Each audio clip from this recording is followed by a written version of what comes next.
Hi there, welcome to our UI UX full course by Simplilearn. Ever wondered how apps and websites get that amazing look? This course is here to show you exactly how designers create stunning designs step by step. So whether you're just starting from scratch or looking to build your skills, we will help you become a confident UI UX designer. We'll kick things off by understanding what UI and UX really mean. Then we'll dive into Figma, the ultimate tool for designers. We'll learn how to create wireframes, mockup animations, micro interactions, and responsive layouts. Plus, we'll help you build professional portfolio. But we're not stopping there. We'll explore color theory, the design and sprint process, and introduce you to Figma plugins that can speed up your work. You'll also discover how AI is changing the design world. And with tools like ChatGPT for UI UX design and other AI tools every designer should know about. This course doesn't just focus on tools, it's about setting you up for success in the real world. You'll get a complete career roadmap and even practice interview questions to help you get ready for the job market. So whether you want to work in tech, healthcare, finance, or launch your own projects, this course will give you the skills, knowledge, and the portfolio to succeed in a modern UI UX world. By the end, you'll know exactly how to create beautiful, user-friendly interfaces and be ready to kickstart your career in one of today's fastest growing field. Let's get started and let's design your future together. Also, if you're interested in UI UX design, Purdue University's UI UX design program with generative AI offered by Simplilearn is a great choice. This 20-week live online course will give you 100 hours of classes and mentor-led support. You will learn to use 25 plus top design tools, including more than 10 generative AI tools, and work on 15 plus portfolio projects featuring AR, VR, XR prototypes. This program also includes hands-on activities, case studies, discussions to build real skills that prepare you for high-demand design jobs. And upon completion, you'll earn a certificate from Purdue University and Simplilearn. So hurry up and enroll now, and you can find the course link below. So without further ado, let's get started with today's session on user interface and user experience. So the user interface or user experience design, or also known as UI UX, is the process of creating digital products with a user-first approach. The goal of UI UX design is to provide a product that is both aesthetic and extremely pleasurable to use. It is a common idea that UI and UX are essentially the same thing and belong to the same discipline, but that is not totally accurate. They are separate fields that concentrate on different aspects of the user interaction with a digital product. However, they are closely related and overlap in so many ways that they are largely merged into one profession. So, to start off with, let's have a quick look at the agenda for today's session. We will start off by understanding what is UI UX. We will move on to what skills do UI UX designers need and what are their tasks. Next, we will see the difference between UI and UX, then what are the research techniques in UI UX and how they work together, and what are the disadvantages of combining them both. So I hope I made myself clear with the agenda. Now, what is user experience and user interface is our first topic. Let's get going. So, how a person will engage with a product, understanding your user's complete journey and translating it into a product. The interaction of human user with daily products and services is the subject of UX design. It includes user engagement. User engagement would come up if you were to summarize the aim of your user experience efforts. They maintain a connection with their user interests, motivations, and ambitions through engagement. Next, objectives. Objectives, as in the industry, UX design seeks to increase consumer satisfaction and loyalty through the usability, simplicity of use, and enjoyment provided in the engagement with a product. UX refers to the complete user experience that customers receive with a product. By evaluating products' usability, we can tell whether consumers can execute tasks successfully and quickly. Good usability is the basics for a successful user experience, and it is frequently confused by user experience and the simplicity of use. A part of user experience, UX design, is usability. Usability is the second level of user experience. Therefore, You must address your product's usability once you've established that it can resolve users' problems. The degree to which a designer's features fit users' demands and situations determines how usable the design is, and usability involves navigation. The discipline of creating, analyzing, and implementing ways for users to navigate through a website or app familiarity. Next is consistency. A usable and user-friendly design always provides a consistent experience. Followed by that, we have error prevention, alerting a user when they are making an error with the intention to make it easy for them to do whatever it is they are doing without a mistake. Next, we have feedback. Feedback is used to engage and explain and can improve the user satisfaction. Followed by that, we have visual clarity. Visual clarity is the measure of how effectively visual design prioritizes and conveys information. Lastly, we have flexibility. It is about knowing your customers and giving flexibility for different customer intents. Now that we have brief understanding of what UX is, let us understand what is UI.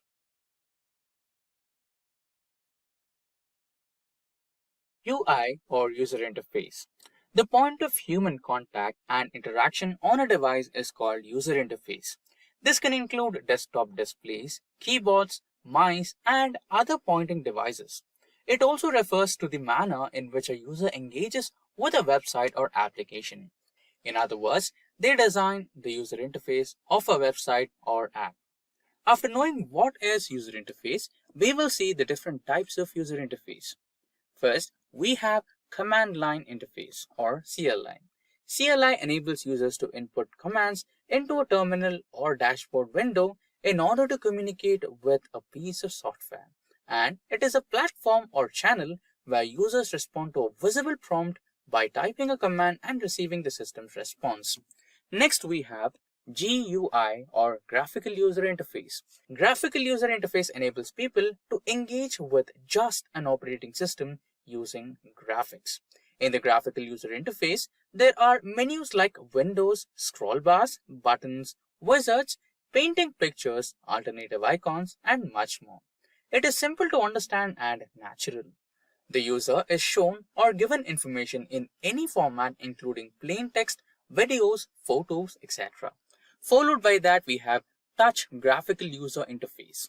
A touch graphical user interface can be used with either the user's fingerprints or a stylus to control graphics.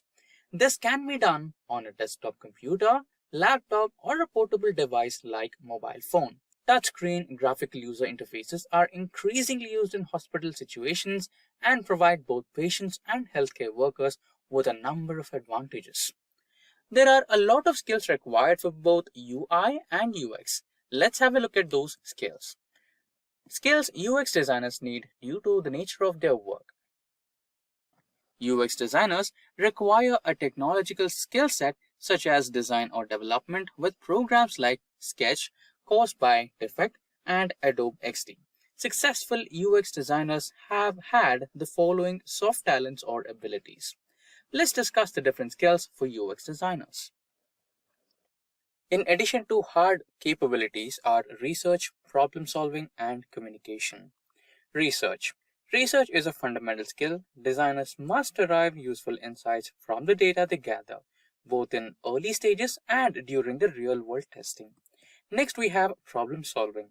In a process called dynamic, UX designers look at a variety of methods to solve a single user problem. They not only fix difficulties during prototypes, but they also continuously develop and improve goods or services to make them more user-friendly. Finally, we have communication. Because UX design is indeed a highly collaborative process, communication is essential. This includes being able to effectively communicate within the team and to customers about the user's needs and requirements when using the product.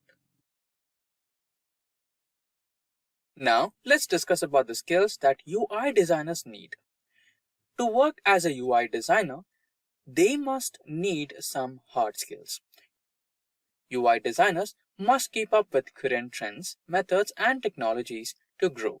They must be familiar with design aesthetics, user interfaces, and brand design, layouts, and other aspects of graphic design. They must also know how to use graphic design and wireframing software. There are some of the following skills required to become a UI designer. Creativity. The only way UI designers can effectively fix problems is by coming up with novel ideas. Since imagination is a part of creativity, businesses seek out creative individuals. Teamwork and communication. The user interface designer must work well with others. They collaborate closely with product architects and web developers, so clear communication is essential for a successful end product. Adaptability. Technology evolves at a rapid pace. To consistently develop their products and services, good UI design embraces changes and keeps on top of the industry trends. After knowing the skills required for UX and UI designers, we will look into their different tasks.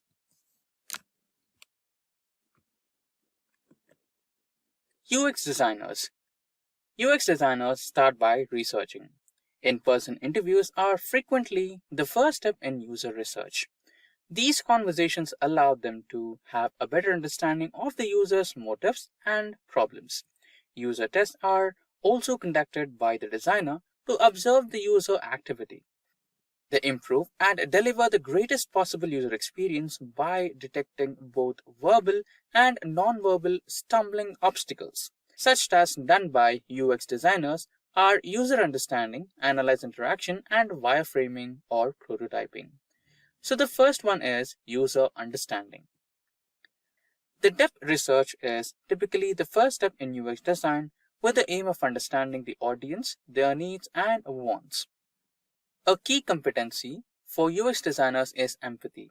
It aids UX designers in comprehending and revealing the hidden wants and reactions of the target audience. Next, they analyze interaction. Designers of user experience examine how users interact with things, including their routines, preferences, and shortcuts. Better design solutions are proposed during all the available insights. And the last one is prototyping. A prototype is a model or a trial version that UX teams use for testing before launching. It seeks to test and validate ideas before sharing concepts with stakeholders and ultimately handing off the final versions to design engineers for the development process. UX designers are always active in how a product is put together. To make sure the design is going in a proper direction, they communicate with each team member. Now, after knowing tasks done by UX designers, we will look into UI designer task.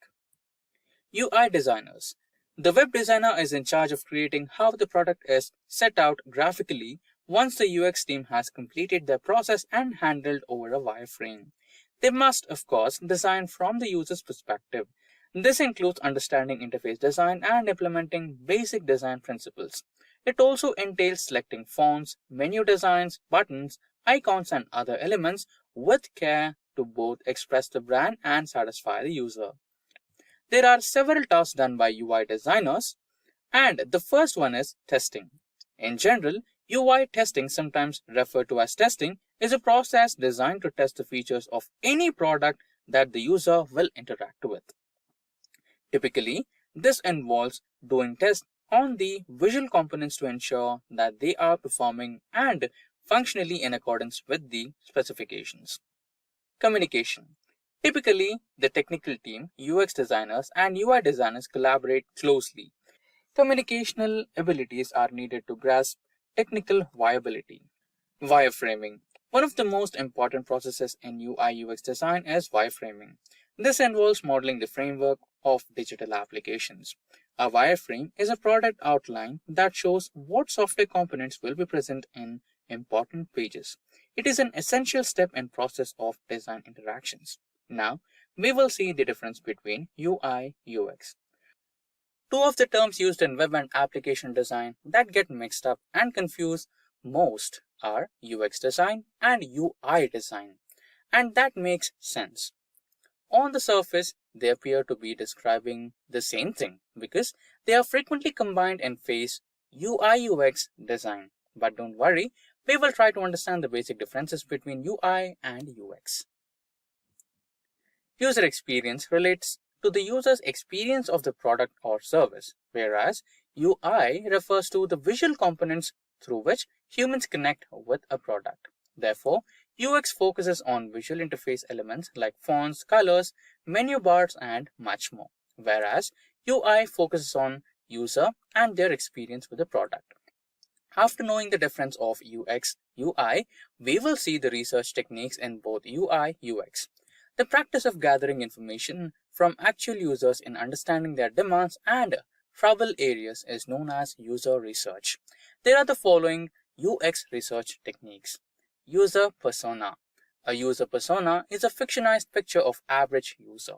The objective of this is to assist UX designers to develop solutions with particular target user in mind as opposed to a general one.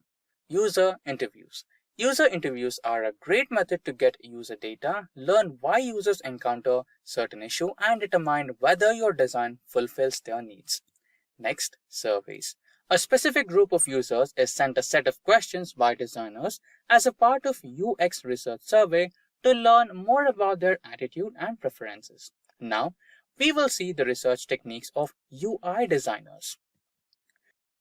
Research ensures that user wants and expectations are taken into consideration while designing user interfaces, which is typically the very first stage in the process. After the user experience has been established, the UI design process begins.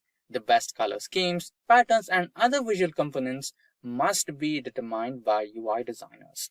This makes it possible for the UI designers to get ideas and ensure that the design components they select are in line with users' choices and needs. Now we will see how they work together. While UI and UX design involve quite distinct technical skills, they are both majorly elements that must work together to provide the optimal user experience. Without a proper UX design, a beautiful UI design might become clumsy and complicated to navigate. Understanding the user's demands should be the first step in any front-end design and development process. Now, after this, we will see the disadvantages of combining them both. It's almost like wearing two hats at once when you have a combined UI/UX function. UI and UX designers have diverse skill sets, even though most firms advertise a UX/UI function as a single unified role. Its main focus, way of looking at things, and approach to prototyping a product are very different. It might be difficult and reduce the amount of focus needed for each discipline in a mixed UI/UX role to constantly transition between ideas and representations. How to use Figma. In this today's session, we will see what Figma is. Moving forward, we will see how to use Figma. Now let's discuss what Figma is and proceed further for the same. Figma is an online tool for designing and editing users and graphics interfaces. It may be used for various graphic design tasks, including wireframe websites, creating user interfaces for the mobile applications, creating design prototypes, creating posts for the social medias, and everything in between. Compared to other graphics editor software, Figma is unique, mostly because it immediately works with your browser. Also, you can begin designing and getting your project from any computer or platform without installations of additional software or acquiring additional licenses. After discussing what is Figma, we will see how to use Figma. It is a web-based application, as we already explained. To begin using the app, you only need a desktop or laptop with a reliable browser and an internet connection. After that, you may sign up for a free account on the Figma websites. Additionally, you may immediately get to work on your designs. With Figma, you may design products from scratch or from pre-made templates using an editor that is incredibly user-friendly for the beginners. There are many sources that are available online to teach you how to use Figma, but learning will be much simpler if you use the lessons we provide below. In the tutorial, I'm going to show you the best way to start practicing designing apps and websites in Figma. and will give you step-by-step instruction you can literally follow click by click. I will only tell you the stuff that you need to get started designing interfaces. So let's get started. So we are going to look at the tool called Figma, and it has a few advantages. But most importantly for you, it's free to get started. If you are working by yourself, we like using it at Smart because it has also really good collaboration, so we can have multiple people working on the same design file at the same time, and it's really very fast. It works on any computers, whether you have a Mac, PC, Linux, whatever you have, it works right in the browser. As you're watching the video, if you have any questions about how to do a particular effect in Figma or any comment or something that you want to recommend, please put it in the comment below. And if you want to find out more tips about UI and UX, make sure to subscribe our YouTube channel so you will never miss an update from Simplilearn. I wanted to start off with the templates. So what I want to do now is create a triangle for my own design, and it will called as frame. So the first tool you need to know about is the frame. Here, or you hit the F on your keyboard, or anything I press will show here in the bottom left corner. So you know exactly what I press to activate a particular tool, and then I can start drawing a size. But I know if I look at the frame here, I click on that, it shows. I can hit F again to go into the frame mode, and then I can select from here a bunch of templates, and I will select iPhone Pro Max, and then it automatically puts in the frame of a particular size, and I will just place here and I will start designing. So let's assume I want some different color background, right? So the easiest way I could accomplish this is I could draw a rectangle.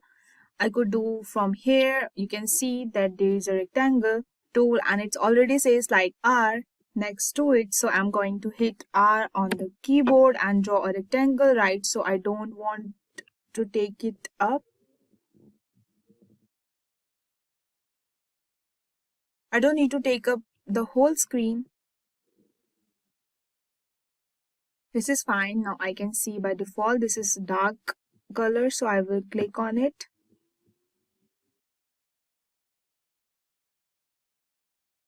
And so here's, I say whatever, like I can select the color.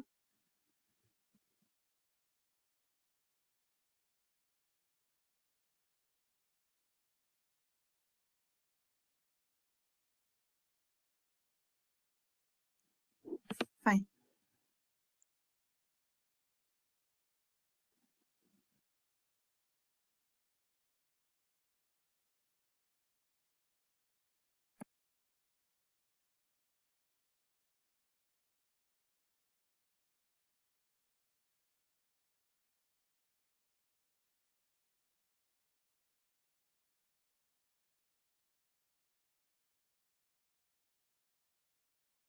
To make it more attractive for the right under the position and the dimension. So if I want to change this,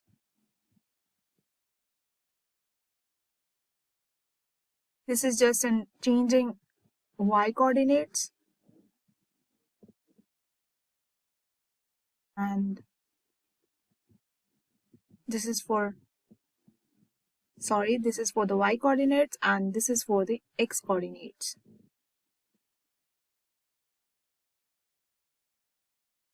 You can see the dragging your cursor, see the cursor turns in just sideways arrows, and I can click and just drag left and right, change these values, or I can type them in the right. I can also change the width and the height. This is the width and this is the height.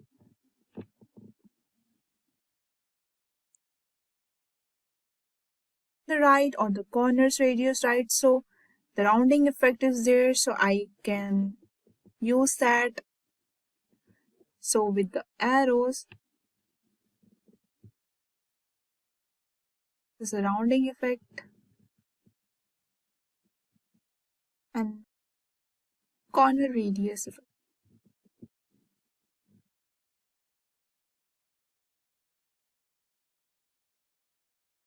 Suppose it must be 29 or 39.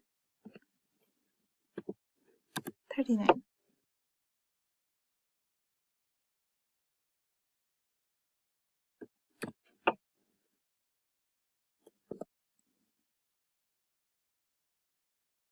I will keep this also by 39. So we can see this, and these corners are giving the round effect.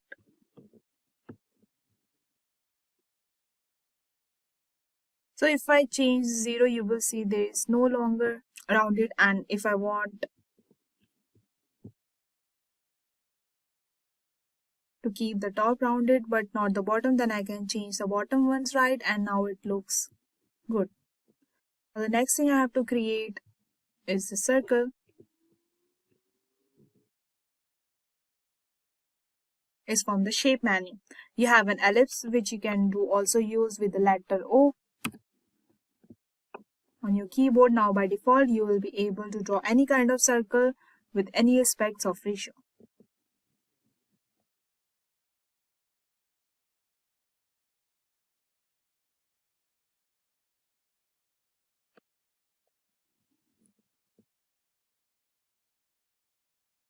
Now let's change the color of the circle. You will often need when designing mobile interfaces, because you will want to have an icon for home screen or something like that, and you can literally Google free Figma icons.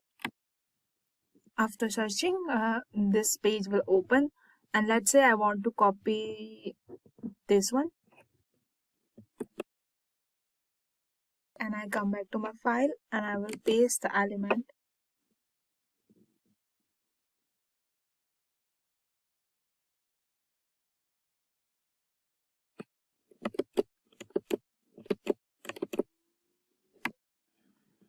And Figma also helps you to with positioning. It automatically centers things, and let's say what I wanted to get an image here for interesting instead of the blank color.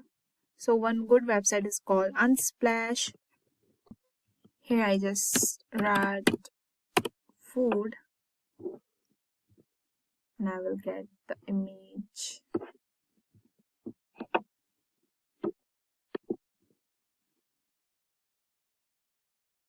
I'll save it.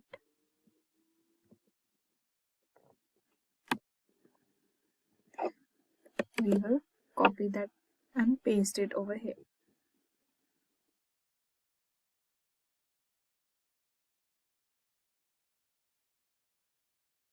Yeah, I hit the command V to paste, and I just can reposition this.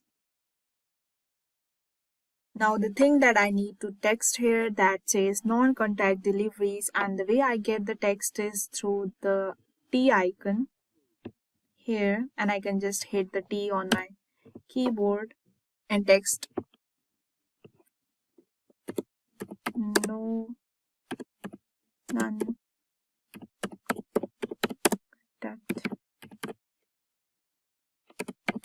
deliveries. So we will change the font by double clicking.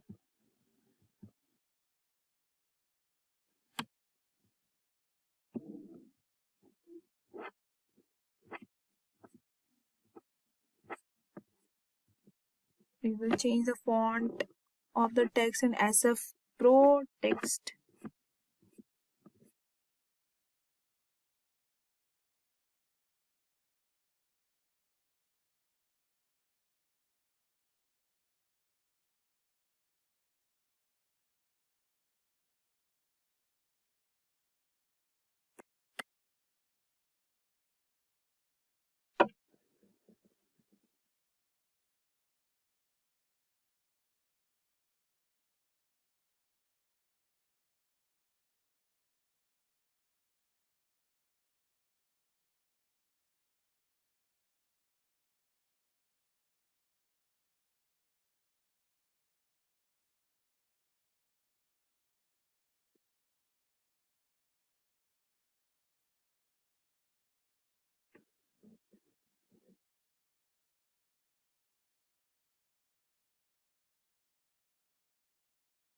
Make it little small.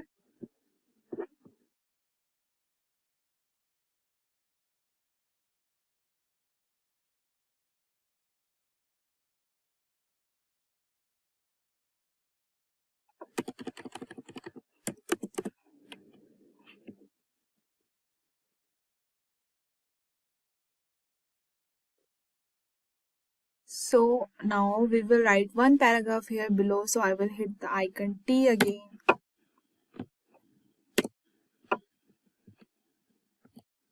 We can write something related to our food.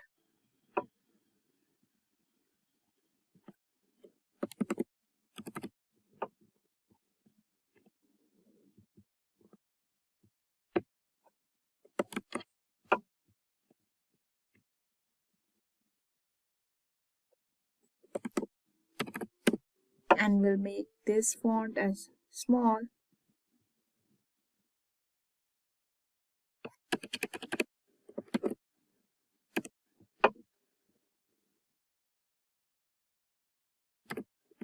Food,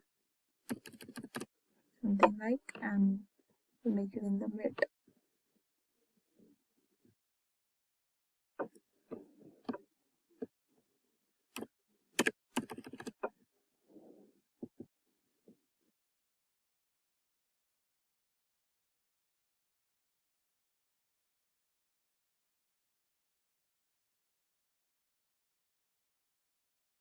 Yeah.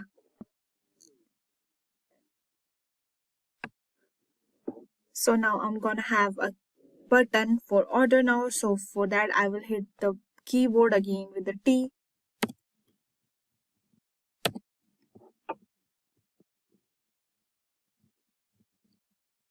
Repeat.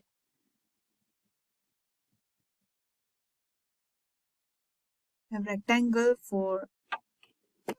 So now I'm gonna have a button for order now. For that I will have the rectangle.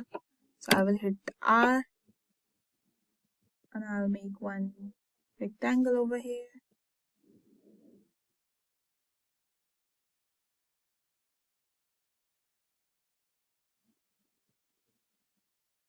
And make it in the center. I will pick one color for that.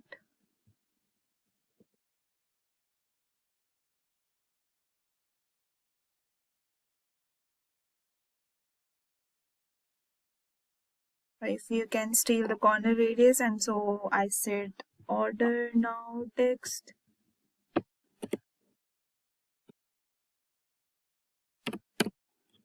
And I will make it in the mid.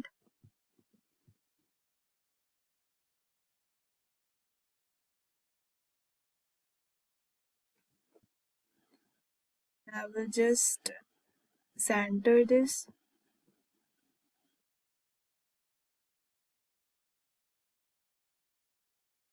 and make it and let it be white.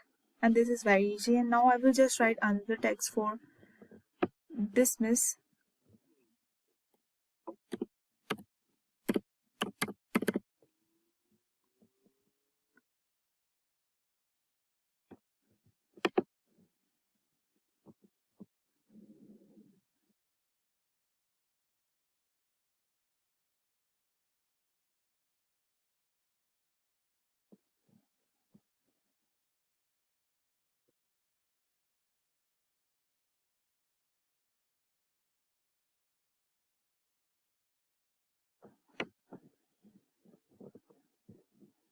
So starting with a template, we had make our splash first page for the food delivery app in Figma. So, what exactly is a portfolio in the context of UI UX design? A portfolio is essentially your showcase. It's your opportunity to display the breadth and depth of your skills and creativity to potential clients or employers. Unlike many other professions, where your resume does most of the talking, in UI UX design, your portfolio is the main thing that will make or break your chances of landing that job or project. It's a visual resume, but with storytelling. Through your portfolio, you demonstrate your problem solving abilities, design process, and how you approach real world challenges. Think of it as a narrative. You're not just showing pretty screens, you're showing how you arrived at a solution, what the problem was, and how your design impacts the user experience. So, in short, a great UI UX portfolio not only highlights your skills but also communicates your thought process and the value you bring to the table. Now that we know what a portfolio is, let's talk about what should go in it. So, the content of your portfolio should be carefully curated to highlight your best works and demonstrate versatility. So, here's a checklist of key elements. Number one, case studies. Now, these are the heart of your portfolio. You need at least 3 to 5 solid case studies. Each should tell the full story from problem to solution, starting with the research phase, wireframing, prototyping, and final visual designs. Next comes process documentation. So don't just show the end product. People want to see how you got in there. So include sketches, wireframes, iterations, and feedback loops. So explain your thought process and design decisions along the way. Now comes user research. Show that you understand the users you're designing for. Include personas, user flows, journey maps, and insights you gathered during the research phase. Next comes visual design. The aesthetic part of your work should reflect your UI skills. Highlight your use of typography, color schemes, and UI elements like buttons, icons, etc. And then prototyping and testing. Include any user testing you did, along with the results and how you implemented changes based on feedback. And then about section. So don't forget to introduce yourself. This section should explain your background, what got you into design, your approach to UI UX, and what kind of projects you enjoy. Ultimately, you want to showcase your ability to solve real-world problems through design while also showing your creativity. Now, I hear this question all the time, like how do I make a portfolio if I don't have any experience? So here you have the good news. It's completely possible to build an impressive portfolio even if you're starting from scratch. So next, here are a few strategies to help them. Number one is personal projects.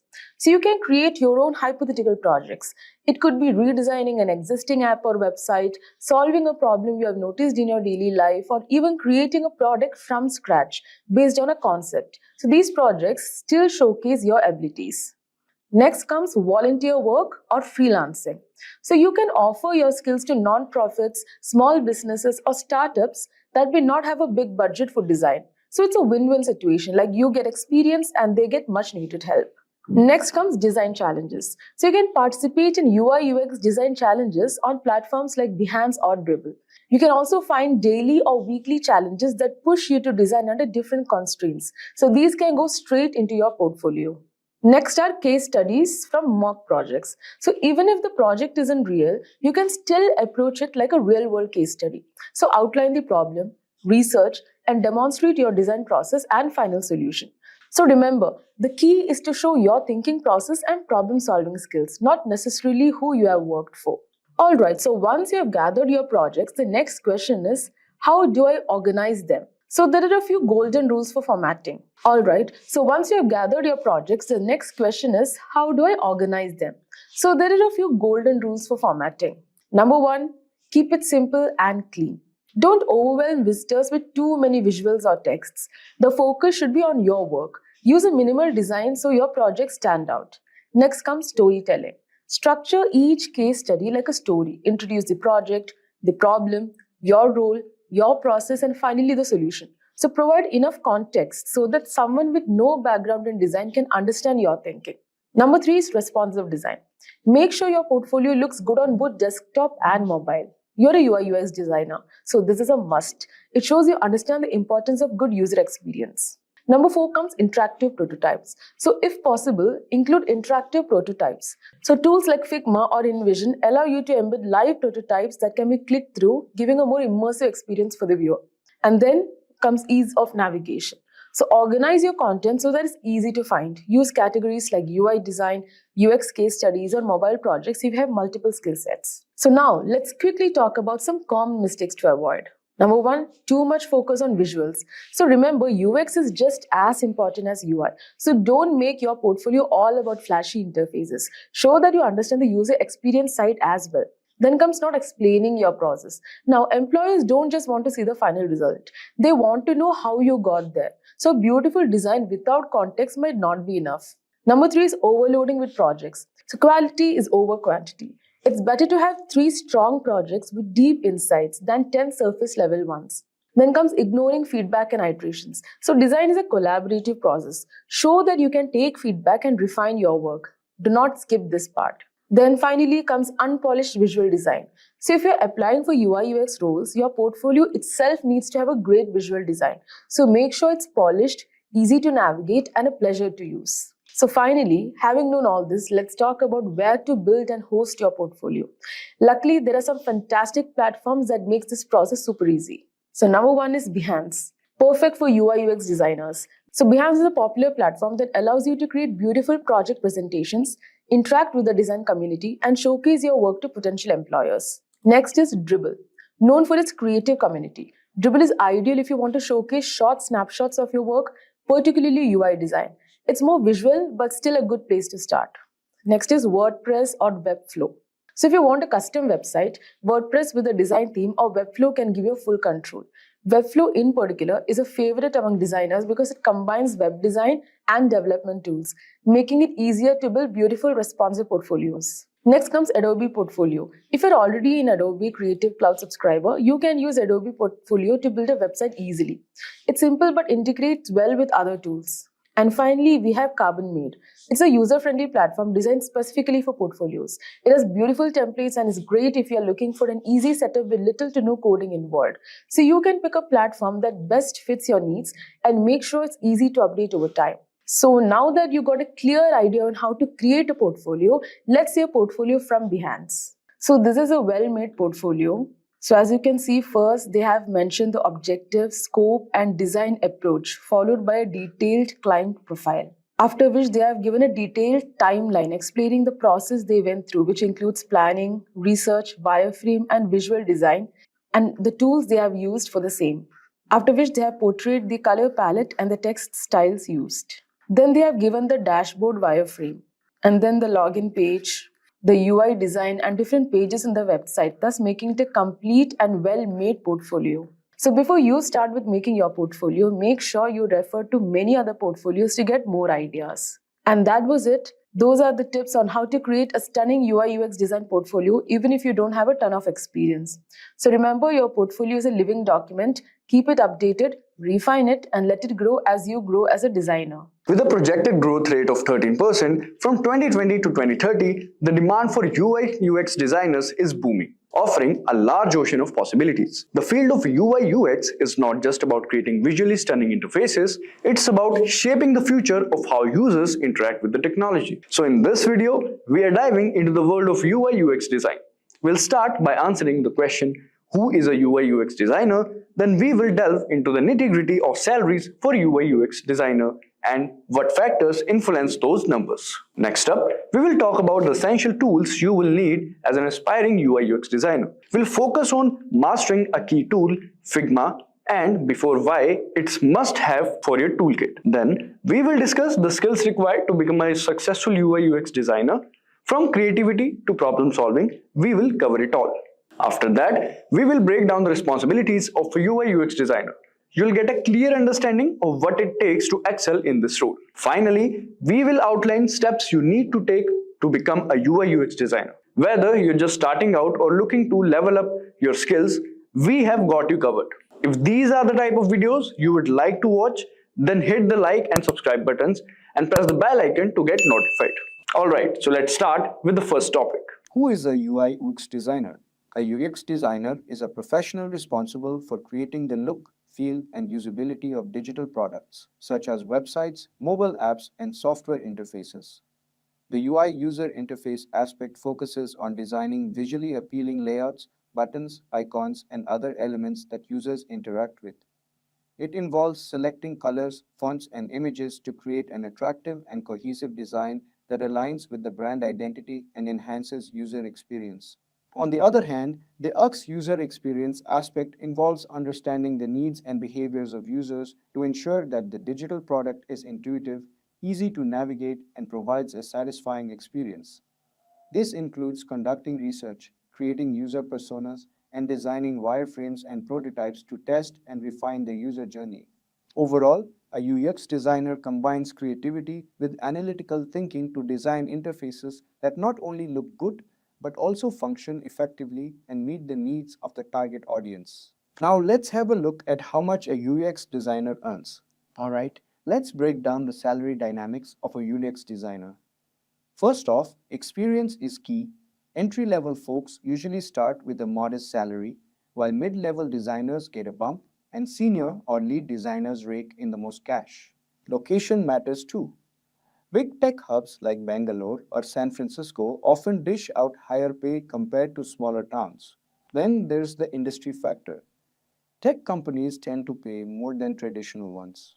Company size also plays a part.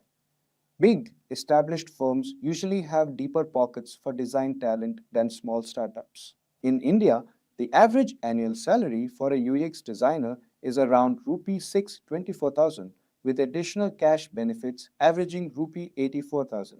In the US, a user experience designer pulls in an average of $126,665 per year. So, if you're eyeing a career in UX design, consider these factors when gauging your earning potential. Alright, so this was about the salary structure. Now coming to essential tools needed for aspiring UX designers. Beginner UX designers can use different tools to start their design journey. Figma, highly recommended for its collaborative features, enabling multiple team members to work on projects simultaneously and providing real-time feedback. Next is Just in Mind, ideal for prototyping interactive designs, allowing designers to create realistic simulations of web and mobile applications. Third is Balsamic, excellent for creating wireframes quickly and easily, enabling designers to focus on layout and functionality without getting bogged down by intricate details. The fourth is InVision, offers robust prototyping and collaboration tools, allowing designers to create interactive prototypes and gather feedback from stakeholders. Next is Adobe Photoshop, widely used for graphic design, photo editing, and creating visual assets for websites and applications. Last is Adobe Illustrator, useful for creating vector graphics and illustrations, providing designers with versatile tools for creating logos, icons, and other graphical elements. Mastering one of these tools, especially Figma, is crucial for aspiring UX designers to enhance their skills, collaborate effectively, and create compelling user experiences. Now let's understand the skills required to become a UX designer. Some of the skills that are fundamental for both UI and UX designers are as follows: information architecture, interaction design, wireframing and prototyping, creative problem solving, typography and color theory, visual design, prototyping. By honing these skills, you'll be able to design user experiences that not only look fantastic but also drive real business results. Now, let's have a look at some of the responsibilities of UX designer.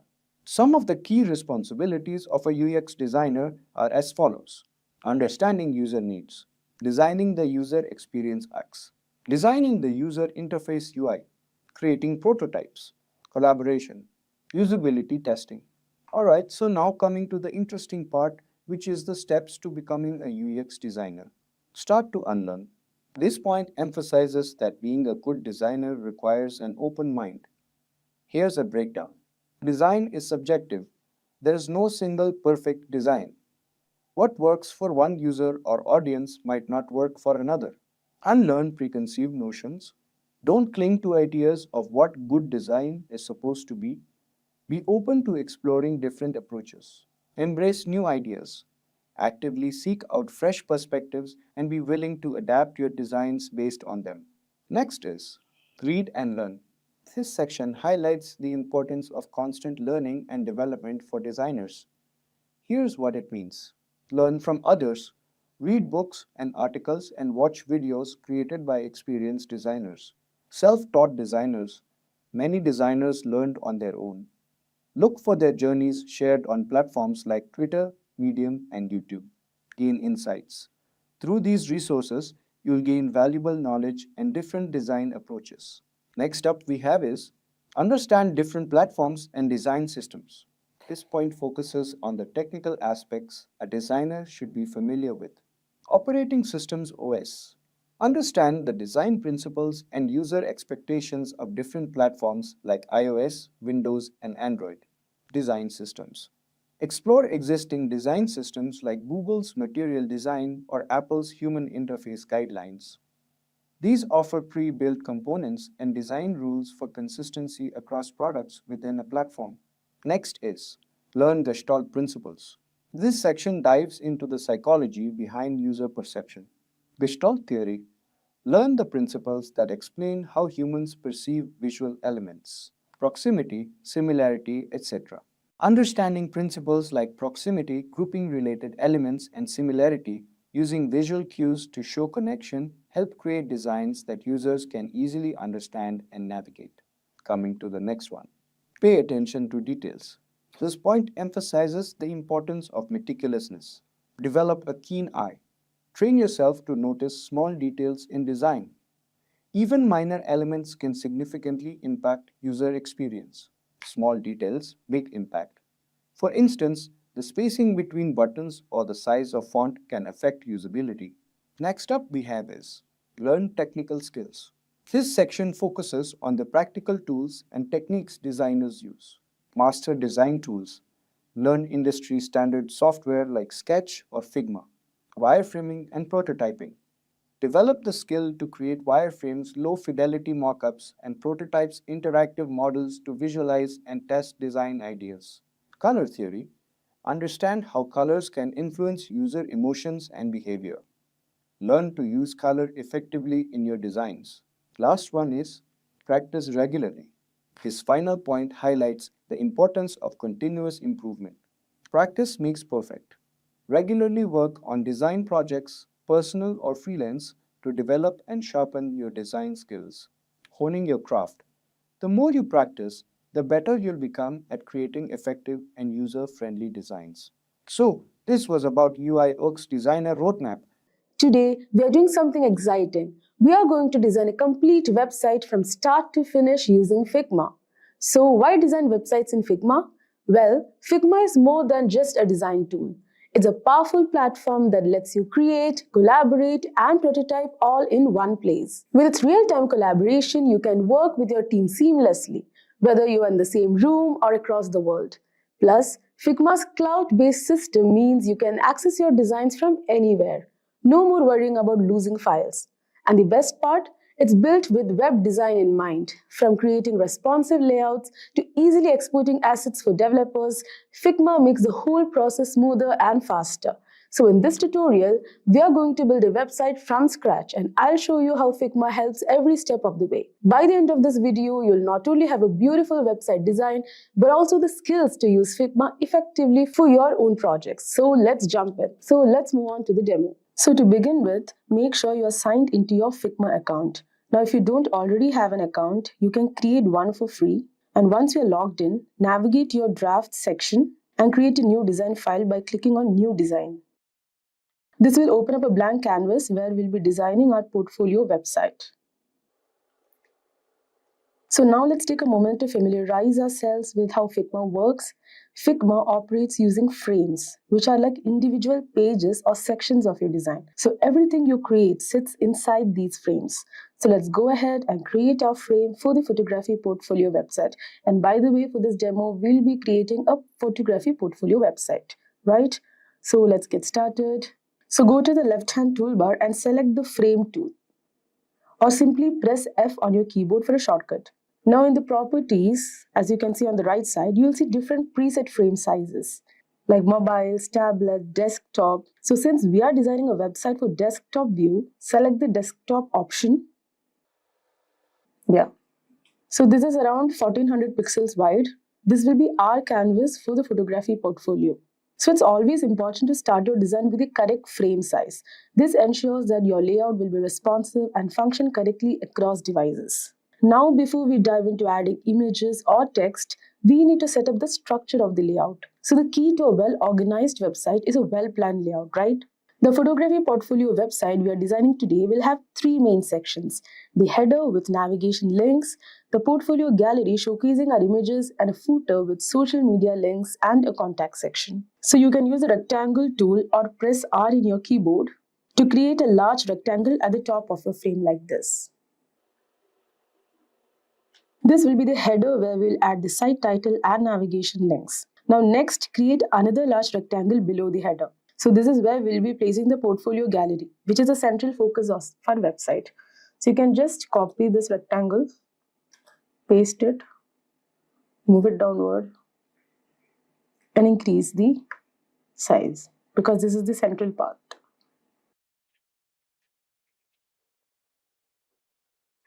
You can also increase the size of the frame like this. Okay, now let's zoom in. Okay. And finally, create a third rectangle at the bottom for the footer, which will hold the social media links and a small contact form. Again, you can just paste it. Yes, perfect. Now we are not worried about the exact sizes right now, so we'll adjust everything later as we add content. For now, just ensure you have 3 sections laid out on your canvas. Now, structuring your layout before getting into the design details keeps you organized and ensures a smooth design process. So avoid focusing on details too early. This will save your time and prevent you from getting lost in the finer points of the design. So now that we have blocked out the basic structure of the portfolio, let's add a grid to ensure that all our elements are perfectly aligned. So in web design, basically a grid system is used to maintain visual consistency and provide structure. So most websites follow a 12-column grid system, and we are going to use the same for this photography portfolio. So here you can select the main frame, which is the desktop.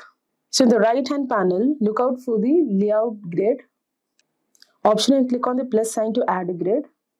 So by default, Figma applies a square grid, but we need a column-based grid. So click on the grid icon and you can select column. And set the number of columns to 12. Yeah. So now we need these columns to be center aligned. So let's just change this type to center. Yeah. And adjust the column width to 75 pixels. Perfect. So now that our grid is set, you'll notice that each section we created is divided evenly by these columns. This makes it easier to place images and text, ensuring everything is aligned neatly within the design. So a grid system not only helps with alignment, but also improves the readability and flow of the design. Using a grid ensures that your website feels balanced and consistent across devices. So now let's move on to the header section.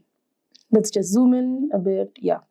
Now this will have the site title and navigation links like home, portfolio, about me and contact. We'll also give this header a transparent look over a background image. So first you have to select the top rectangle, which is the header section, and adjust its height to around 150 pixels. So here you can change the height into 150 pixels. This will give us enough space to include the title and navigation links. Now next we'll add a background image to the header. So how do we do that? So first select this rectangle, go to fill. Let's just close these. Just a second. Yeah, go there, select an image, choose an image. Let's choose this image. And yeah, and you can also, change the exposure, contrast, saturation. You can do all these settings. Now, as you can see, this is a very light image. I think it's visible. It's like raindrops. I want to keep it subtle. So that's why I've kept it this way. You can add images of your choice. Now next, let's add the site title. So now select the text tool, the shortcut of which is T, and click within the header section. Yeah. And type the photography's name. For example, this is Sneha's photography. And we'll use the Google font Playfair Display. So here you can go and change the font. And we can give the font size at 48. I think this is pretty decent. And align it to the left side of the header. So let's align it to the left side. Now as you can see, we won't go beyond this grid. As you remember, this grid is for our reference and we are not supposed to add anything over this side and this side. So let's, yeah. I think this is fine. Now let's add some simple navigation links like home, portfolio, about me and contact. So you can create each of these links using the text tool and align them to the right of the header. Again, just use the shortcut. Here you can give an about. This you can keep it. The font size is 18. I think this is more than enough. But you can keep it 20, I guess. Yeah.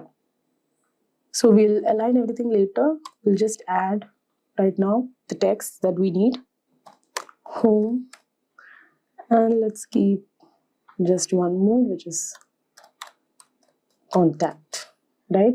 Now we'll align all this towards the right. Yes, and again I'm reminding you to use the grid. Yes, see how simple it was for me to give equal spaces among these, right? So always keep your header design clean and simple, especially for portfolio websites like this, because our main focus is on the work, right? So now that we have a header in place, it's time to work on the gallery, which is the main focus of the design. So this section will showcase a grid of your best photography work. So here you have to go to the section of the frame, the larger rectangle that we have. Now we are planning to create a grid of 2 rows and 4 images in each row. So to do this, we have to use the rectangular tool R, and then we'll duplicate it. Just draw a rectangle. We'll give it white color so that it's visible. Yep. Now let's duplicate it. Keep it here. And we can keep it here. I think it's fine. Just a second. Yeah, now it's fine. Now you can just duplicate it by, selecting Alt option and bringing it down like this.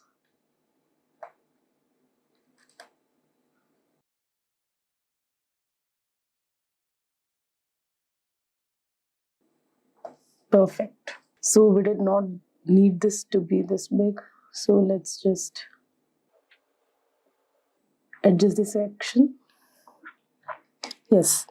So now we'll replace these placeholders. So this is basically the placeholders where we are going to place our images. So we are going to replace it with actual images. So you can simply click on each rectangle, go to fill, select image fill, and upload your images one by one. For example, here you can go to fill, image. You can go and choose your image. See, fantastic. So you can do this one by one.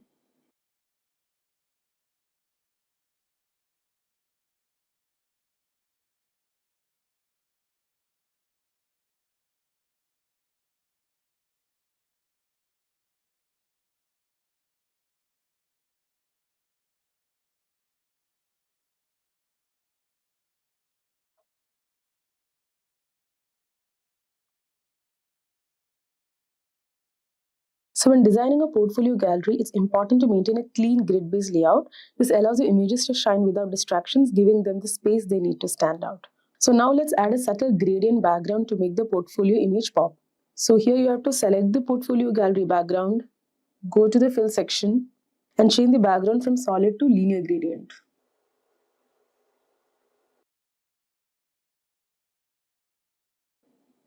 So this is gradient option. Now you have to choose a dark tone on one side of the gradient and a lighter tone on the other hand.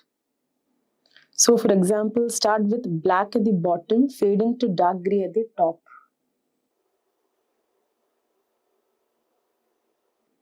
Yeah, let's do it this way. We can even change the color. I think we can keep it. Shall we keep? I think this is better. This is more better. So let's keep it this way. Now this will, as you can see, this has created a smooth transition. So as you can see, a subtle gradient can create a sense of depth and dimension. It ensures a portfolio stands out. Now let's go and design the footer section. So let's just decrease the frame because we don't need this much. Just a second. Let's select the frame. We're having the footer here. Of course, I'm just giving you a basic idea on how to use the features. And as you can see, I've just added the images over here, but then you can write text, create a text field, and you can explain what the image is about and everything and make it more interesting. So now select the bottom rectangle, which is the footer, and change its color to black or dark gray. Let's change it to black. This will contrast nicely with the rest of the site. So you can easily find free SVG icons online at resources like Icon Finder or Flat Icon. So you can download icons for platforms like Instagram, Facebook, LinkedIn and drag them directly into the Figma canvas. So now in the footer section, you'll be giving your contact details like your social media links, social media accounts, and also your email, phone number, and in whichever way they can contact you, right? Basically, that's why the footer is used for every website. So here we can just give an email ID. So we can keep it towards the left.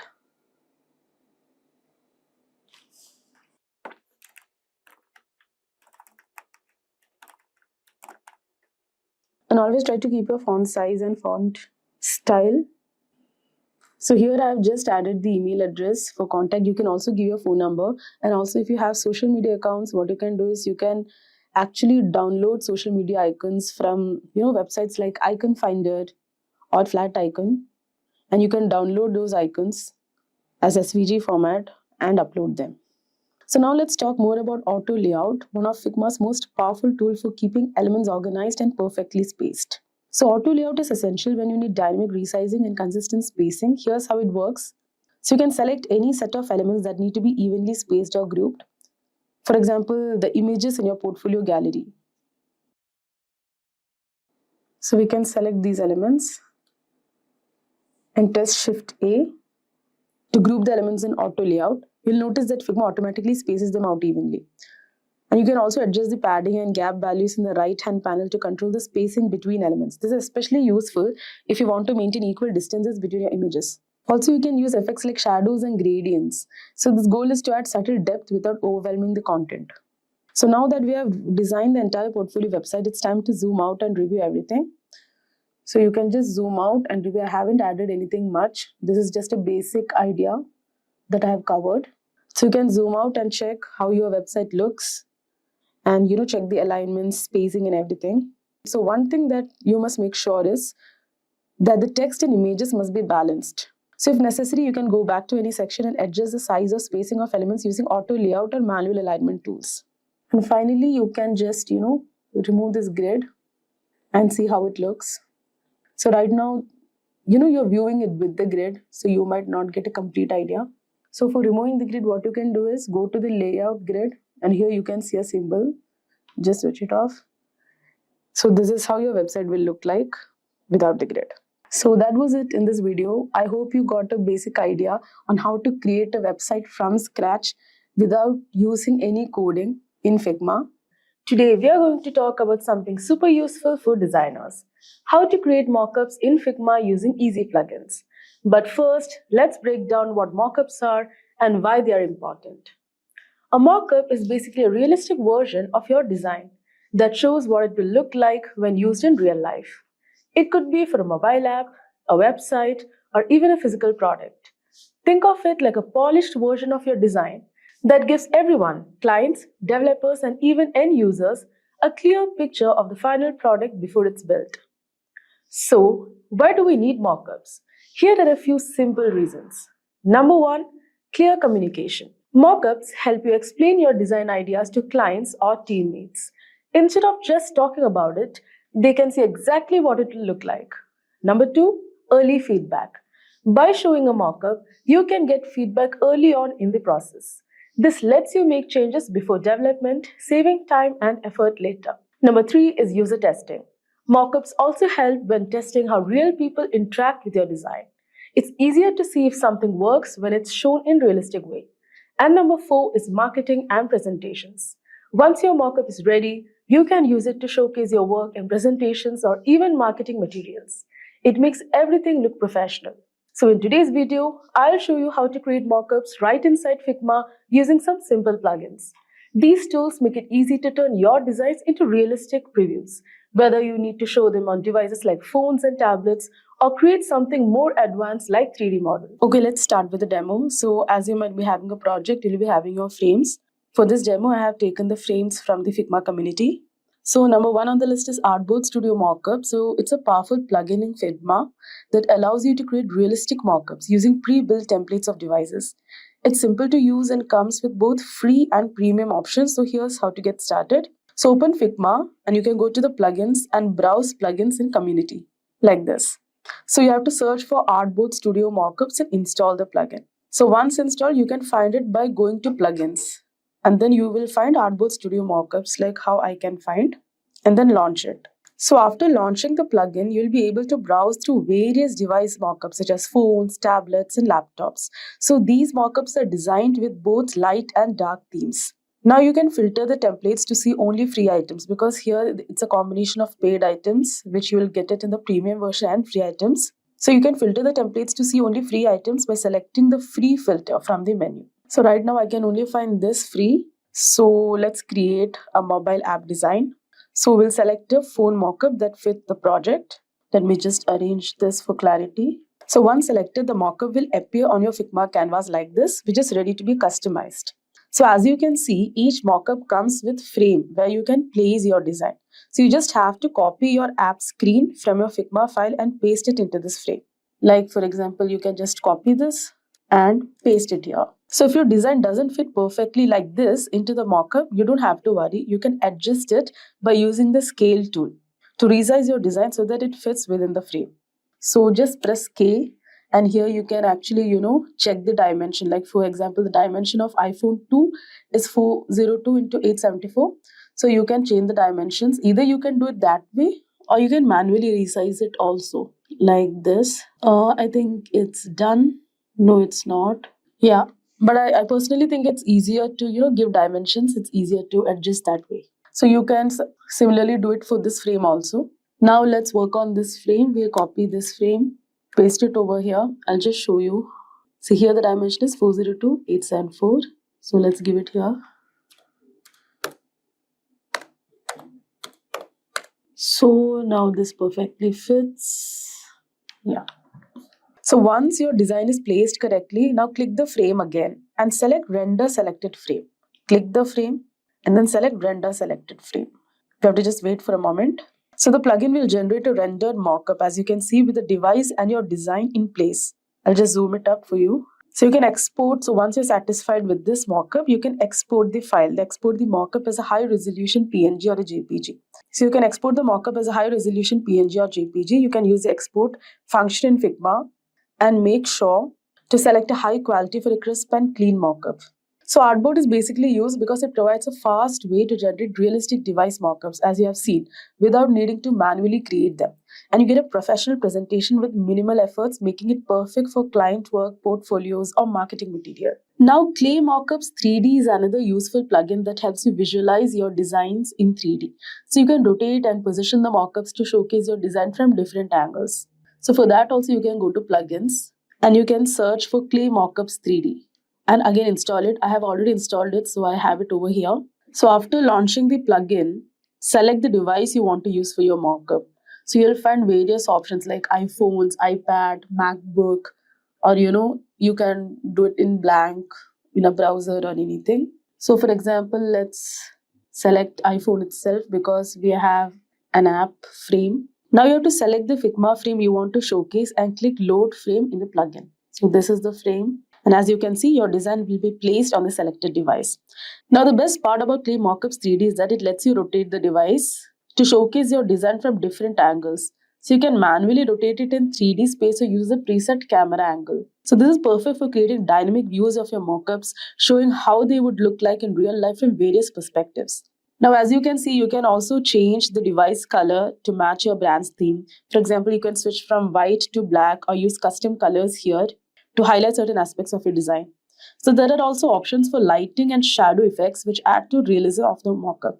So once you're satisfied with the design, again you can export it by saving as an image. The plugin will generate a high quality image of your mockup with all the customizations you have applied. Now, Figma community is a vast resource where designers share their UI kits, templates, mockups, and more. So you can easily find pre-made mockups that suit your project or use UI kits as starting points for your design. So you can just go to Figma community and you can search for different mockup templates by just typing mockups over here. And you can browse through the available options. Many designers offer free and paid mockup templates, so complete with device frames and background. For example, you can find mockups for iPhones or Android, Mac, and even smartwatches. So once you find a mockup or UI kit, you just have to click duplicate to add it to your Figma workspace. And now you have the access to all the layers and components, allowing you to fully customize the design. So you can just open this in Figma. You can go to devices. And as you can see, these are different mockups. So you can just select. You can even go for iPad if you want.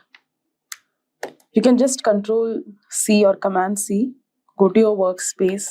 And yes, your mockup is ready. And as already shown before, you just have to select the frame, resize it, and save it. That's it. Now to take your mockups to the next level, let's add some animation using Jitter. Now Jitter is an online tool that allows you to create quick and simple animations without any coding. So for that, you have to go to jitter.video. Now Jitter is a web-based tool, so you don't need to download any software. You can also sign up for free to save and export your projects. So Jitter integrates smoothly with Figma, so you can import your designs directly.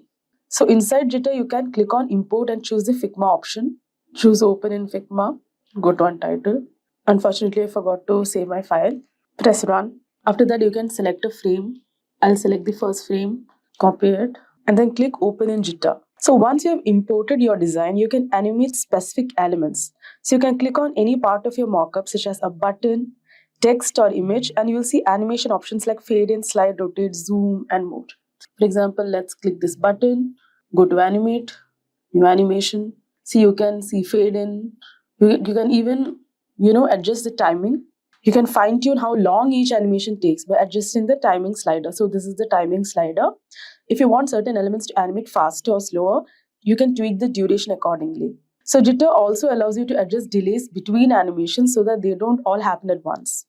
So like for example, you could have your logo animate first, followed by the app interface elements, etc. So this is a very great tool because animations help you communicate interactions, making it easier for your audience to understand how your design works. And Jitter is simple to use but powerful enough to create professional grade animations without any coding knowledge. So I've just given you a rough idea. You can, go through each of the options and explore. It's quite simple, it's quite easy. Now the next one is Design Stripe. Now Design Stripe is a fantastic tool for adding custom backgrounds to your mockups. It provides an easy way to create vibrant, customizable 3D illustrations and backgrounds that perfectly complement your mockups. Now Design Stripe gives you the ability to adjust colors, styles, and elements, making it easy to match the design with your brand or project. So first head to Design Stripe website and sign up a login if you already have an account. Once logged in, you'll see a wide selection of templates, including various 3D mockups. So let's just go through those templates. Now to get started, you have to select a 3D mockup template from the Design Stripes library. For example, you might choose a 3D phone or computer illustration. Now Design Stripe offers a variety of illustration styles like flat, clay style, or high detailed 3D renderings. Now for this demo, let's choose a phone mockup. Now once the mockup is selected, you can customize different elements. So as you can see, use Design Stripe's color picker to adjust the colors of the device and other objects in the scene. So you can change the background, for example, device frame, or even customize small details like shadows and highlights. You can also add or remove objects around the device such as plants, tables, or whatever is present. And in this way, you can design the background. Now our next step is to add the design into this mockup, right? So just click here. And now what you have to do is you have to go back to your Figma and export the frame or screen that you want to place. For example, I want this frame, so I'll select this frame. I'll go to export option and just export the file. So this is the option to export. It's in the right bottom of the page. I've already exported. So now you can just upload that image. Perfect. I even don't have to do any adjustments. This is just perfect. But then if you have any issues, you can adjust the size and alignment of your design so that it will fit perfectly with the 3D device. So if needed, you can also tweak the angle of the 3D mockup or change the perspective to highlight different parts of your design. So once you're happy with the look of the mockup, you can export it as a high resolution PNG. Let's just apply and see.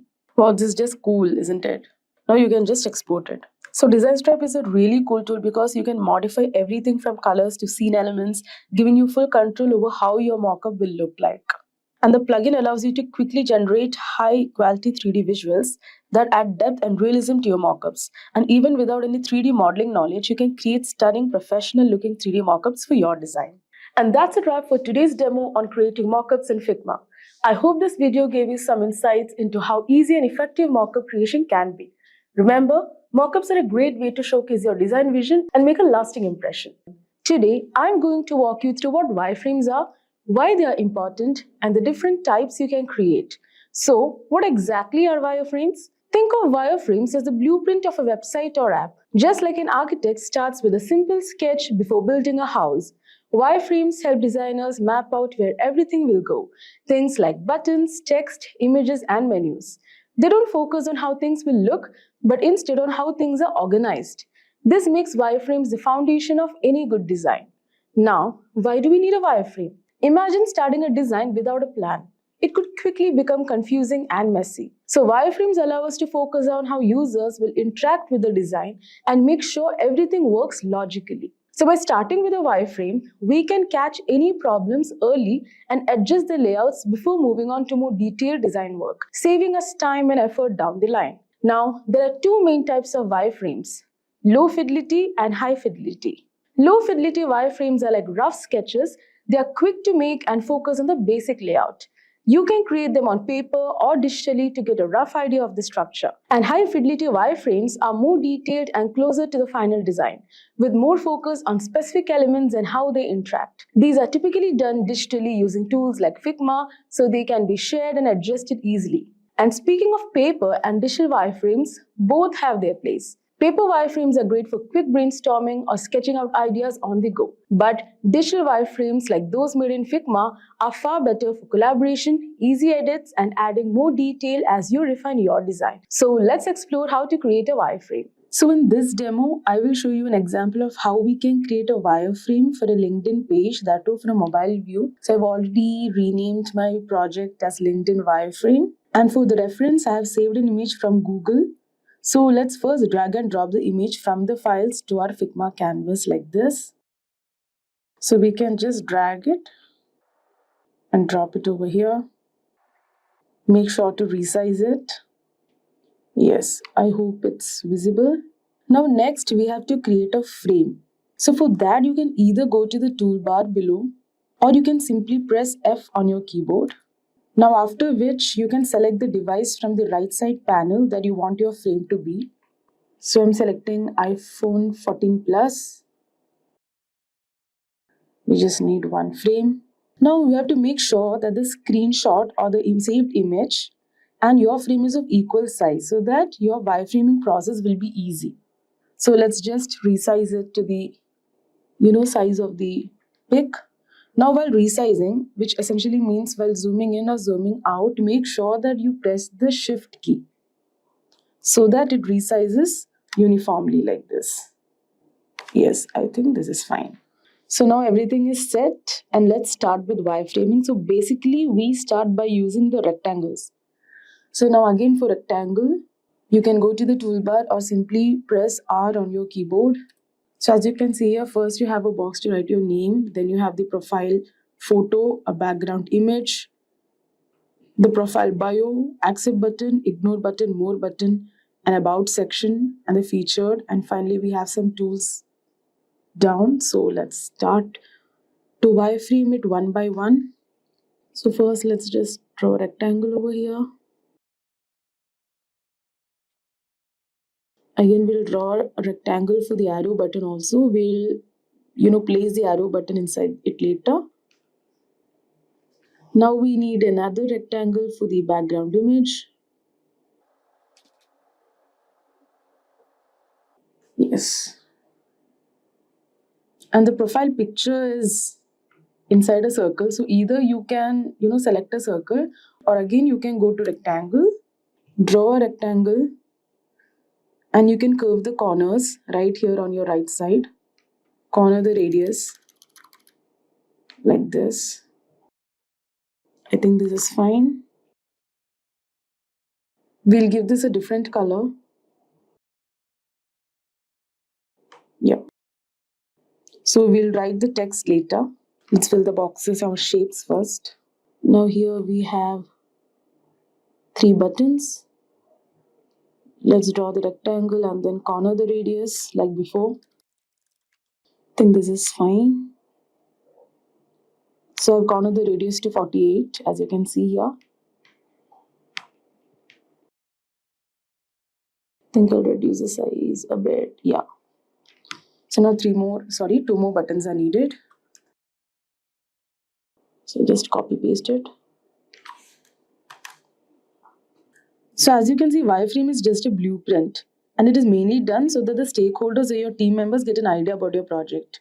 So you don't have to waste much of your time perfecting the shapes and icons or the colors. So your main focus should be on the logic of the design. Now let's just mark the separations between each sections. For that also we'll use rectangle. Yeah. We'll just copy paste this.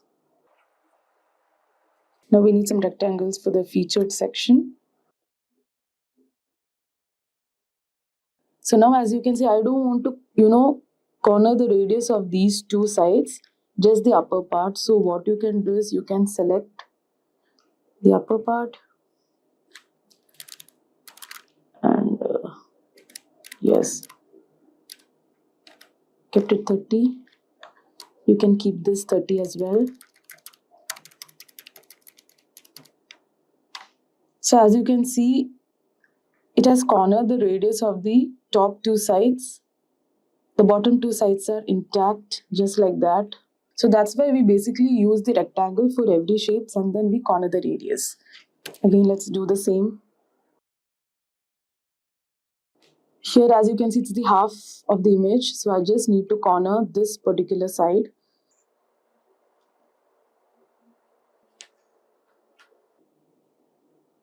So this time we'll corner only the top left corner. We'll keep this also 30 as well. Okay, let's just adjust it a bit.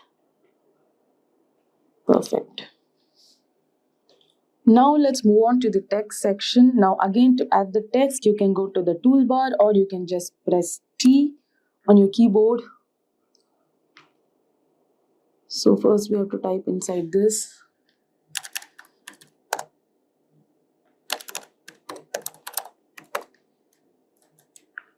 The font is pretty much small. So select your text, go to your right hand side. Increase the font size. So I think 24 is fine. Just drag it a little bit.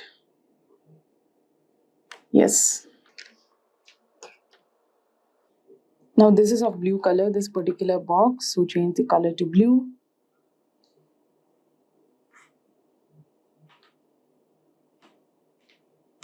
Yes. Now let's just quickly write the texts over here too.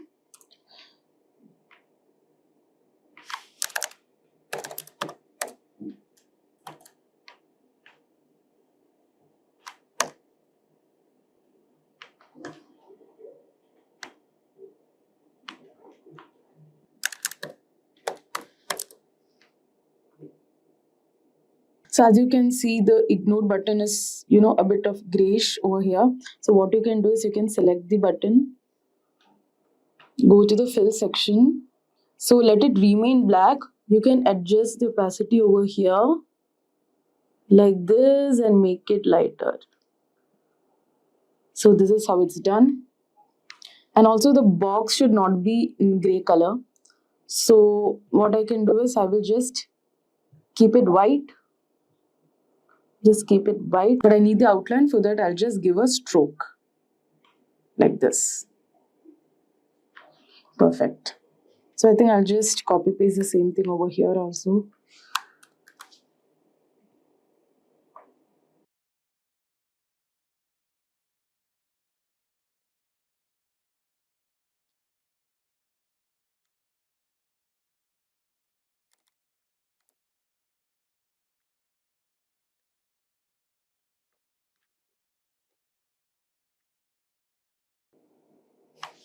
Next, let's type the about section.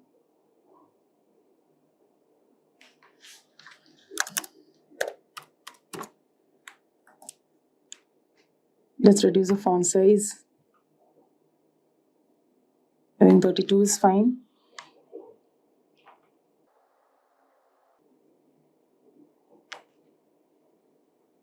So as of now, you can simply write description.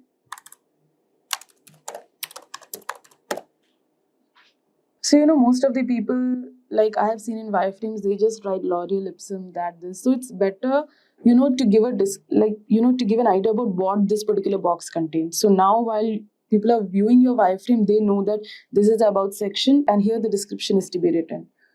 Next is the featured section.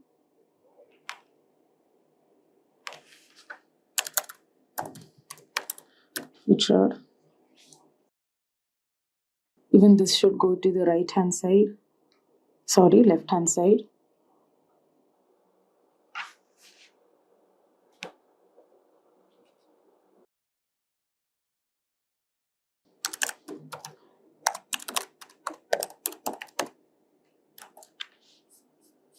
So let's just quickly finish it off.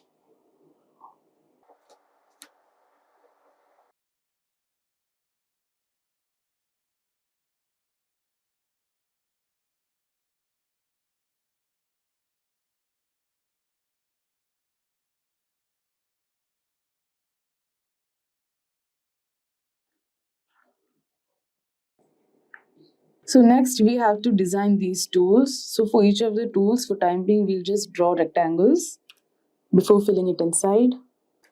Again, for wireframes, you don't have to take tension about the spacing and everything because it's just a rough blueprint or a rough idea.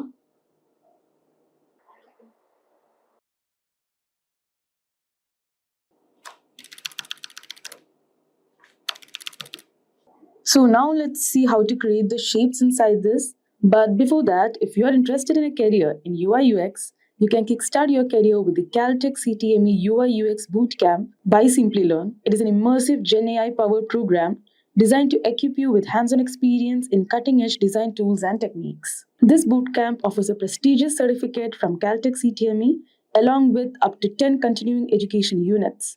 You'll build a professional design portfolio through capstone projects, get end-to-end mentor support, and master 21 essential UI UX tools like Figma, Notion, and Maze. The program also includes masterclasses by Caltech instructors and industry experts. With Simplilearn's Job Assist, gain visibility from top hiring companies and take your first step towards becoming a UI UX design expert. Enroll now to transform your career and showcase your expertise. You can find the course link in the description box and pinned comments. So now let's see how to create shapes. Let's just zoom in a bit. So the first shape is of the home page. So for that you have to select the pen. So let's just, what's the shape? Yeah. So again, you don't have to give a perfect drawing. It's just that they must understand what that particular position is for. So this is how you draw. Click here. Just move your cursor. Mark this particular point. Move your cursor. Mark the point. So this is how you draw.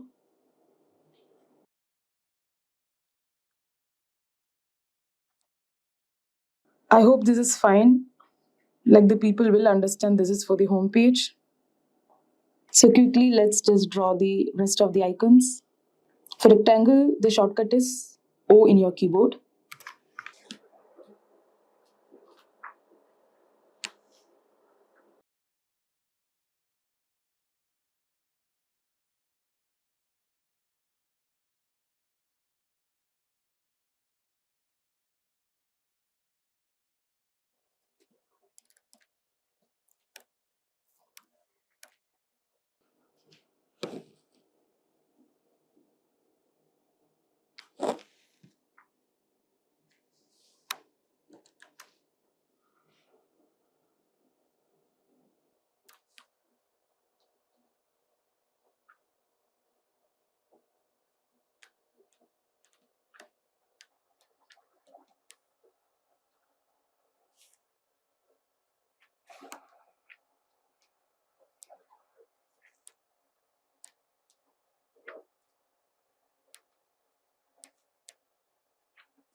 Now let's see how the bell icon is created because it looks a bit tough. So basically what you can do is for this also you just have to use the pen icon, but then as you can see there is a curved edge. So let's see how that can be bought with a pen. So for making a curve you have to choose the pen, click on your canvas. From this point drag the mouse till you get the required shape, stop it, then bring it back. Yes. So I hope you got it. I'll just zoom it and do it once more. So take the pen, click on the canvas, go to the point, just click and drag the mouse, leave it over there, again drag the mouse, and yes, you got the perfect curve.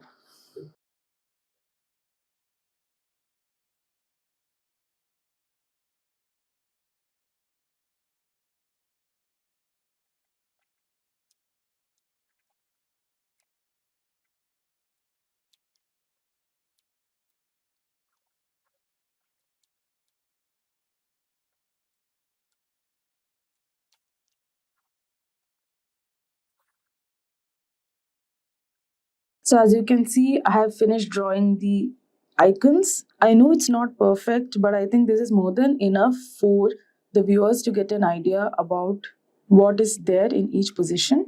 Now again, similarly, you can fill these text, you can, draw the arrow and everything. So yes, this is how you can create your wireframe. It's quite simple, isn't it? So now we can also make a wireframe clickable for multiple pages by adding the flows between the frames. So let me show you how that's done. So for example, I've already wireframed the login page of LinkedIn over here. As you can see, it kind of looks exact. But again, as I mentioned before, wireframe is just a blueprint, so don't waste much time perfecting the shapes and icons of the colors. Your main focus should be the logic of the design. So now let's just make it clickable. For example, I want the user to go to his profile once he logs in. So let's just consider if this is that person's profile. So what I can do is, I have a sign in button over here. So first go to prototype, which is on your right side. So as you hover over the shape, you'll find these plus buttons. So just click over there, drag it. Just a second, I have to zoom out a bit, yeah. So I will drag it to this particular frame. So the trigger is on click. So I don't want this page to come while I hover over it or, while dragging it. I want it on click. So let's keep it on click. Action is navigating to. The animation, I want it smart animate, which means it's smooth. You can also, change the duration, the speed. So now let's just hit the play button. So here is a sign-in page, and once I signed in, here is the profile page. So as you can see, this kind of gives a complete idea on where the user will go after he clicks the login button, right? So yeah, this is it. This is how you create a wireframe and then make it clickable. And now here's a quick tip to make this process even faster. So you can use the Figma community wireframe kits. Now the Figma community offers tons of free wireframe kits made by other designers that you can drag and drop into your project. So this is a huge time saver, especially if you're in a rush or working on large projects. So to access these kits, you just have to go to the community tab in Figma and search for the wireframe kit and browse through the options. So there's something for almost every type of design project, as you can see here. And they're customizable, so you can tweak them to fit your exact needs. So for example, let's just check out this low fidelity wireframe.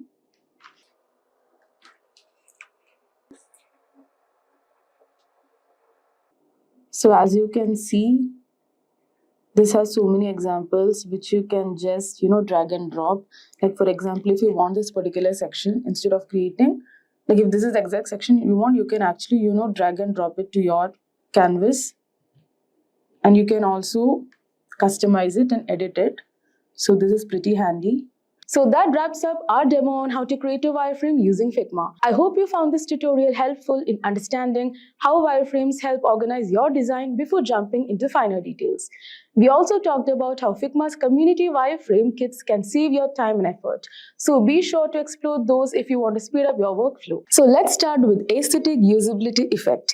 It states that people believe that beautiful designs work better, even if they don't. So think about how you feel when you see a beautifully designed app or website. You naturally assume it's of high quality and easy to use, right? That's this law in action. A good-looking design creates trust and positive feelings, even if there are minor flaws. So it's like meeting someone well-dressed. They just seem more reliable.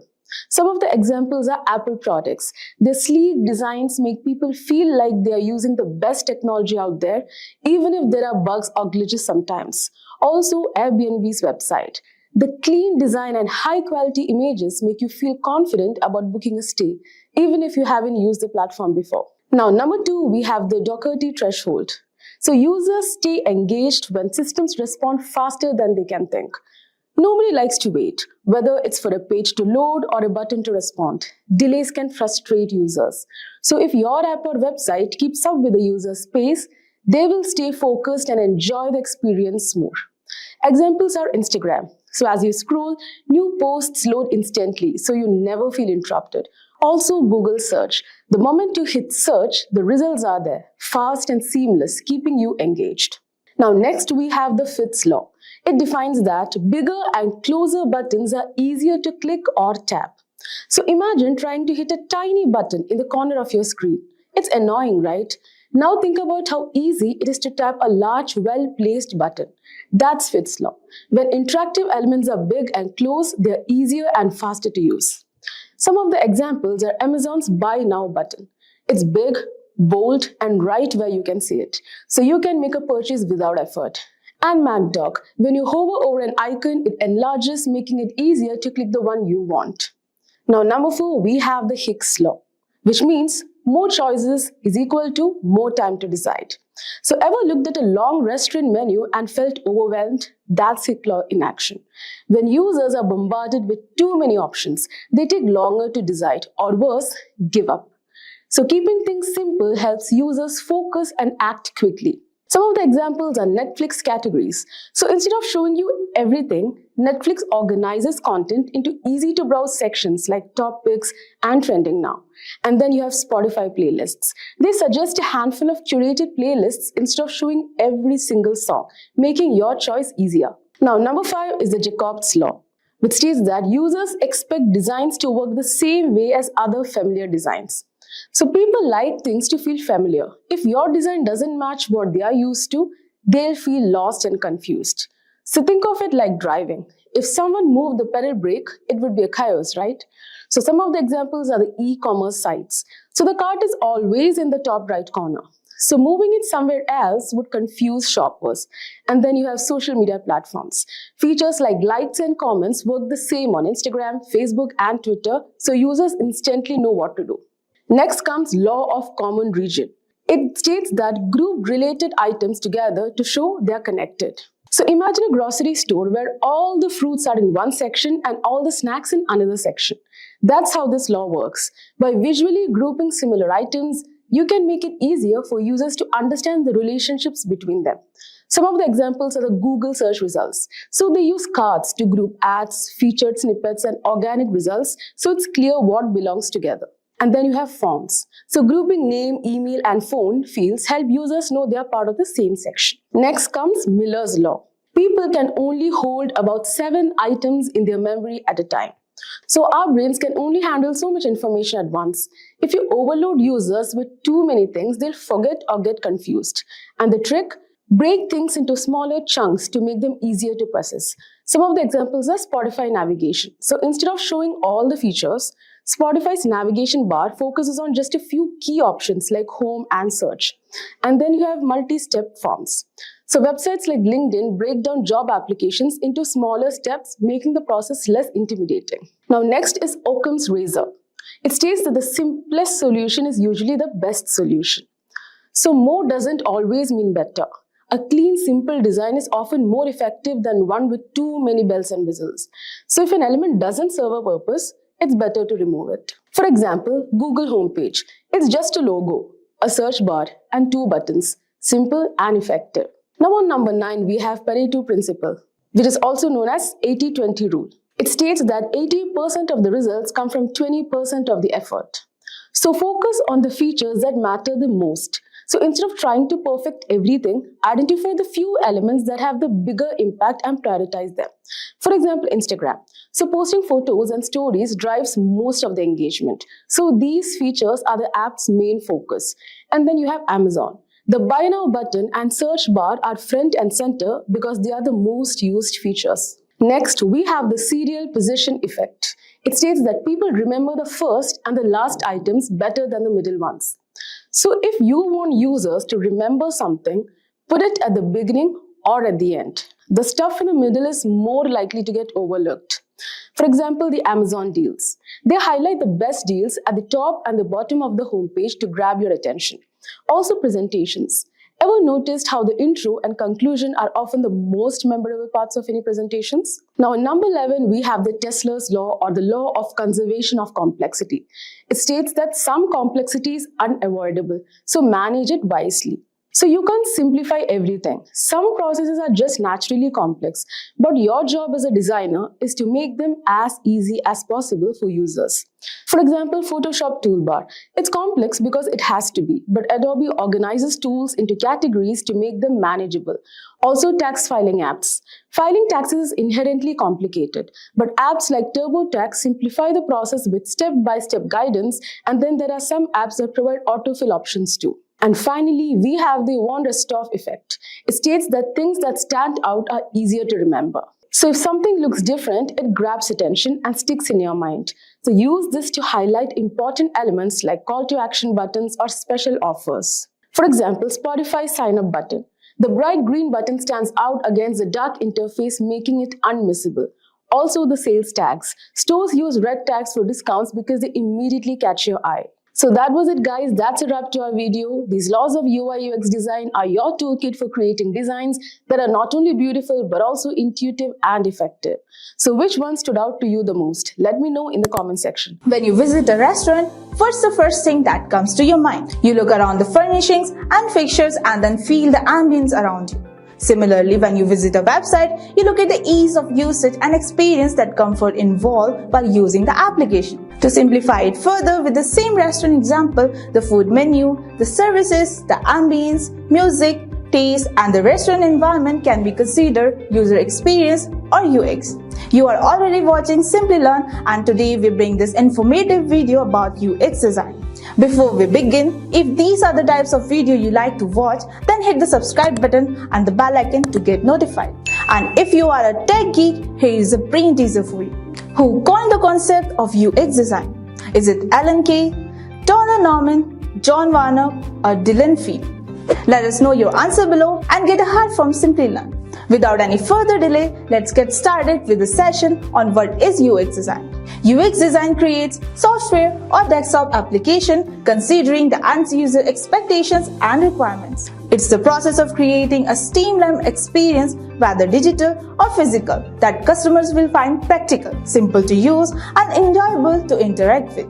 It involves improving the user experience of the consumers when dealing with your product and ensuring they give you good feedback on what you offer. The thought process of constant iteration and ideology to enhance the user interaction with the application and its service can be termed as UX design. There are many factors involved with UX design, but the three most important ones are usefulness, usability, and desirability. If you sum up all these three factors, we can design a great UX or user experience. First comes the usefulness of UX. The primary focus of a UX design should always be on the application usability.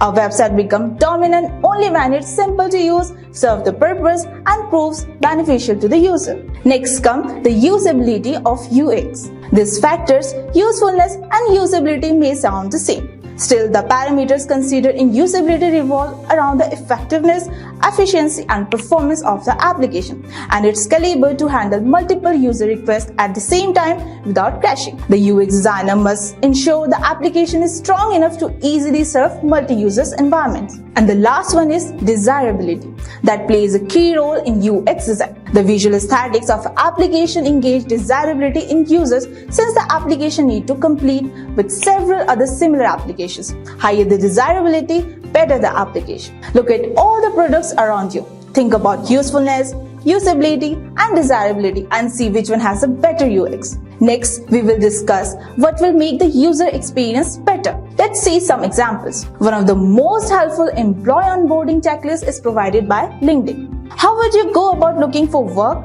or hiring new people? As LinkedIn helps in recruiting new people easily, and it's relatively easy. While opening a LinkedIn account, we notice how the website keeps offering suggestions to improve our LinkedIn profile and use the tool more effectively. It can be either by adding relevant skills, acquired certification, or just connecting with people in our domain to create a network. And we recall completing them because they seem important and will give our profile better visibility. In this case, LinkedIn is a success. Let's take a look at another example. Spotify completely modified personalization. Spotify Wrapped deserves a market award. One thing is obvious with Wrapped daily mixes and the most recent addition, the Blend tool, that enables you to combine your music and create a playlist with your friends. Nobody does personalization better than Spotify. Spotify's UX is different since it offers the customization that we all desire in 2022. The Spotify user experience includes not only customization, but also how the software revolves around the idea of personal music. They retain users on app by creating a loop of personalization music, while constantly recommending music you may like with daily suggestion and recommend playlists. This helps create a musical experience that other platforms strive to replicate. User experience, one of the industry's trending themes. You should be more familiar with the complexities of user experience if you are in the design profession. So far, we have seen the big picture of UX design. Now let's look into more details about the process and what steps are required to have a good UX design. So the first one in the process is to understand. This is one of the most important procedure in the UX designing for the product team before creating anything in the market.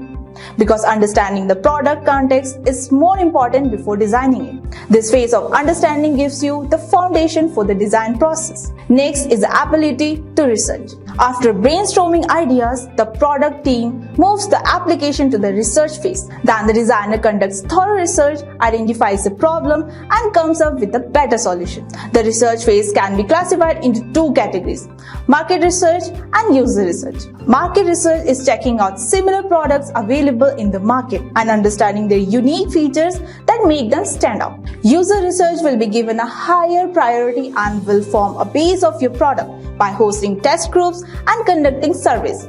This information will help you discover user expectation and serve a better design platform. Up next, we have design. At this phase, the product team start working on activities that involve constructing mockups, images, icons, colors, and etc. The design phase includes creating prototyping, wireframes, and sketches. But the wireframe is among the most important aspects you can produce. A wireframe is an extremely simplified representation of your product. The next one is testing. This phase determines how the market uses your service and product. For example, if you were the Swiggy app designer, you might ask your user to use the app and place an order. You may have seen how users respond to app while ordering the food. You can query them about their experience once they have finished. This is an excellent chance to determine how satisfied your user is with your app and whether it meets their demands. Should there be any concern, those can be rectified right away before the product hits the market. Finally, we will look into evaluation. The benefit of getting users' feedback is to compare the ideas and assumptions you develop. You can utilize this input to make change to your product or think of the brand new features you may have yet to consider. As we learn more about the UX is being received by the general public, the team can work on the further improving the base to create the best version of your product. After understanding the basics of UX design, are you ready to start practicing on your own and start mastering a design tool now? Let's pick out two tools. One is Figma, and it has a very generous free plan. You can work on it using all the features completely. And it has some collaboration features that if you are working with someone, you can work on the same design file simultaneously. It can work directly on the browser, making it platform independent, while also having dedicated apps for certain operating systems. Another option is Adobe XD. Adobe's Creative Cloud offers a synchronization features with other Adobe products, which can be very much helpful when working with large projects. With a very large customer base and readily available support from Adobe, there is a huge collection of templates and project ideas that can be used directly in Adobe XD with minimum fees. You can find a link for our detailed tutorial on how to use Figma in description. That will get you started with the platform without any UX basic knowledge. Welcome to this video on micro interactions in Figma from Simplilearn. Whether you are a designer with some experience or just starting in the world of UI UX, understanding interactions is key to making your designs more user-friendly. So imagine you are using an app and you tap on a button to submit a form, or you scroll down a page to see more content. So these are examples of interactions. Basically the ways users engage with the element on a website or app. So they are super important because they guide the user smoothly from one step to another. Now let's talk about micro interactions. Now these are small details that happen when users interact with your design. For example, have you ever noticed when you like a post on social media and the heart icon gives a little bounce? Or when you drag a file to the trash bin, it gives a quick animation of the trash closing? These are micro interactions. They may seem tiny, but they help improve the overall user experience by providing feedback, making your design feel alive and responsive. And in Figma, you can easily create these small but powerful moments using its prototyping and animation tools. And in this video, we'll be covering some cool examples, including a subscribe button that responds when clicked, a toggle switch that smoothly switches between on and off states, an FAQ accordion that expands and collapses with a simple click, and a page bottom bar navigation that animates when switching tabs, and also a sidebar menu that slides in and out for easy navigation. And by the end of this video, you'll know how to create all these micro interactions in Figma and bring your designs to life. So let's dive right in. So let's start with the subscribe button. So basically, I want the subscribe button to be plain in color, and once I press the subscribe button, I want it to zoom in a bit with red color filled. So here I already have my main frame ready where we'll be trying it out. So we will be placing our subscribe button over here basically. So let's just start creating it. So let's draw a rectangle first. You can press R on your keyboard. So first let me just check that if the size is fine. I think I have to, yep, I think this is perfect. Right. Let's just zoom in a bit. Now let's just round off these edges, corner these edges. So just corner the radius. Yes, that's perfect. And let's just write the subscribe text inside the shape. So initially I want this to be white in color. Yes. Let's just increase the font size a bit. Yes, 15 is fine. Now what we have to do is we have to frame this selection. So select this shape, press Shift key, select the text, go to the bottom toolbar and frame selection. So this is your first frame. Now let's just rename the frame as empty because we won't be having color in it. So basically we need more than one state for animation. So let's create 2 more copies of this. Yes. Now let's just rename these frames as transition and let's just rename it as red filled because finally I want my button to be red after subscribed. And here let's just change this text to subscribed. Yeah. So now we have to create a component set of these. So for that, select all and go to the button toolbar to create a component set like this. Select everything, go to the toolbar and create a component set. Let's rename the component set as subscribe button. Yeah. Next step is to fill the color inside each of the buttons. So even though we need the button to be plain before the click, it is important to fill the components with the same color, like all the components with the same color for transition. But then you can adjust the opacity of the color. So I'll just show you so that you get an idea. So basically, after subscribe, I want it to be red, right? Like the button's color. So let's just select this button. Yeah. Let's give this red color. So we have kept it as FF0000. I think we'll put the text color, we'll keep the text color as black itself. Just a second. Fill. Let's just keep it black for now. We'll give this a stroke and let the opacity be 0%. Yes. Now here, this is the transition state. So let the opacity be, let the color be the same, FF0000, but let the opacity be 75%. Yes. And this is the subscribe button, where we need the opacity to be 100%.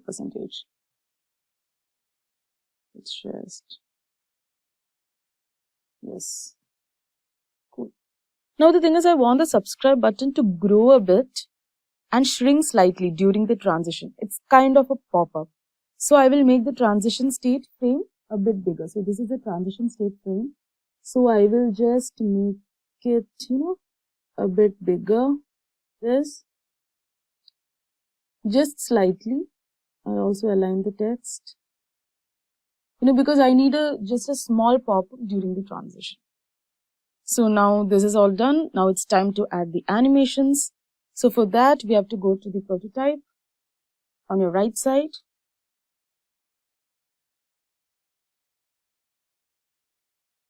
And now let's add the flows between the suggested plus signs. So let's edit the first flow. So here we want on click because we'll be clicking the subscribe button, and on click it will change to the transition state. We need smart animation. Now there are so many options here. So select smart animate. We need ease in and ease out of around, I think 200 milliseconds is enough. Yes. Now let's draw the second flow. Now the second flow, we don't want it on click because, we'll click the subscribe button only once. So I just want it to be dark red after a delay. So let's just give after delay. The least we can give is 1 millisecond. So I think that would be fine. And we need to change it to red filled. We'll give the same smart animate, ease in and ease out. And here we'll, just reduce to around 100 millisecond. Yes. So now let's just copy. So now this is a component. So now let's just copy the first frame and paste it in the main frame. Copy this and paste it over here. Yes. See here, as you can see, the subscribe button, we have just blacked it out. So let me just, change the color of the text. Now here it's reflecting as white. So now let's just play and see the outcome. Yes. So as you can see, the subscribe button, which had no color, as I clicked it gave a subtle pop and went to red button as I had imagined. So this is pretty cool. So this is how, you design a subscribe button or a like button, for example, or a save button, etc. So now let's move on to create a toggle switch. So basically, I want to create the toggle switch for this particular alarm.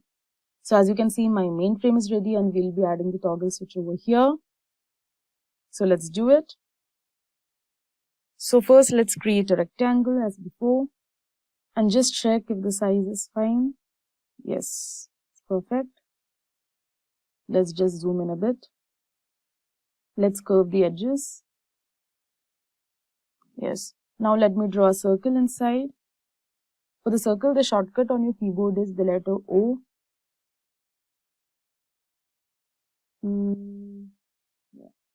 So now you have to do a frame selection for these two elements. So select the element, hold shift key, select the other element and do frame selection. So this is basically your on state. So I will rename this frame as on state.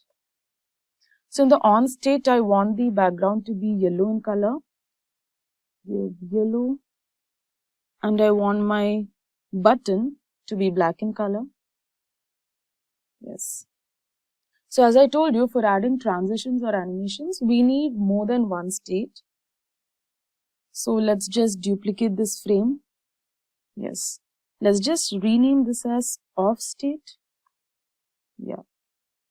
Now in the off state, my button would be here. I think the placement is fine. Yeah. I want the background to be light gray because that's usually the color for an off state. Give the button a dark gray shade. No. Yeah, I think this is fine. Now let's create a component set of these two frames. You just have to select. Just a second. Yeah. You just have to select everything and create a component set. We'll rename the component set as toggle switch. Now let's add flows by going to prototype, like how we did earlier for the subscribe button. So when I press this button, I want it to go to the off state. Again, this is on click. We have to change to the off state. It's smart animate. We don't want it ease in and ease out. We actually, there are more options. I think custom spring. So like, it actually, I want it to, be in a spring action. So I'll just give custom spring. So if you give custom spring, this is how the animation would look like. So now let's just give the same flow backwards with the same settings. Yes. Done. So once it's done, let's copy the first frame and let's paste it in the main frame.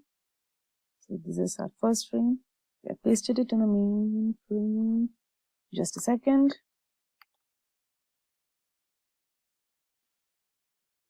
So as you can see, it works and it gives a smooth transition for toggling switch. So now let's create an FAQ accordion.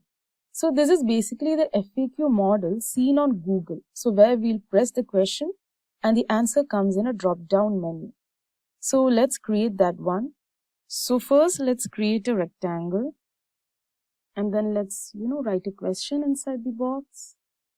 What is UI UX design? The text is not visible, so let's just first change the text color. Just increase the size to 20, or I think 25 would be fine. Let's just align it. Yes. So now let's do frame selection for these two objects, like for the rectangle and the text. So as you might have seen, the basic steps remain the same for creating micro interactions. So let's just do frame selection and rename the frame as question. Now let's create the answer part.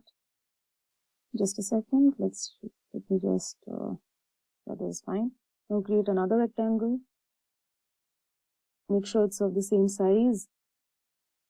Now let's just copy paste expression. Okay. Bring to front. Yeah. Now we have to provide the answer. So basically I have just, I have the answer over here. So let's just drag it.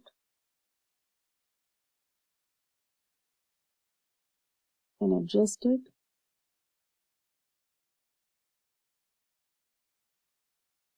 Let's just frame select these two.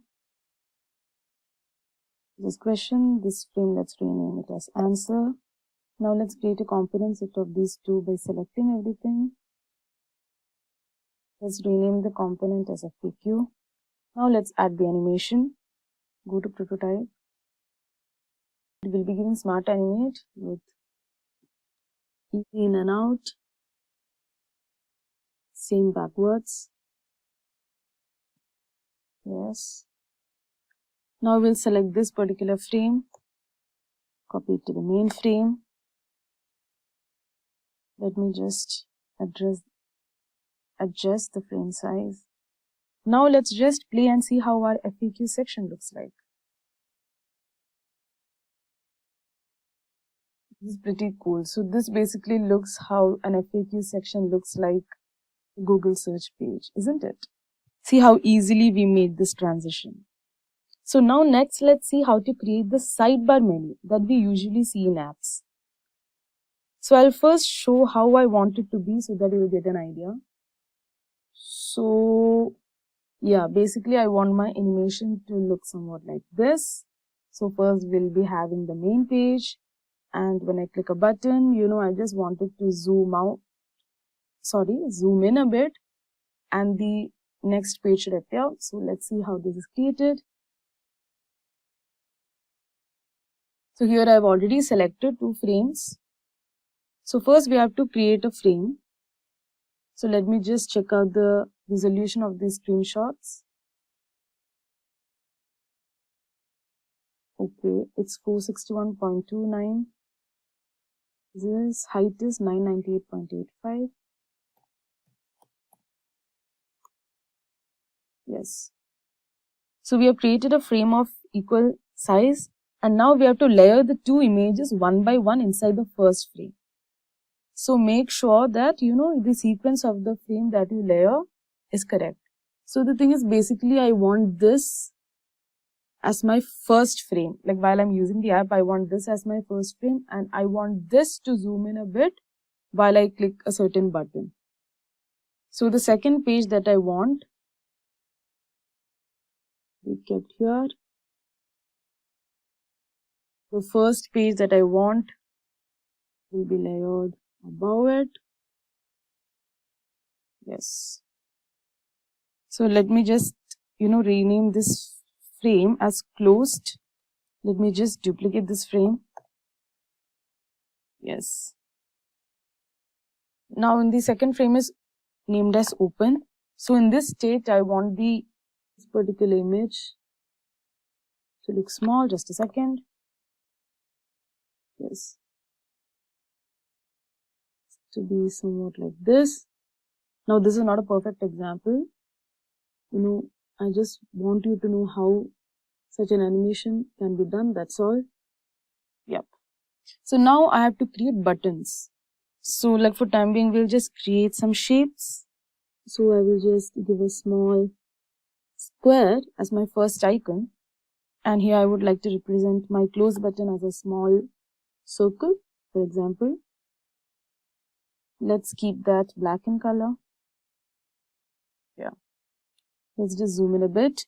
Now we have to edit or, make animations for these particular shapes. So let's just do that. Again, create a component set of these 2. Now let's just prototype it. Same, we need on-click, smart animation, ease in and ease out. Same goes for the other way around. Yes. Now I'll be placing this button over here. Maybe over here. Let's just consider this, as the menu button or whatever. And let's just take this circle and place it in this particular page where you'll be using this as a close button.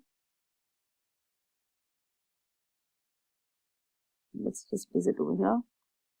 Now let's just prototype these 2.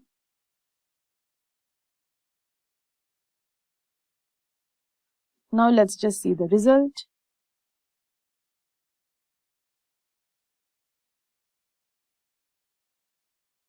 This is amazing. So this kind of looks like a complicated animation, but see how easy it was to create.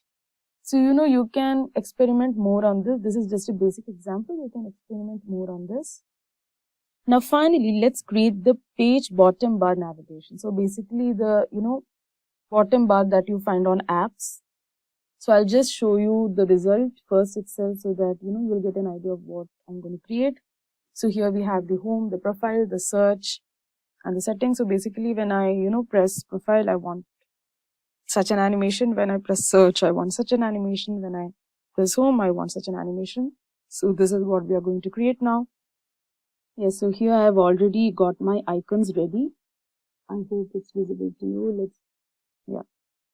So first let's create a frame. And now let's draw 4 rectangles and curve them. And then we have to place them in equal spacing. Yes. Let's just do it quickly. Yes.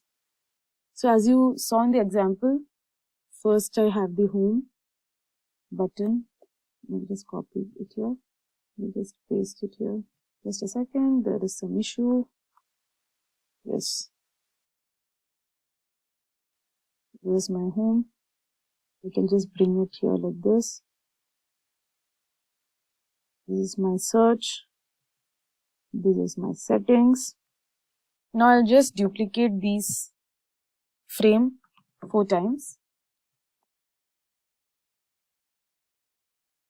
Let me just bring it down. It's going and getting pasted over here. So let's just align them linearly so that it's easy to edit. One more. Yes. So right now we have 4 frames. Let's zoom in a bit. So as you saw initially, I want my home to be red in color and the text too. And I want to place this over here. Okay. Now let me write the text over here. And I want this to be red in color.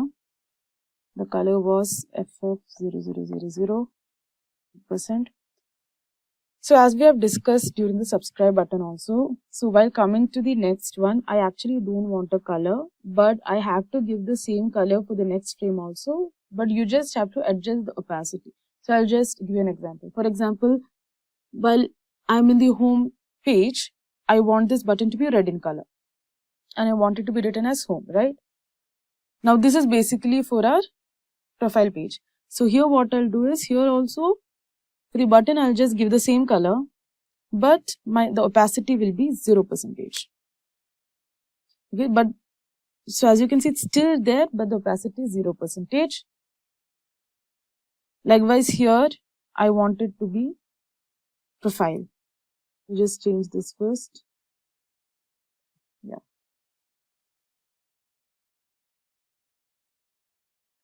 Profile. Here we gave green color. So here we'll give, but here also we'll give the same color. In the rest of the frames also we'll be giving the same green color. What was this color? Just a second, 3900. Yeah. So you have to give the exact color, but the opacity will be 0%. So you have to do likewise in everything. So I will just quickly do it because it will take a lot of time. So I'll just quickly do it and come back to you.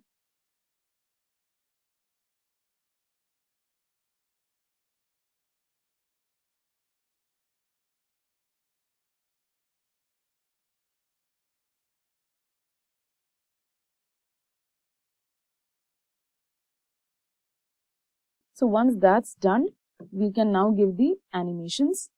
So let's go to prototype. So when I want the profile section, it must go to this. It's smart animate, ease in and ease out. From here also we'll go to the second frame. So all the profiles while clicked should go to the second frame. Now all the home, for example, while clicked should go to the first frame.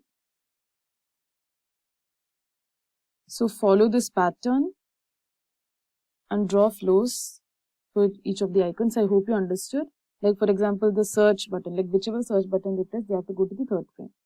So you can draw the flow from each of the frames to the third frame.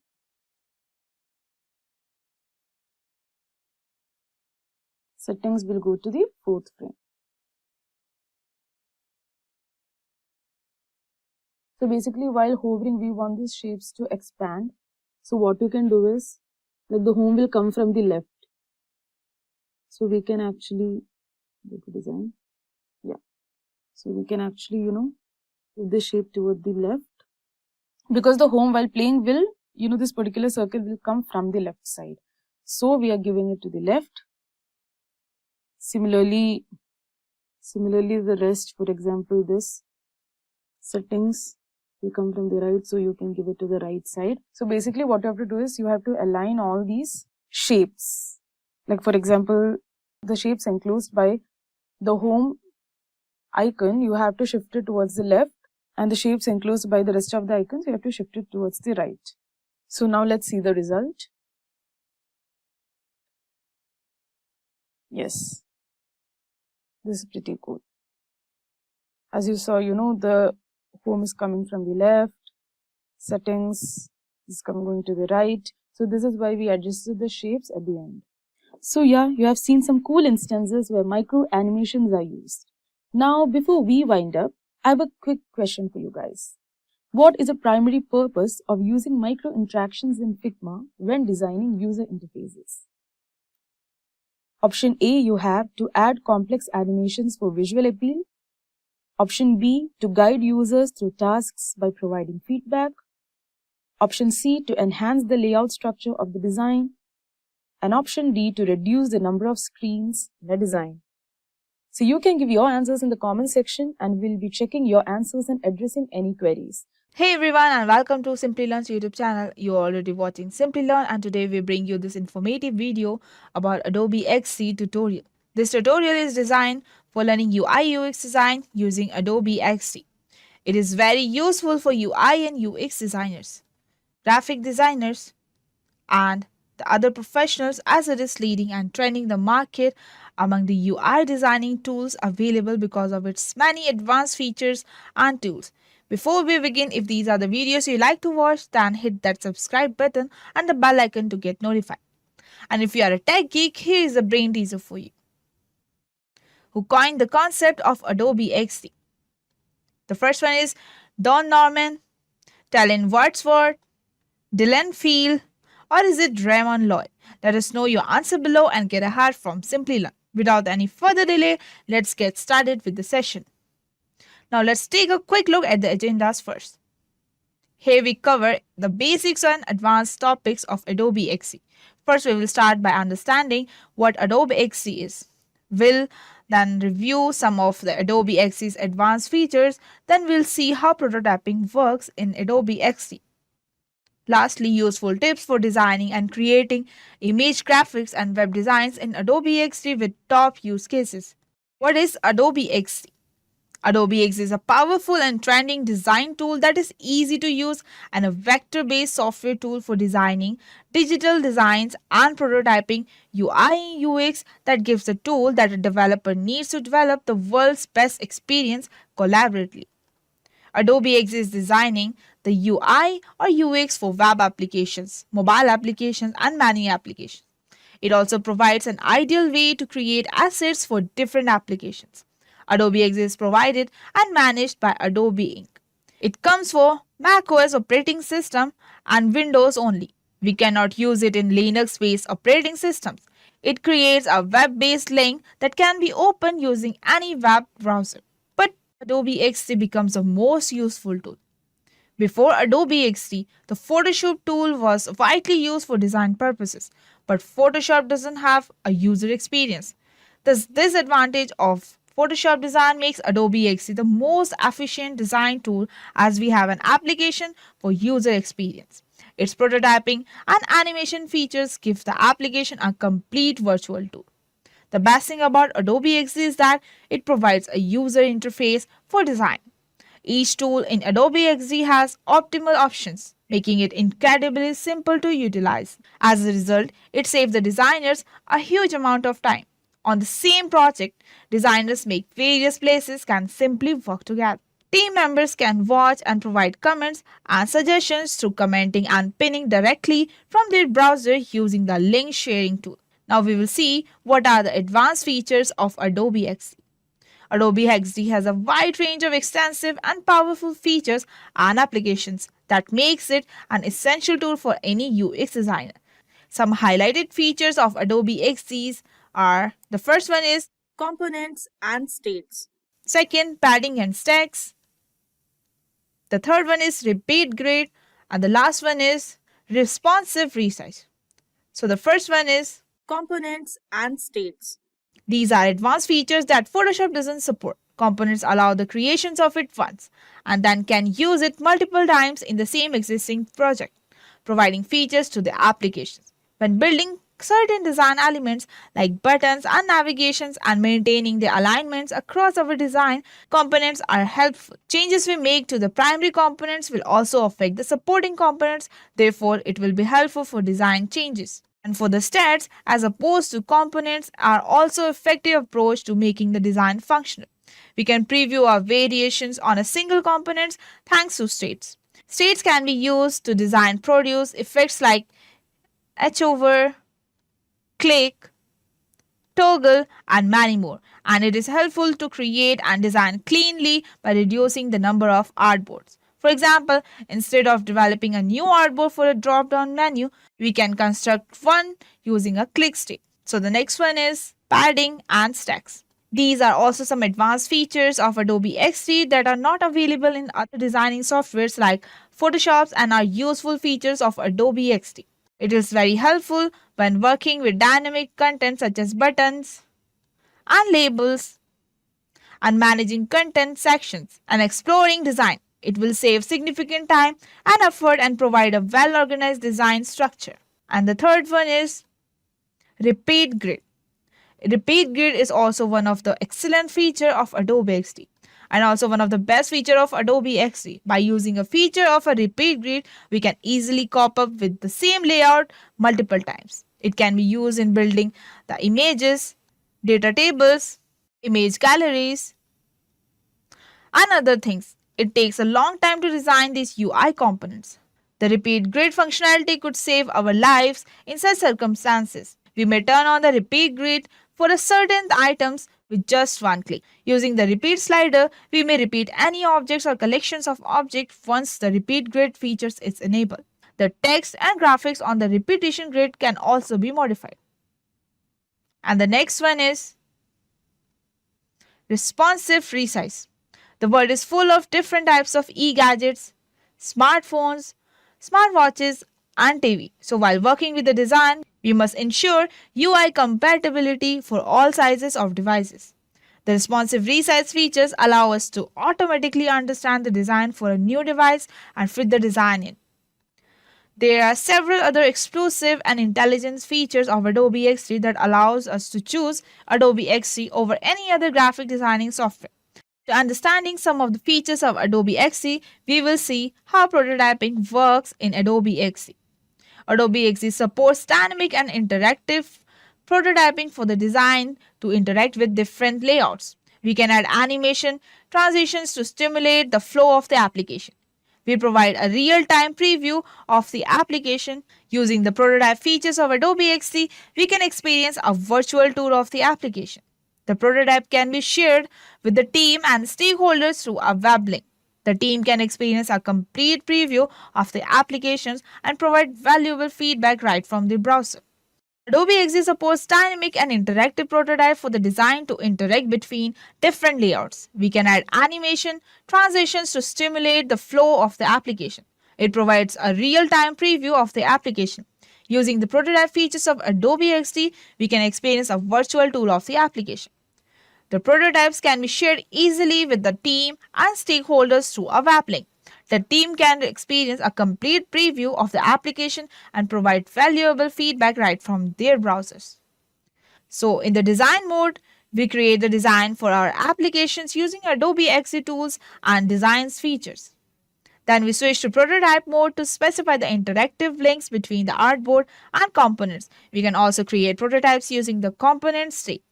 Once we are done with the design and prototype, we can share the design using the share feature. We can preview the designs and prototypes using the previous features. The prototype is one of the finest features of Adobe XD, which makes it different from other tools. We can also add transitions and animations to our prototypes while redirecting to other screens. After understanding how prototyping works in Adobe XD, we will understand the top uses of Adobe XD in different fields. Top Adobe XD use cases. Adobe XD is a flexible tool and can be used for a wide range of design projects.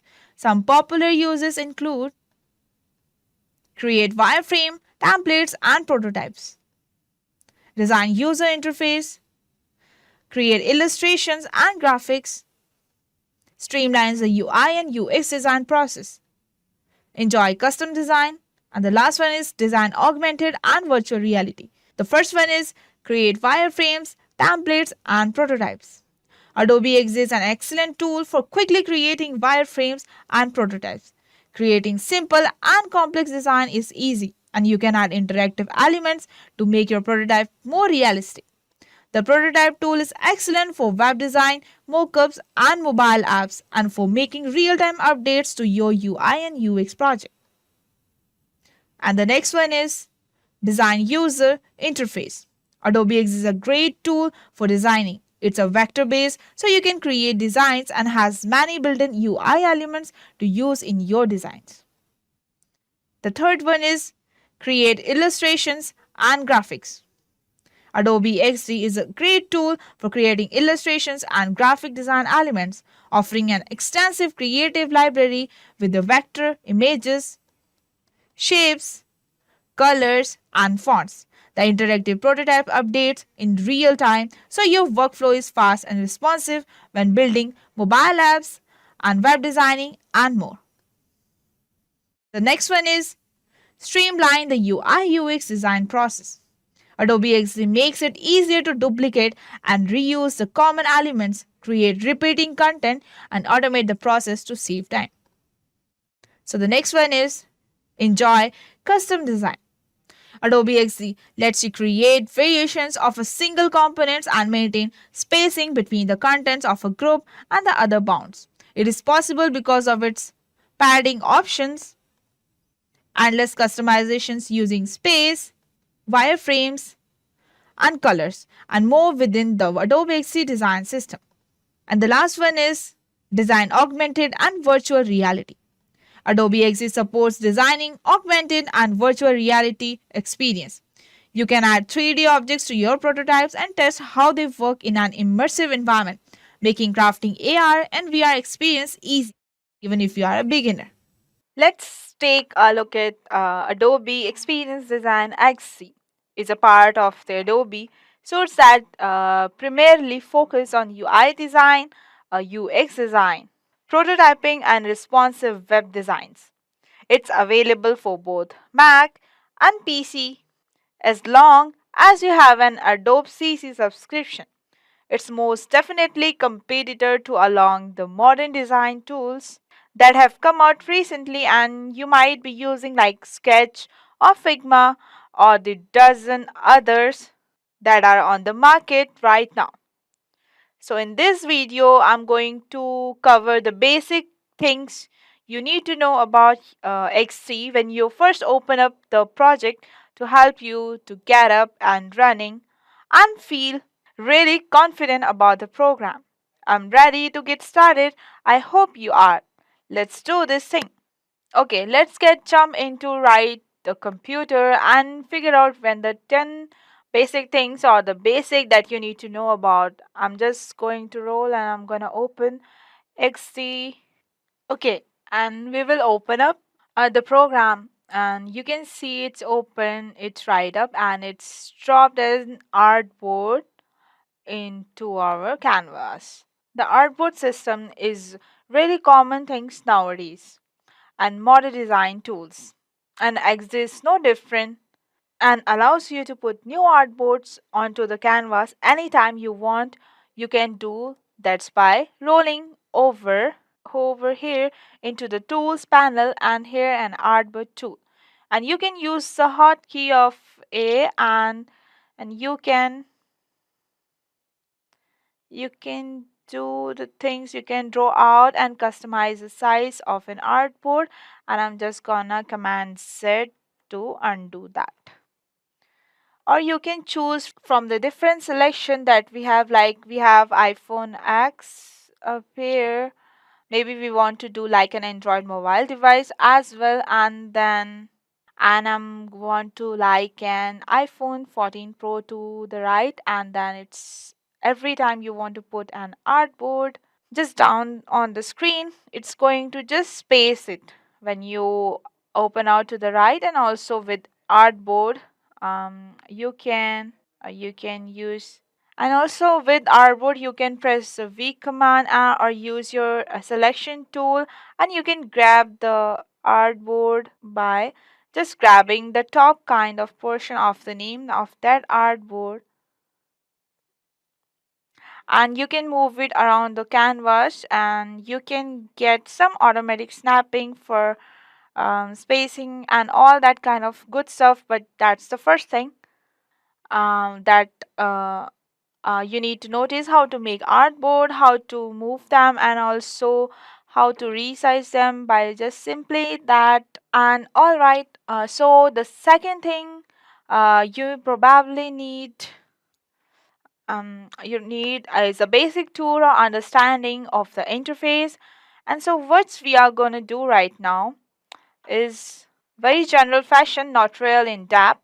We're just going to kind of cruise through the interface and show you what we have on the very left hand side. We kind of already covered it. We have the tool panel where you can drop the different shapes or lines. You can use your pen tool, text, and you can zoom in. Each of these have an hotkey, and that you can learn to kind of speed up your workflow, down at the bottom of this same panel.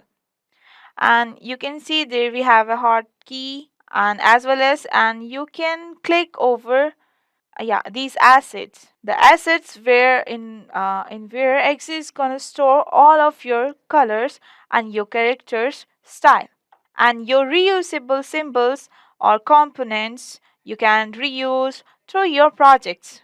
And so you knowing how to click back and forth between your layers and your symbols, or your layers and your assets, really powerful part of X3. Right next to that, we have all the artboards displayed. We can see all the three on their own separate line. Up at the top left, you can see we are currently on the design tab, and we'll talk about this layer, but we can click over to prototype tab, where we can able to create interactions between our kinds of artboard and create interactive prototypes. So that's the difference between these two tabs, that we have the name obviously of our project, and then we have some basics controls on the top right, like zoom in, zoom out, like what percentage are we currently looking at. We want a device preview it or desktop preview. It looks like, so we can share these designs. And then you all have your basic tools. If I just draw a rectangle, and then you have all your basic tools. If I just want to draw a rectangle, and then if you all see the basic tools, I have just drawn the rectangle, and you see over in my properties panel, then you have all your alignment tools and some interesting repeats grid, and you have pathfinders or the boolean operations, and you have all your different properties for your width, your height, your x and y value, and we have some different prototyping options, as well as all of your appearance options like colors, text, and different stroke sizes, and all the good stuff is there. And that is a basic tour of the interface. All right, the third thing you might want to know how to do using Adobe XD, like any other Adobe product, is to use the pen tool, and that's by simply clicking on the pen tool in the tools panel, or by pressing the hotkey of P. Once I do it, I get my pen icon, and I can start by adding nodes to my artboard and create custom shapes, filling those custom shapes with colors. Coming back and redness of redressing, we can redress the individual node, and we can redress in the individual node, and I can add new nodes on however any line. I can redress in the individual node. I can add new node by hovering over any line. I can also delete each one at a time by pressing delete key. and it will just slowly move around and delete each of these points. A few interesting things about the pen tool in Adobe XD is that, unlike most other Adobe products, may hold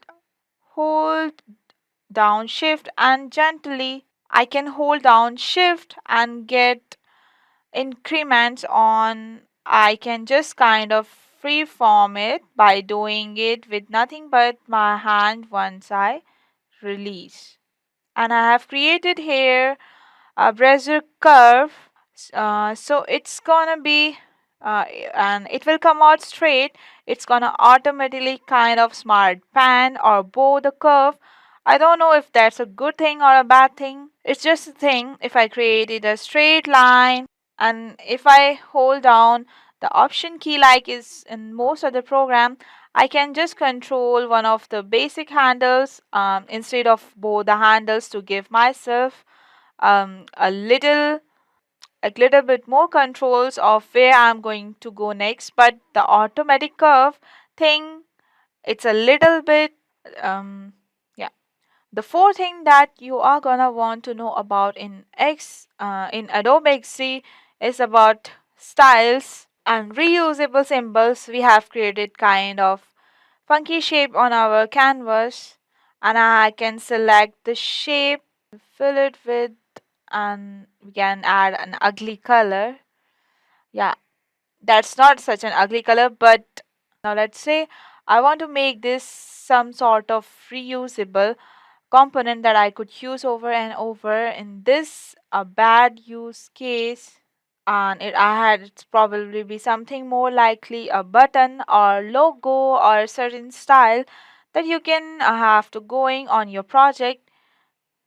But for your our example, this will do if I want to create a reasonable symbol out of this element, though I would roll all the way over to the left and down between my asset and my layers. I have an asset panel and it's here. There's few things I can do while I'm here in my asset panel. I could probably create a reusable color. We have a border color and the fill color that are both a part of now that the rest of this design, and I can always come back and reuse those styles. I can also create a reusable symbol and I can rename this symbol. I can call block because this what it looks like to me, and anything and anytime I want another one of these, I could either option to drag, and this could either option drag another one out, or I could drag one from my asset panel. And there's like this, it's a nice visual representation of all your reusable components in your project, and it's really nice symbol work in a very interesting way, I will say. You just take any of the represented symbols on the canvas, and you can change the properties with the color, and will change the size of this, right?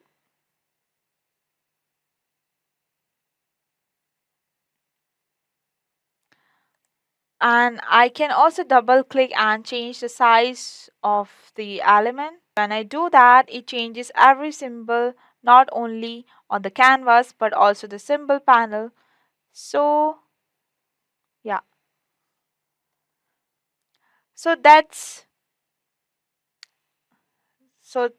kind of interesting. So now we have changed the size of our symbol, and maybe we want to have that color into our colors. We also have character styles, so I can use my text tool.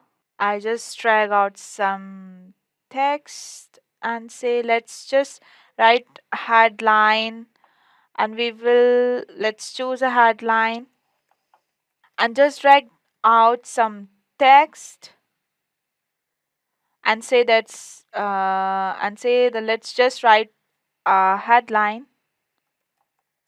and let's choose a headline Like maybe we will all grab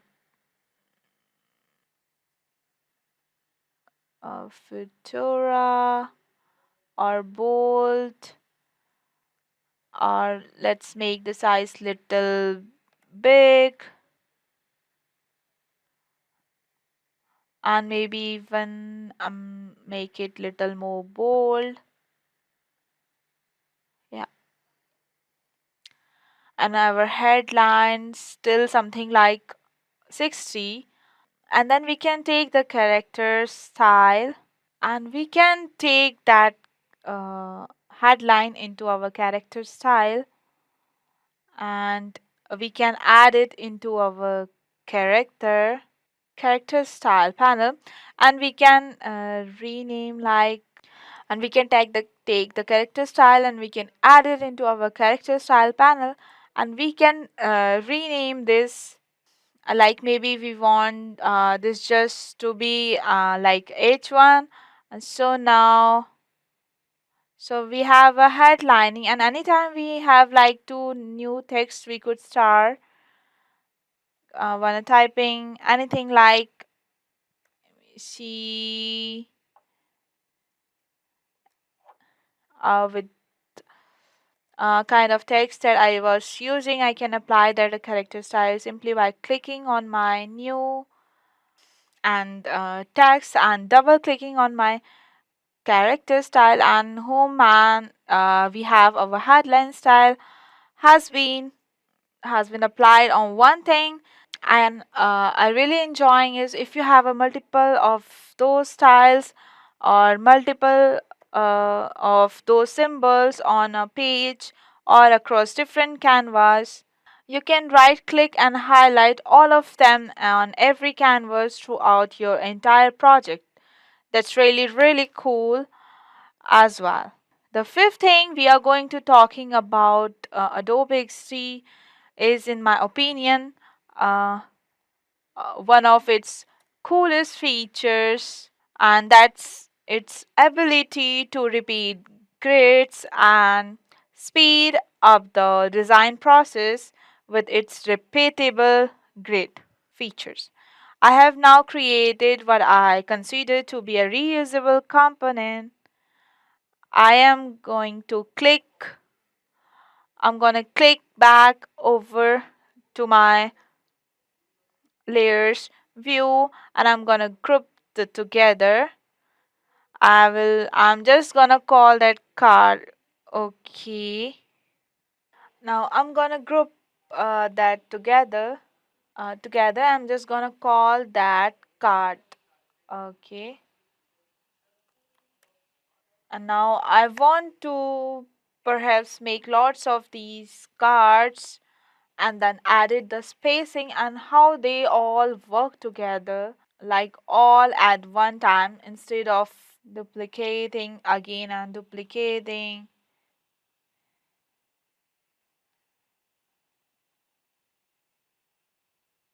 Instead, I can just click on the element I want to duplicate and head over to my properties. After dragging down, and all the copies of it appear, and now we can have multiple copies that are being controlled by our grid. We can just kind of fix them, like, and that if we want to change or edit the spacing that we have of our cars in between from one to another, we can literally just double click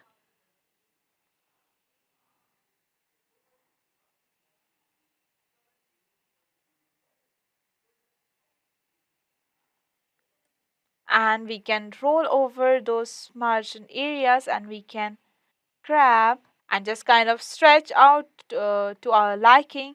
So now, and this feature is very extremely enjoyable. I think it's really speed up kind of the rapid prototyping aspects of design, as well as some of that tedious kind of back and forth of spacing things. You don't have to do that because all these taken care of right here in our repeat grid function. The next thing we need to talk about is prototyping. It's a kind of big deal in XD. It's so big, it has its own tab up the top of the left and to the right of the design. Now we are in the prototype tab, and prototyping is really easy. You literally just gonna click on any sort of element that you want to, like for instance, for our cards, or for the triangle, or for the circle. I'm going to grab the tab and I just connect it to, and you're gonna set it any type of trigger. For instance, I'm putting the trigger as a tab, and animation should be like, I will choose only auto animate, and this one back to this. For this we have to see whether is it working or not. First we will tap on this, and we have the play button over here, so the thing it will pop out. And when the thing we have putting on the trigger as by tapping, when we will tap on the circle, the next page of the iPad is coming after the iPhone 14 Pro to the iPad 1. So our final point, it's all about sharing. Sharing is creating, and as the is all about sharing, and so we are not we are in our prototype view right now. It doesn't matter if you are in your design or prototype, the share icon will always show up in the very top right, and by clicking I can publish the prototypes and publish some design space, manage my public links. But first thing we are to do, publish our prototype. We are gonna allow. Ever come across apps that may not be the most feature rich but are just so well designed that you can't help but use regularly? To generate such high functionality, UI UX designers play a crucial role in creating user-friendly and visually appealing digital products such as websites and mobile apps. Additionally, the increasing use of digital products in everyday life had led to high demands for UI UX designers, making them valuable assets in many industries. You are already watching Simplilearn, and today we bring you this informative video about how to become UI and UX designer. And if you are a tech geek, here is a brain teaser for you. User interface design implemented is an iterative process that draws on predefined design principles. Is it true or false? Let us know your answer below and get a heart from Simplilearn. Before we begin, if these are the videos you like to watch, then hit that subscribe button and the bell icon to get notified every time we upload a new video. Without any further delay, let's get started with the session on what makes UI UX easy to use. Well, UI UX designers aim to create products that are easy to use by following several principles, such as keeping interface simple and using consistent design patterns, designing interfaces that provide clear feedback, following accessibility guidelines, and continuously testing the product with users to get feedback and make changes accordingly. By following these principles and the best practices, UI UX designers can create products that are user-friendly and meet the needs of their target audience. So now that we have understood how UI UX is easy to use, we will now explore their importance.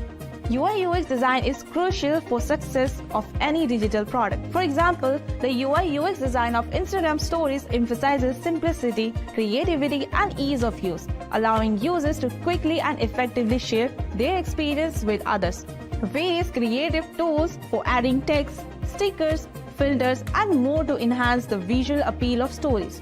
Also, it determines how enjoyable it is for users to interact with the product. A well-designed UI UX can distinguish between a widely adopted product and a quickly abandoned one. But why UI and UX? UI UX is important because it directly impacts a user experience with the product. A well-designed UI UX can make a product easy to use, visually appealing, and provide a seamless experience for the users.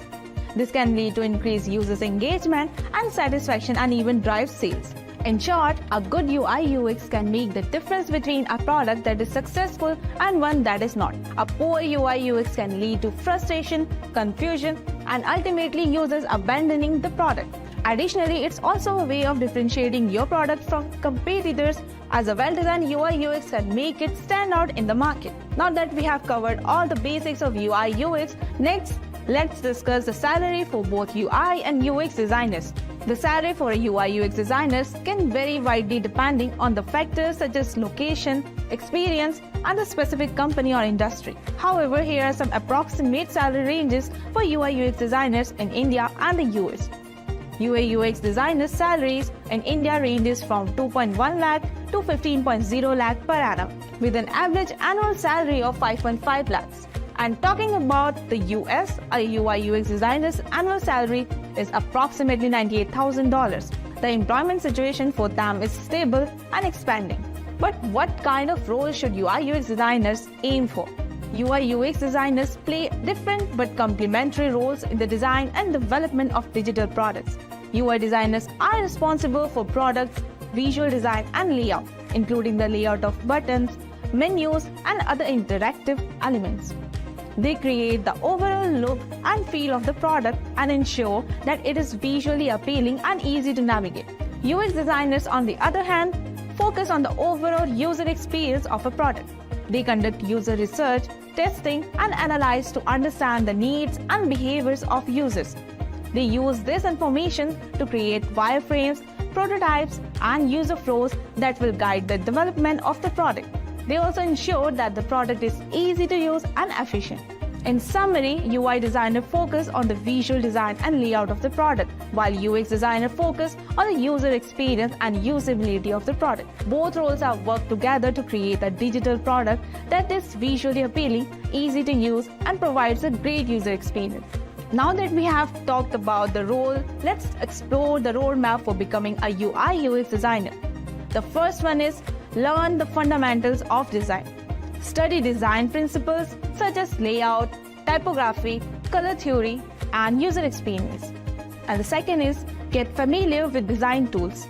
Learn to use popular tools such as Adobe XD, Sketch, Figma, and InVision. And the third one is build a portfolio. Create a portfolio of your design work to showcase your skills and abilities to potential employers. The next one is network. Attend design events, meet other designers, and join online design communities to learn about new design trends and technologies. The next one is keep learning. Stay updated on the latest design trends and technologies by taking online classes, attending workshops, and reading design blogs and books.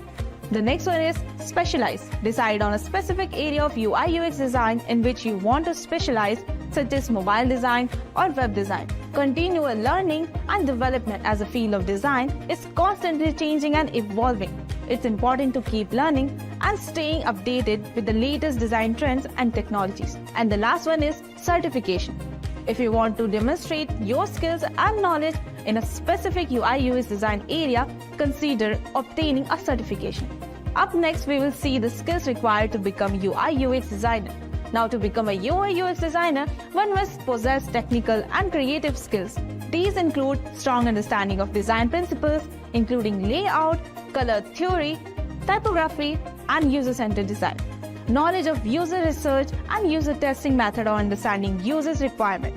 Strong communication skills to effectively present and explain design decisions to stakeholders. Understanding web development technologies and ability to design for various platforms including desktop, mobile, and web. Strong problem-solving skills to create effective and efficient design that meet users' needs. Knowledge of accessibility and inclusive design principle ensures the design is accessible to all users. Continuous learning and keeping up with new design trends and technological advancements. In summary, UI UX designers must have a blend of technical and creative skills, a deep understanding of design principles, a user-centered design approach, and the ability to learn and adapt to new technologies and trends constantly. Now we'll see what tools are required or what tools are commonly used in UI UX designing. So the first one is Sketch or Adobe XD. These tools are used to create wireframes, mockups, and user interface prototypes. Axion. This prototyping tool allows designers to create interactive wireframes and prototypes. InVision. This is also a prototyping tool that allows designers to create interactive wireframes, mockups, and prototypes. Figma. This is a cloud-based design tool that allows for collaboration among multiple team members and can be used for creating wireframes, mockups, and prototypes. User testing. This tool allows designers to conduct user research and testing to gather feedback on their designs. These are some common tools used in UI UX design. but the specific tools used will depend on the project and the designer's preference. Let's discuss what practices are needed for UI/UX designers. Becoming a UI/UX designer requires education and practical experience. A strong foundation in design is essential. To gain practical experience, designers can participate in internship or freelance projects. Additionally, it's important to stay up to date with the latest design trends, for example, the dark mode concept, tools and technologies to ensure you can deliver design that meets the need of the modern digital landscape. Participating in design communities, attending conferences and workshops, and taking online courses can keep your skills sharp. The ability to cooperate and communicate with cross-functional teams, such as developers, product managers, and stakeholders, is another requirement for UI/UX designers. Next, we will see portfolio for UI/UX design that needs to include. A UI/UX design portfolio is a collection of a digitally made showcase of past designers' skills and abilities in designing user interfaces and user experience for various digital products, such as websites, mobile apps, and software.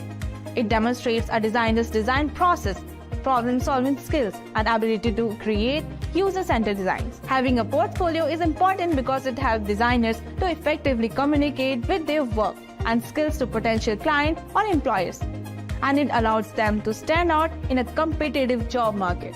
Example of your best UI or UX work should be included in your portfolio, along with a summary of your professional background and a landing page that makes it simple for hiring managers and recruiters to find what they are looking for. 3 main things your UI/UX portfolio should include: an attractive landing page, a few case studies, and work history. Here is an example for you. Nia Watkins is a UX designer. Many of the obvious checkboxes are checked in her UX portfolio, including clear design, navigation, and well-organized case studies.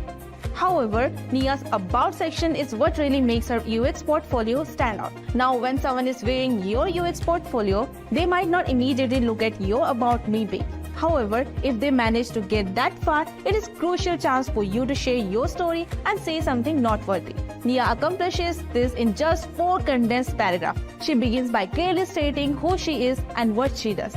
Then she describes her previous work and how it influenced her decision to pursue a career in design. Nia talks about how she encountered ineffective, poorly designed websites while working in civil service and frequently had no use creative solution to save time, energy, and money. She expresses her view on what makes a good designer, understanding the human experience. Last but not least, Nia shares her hobbies and interests outside of design with us. Nia's About section is strong, unique, and impactful. It is an essential component of her brand and portfolio, not just an afterthought.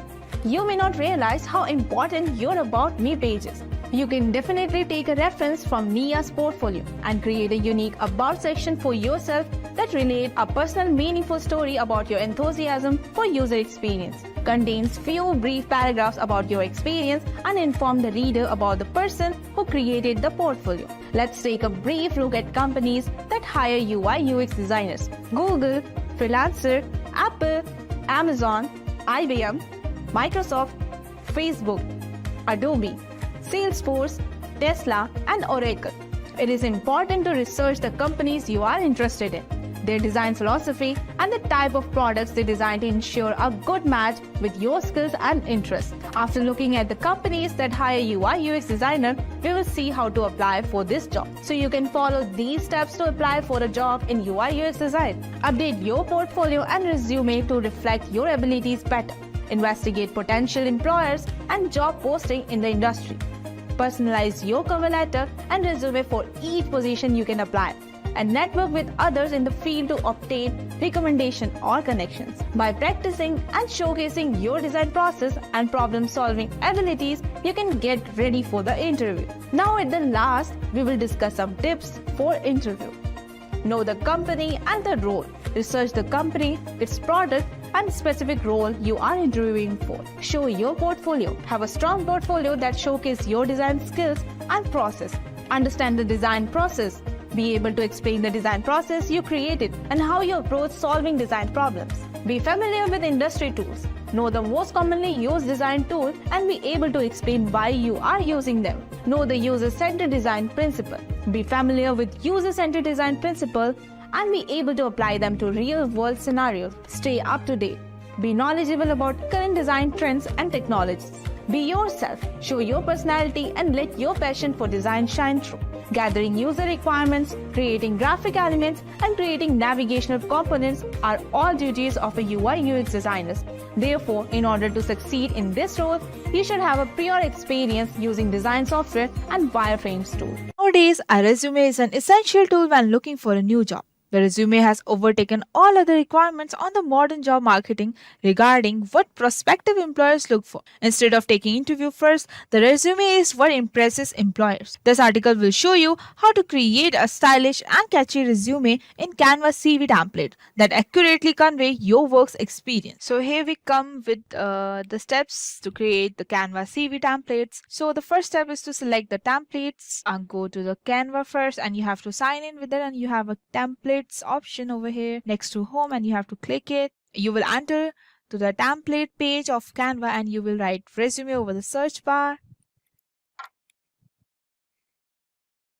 and select the desired resume according to your choice and find your ideal template for your resume by scrolling up. And once you search the resume, you will see a millions of resume templates available in this Canva, so you can choose according to your needs. So we are creating a Canva template, so we will choose a blank page. So first we will take a frame, circle frame,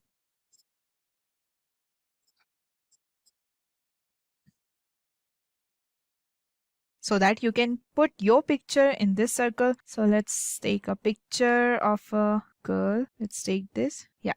Now let's take an rectangle.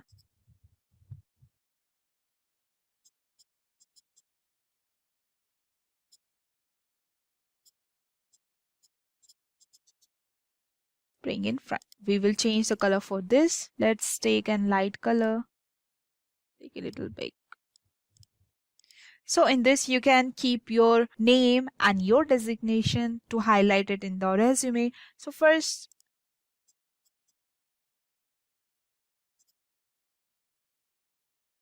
I have highlighted the name as Sam given, and she is a graphic designer. So I have highlighted this. We can make it bold and little bigger. We can change the color font. Okay. Now after selecting the picture and highlighting the name, we will customize the background. Now we are in the Canva home page with the selected template and we can customize it. Changing the background color is a good place to start with customization. To select the background of a template, you have to double click on it and you can have a small box on the left of the panel and you can select any of the color. Let's take this color. And you can pick any of them to include on your resume. And now we will see the header and the contact information. This section contains your name, designation with some personal information like email, date of birth, and any other social media links like LinkedIn, etc. So we will write it over here.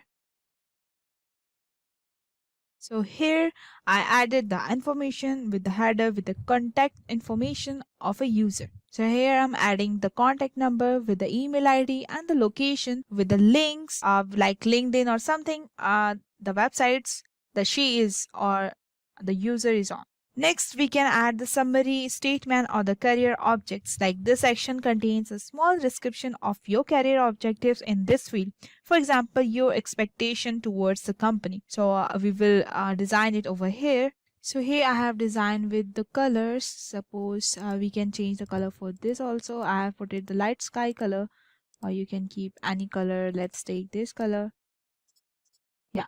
So after professional profiles, after adding this summary statement, now we have to add the additions, educations and the skills. This section contains the details of your educations and soft and hard skills. For example, BE, BSc, BTech or etc.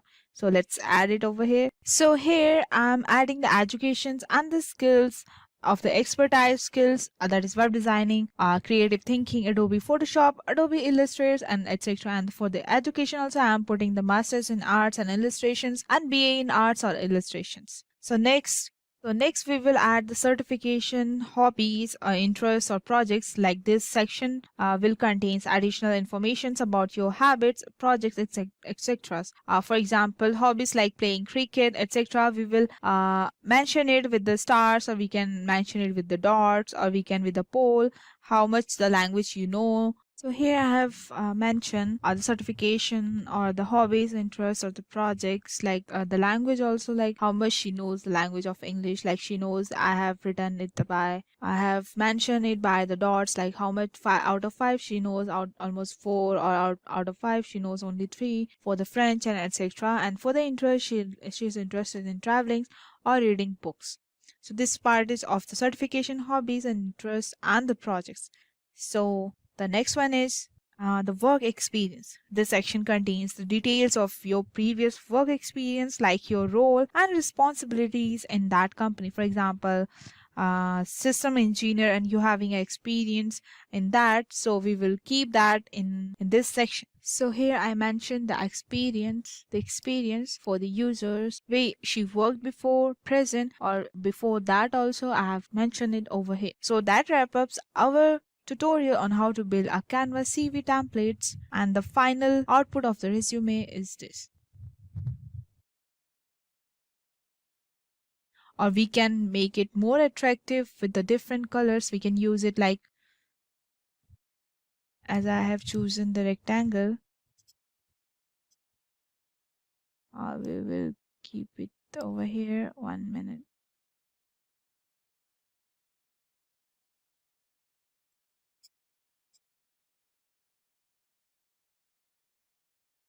Send backward.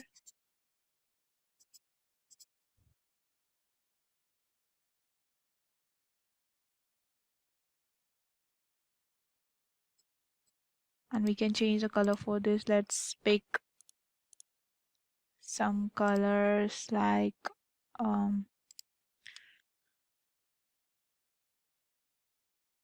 so let's bring it there.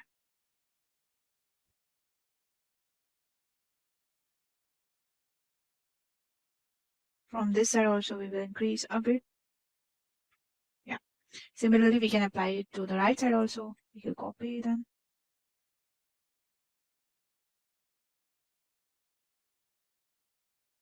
Yeah. So this is the final output for our resume template in Canva that we have created, where we have wrap up with the profile picture of the user with the name and the designation in highlights. After that, we have come with the header with the contact information, where we put all the information of the user. After that, we put the professional profile, where we are putting what the expectation from the company and the expertise skills of the user, and the educations of that users, masters or BA or something else, are with the interest and the language.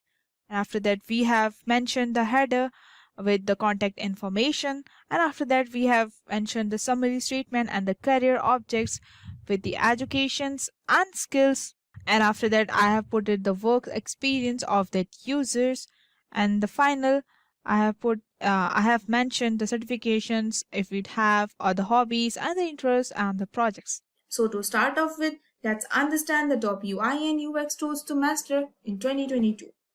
And the first one is Adobe XD. All the graphic designers are familiar with the Adobe industry's leading software, including Illustrators and the Photoshops. These Adobe XD cloud products are beneficial to the UI and UX designers. Photoshops can be used to modify, composite, and produce visual content such as arts and graphics. Some of its features are they can change the master component, then distribute it throughout the company. And it is perfect for designers in huge business and organizations with the necessity for asset uniformity. And it is good for prototyping and designing. And it works on Mac OS and Windows. Next one is Sketch. In order to create high quality prototypes and the interfaces with just an intermediate preview on the mobile devices, Sketch has become a common UX tool. It has an icon that makes it easier to construct UI elements for reuse. With the help of these capabilities, it is possible to create design systems and uphold consistency in interface design. Some of its features are user can generate mockup using these design and prototype tools and share them with the group for the feedbacks. To get an accurate knowledge of the final product, they can add photographs and edit the text. And it is good for prototyping and designing, and it works on Mac. The third one is InVision Studio. It is a set of 3 UI and UX tools that offers user a centralized workspace for the collaboration and quick screen design prototyping. All the prototypes, sketches, and the designs are accessible in one place. So thanks to InVision Cloud. Communication is also made simpler through InVision Studio, and they can get intermediate input and stay informed about the document's modification at every stage.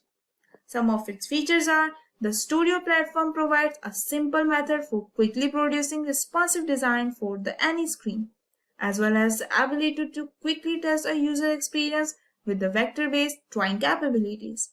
It mimics users' navigation by animating screen changes, and it is good for prototyping and UI designing, and it works on Mac OS. The next one is Figma. It is one of the top UI design programs. It features a drag and drop user interface designers that enables cross-organization collaboration. One of the few UX solutions that unites designers, developers, and project managers is Figma. Some of its features are it takes pride in being an organization's single source of truth. You can upload approved reusable elements, icons, fonts, and style. Team members can check code as well as extract the key role. And it is good for designing, and it works on browser, macOS, and Windows. The next one is Framer X. One of the most powerful UX tool is Framer, which was formerly known as a Framer X. It provides demonstration of a future product's functionality and performs that are so close to reality as possible. Professional UI designers aiming to produce amazing prototypes that should consider using Framer. Some of its features are it provides collaborative early stage creation input from the JavaScript, and it supports the development of complex and advanced prototypes, including the projects for augmented reality and virtual reality. It aids in the establishing minor yet important transitions, and it is good for prototyping, and it works on browser and macOS. And the sixth one is FlowMap. It is another specialized UX tool that makes it onto our list. The tool works best for IAS, sitemaps, user flow, and websites. Using FlowMap, several teams may see the workflows quickly. When creating a UX strategy, structure, flow, and the sitemaps need to receive a lot of considerations. There are several technologies available that integrate UI and UX tools in a single platform. Some of its features are it is a straightforwarding sitemap tool that facilitates teamwork and the website page construction. Customer personas are created with the help of the persona tool. And it is good for wireframing and web designing. And it works on browser. The next one is Origami Studio. In contrast to other UX design tools like InVision, it is extremely advanced software that's specially for experts. It was originally developed for the Facebook designers, but it is now freely accessible. It has a steep learning curve that makes it a difficult prototyping tool for the new users. And it is one of the most advanced UX tools available, and it creates interaction that are realistic and offer easy sketch integrations. Some of its features are it creates a prototype logic using the patch editors, and it has a substantial fixed library that can be accessed instantly. And the components from the sketch can be copied and pasted without any issues. And it is good for design missions, and it works on Android, macOS, and iOS devices. The next one is Balsamiq. is among the greatest UI design software and a popular wireframing tool among designers, product managers, and innovators. And it was specially created to make low fidelity wireframes. Despite its simplicity, this tool is recommended for the UX designers of all the levels to quickly demonstrate the usability of a given website or the applications. Any product manager or business owner trying to put an idea on paper will find Balsamic to be very much helpful. Some of its features are: it helps in the creation of low-tech wireframes that focus on the utility and the user flow. A drag and drop editor is available to make design quick and easy. And it works on mockup and wireframe and is good for browser, Mac OS and Windows. The next one is Marvel. Another excellent UI and UX tool is Marvel, which can be used to create a variety of hi-fi and lo-fi wireframes, prototypes, HTML and CSS handoffs. It is a fantastic tool for polishing the interface for the prototypes and giving it a finished look. The learning curve for this app design tool is quite minimal, and it makes the tool efficient and developing at the interface and creating prototypes. Some of its features are: it provides testing, handoff, and fast prototyping, and it enables you to easily construct pages and even use a prototype to test your design. And it is good for wireframing, animations, and it works on web, Android, and iOS device. And the last one is Exure. The dynamic content, conditional logic, and the adaptable views capabilities of the Exure RP UI design tools allow you to quickly create the prototypes that function similarly to the real things. In order to exchange design with the stakeholders, you may also connect Exure to the well-known design software like Sketch. Some of its features are: you may instantly distribute prototypes with the organization for the intermediate feedback using the built-in Exure Cloud capability. It enables UX designers who don't frequently work with the coding to transfer a design to the development team with the full documentation. And it is good for prototyping, and it works on Windows and macOS. Now let's discuss what Figma is and proceed further for the same. Figma is an online tool for designing and editing users and graphics interfaces. It may be used for various graphic design tasks, including wireframe websites, creating user interfaces for the mobile applications, creating design prototypes, creating posts for the social medias, and everything in between. Compared to other graphics editor software, Figma is unique, mostly because it immediately works with your browser. Also, you can begin designing and getting your project from any computer or platform without installations of additional software or acquiring additional licenses. After discussing what is Figma, we will see how to use Figma. It is a web-based application, as we already explained. To begin using the app, you only need a desktop or laptop with a reliable browser and an internet connection. After that, you may sign up for a free account on the Figma websites. Additionally, you may immediately get to work on your designs. With Figma, you may design products from scratch or from pre-made templates using an editor that is incredibly user-friendly for the beginners. There are many sources that are available online to teach you how to use Figma, but learning will be much simpler if you use the lessons we provide below. In the tutorial, I'm going to show you the best way to start practicing designing apps and websites in Figma, and will give you step-by-step instruction you can literally follow click by click. I will only tell you the stuff that you need to get started designing interfaces. So let's get started. So we are going to look at the tool called Figma, and it has a few advantages. But most importantly for you, it's free to get started.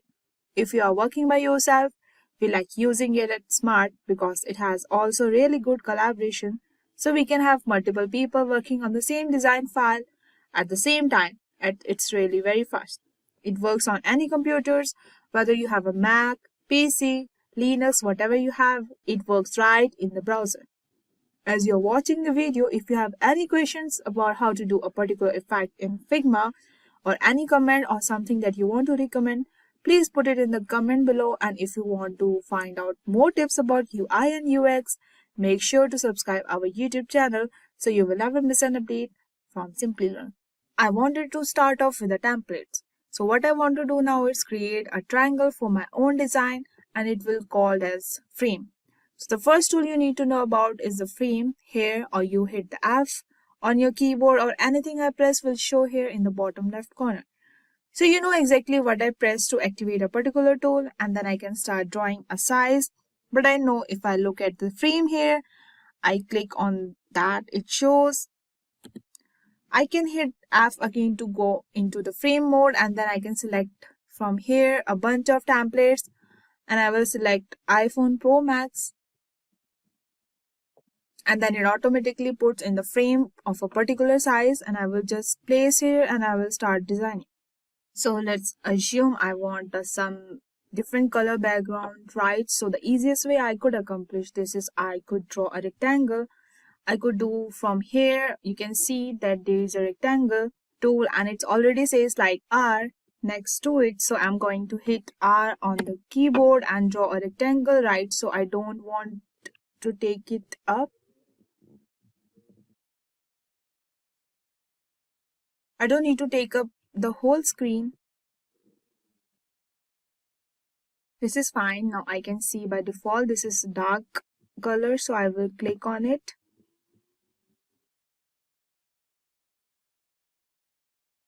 And so here's, I say whatever, like I can select the color.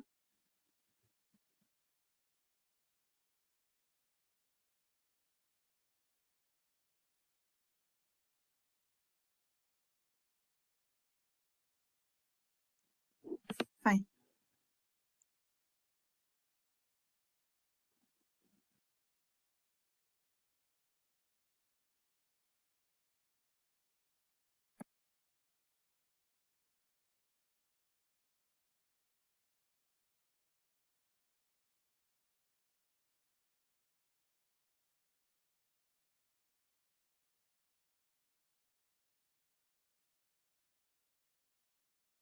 To make it more attractive for the right under the position and the dimension. So if I want to change this,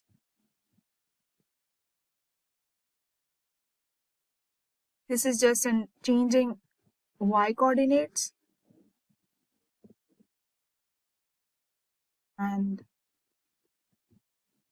this is for, sorry, this is for the Y coordinates and this is for the X coordinates.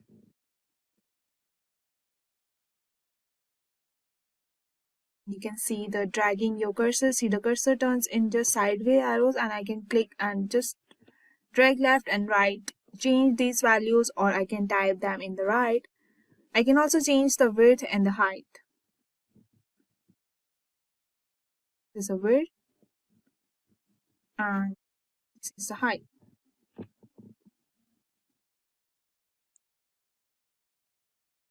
The right or the corners radius, right? So the rounding effect is there, so I can use that. So with the arrows, this is a rounding effect,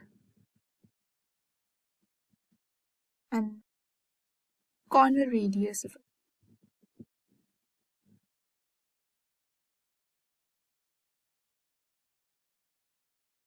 Suppose it must be 29 or 39.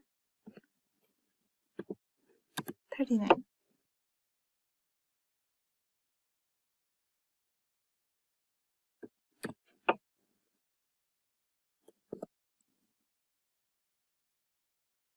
And I will keep this also by 39. So we can see this and this corners are giving the round effect.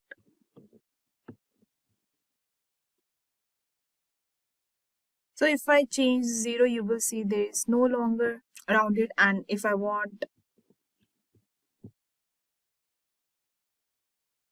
to keep the top rounded but not the bottom, then I can change the bottom ones, right? And now it looks good. Now the next thing I have to create is the circle.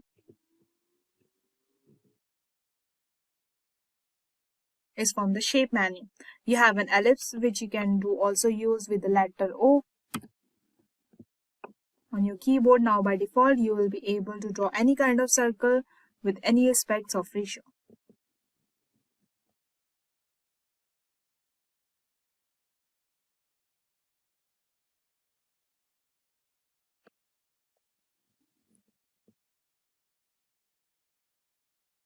Now let's change the color of the circle. You will often need when designing mobile interfaces because you will want to have an icon for home screen or something like that, and you can literally Google free Figma icons. After searching, this page will open, and let's say I want to copy this one, and I come back to my file and I will paste the element.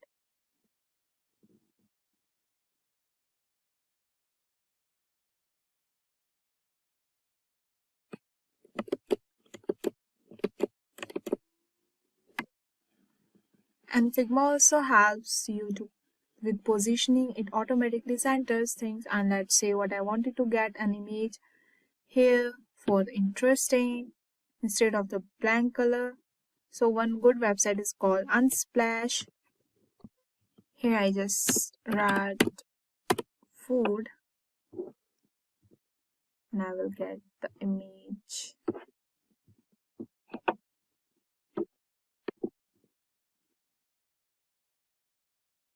I'll save it.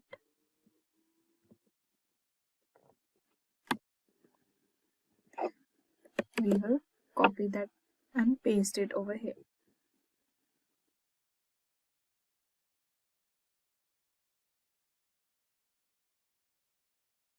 Yeah, I hit the command V to paste, and I just can reposition this. Now the thing that I need to text here that says non-contact deliveries, and the way I get the text is through the T icon here, and I can just hit the T on my keyboard and text none contact deliveries. So we will change the font by double clicking.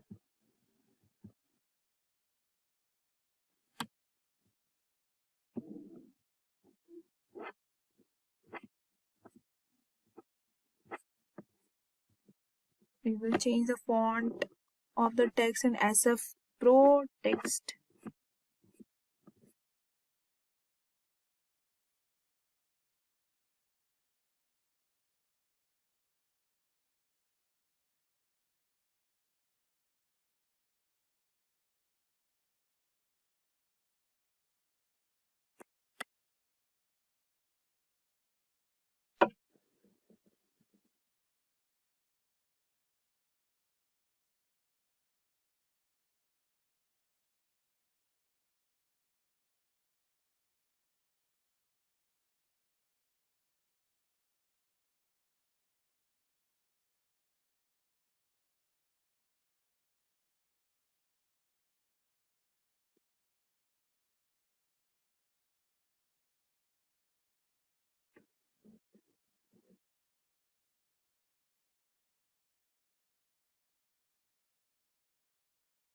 Make it little small.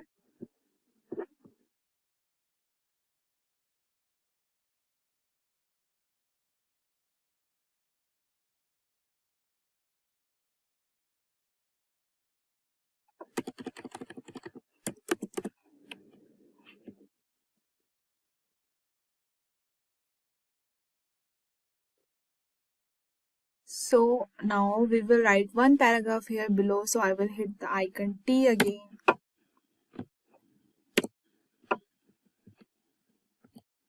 We can write something related to our food.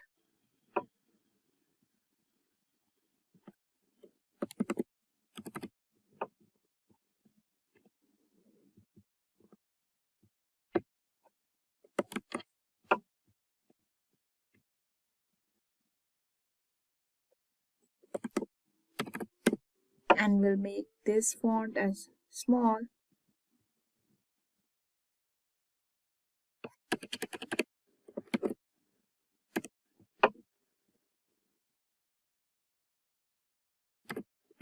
Four, something like, and we'll make it in the mid.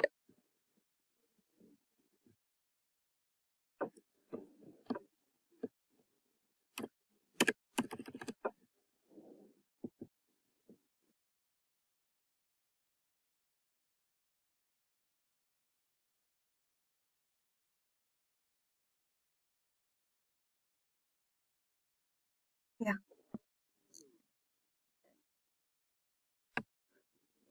So now I'm gonna have a button for order now. So for that I will hit the keyboard again with the T.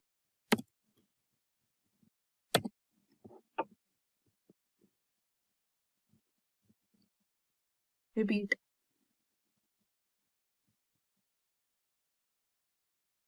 Have rectangle for. So now I'm gonna have a button for order now. For that I will have the rectangle. So I will hit R and I'll make one rectangle over here.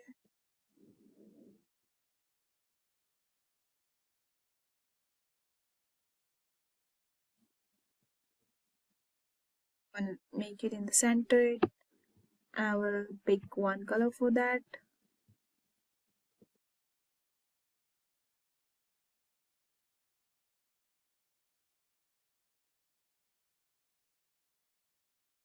If you can steal the corner radius, and so I said order now text.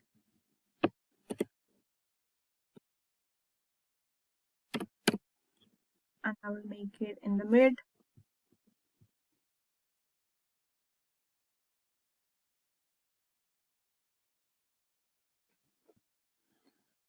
I will just center this.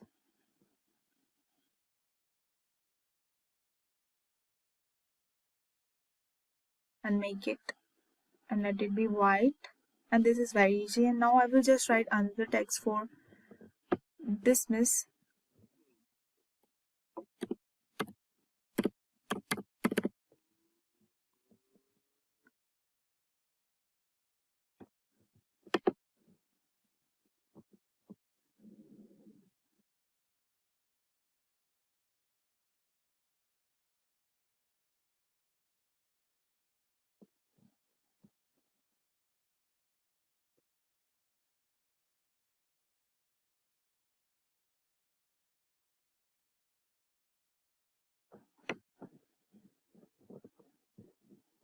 So starting with a template, we had make our splash first page for the food delivery app in Figma. If you are a web designer or UI UX designer, you may already be familiar with the Figma and all it can do for you. But did you know that some simple Figma tips and tricks are available to help you with your tasks? And it is a tool that are responsive, quick and simple. Although the tool is simple to use, there are many hidden yet effective features to find. Although if you feel comfortable using it daily, these additional 10 suggestions may improve your workflow. Let's get right to it. The first one is use a scale tool to avoid distortion. The second one, easiest progress ring. Third, drag objects outside of a frame while keeping them inside it. The fourth one is swap the position, tidy up and organize the grid. Fifth, duplicate the last action. The sixth one is preview a color with the eyedropper. 7. Fix the line height in seconds. 8th, create the square cells with ease. 9th, control the reels and unsplash. And the last one, more tricks with spacebar. Let's get into in details. So the first one is use the scale tool to avoid distortion. With the scale tool, you can keep your design pixel perfect, and to use it, choose what you want to scale, press K on the keyboard and drag. This tool is extremely flexible and has several benefits. Firstly, adjust an object size is simple without picking it up a key. Second, you may adjust the sizes of several items at once with the free transform tool.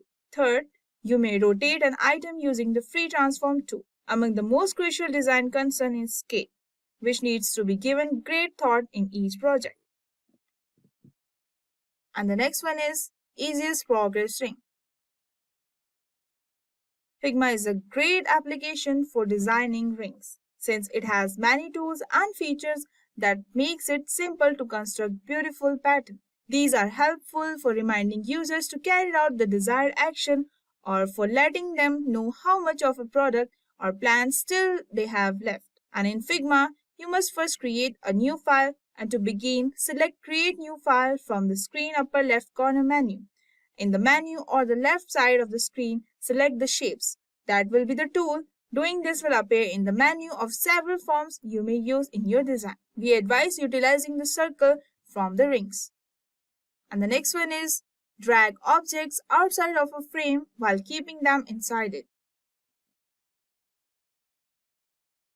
An object can be dragged so far. Any object can attempt to drag off the canvas while immediately log back into the position. To keep an object inside a container while dragging it outside of a frame, hold down the spacebar. In order to view the object while it is outside of the container, you may also disable Clip Contents for the frame that includes the item. And the next one is swap position, tidy up and organize the grid. Organize your design by selecting numerous objects in an array and then clicking the grid symbols in the corner. As a result, every object spacing is equalized and you may drag items to rearrange them and change their spacing. And the fifth one is duplicate the last action. By choosing the item in Figma, hitting the keyword Ctrl+D, that is Windows or macOS, and then dragging the copy to the desired area, you can copy an object several times. Additionally, you can use the duplicate menu option under the edit menu. Use the replicate menu or the command to copy an item many times in the grid or the pattern. And the next one is preview a color with the eyedropper. You may paint over text, layers, strokes, and other vectors object with the color picker. The eyedropper tool allows you to add color samples from anywhere in a picture to your element panels. To acquire the desired effect, adjust the tool setting like sample size and sample using the option bar. Select the color you wish to view by clicking. Apply solid fills, gradients, or pictures using the color picker. In addition, you may use the blend modes to modify a color saturation or opacity. And the next one is fix line height in seconds. When you input auto or remove the current value from the line height box, your line height automatically adjusts if it appears weird and you don't have a specific value. Using the leading setting in the text section of the inspectors panel is a second technique to modify the line height in Figma. You may enter a number or a percentage to specify the distance between the line of a text in this option. And the next one is creating square cell with ease. Do you know how iOS app icons are shaped? They don't resemble typical rounded rectangles, they resemble squares. In between a square and a square cell is a form. The term square cell has at least two meanings, the most popular among which is based just on the square ellipse, a combination of terms square and circle, the word squares. In UI design, this kind of form is becoming more and more common. How to make a shape like this in Figma? It is incredibly easy. The square cell is in between a circle and square. And the next one is control reels and unsplash. Two essential plugins to save the time are Content Reel and Unsplash. Avatars, names, and address and much more can be added to your design with just one click. And thanks to Content Reel.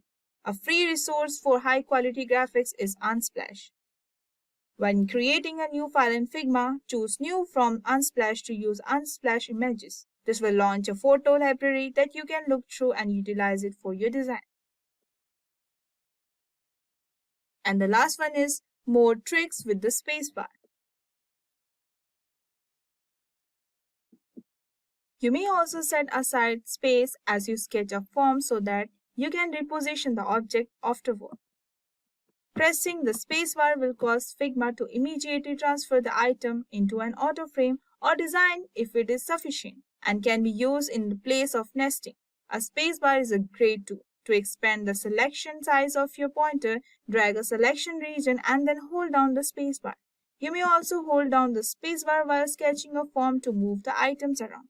And in addition, you may also use the spacebar to prevent the Figma from automatically nesting items inside the frames. Figma is a great tool for prototyping in UI and UX design that allows you to create an interactive flow and that allows users to interact with your design. Prototyping is important for different reasons: setting the workflow for the new users and examine and getting feedback from users. So now we will see what is prototyping.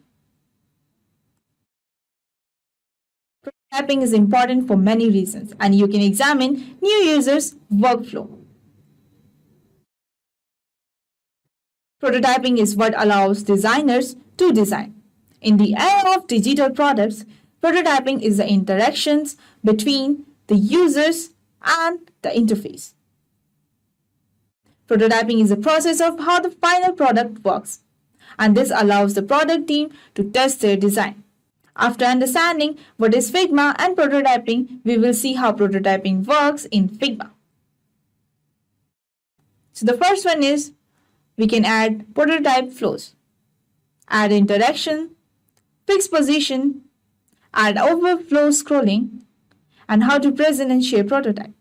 So the first one is add prototype flows. In the Figma file, you can have one or more than one prototype flows on each page, and they should have their starting point and unique name. Select the first frame you want to appear in your flow and then click the add icon right to the flow starting point. And after adding, you can rename the flow by clicking on the name input, and can add a description by using the point by clicking the delete icon next to the flow starting point. And the next one is add interaction. Interactions are used to build a prototype and can be used to show a different behavior, a pattern of navigation, and outcomes. And they work by connecting two different layers, and then we'll examine how these two layers will interact with each other by adding animations, act, and triggers. Interactions can be simple and easy, but sometimes it's more complex too, as animated elements move and change their properties. Interactions can be done in 3 steps: instant interaction, animated interactions, and the smart animated interaction. So the first one is instant interaction. Use instant interaction animation to let the action to be taken and placed without movement or effect.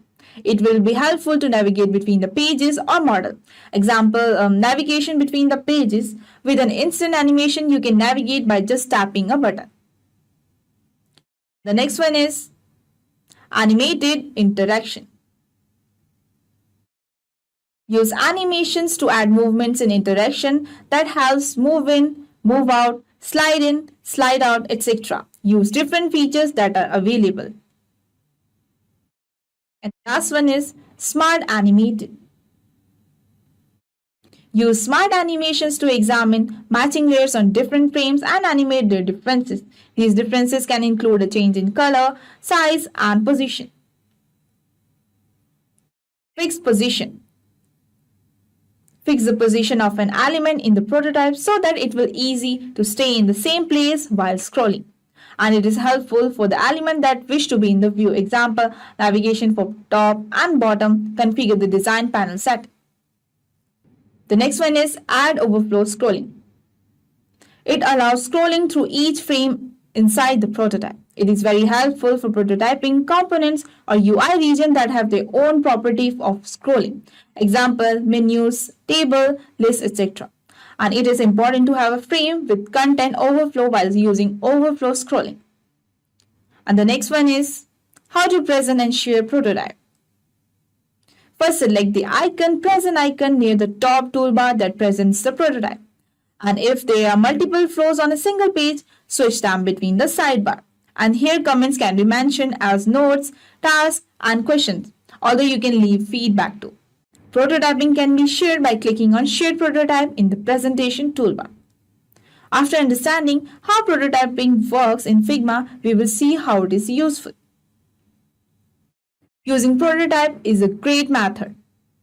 We can use it in user flows and interaction in advance, idea sharing, and improvement. We can get the feedback from the users. And also we can test the users' interactions. And the last one, present your concept to the interested users. You may preview a user's journey and experience with your ideas by creating several flows for your prototype on a single page with Figma's prototyping features. So in this tutorial, we will look at how to create prototyping with Figma. Figma is a powerful design and prototyping tool that you can use for both your UX and UI projects. If you are new to Figma, I recommend you to check out the tutorials I created on how to create mockups in Figma first, which I will link to it in the description below. In this tutorial, we will make some interactive prototype. So we will get started by opening up the Figma file with this wireframe.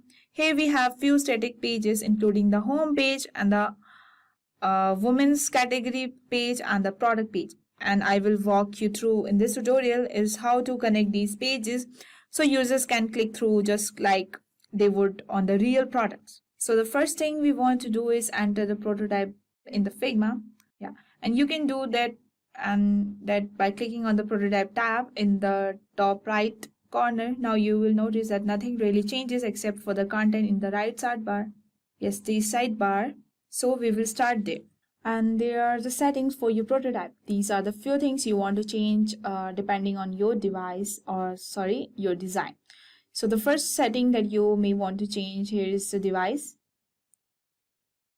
And device refers to the device that your prototyping is presented in. So in this case, we are designing for the desktop. So we are probably would not want to present these design inside any additional device, I think. So, wait, let me do it in that. Yeah. But if you were designing for mobile instance, it would be nice to show these designs. These designs inside an iPhone. But for our case, we will design it for the desktop. So let me back with the none. Okay.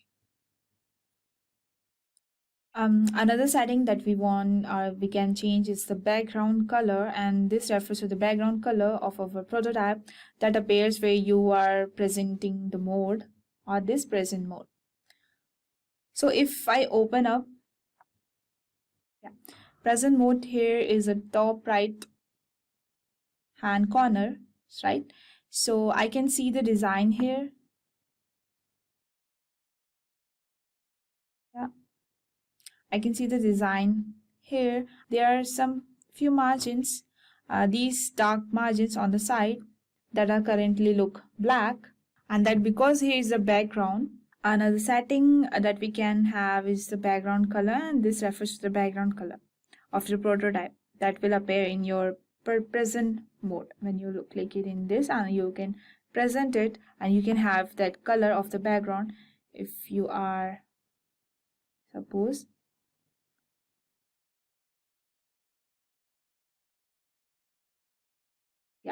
this is the color of the background, that is black, and you can change it.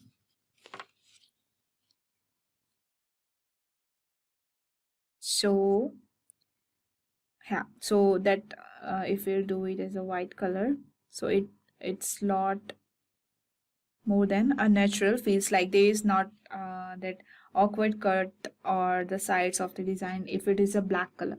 So let it be white. So yeah. So now that we have set up our prototype and adjusted the settings, then we can actually start the connecting these different screens. And the way you do it is by just creating the connections. So to create the connection, we will actually have to go here to the home page. Yeah, this is the home page.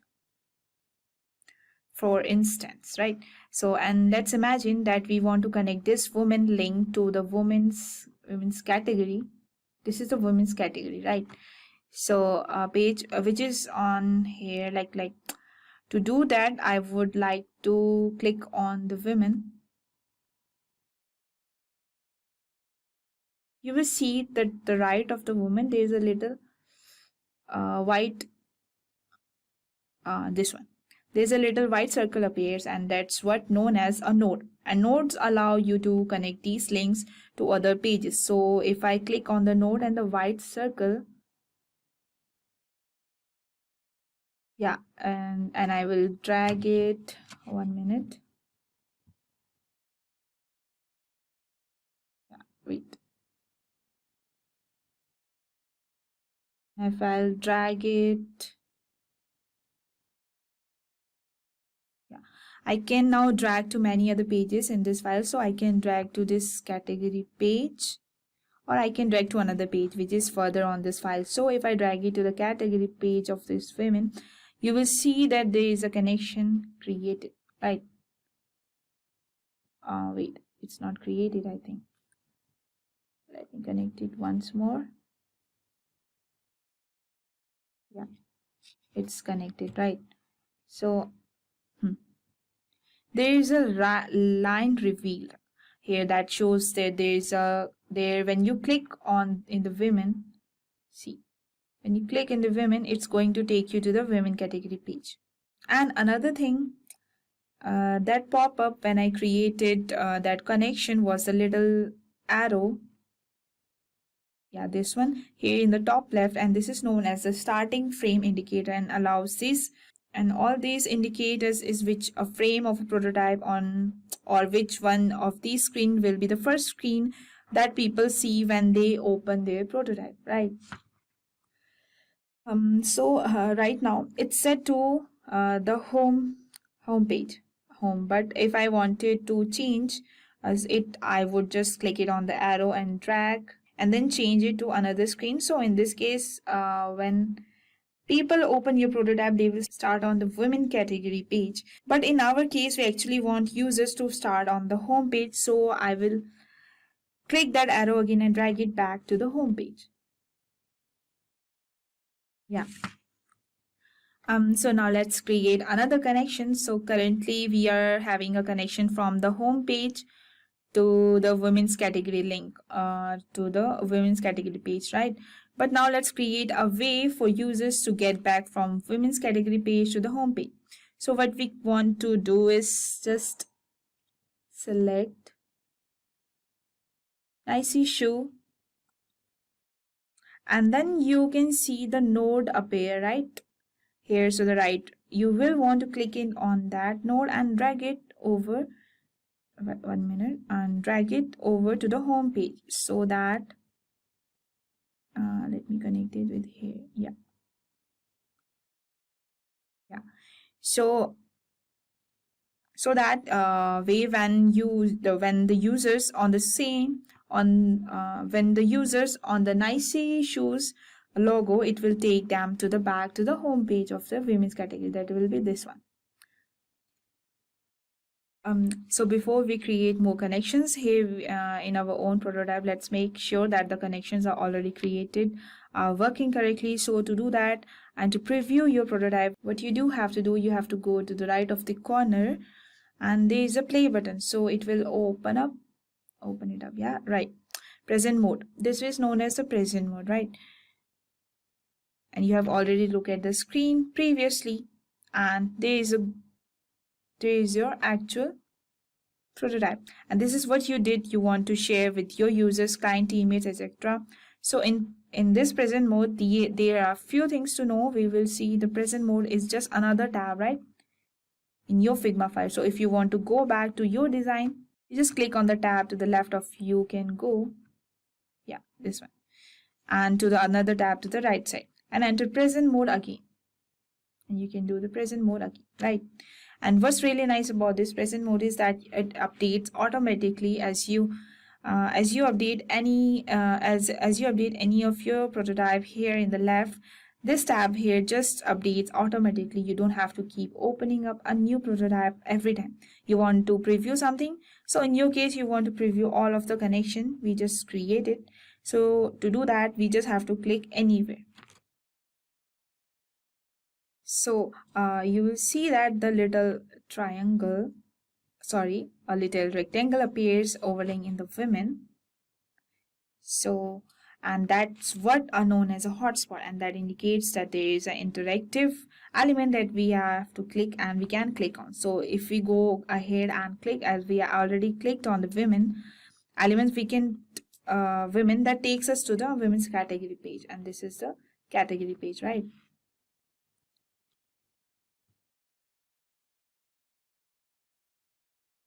Scroll down and this page, check out the content like a normal website, and then we can also want to click again to see if there is any other hotspot in this page. So yeah, so if we click here, we will see there is a hotspot on the logo, which is we know as we created, and that will take us back to the same page if we'll click on that. Yeah, so it's look like both our connections are working correctly, right? Let's create few more. Okay. The next connection we want to make is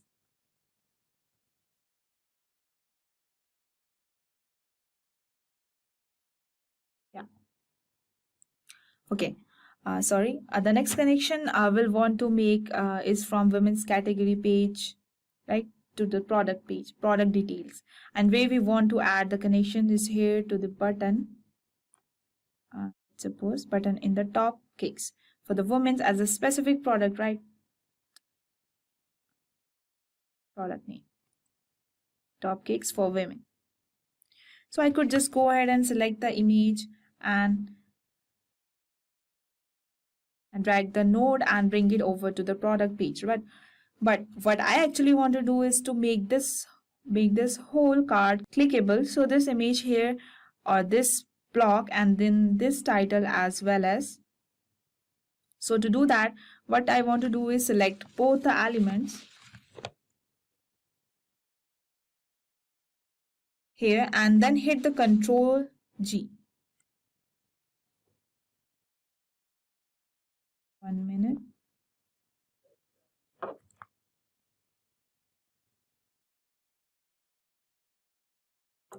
Yeah.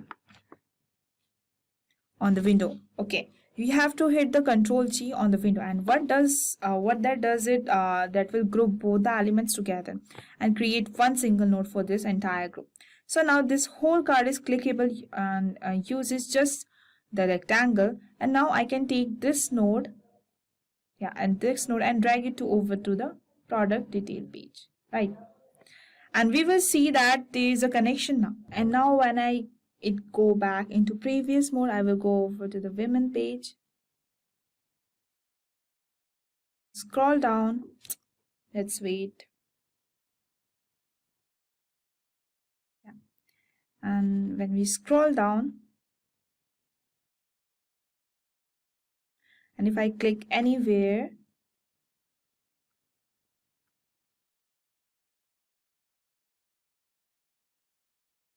yeah, here is the prototype. I will see that the hotspot is for the entire car. So I can go ahead and click that, and that takes it to the product, yeah, product page. This is the product page. So the next thing I want to do is give users way back to the women's category page. So actually I want to include a link right here. So yes, or connecting that link back to the women's category page, or to do so that I will go back to our design file, and then I will select this women here by double clicking on that. Yeah, when I select the women, the selection box or this boundary box is actually pretty large, and I will show you what that means when we go to our prototype. So if I click in on that node and will connect it to the women's category page, I will zoom out, see, yeah. So you can see what when we go back to the prototype, that the selection box is actually the same as our hotspot. Yeah, is actually pretty large, as well as it would be fine for the most cases that prototype fine in this cases, because it's just a couple of pages. And we are just linking back and forth. But if we had a more complex prototype where you want to include a link on women's and then another link on a sneakers, that's really wouldn't work. So to fix this and to make this hotspot slightly smaller, what you do, you have to go back to your design file, and then we have just click to drag the selection on women's here. You have to drag it slowly and make sure it only covers the women link. And now when you go back to our prototype, we can click anywhere. You can see that the prototyping, let's wait 1 minute. Yeah.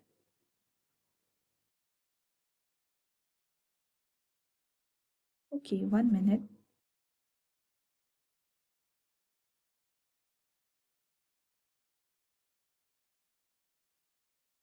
Yeah, actually, yeah, after prototype, we click anywhere. We can see that the hotspot is exactly at the size of the women legs and the sneakers below, right? So last connection that I want to make here is a connection from the product page, this product page, which is product page, which is the page where on the back on the home page. So to do that, I will create a connection here on the logo of nice shoe. Yeah, logo that links back to the home page. So we will go over this design file. Design file is this one. Yeah, I will just select the nice shoe logo, drag it over to the home page. But I'm actually going to show you a trick to speed up this process of creating connections, especially when it comes to navigation element. So what can I do is go to another page, and I can select this element and then simply paste it into another page. So first I will copy this,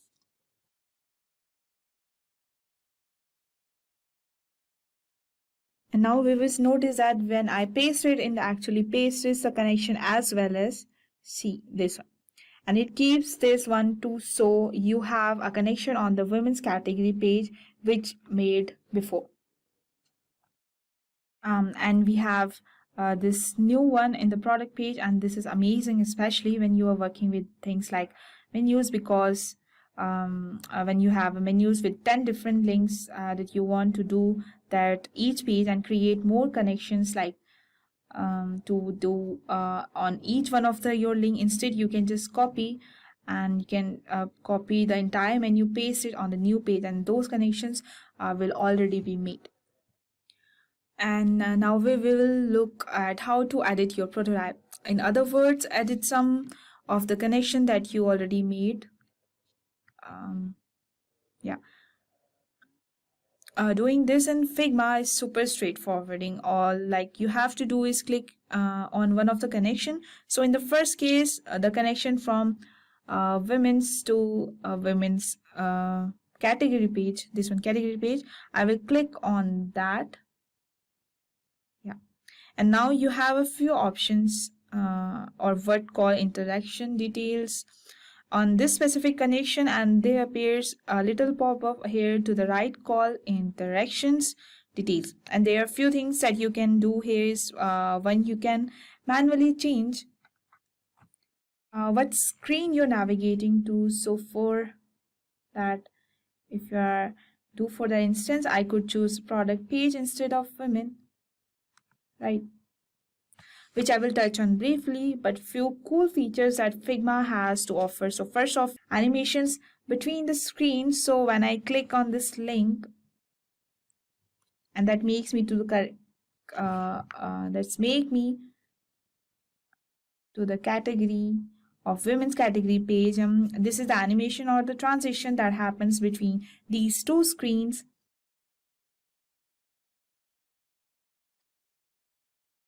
So right now it's set to instance. So yeah, the animation, it sets to instance. So you can see when I click on the women, so instantly it's taking me to the women's category. But I could actually change that to something like dissolve. I want that is instead of but just flashing to the women's category page, there is actually a nice dissolve transitions. Let's click in on this. Yes, this one. That's a dissolve transitions between the screens, and this is just one basic animation style, but Figma has a few more advanced features that are really amazing actually. So if you choose a smart animations, for instance, let's see for the dissolve.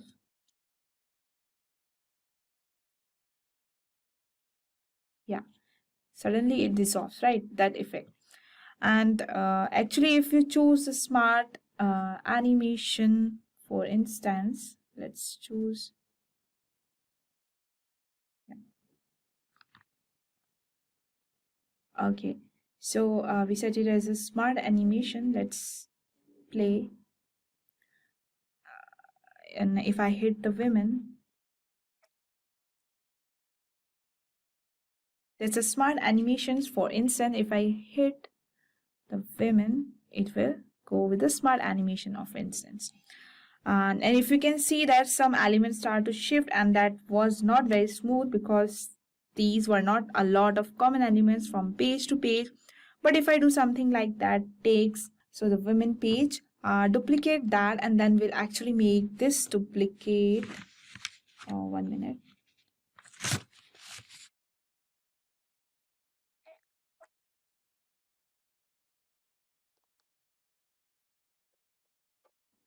And if I change this,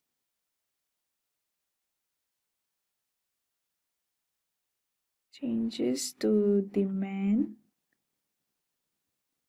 make it a little small,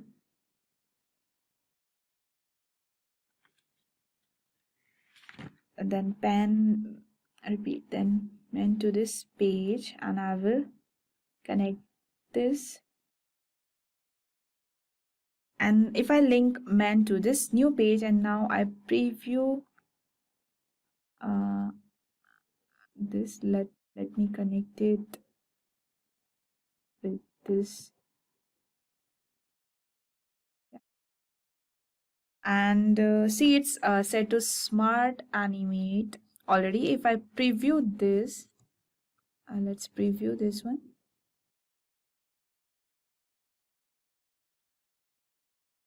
Here what I looks like is, so as you can see that the line automatically animate. See, and its menu link in the case if it is also gets smaller, I mean that what smart animation can does, that's really basic example.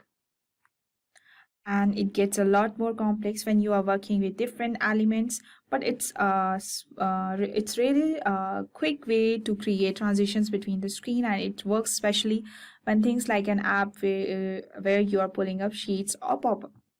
Yeah, Figma offers some amazing features when it comes to animations, and it's really powerful. So I definitely encourage you to play around with some of these features in the interaction details panel. So the next thing I want to talk about here is how to share your prototype. So you might want to share your prototype with a client or a teammate that involved on the project. And to do that in the Figma, it's actually super straightforward. And so the first thing you want to do is you open your present mode. If it is not open, then you can click it on the right side of this one, or otherwise we already opened the prototyping present mode. So you could know that when you open up this tab, you already open, then you have to hit the share prototype. Now you important note that you make sure you are not hitting share from the actual design file, because in this case you had to share a design file, not the prototype. So when you are sharing just prototype, make sure you are not doing it from present mode. So will you go ahead and hit the share, then repeat and hit share prototype, and that gives us a few options, right? So the first option is to invite access. And you can do that by entering email here or here, and just they will get an invitation to the prototype, and they will get open that up with that. That's one way to do it, but the way I actually prefer to share out your prototype is by hitting this copy link option, and then just open copies a link to your clipboard to this prototype that can share out in the message or the personal message or by email or by FB or Facebook messages, or really whatever you want. Yeah, but just to mindful that if you are doing this copy link method, I guess you want to make sure that this is set to anyone with a link, because if it's set to only people invited to this file, when someone receiving that links and they are not invited to this file, they may not be able to open it. So if you are sharing out your link, make sure you set it to anyone with a link. Hope you enjoyed this tutorial, and if you are interested to learning about more UX or becoming a UX designer, please check out the link below for the UX design, and we will cover the fundamentals of UX design. Let's say you are creating a poster for a school event. For that, you need to design a poster by choosing various assets. To edit an image, we need a Photoshop. For creating books, magazines, and brochures, InDesign is there. And if you require different pictures, then there are many stock photo sites with a collection of templates.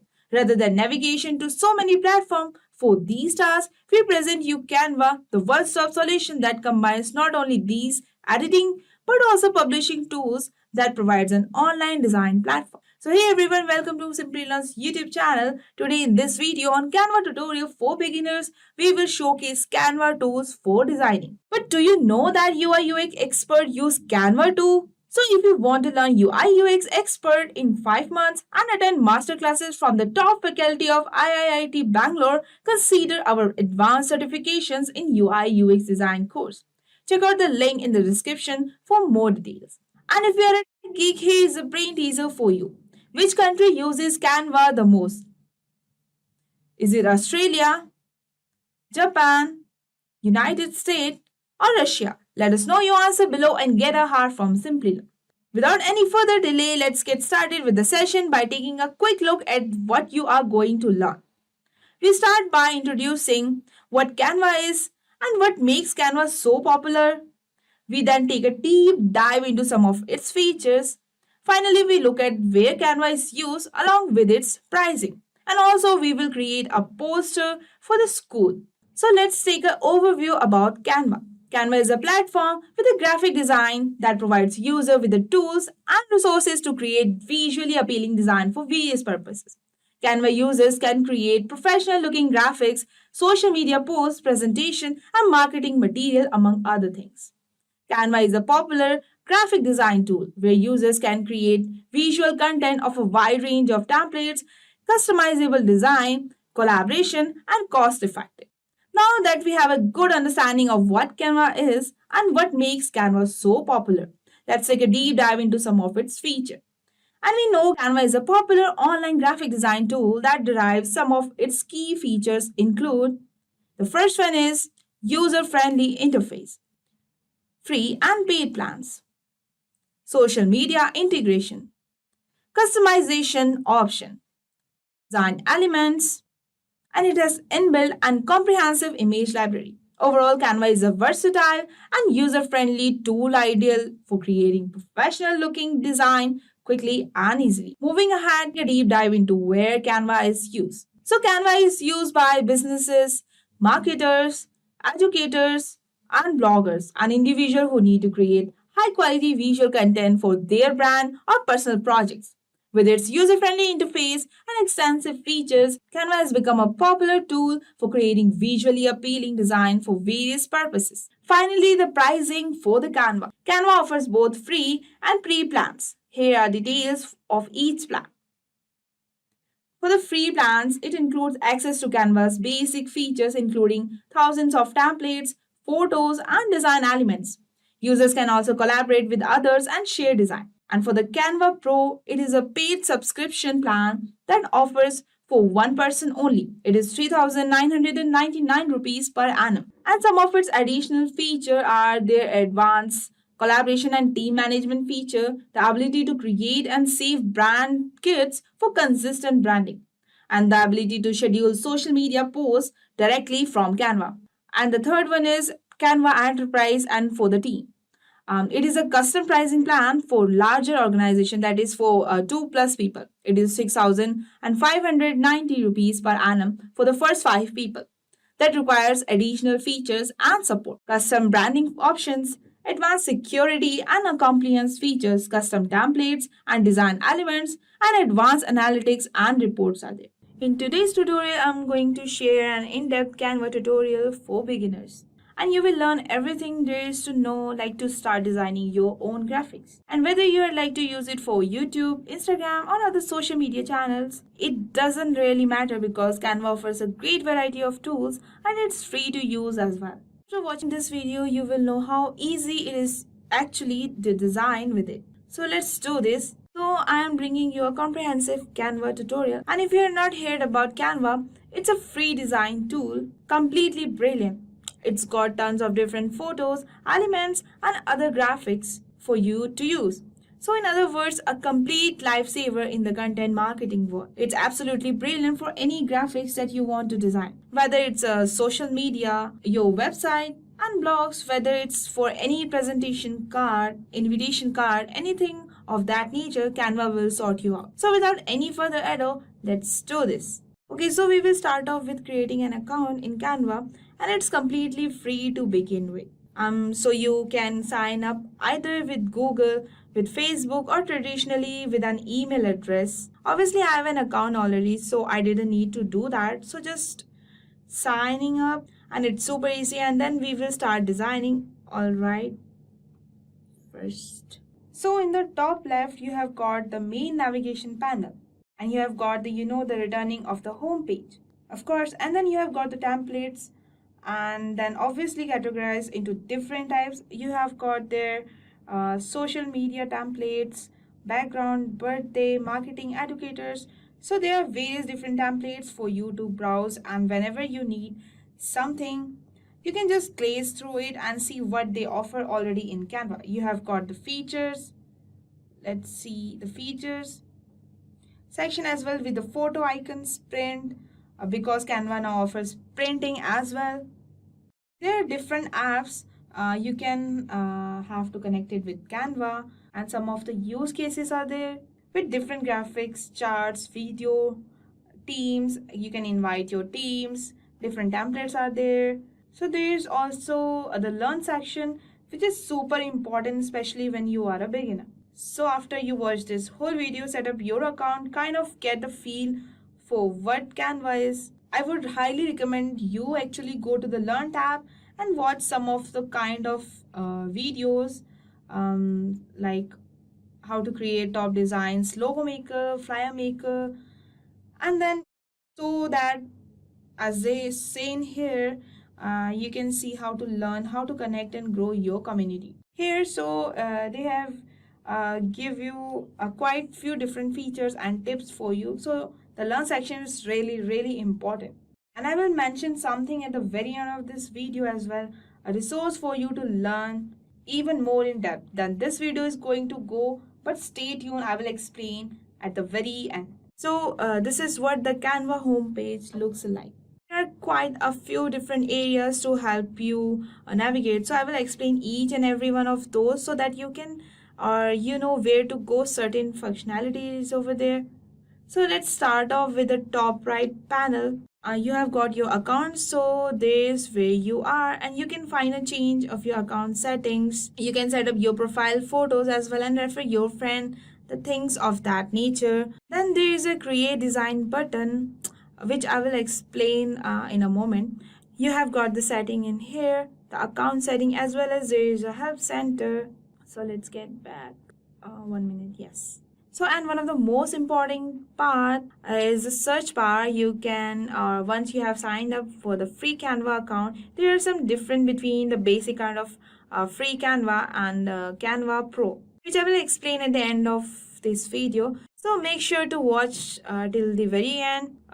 But at this point, I'm just going to use the free Canva because this is what the majority of people will use and need. So we'll just stick with it, and then at the very end I will explain it or the details. So the first thing we want to start off with is in the middle. Here's the search bar, and I have to say it's one of the quickest way to find any template, any different design with specific dimensions that you need to look for. So for example, if I wanted to quickly create an school poster, so for that I will go to create a design. We'll take a whiteboard, or we can select, okay, I will select a whiteboard, portrait. Okay, then after that we will color the background first. To decorate it, first we will take one frame for that.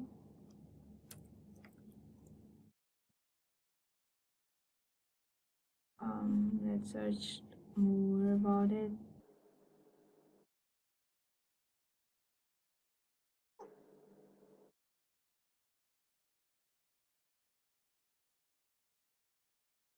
Let's not to select a more designing, like let's select the simple one.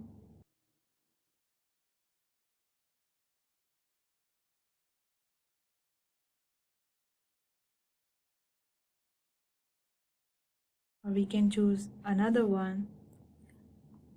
After this, we already taken the border, like it is not that designy but simple, and so not that much designy but simple. Let's take a picture. Let's find some pictures regarding school, say board.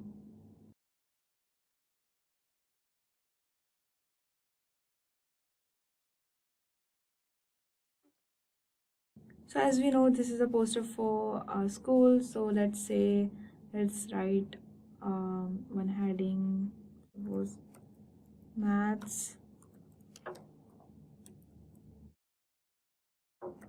Olympiad quiz. Let's change the font for this.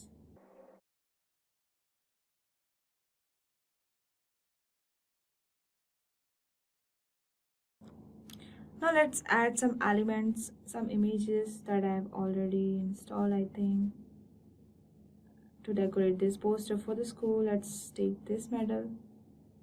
You can download these pictures from Google, and you can actually paste it over here. You can download the pictures regarding your topics, whatever you are going to create. So these are the collection that I have installed.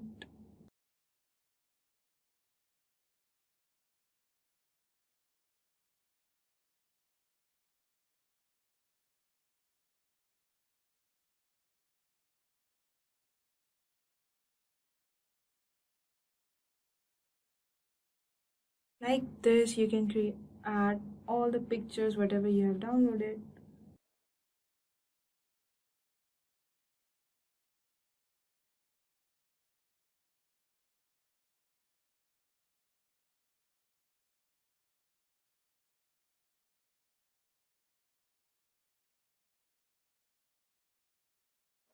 You can add elements according to your needs. So this is how it looks. This is the final design for the school poster for math Olympiad quiz. So you can add some, if you want, you can add some more pictures over here. You can edit the color for the background. You can pick any frame regarding your posters and your needs. And I have added the medal because it's an Olympiad quiz, and a bag as a design for the school, and some books with the specs and pencil, and it is a Olympiad quiz for the math. So I added the just a to look attractive, I add this animation of math with the colors and poster over here. One globe is there and one pencil just to make it more beautiful as it is a school poster. So this is the final poster for the school maths Olympiad quiz. So next we will create an advertisement in the Instagram suppose. So just go to create a design once again and let's take this. It's already open, so still Instagram poster for square or portrait. Let's see how does it look. What is the size for this? Okay, this is perfect. Let's change the background color. Let's take this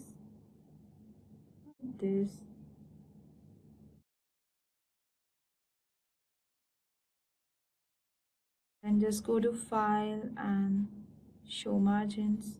Wait. Okay, so after this choose some elements to make the design look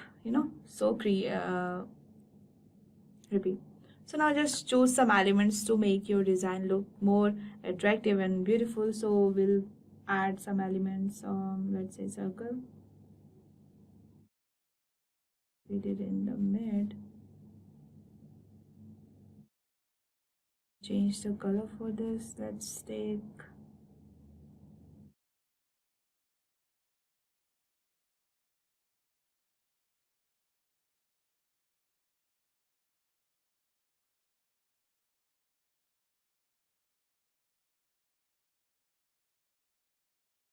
okay, I changed the color for the background. Let's add one element over here.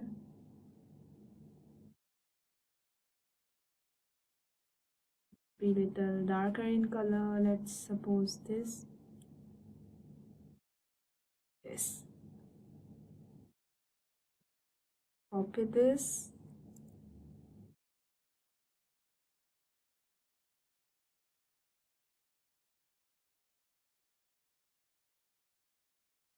Make a design with this. Let's make it over here.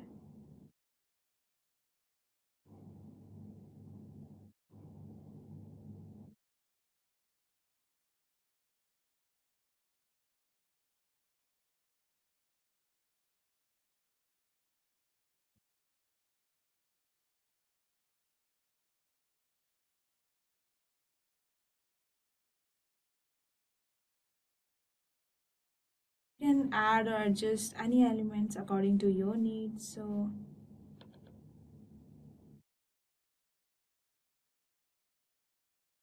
one line over here.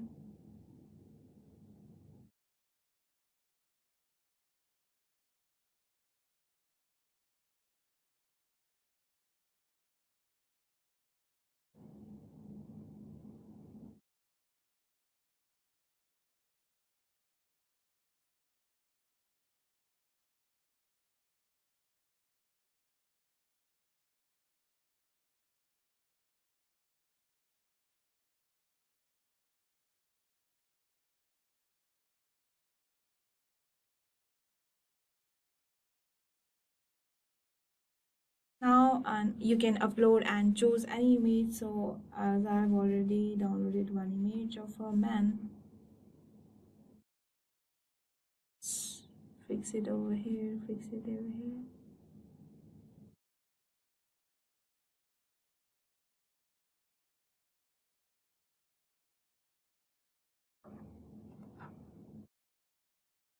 Okay.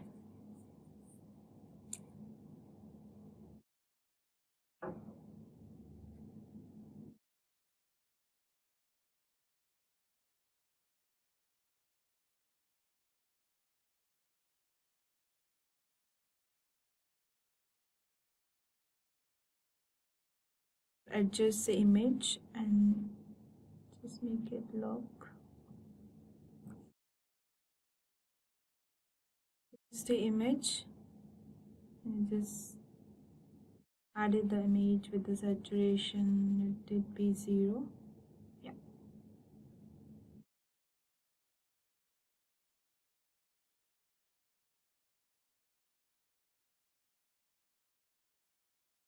After that, just add a text to your design. Let's suppose. And always keep in mind that always you have to choose one font in all the design. So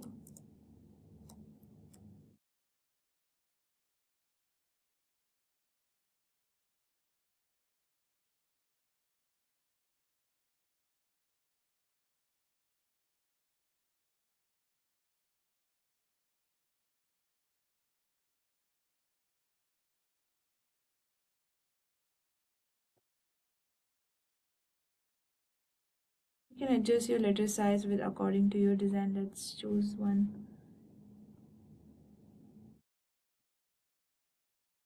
Take one font for all the text.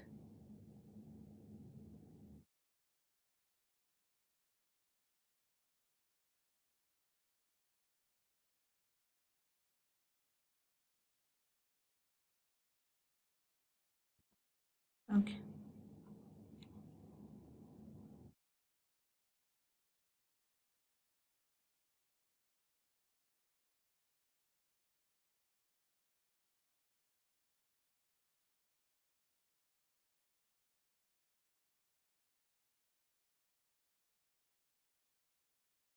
Let's add another text over here.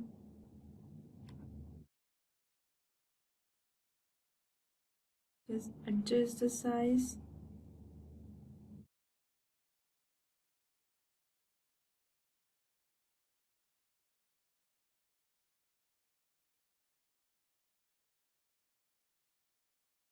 Adjust the size. Let's change the font for this too. Okay.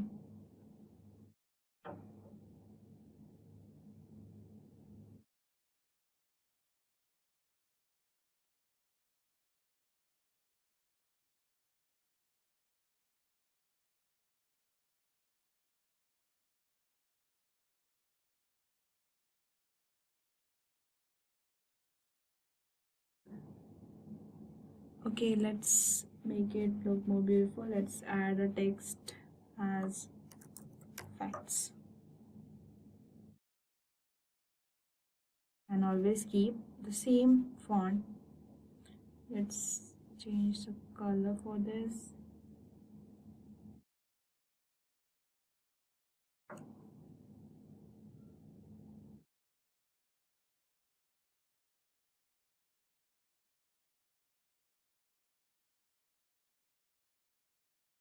Let it be little darker.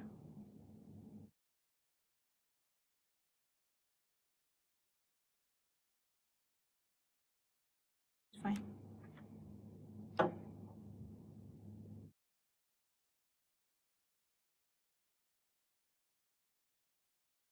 Now let's add another page. Copy this first. You can paste over here. You can write actually anything, but for the design, let's look. How does it look? You know, then again.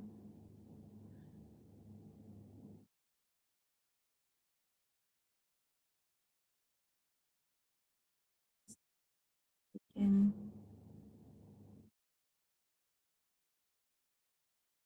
paste. So actually, we will keep it little down over here.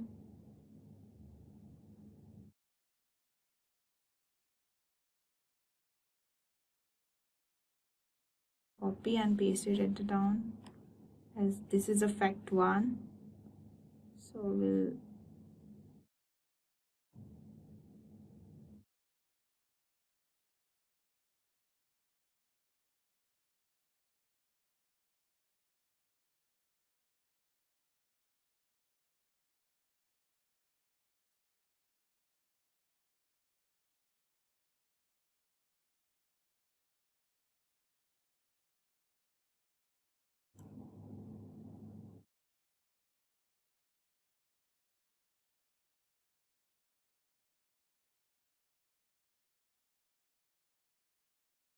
You can add design to carousel your effect. Let's take an element again, or you can copy from here.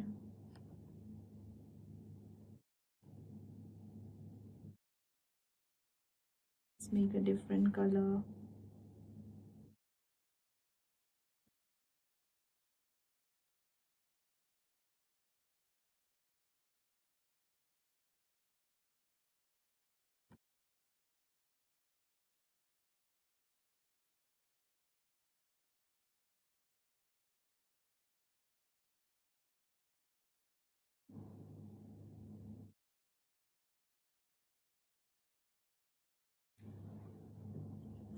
So we have written over here about ChatGPT. We will write something about ChatGPT again over here.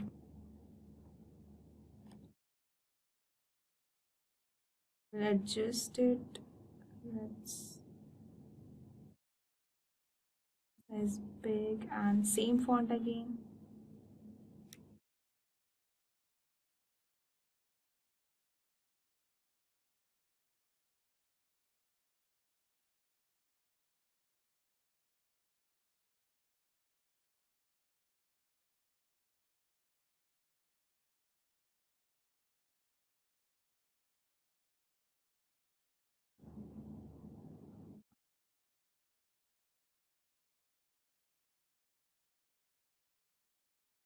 The first page, so we will say this as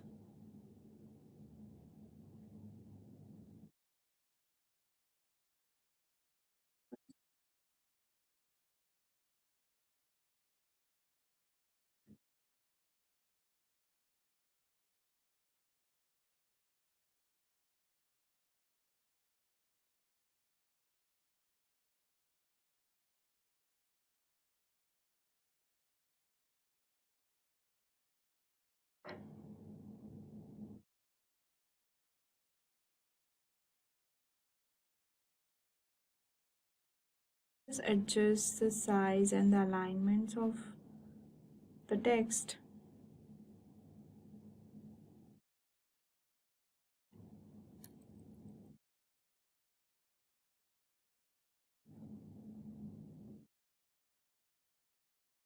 Similarly, you can add another page with the same design with different text.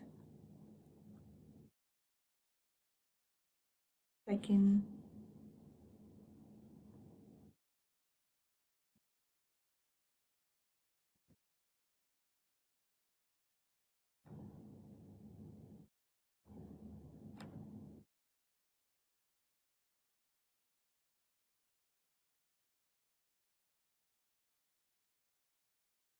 two, and again.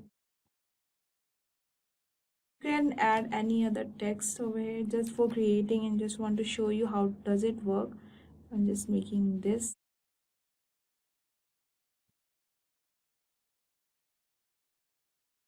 Change the color. You can add as many as you want.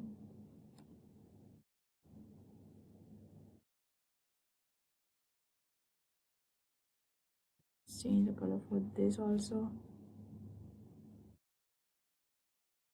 Yeah. So this is how does it. So this is how does it looks. So this is the final output. How does it looks.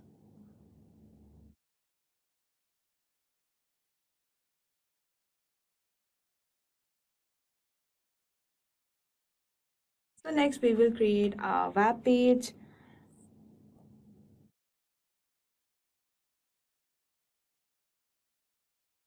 So let's create a web design for the game FIFA or the football. Let's create it. Let's take a whiteboard.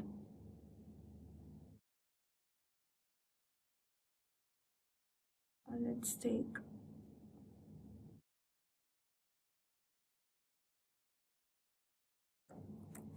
site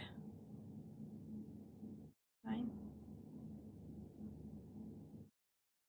First, we will choose a background color. Let's give a theme. So I have already installed or downloaded one theme for the football.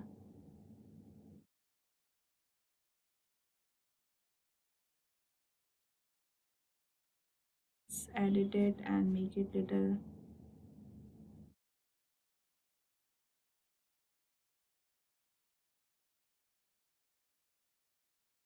Let's see more if it is there.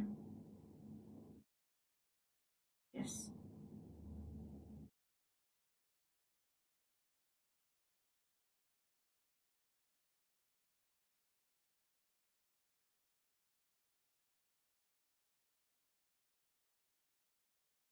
I want a background to be little lighter, so okay, this is fine a bit.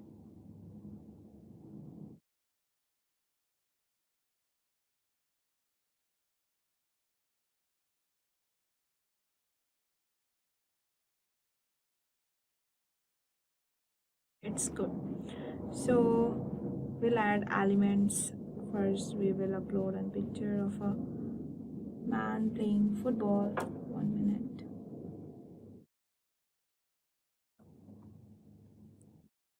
First, or let's just do this.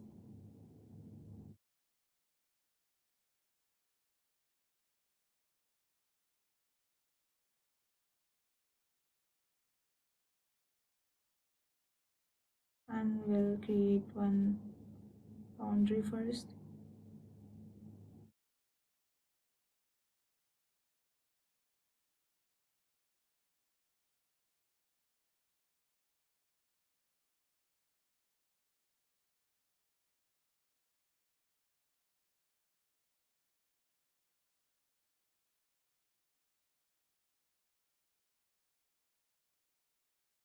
Let's give a background color as we have.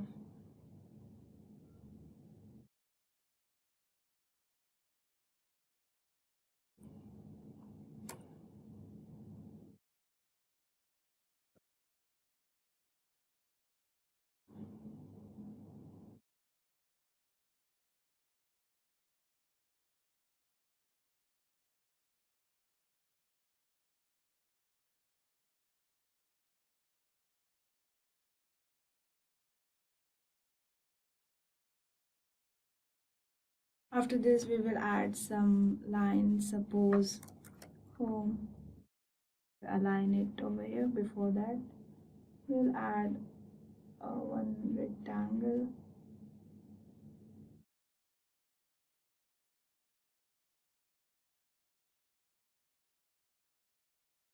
Just as a margin.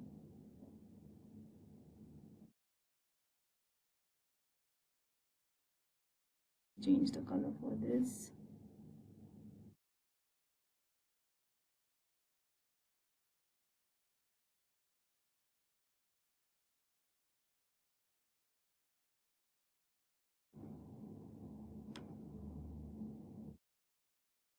Will be about section.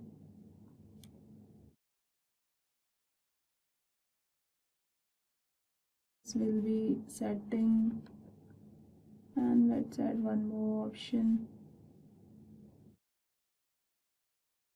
Log and one contact.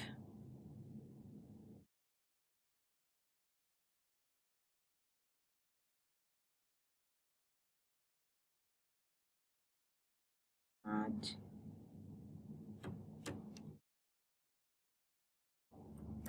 Pages.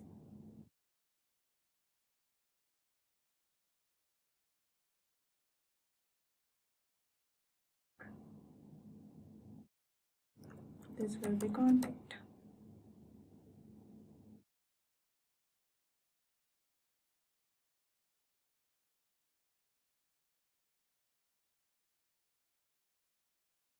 After this, we will write one text for as a heading.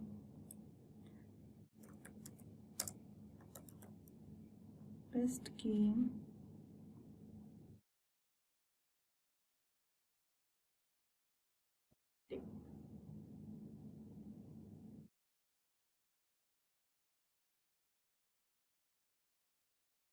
Let's change the font, let's say.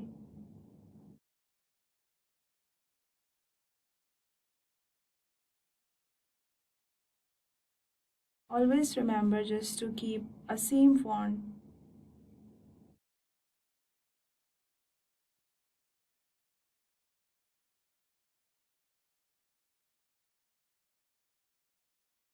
Let's change the color.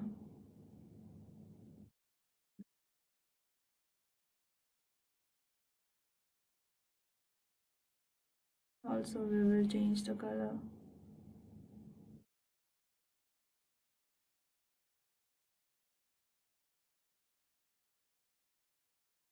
Let's add an element, suppose ball. Sorry.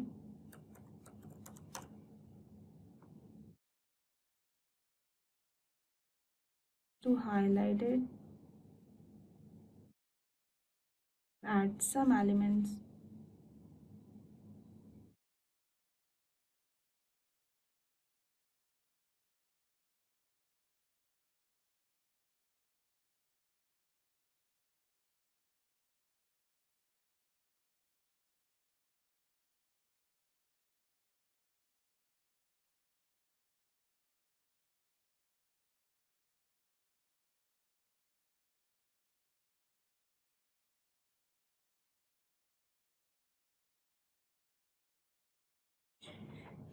So this is the basic web design. Let's try to change the color for this. No. Okay, this is fine only. So this is a basic idea to create a web design, a simple design, the basic design for a football or a game. Now let's go through the top tips and tricks for the Canva. Instant animation, Canva magic resize, instant image background remover, or use Canva templates, align the text and the images perfectly, use frames to customize the images, filter the elements by different colors, use grid to organize the images, blur the background of the photos, unlock the elements or image position. Let's discuss each point in detail. So the first one is instant animation. With Canva Pro, you can quickly add instant animations to the presentations, social media posting, and other places where you want to create a lasting visual effect. Click once to start animating and save the file as a GIF. Thus, your customized animation films will help in improved knowledge intake and storage. Repeat. A free animated movie generator includes all the tools you want, whether you are creating a video for a lecture in your class or presenting an idea at work. So the next one is Canva Magic Resize.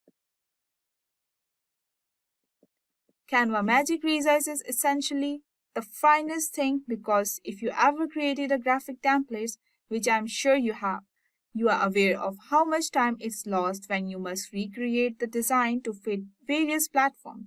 And unfortunately or fortunately, Canva Pro's Magic Resize function takes care of that issue for us. You can use the tool of bulk resize your visuals to fit numerous preset formats. To view their measurements, move your mouse over them. More than one size is available. Click Resize the change and design the size. And the next one is Instant Image Background Remover. Visual impact is crucial for everything, from social media to e-commerce. But even in the case of flawless photograph, backdrops can be annoying. With just one click, any product, headshot, or logo can stand out and shine thanks to the Canva Pro's easy-to-use backdrop removal features. Simple choose an image, then under the Effect section, click on the Background Remover. The background will magically vanish to showcase particular goods or add layers to the design. And the next one is use Canva templates. Canva templates are ready-made designs that various users can quickly alter. You may buy Canva templates on third-party websites that digitally market goods, include online stores. Canva templates is a pre-made design that you can quickly change. The design framework already exists, but you may add your own creative touch by altering the colors, fonts, and the other components. And the next one is align the text and the images perfectly. Align text components or images is incredibly used to do with Canva. You may quickly use the alignment tools to align and organize the text and the pictures instead of manually positioning each object or relying on visual approximations. With regards to the design page, alignment moves your element to the location you specify. And the next one is use frames to customize the images. You may clip pictures and videos using the Canva frames to fit their form. You may change the setting and the transparency of inserted photos as well as apply the filters or effects. Additionally, you may drag the uploaded files and movies into the frames to add them. And the next one is filter the elements by colors. Canva has many different elements available. Instead of utilizing the secret codes to find the pieces with a similar design, what if you only require the elements of a single color type? Few individuals are aware that element searches may be color filtered. Simply enter the element search term, choose the desired color palette by clicking the filter icon and then press the enter key. The element search result will be there, then update to the match your color choices. So the next one is use grid to organize the image. In Canva, grid function as a frame into which you can put photos. It may stretch photographs across your entire design and group several images or small images in a composition. The single frame grid is the most often used grid. You should always include one of these grids into your designs if you use an image as a background or the backdrop. If you do, you can drag and drop various photographs while keeping their own filter codes or effects. So the next one is blur the backgrounds of photographs. Adding a background blur to your photographs may highlight a particular topic, such as a person in a portrait of an object is a still life, while giving your work a more polished appearance. Thanks to advancement in free photos editing tools like Canva, you can create this lovely background blur, often known as bokeh, even after taking your shot. So the next one is lock elements or image position. While editing other components of your design, lock elements to prevent unwanted changes from being made to them. Click the element or page thumbnail you wish to lock. To select several components, you may also click on them while holding the Shift key on your keyboard.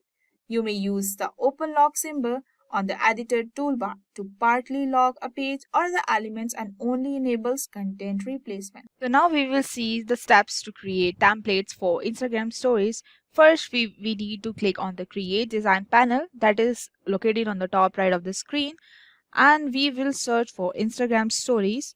Then a drop down list will open. Let's search for the Instagram stories. Instagram story. And we can select our Instagram story. So let's take a theme of cafe. So we can take this theme. Okay, fine. We have search the template from the search bar where we can post related to our search and select the one. And I have selected this one. And after picking one picture, we can and we will get the theme palette related to that picture only. Let's click on this and the color will appear over here. So we will click this. Okay, we'll remove this one because we want to edit our own thoughts over here. So we will put one picture related to coffee, or we will take beans.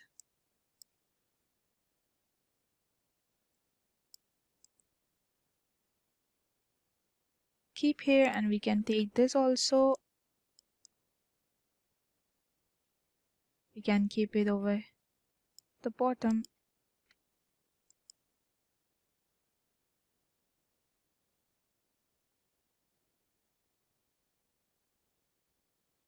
Here we are choosing a brown color, actually that color is relatable to our picture or the theme. After picking up the color, we will insert some elements, like we have inserted this cup, or we can choose another picture. Let's take this one. Okay, let's remove this.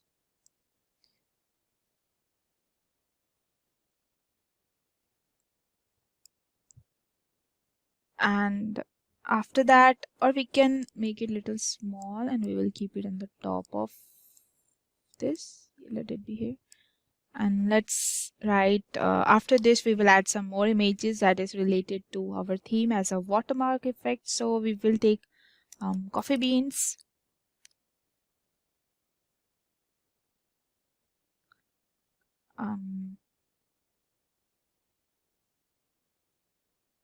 we are not getting a good picture.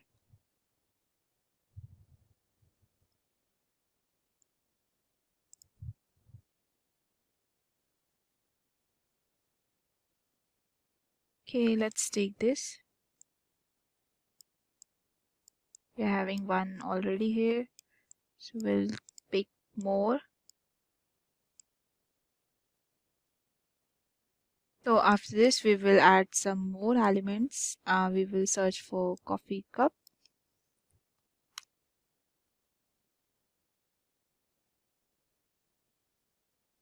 Let's try to find some good pictures of a coffee cup.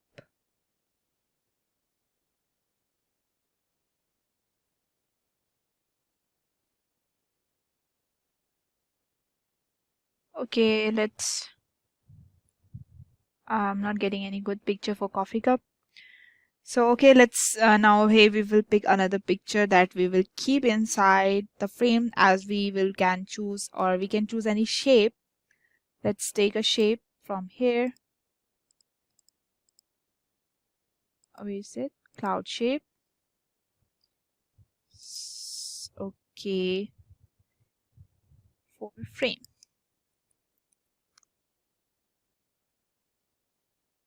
So we will pick the shape of kind of cloud.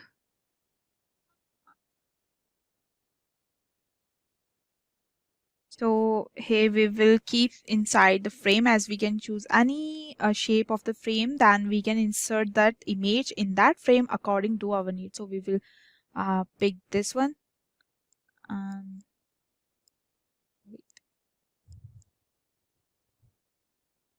And let's give a color. 1 minute.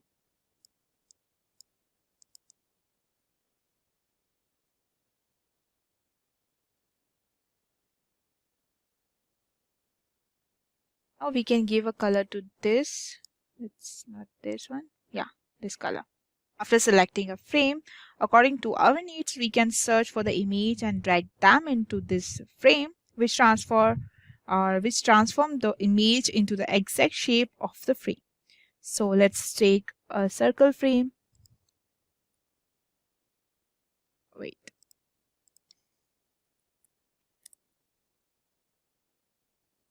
Like one I will keep here, and another I will keep over here.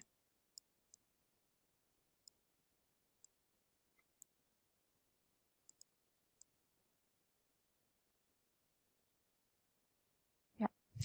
So I can search for the picture, suppose, let's say coffee cup. Like this, I can drag it inside the circle frame. And another one, let's take this one. Yeah. Or I can keep another picture over here. 1 second.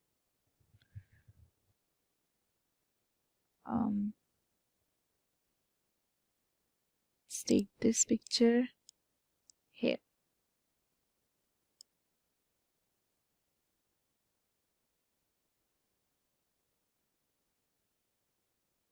Yeah. Now here we can add one ribbon over here as it will look so catchy, and put the text on the top of it. Let's take one ribbon over here. Let's search for it.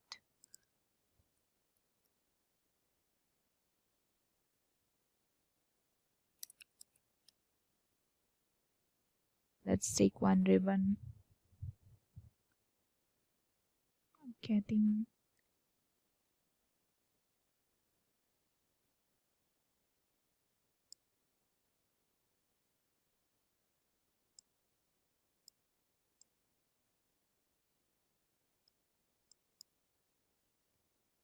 okay, it's paid one, so we will use something else.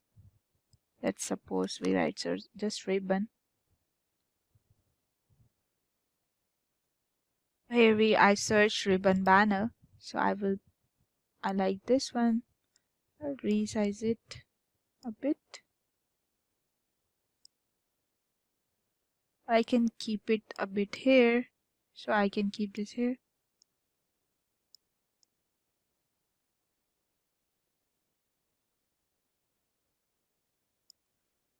So I can write here something.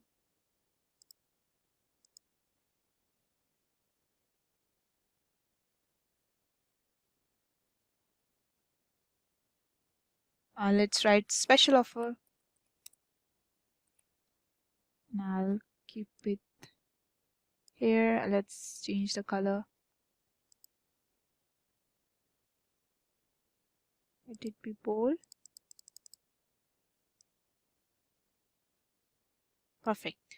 And we will also mention some more details like the location of the cafe. So let's keep the name as Coffee Point. Let's write some another text.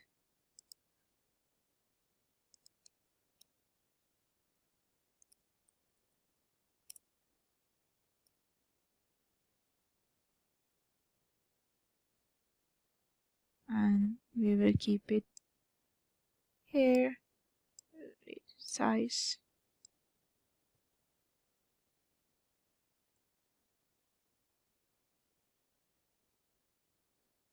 Okay, we can change the color for this. Let's keep this or this. Something darker. And we'll bold it. Okay. Let's change the font and we can put some another font. Let's see, how does it look? Okay. This is little classy and it looks little better than before. Keep it here. Okay. So we can give more details about our content through banner or something text as we have mentioned in the image or by the offer. So let's put one more text over here. Let's suppose we'll write smell of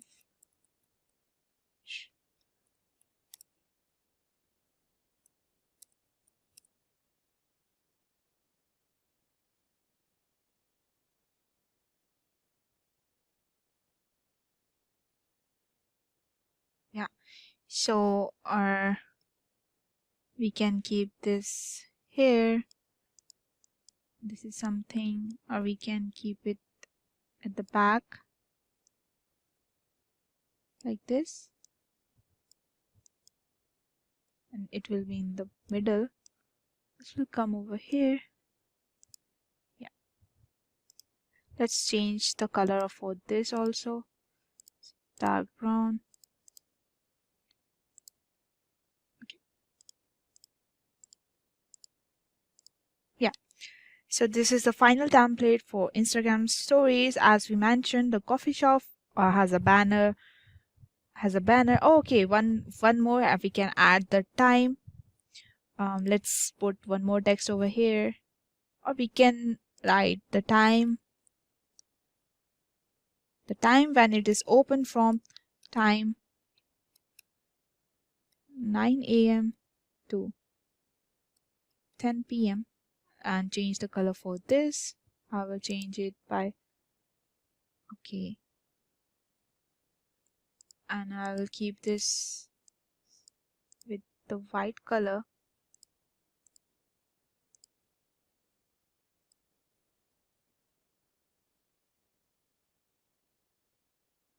Should be a little small. You can keep it in the bottom. And also we can add more details with your needs. And after understanding the creation of the template for this Instagram story or the template for social media, we will create another template for the birthday invitation. So the steps to create the template for birthday invitation, first we have this blank page and we have to click on the search bar. Let's take the search bar and we will search for the background color for our greeting as we have seen here. So we will search for the colors. Let's take gradient.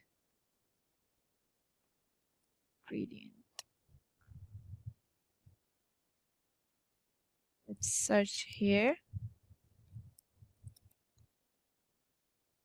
Let's pick one color. Let's take this color. Okay. And after that we will we have this color. Okay, fine. So after that we will add some more images related to birthdays as we know that in the birthday we are going to use balloons or some beautiful glitters or something, and then we will search for balloons.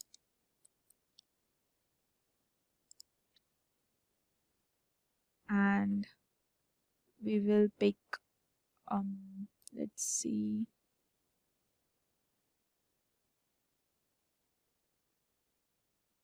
let's take this and we will keep it over here. Yeah,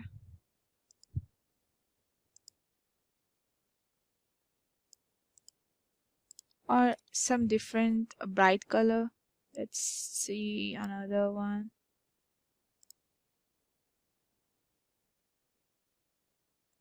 How can we keep it over here? Let's keep it over like this. Let's remove this. Let's try this one.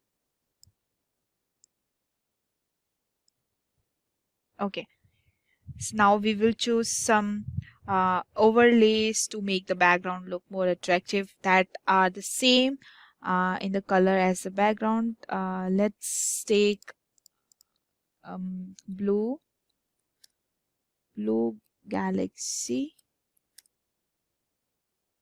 overlay. Let's pick one color. Let's pick this one.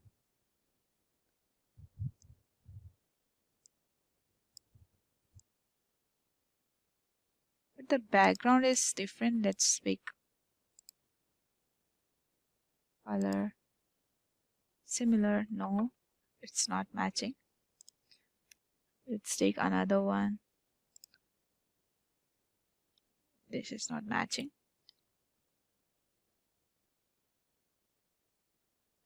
So I'm searching here white glitter overlay. So I got some results for good effects. So we can put some of these. Let's see. Not this one. Let's pick this one.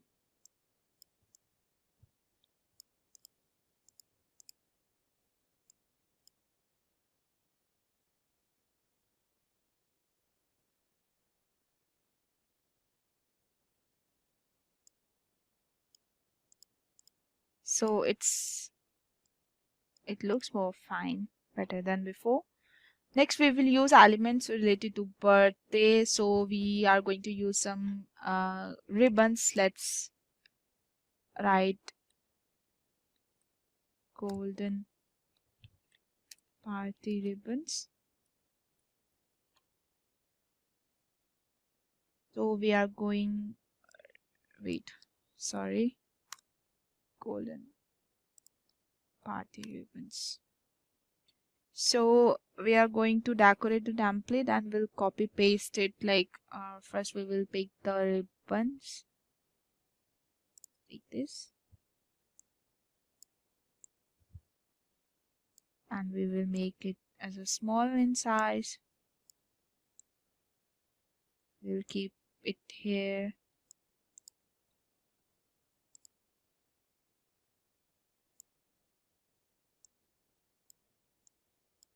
Some here.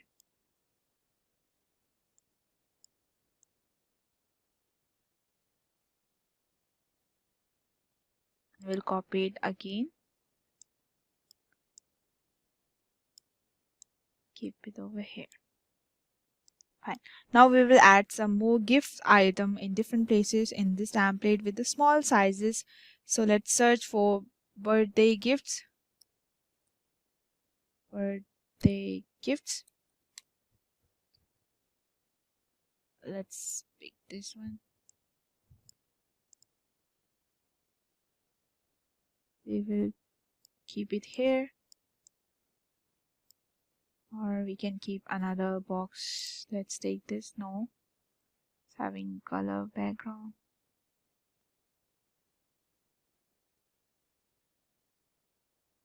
It's also not working. Okay, it's fine. We will copy and paste it over here.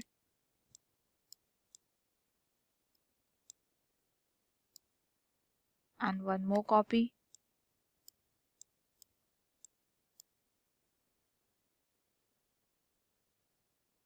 Okay.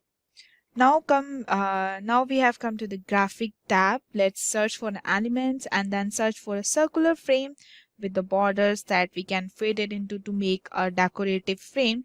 So we will search for frames.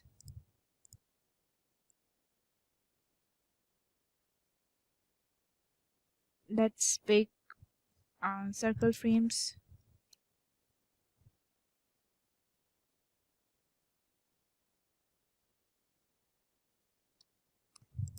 Let's take this circle frame and then we will search for the image. Suppose we can have a frame.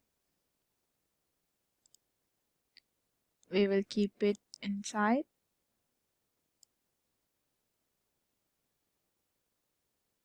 Now here we will search a photo randomly and we'll drag it into this frame and that we have created.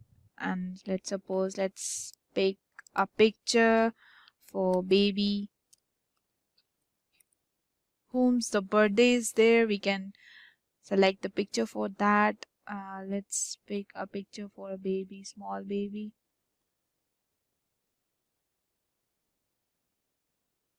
Okay, it's there. And after that, we can put some text on the design for the invitation with the name of the birthday person as we have mentioned below in this image. So let's write in text over here.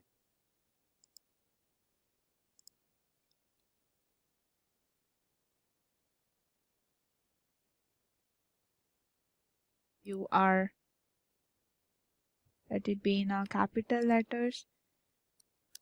You are invited to,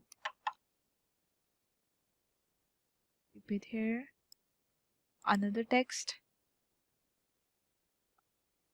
Let's say the name of the baby, suppose Ron, and we'll keep it little bold with different color.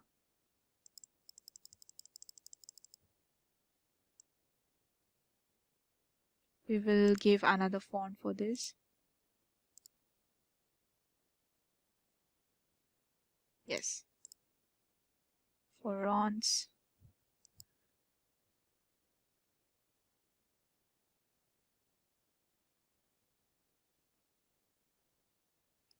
birthday party. Let's give another font for this.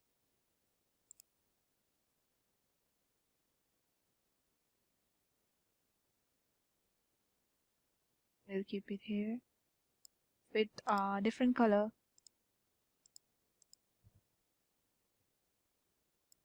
Okay.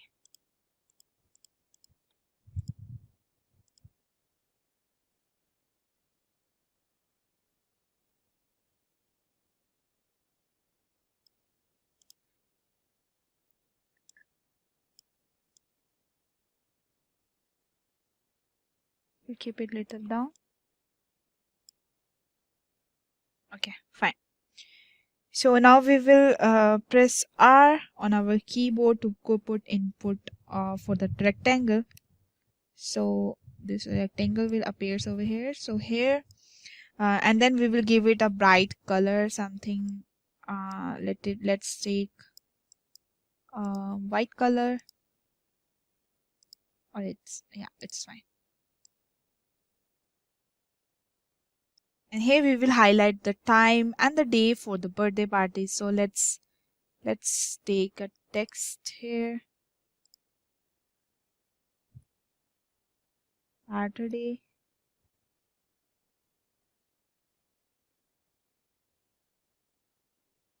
Saturday, June 21st.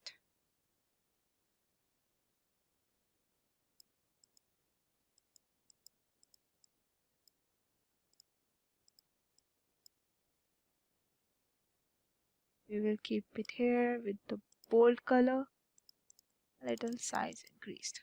Okay, fine. We will add another text over here. Yo venue.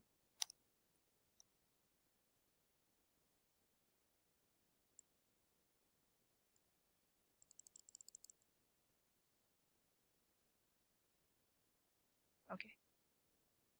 Under the text, to greet the people,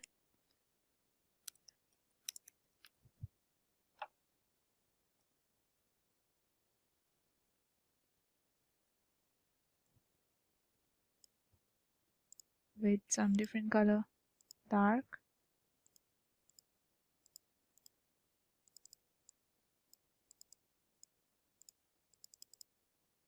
Okay.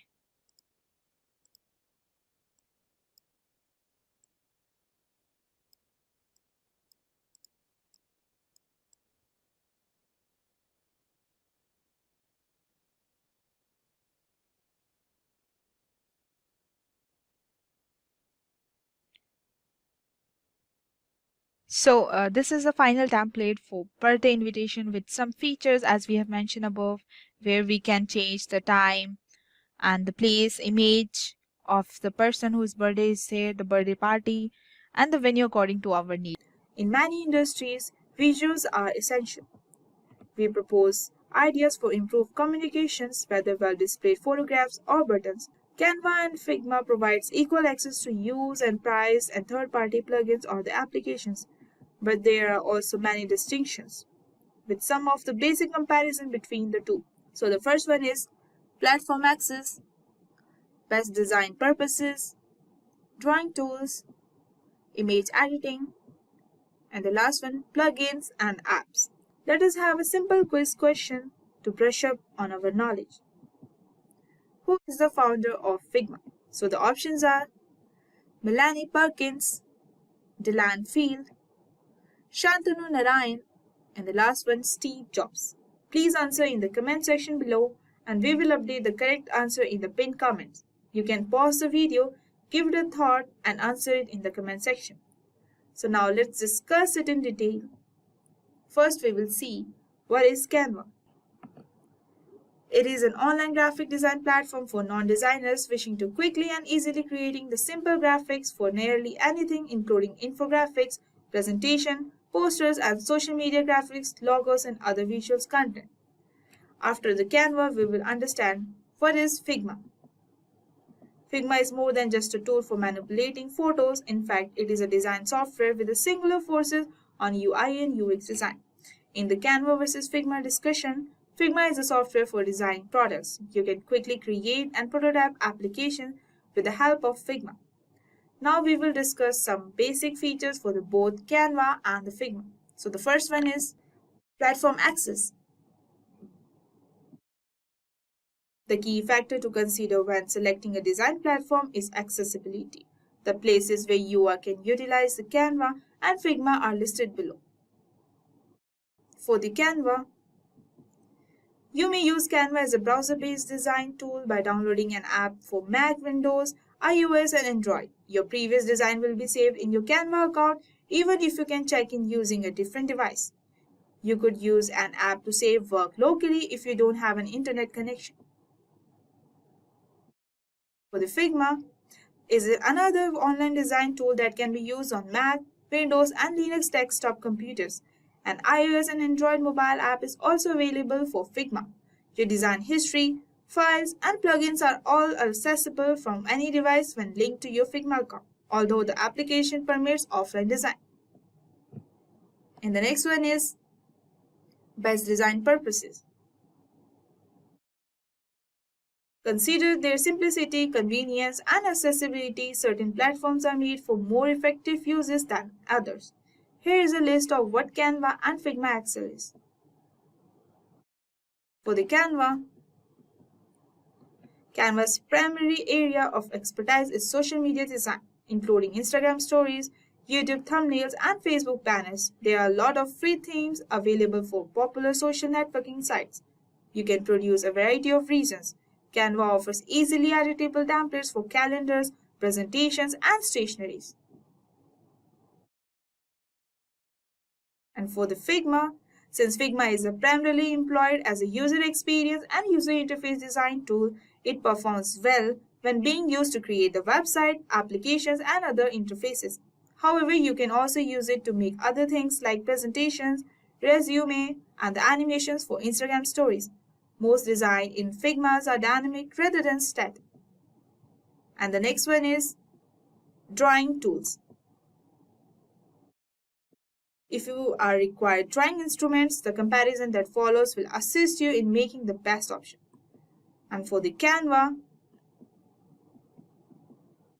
it is the design capabilities that are limited in comparison to other design software. There is no pen tool available in the Elements menu, only the line and the form tools. It's free to use lines and curves in your sketches than to start from the blank. And for the Figma, drawings can be edited right in the app using Figma Pen and Pencil tool. A few form tools are also included that can utilize an additional to the pen tools. Having the ability is great. However, it's the best to import individual drawings from other applications for the UI and UX design. The next one is image editing. Image editing is a workflow feature whether you manage social media or a photographer. You may read more about the Canva and Figma's abilities in the section below. For the Canva, most of Canva image editing capabilities are adjustment, switchment, and third-party filters. While some of its features are equal to those of Photoshop's, Canva products offer less customization. And the texture application is covered in the tutorial. With the Canva Pro, you get the access to more and better editing tools. And for the Figma, the majority of Figma's image editing features are quite basic because it is not designed to be used for photo editing. Additional options include altering the colors or applying brand modes to the image. The tool called Figma needs to change image from another tool to be provided in advance. And the last one is plugins and app. Your productivity may be greatly increased by using plugins. The tools that you can combine with Canva and Figma are listed below. For the Canva, these provides unique method for locating and utilizing other resources. The Elements panel is the first item on the menu bar. To use your creations, you can find here graphics, audio, video, movies, animations, and illustrations. You can actively download elements that are not already in the Canva. However, you can only perform searches for the particular words. And for the Figma, Figma offers a huge selection of plugins on its community page. In addition to the third-party applications like Unsplash for stock images, wireframes or initial designs, and placeholders plugin for the text. Figma also offers mockup plugins. Anybody can make a plugin with a Figma account, and anyone also can use a plugin.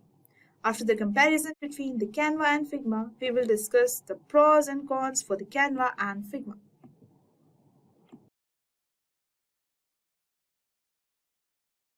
Some of the pros for the Canvas are: the software is easy to use and amazingly made templates, it's free to subscribe, and there is a collection of animated GIFs. And some of its cons are: not for professional designers. There are not many free templates readily available in Canva.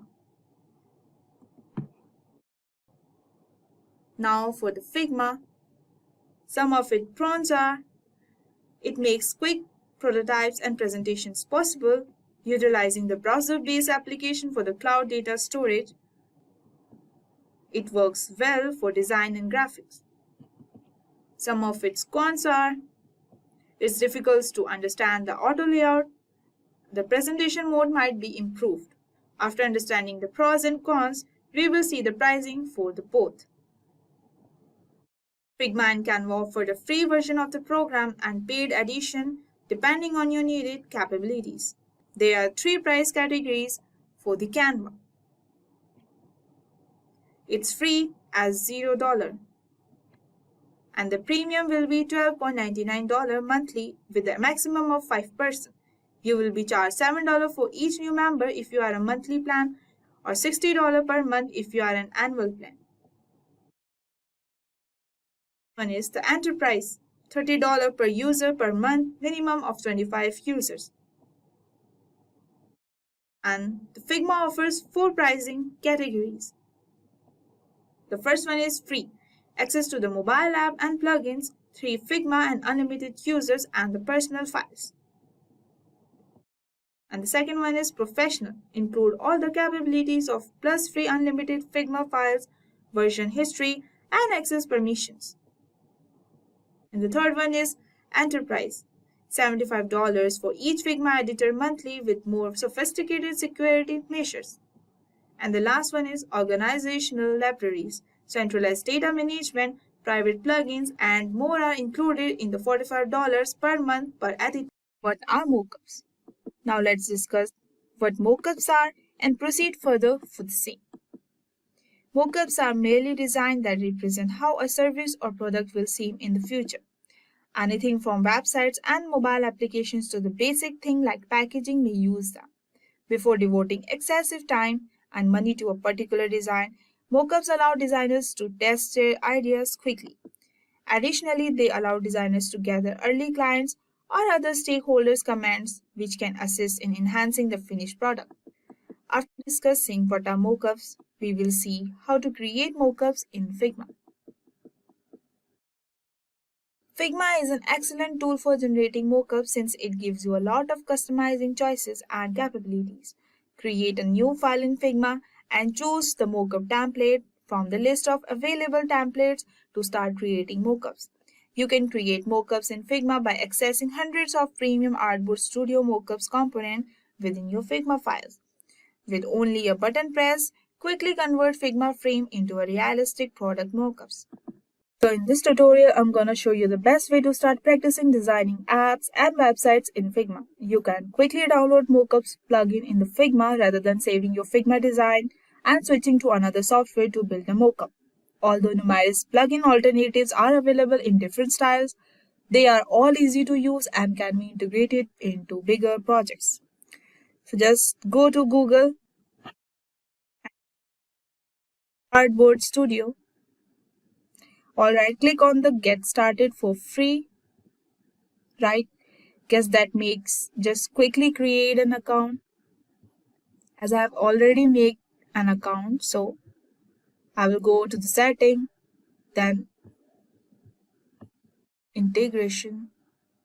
Okay, then click on the setting to reveal the API key, and you will be shown an API key, and then copy this and come back to the Figma and paste here in right. Now here you can see you can reveal the API key over here and you can paste it over here.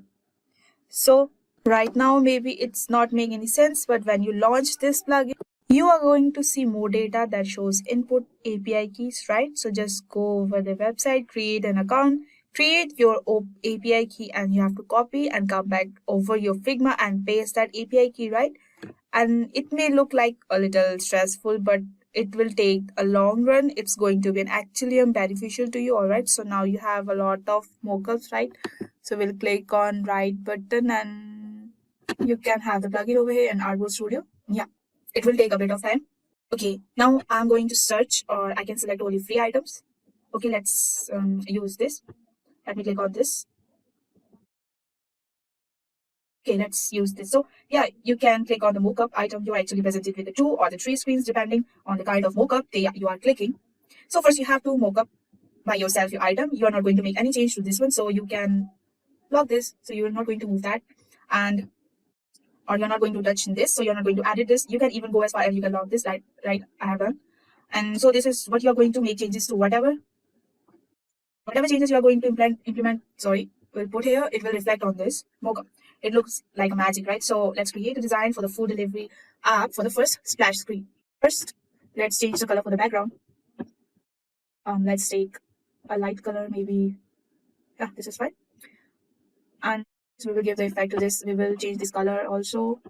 Let's take the sky with the gradient. We're not going to get the gradient effect, so fine. It's fine. After this, first I'm going to make a border. We will select a line from over here.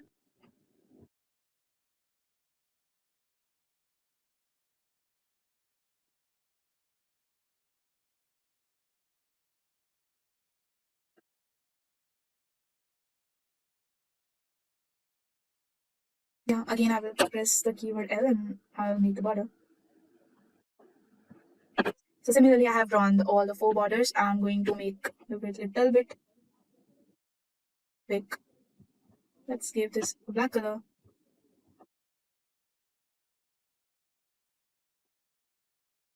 So this is how it will look after giving a border. Now we will put a text as a name of our food delivery app. So we will give a name, suppose Healthy Eat.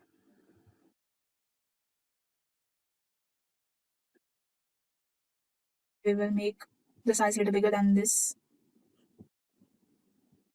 36. Let's make it bold with different color. Let's take dark blue. Right. Fine. Now we need to make a button with the name Get a Meal. So we will keep one rectangle over here and with the text. Let it be a little small with suppose 16. Character name. 24. Yeah, fine. We'll align it in the mid and we'll change the color for this also.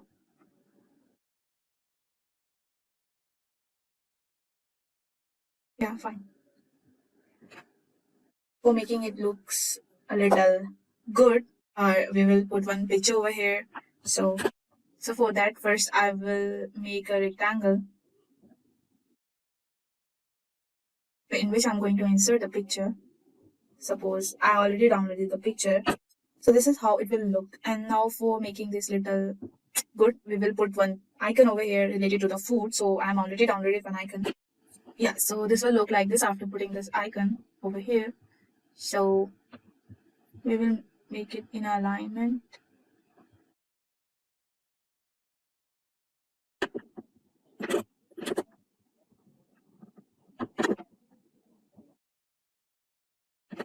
So after importing all the items and customizing the frame, click on the render button. First, we have to choose the screen, that is the splash screen. So we will render this and it will reflect whatever you're designing is going to render the item in that perspective. And the changes that are going to be made on this same frame will be rendered on the item after the render button is clicked on the consequence visible in this screen. See.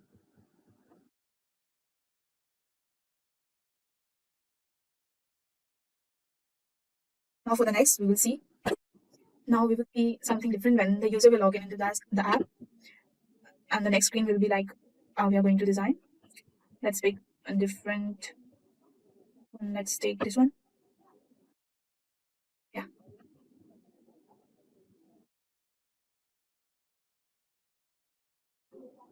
we will again lock this one. So we are not going to make any change in this, and I'm not going to edit this, but this, yeah.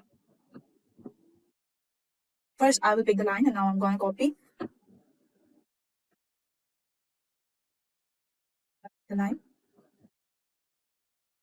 Sizes 3, 4, yeah. Now I'm going to copy this. I will resize this also. I'm going to copy this, and so it will look like this. Next thing, I want to add a text, and that text should describe or what you want to select your meal, different locations, maybe from your workplace or something like that. So we will going to add a text over here.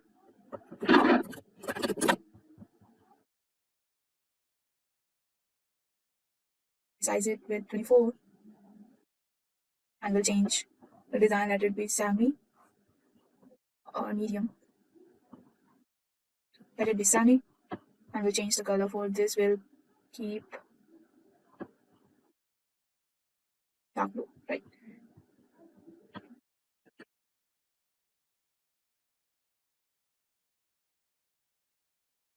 The bottom, yeah. And we will change the color of our page. And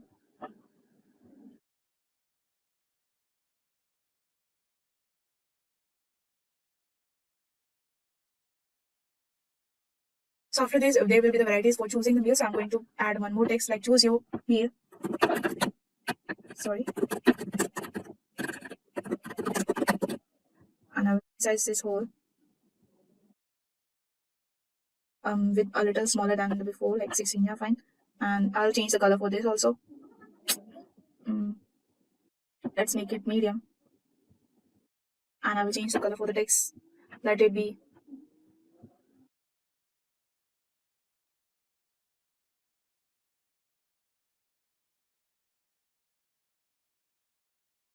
here about blue only. Okay, fine, this is fine. I'm going to align it again. Remove this. Okay. There will be the location, so I'm going to put a one polygon in the name of location. So we'll change the color for this. Let it be green color. Yeah, fine. So if you want to search your meal, there will be a search button also. For that, I have an icon. Download it. Yeah, so it seems like this, and we are going to put different four icons. For that, we will take rectangle.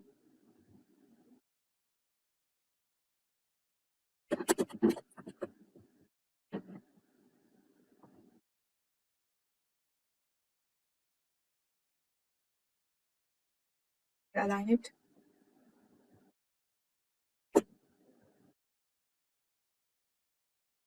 Yeah, it will be like this. And now I'm going to quickly add the 4 different icons that I already downloaded. As we are in the choosing page, first icon will be active and another 3 will be on offline. So we will keep them in dark color.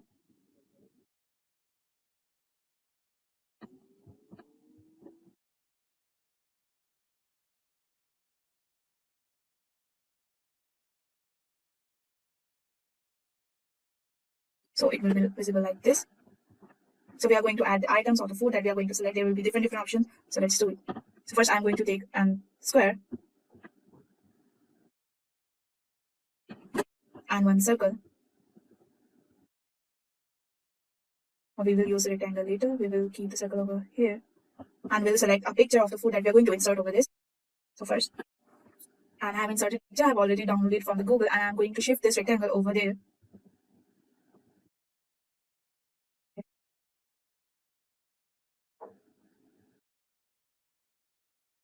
This is the vegetarian, so I'm going to give a circle with the green, and it is in our favorite list, so I'm going to give a heart over there.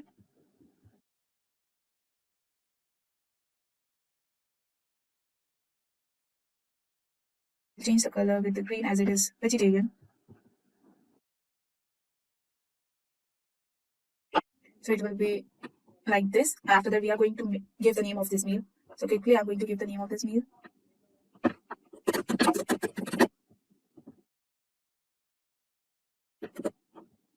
And I will resize this.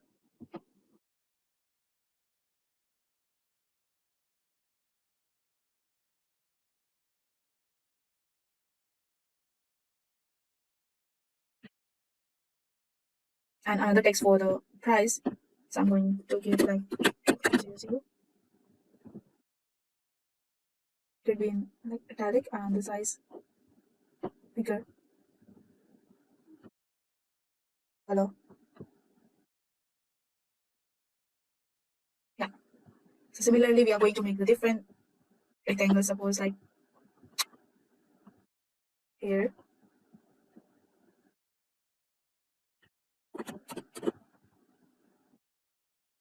Or let's copy the first one only with a similar size.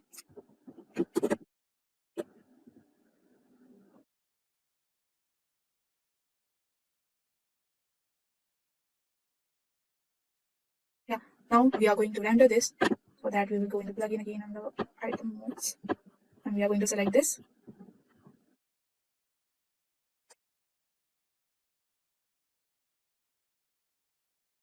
Yeah. So it takes a little bit time, and we are going to proceed it to reflect in the screen. So it will be like this. So whatever we are going to make a change in the first screen, and that will be reflect on our mockup screen. Suppose we take another. Let's take this one. Let's try to put this screen over here. Let it be like this. So this is for this mockup screen. So I'm going to render this, and it will come over this also. Let's quickly plug in and open add mockups item. And I'm going to render this.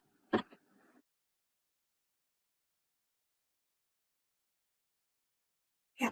So it doesn't overlap, but it is showing the same screen that I have used before. And yeah, I didn't make any different screen for that, and it is overlapped, but in this it is not. It is showing. Yeah. So similarly, whatever the changes we are going to make in this will reflect on the mockup of our screen. So suppose I will choose this.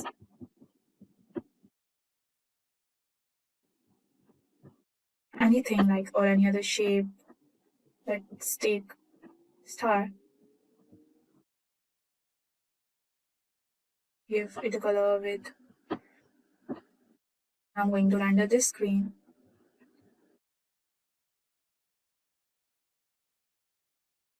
And this is going to reflect over here.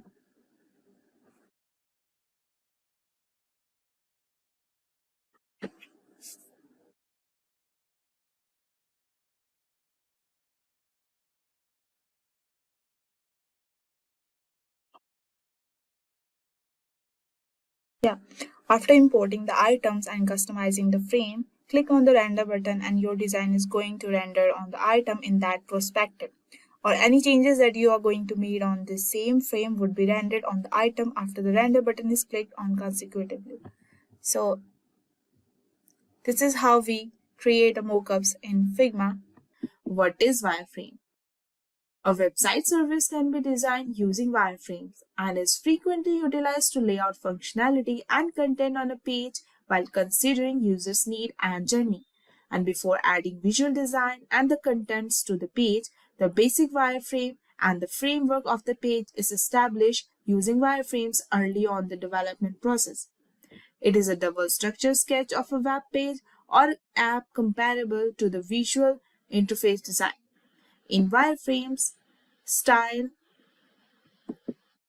color, and graphics are typically kept to the minimal because they represent the initial product concept. Depending on the level of information required, wireframe can be created either digitally or manually. The most frequent users of wireframings are UX designers. Before the developers begin writing code for the interface, this approach enables all the partners to agree on where data is placed and will place the data digitally or not. After knowing what is wireframe, we will understand its purpose. Wireframe having three main advantages. They keep the concept and they are quick and inexpensive to produce because they stimulate users' feedback, kick off conversation with the stakeholders, and inspire innovations in designers. Wireframes are helpful as communications tool. The designers can receive direct feedback and identify key problems that help them to create the proposed product by conducting users testing during the first wireframe stage. They clarify and describe website functions, and they maintain the concept users focus.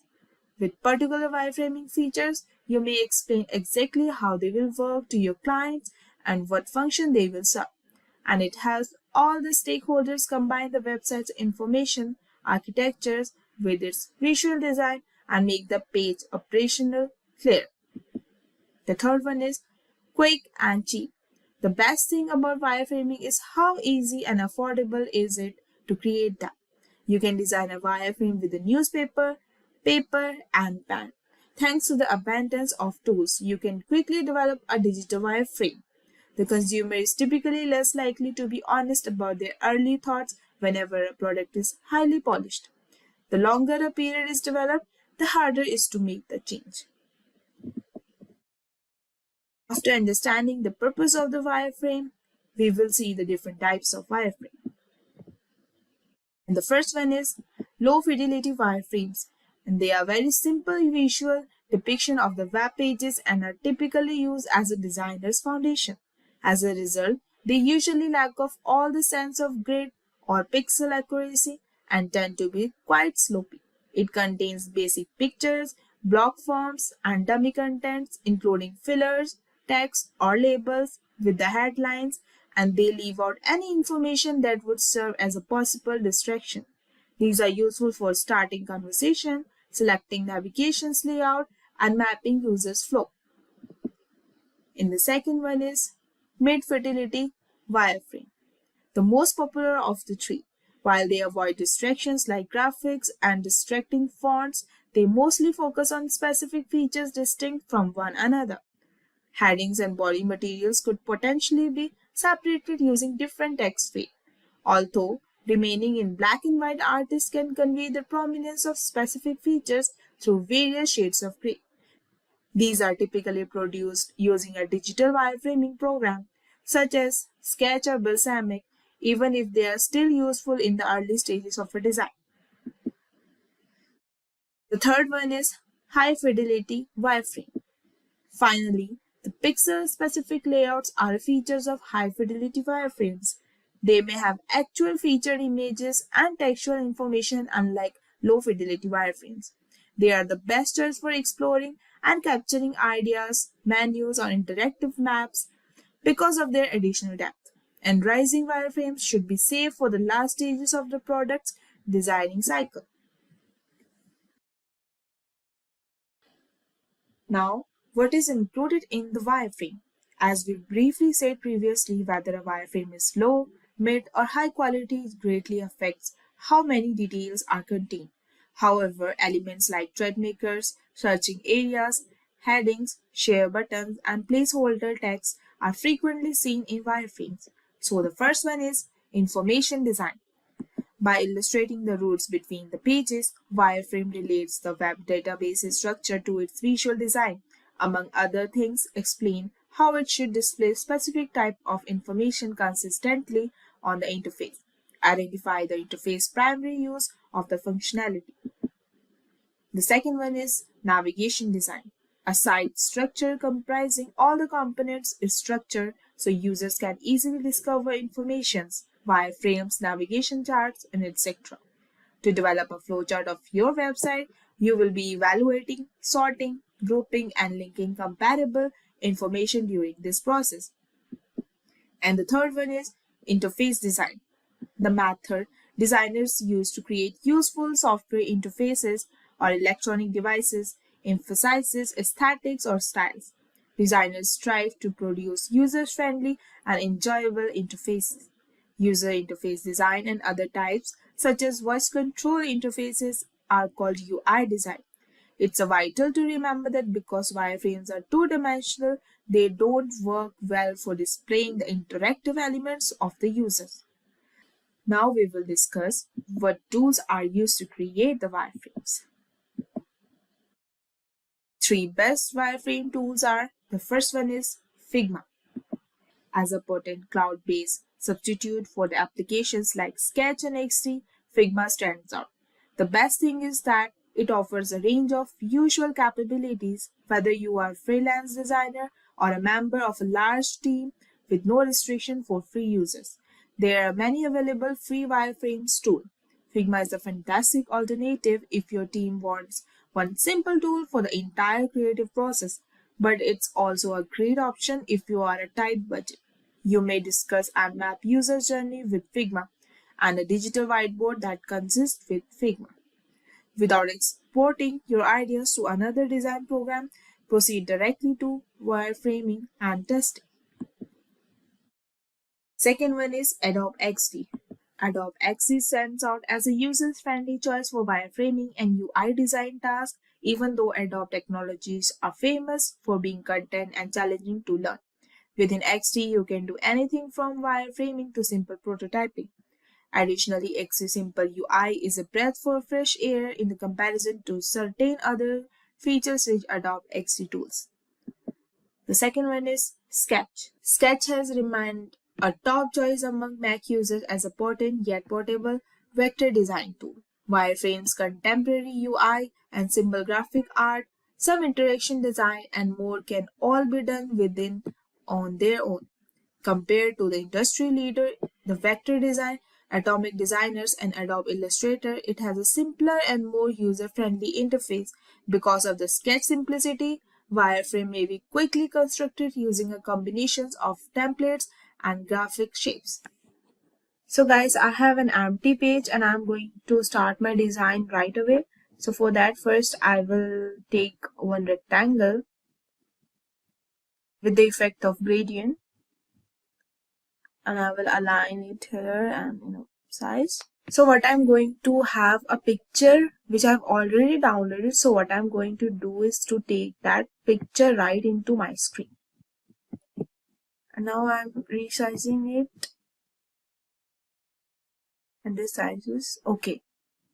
So next thing I will do is to add a text. So I'm going to select the text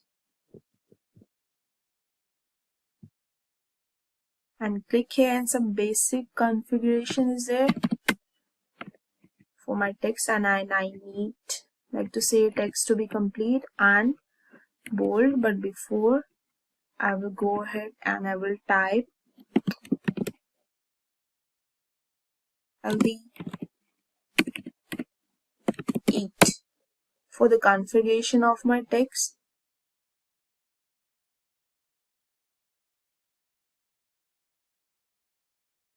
I will make it bold.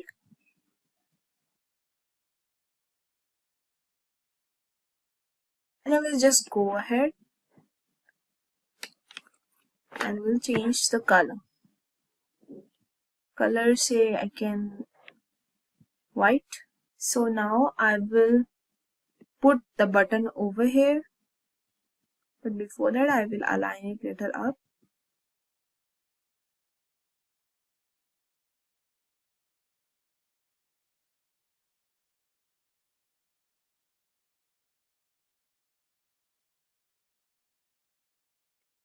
And we'll change the color.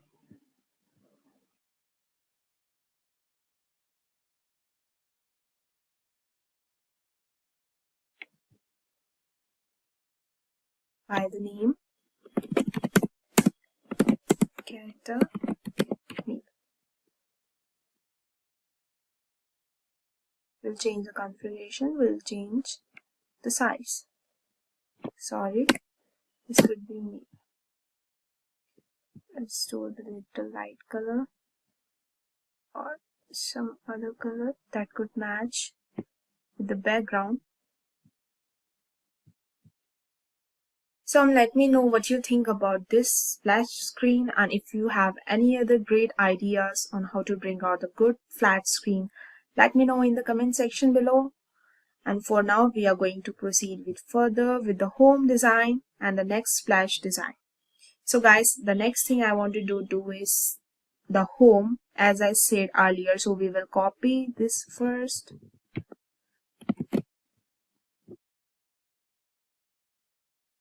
And we'll paste it over here.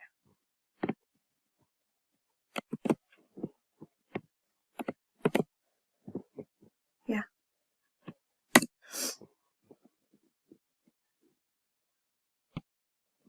Or we can choose any other plain rectangle. We will take it from here.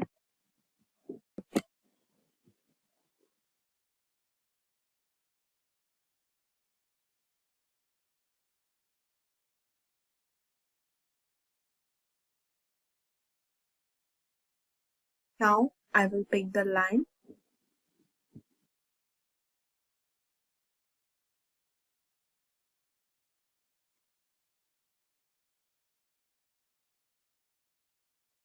Keep this here.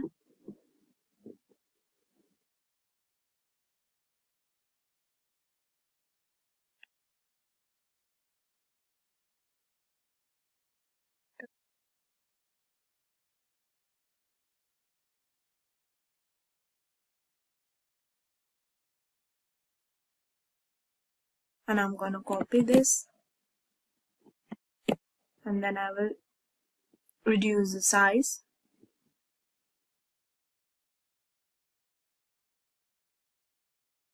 I will again copy this,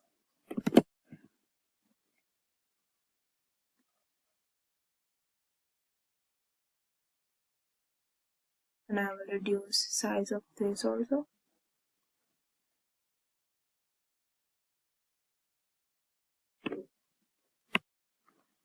And the next thing, I want to add a text, and this text should describe what you want to select your meal from different locations, maybe at your workplace, in your school or office, so they get the kind of place you select determines the kind of food that comes out for you. So I'm gonna select a text,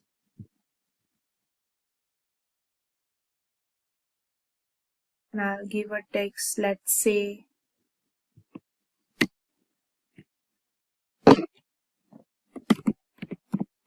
workplace.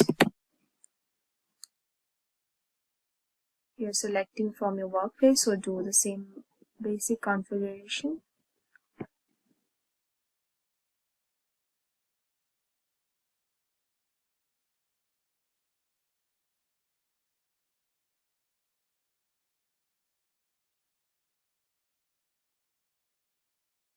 Hit bold, and should be left aligned.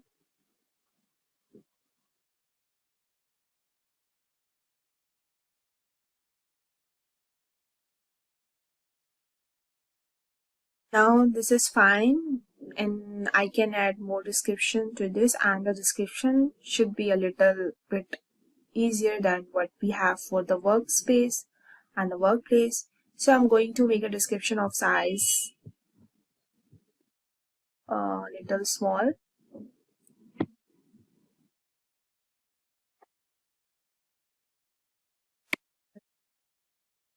Text it actually like choose your delicious meal.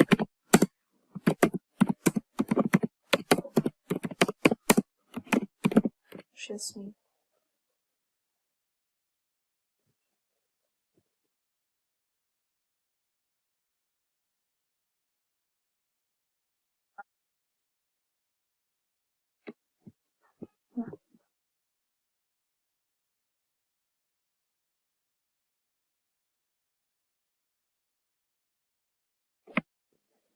So now I can drop this here to the point like a more description.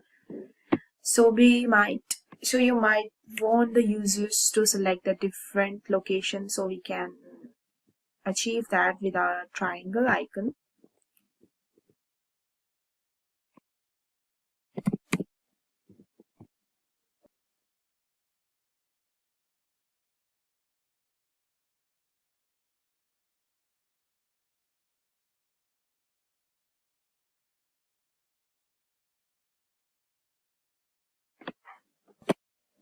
So it will be something like this, and we'll change the color to white.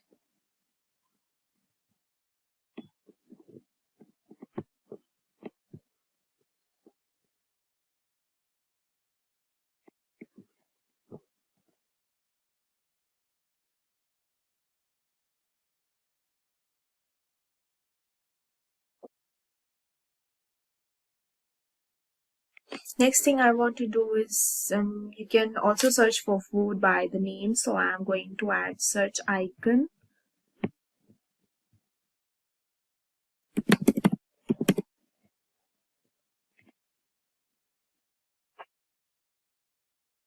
Yeah.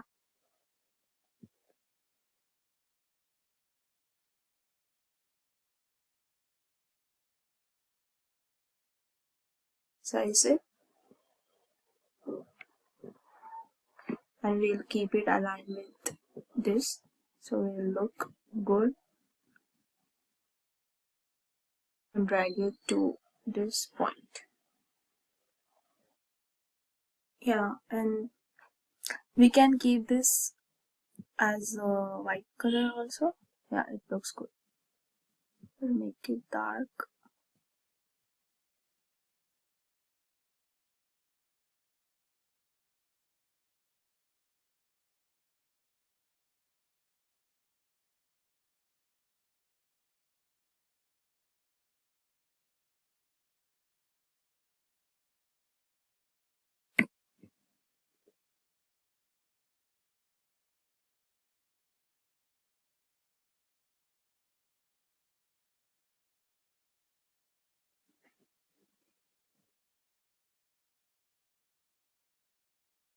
So next, what I want to do, quick two icons. So I'm going to create some icons with the rectangle with some curves. So I will add the icon home over there.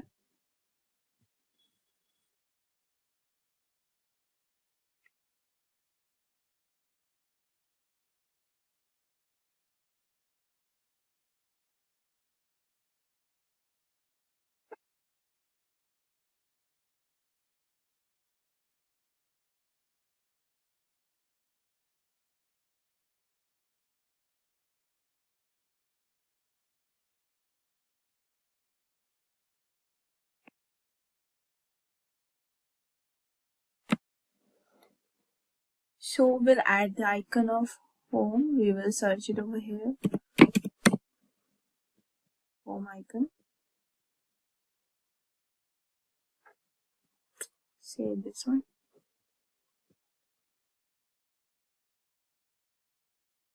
And I'm going to drag it into the home screen.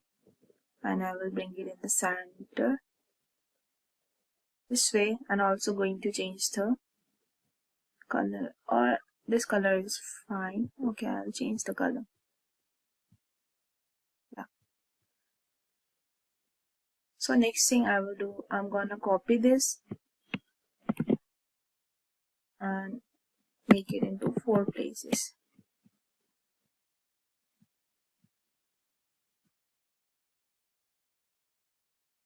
The same alignment.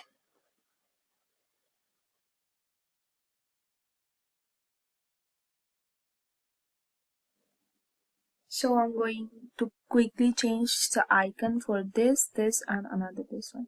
So second one I will keep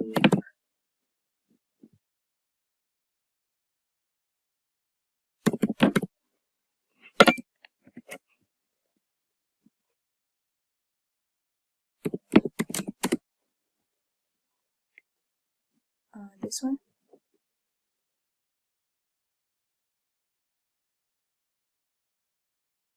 I'll keep it there.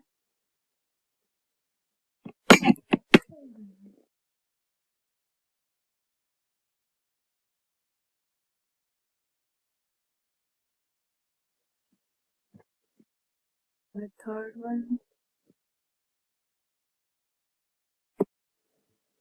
I will use the filter icon.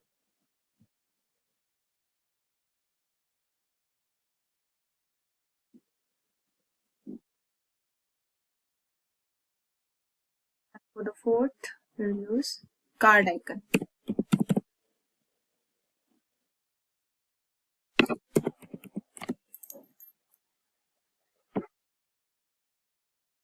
Like this.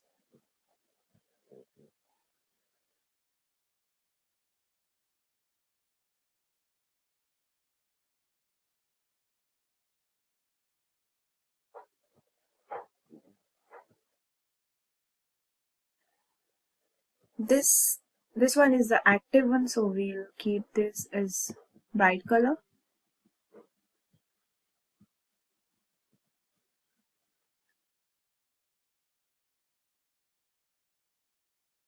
And these are not active, so we will keep it in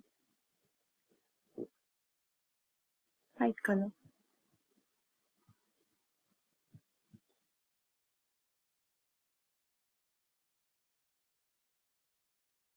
Yeah.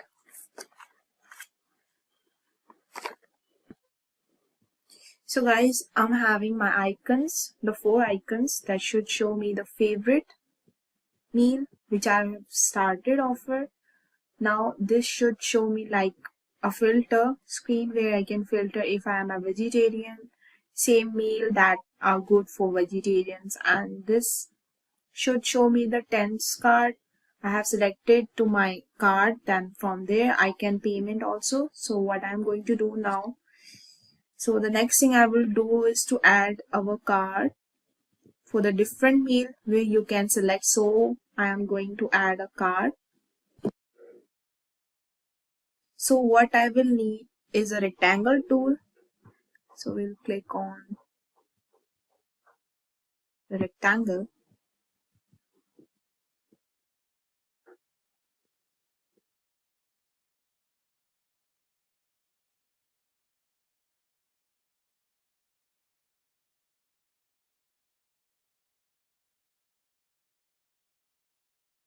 I have my rectangle tool. Next thing I will do a drag in and this slide.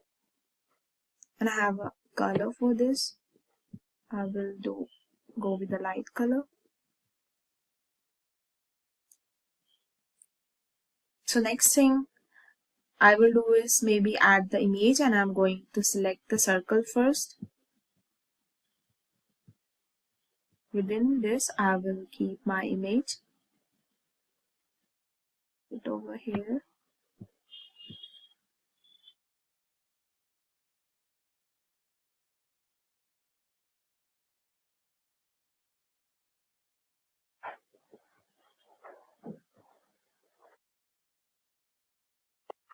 And we will align this here. Now we will add the image in the circle. What to do again, image, you can just select the image from where the image is in your system and upload it. As I already downloaded, so we'll upload it here.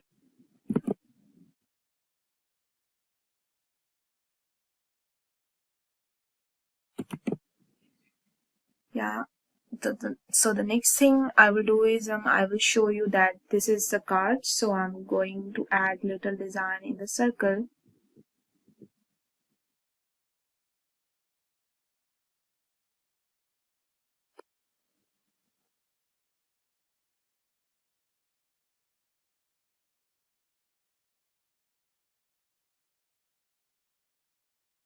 Circle over here.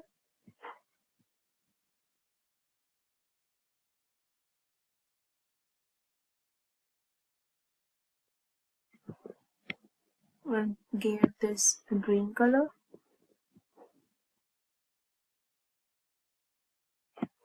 We'll copy this and make another circle. We'll give this as another color. It's little dark.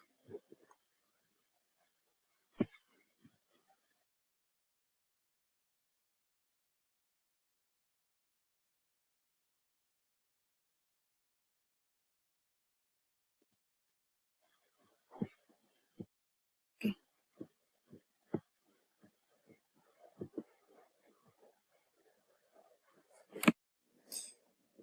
And I will copy the heart and make a duplicate over here.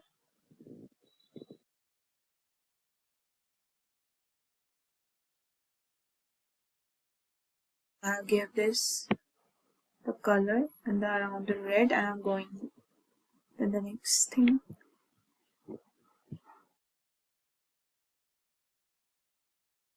Then the next thing is what the name of the meal. So I'm going to selecting the text so I can copy the text. But before I will select the text, configurize it, and I'll give this name as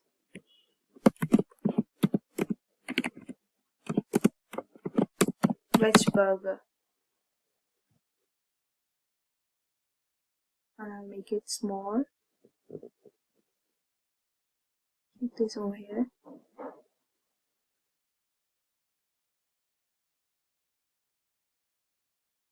The bowl.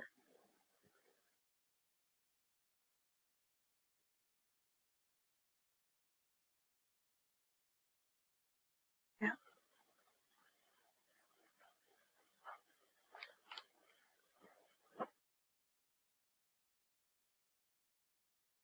I'll copy this, put another text for the price. Let's suppose the price set must be $1.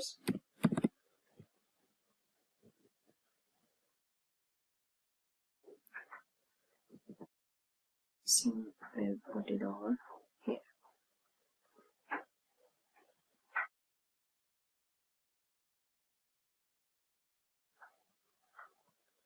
Yeah. And the next thing is we add a button down over here like plus icon. So here we can add a button.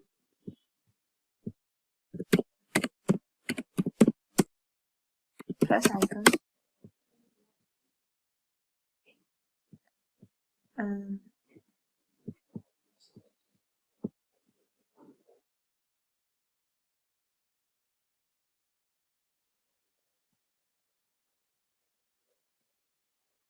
We'll keep this here.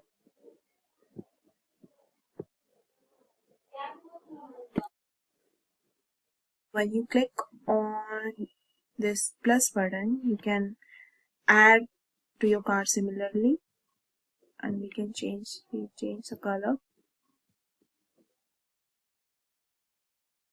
When you click on this, you can add to your card the food that you wanted.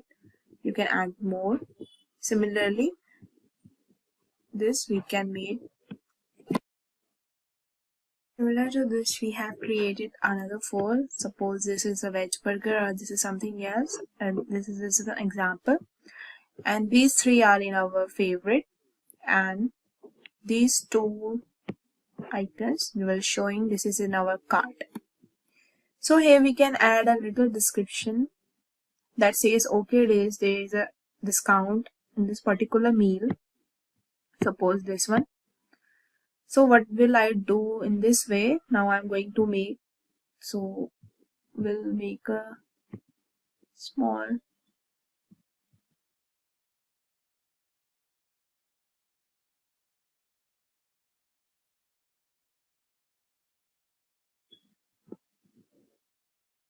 description over here with the red mark. Suppose 10% off. Let's just use this size. Yeah. So we'll change the color also. Yeah, I changed the color, and so now we have something like this. If you're really enjoying these two tutorials, you can let me know in the comment section what you think about this tutorial, and if you think I need to improve or something also, let me know. And this is the final screen. Designers nowadays are always on the lookout to streamline their workflows, collaborate more effectively, and create better design outcomes. With a versatile set of features and interfaces, InVision has become a go-to platform for designers worldwide. InVision has proven to a valuable tool for various design projects, including mobile app design, web design, user experience design, and product design.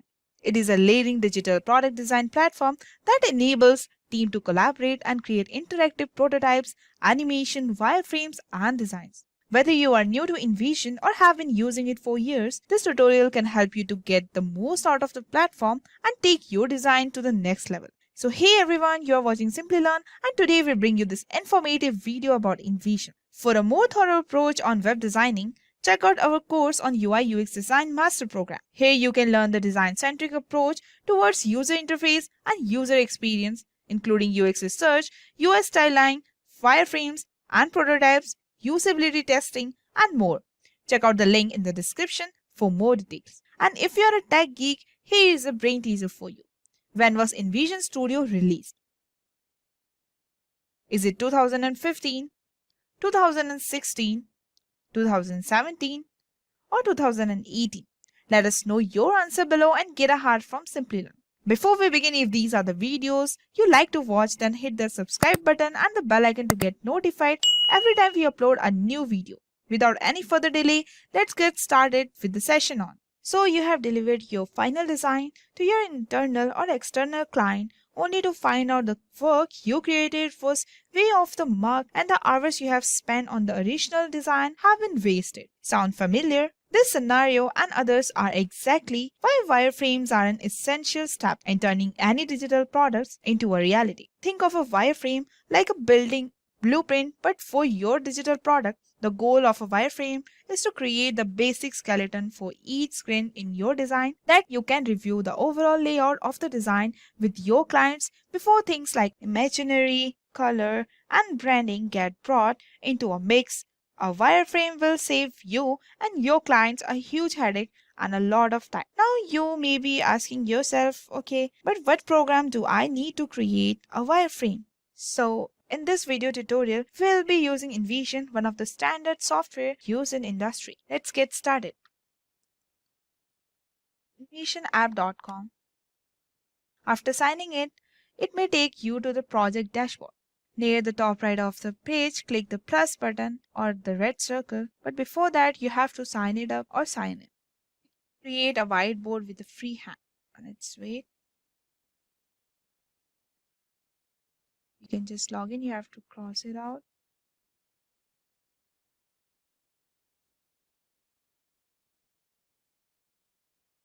Okay.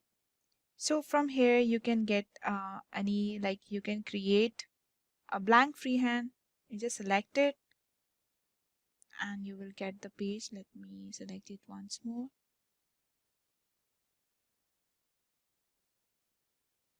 Blank freehand.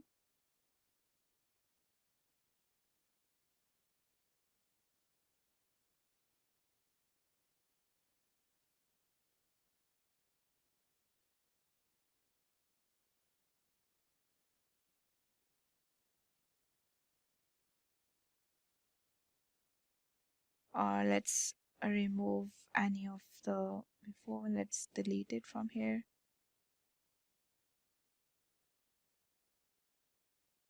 Let's create it.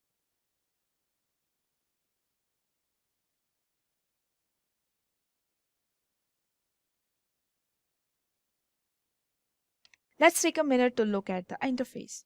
The whole blank space is called your canvas. Where you can draw endlessly. In the top left hand corner, there is an InVision logo to go back to your dashboard. Beside the logo is the title documents. Wait a minute. Yeah. Hi. This is a highlight document that name to be typed in for the new file. Let's take it demo InVision. In the middle, these are the different tools. In the top right hand corner, these are the menu options. After that, access an additional menu for exporting and version history. Creators and enter presenters mode to share your net on the bottom side, on the left side, or at the bottom in the middle of the toolbar to start your drawing. In the bottom right hand corner, you get a pen, edge, or to hold space, zoom in and zoom out. Now let's talk about the first tool, that is pointer tool. Pointer tools allows you to select, move and resize. Suppose it helps you to move the elements or the pictures on your canvas, and you can make a copy of this. Let's make it like this. You can click it whole and drag and create a box around and choosing things like a selection in Adobe Photoshop or Illustrators. Alternatively, you can hold down Shift key and click each object.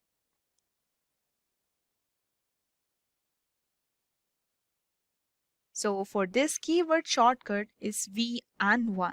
Draw on a canvas with your pencil tool. When you select the pencil tool, you can change the color Let's take a color over here. We have selected the pink color.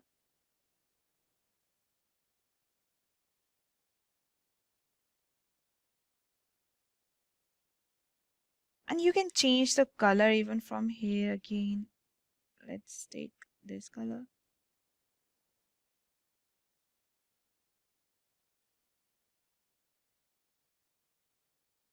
And you even adjust the line thickness or set the default and caps to the top. So with the chosen color, you will see 3 different opacity options along with your opportunity to add fills. But remember to keep the wireframe as simple as possible by using black and white and gray color only. It is over here. To create neat circle or squares, hold on the Option key while drawing.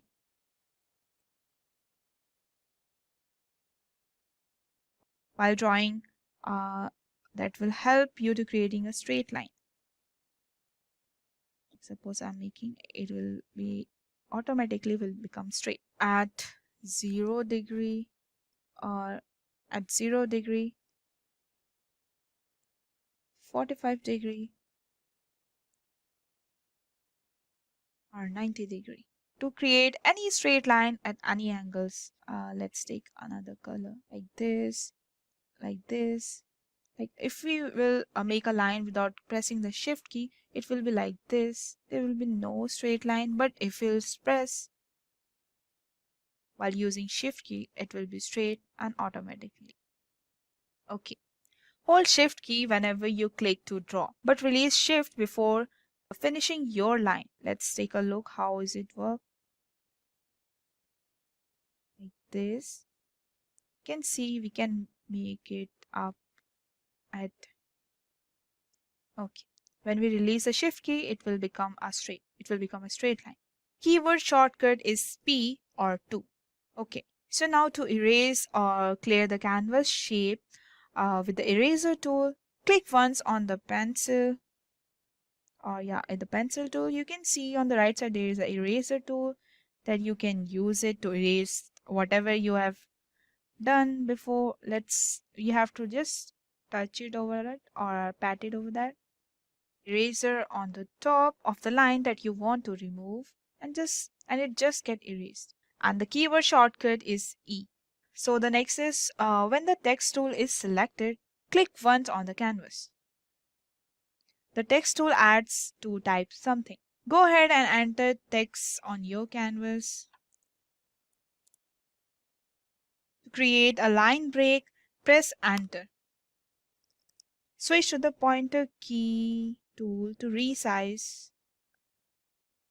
You can see the resize. You can use it with your use of pointer key. You can change the color, formatting, and alignment. Let's change it to the red color, metallic, or let it be.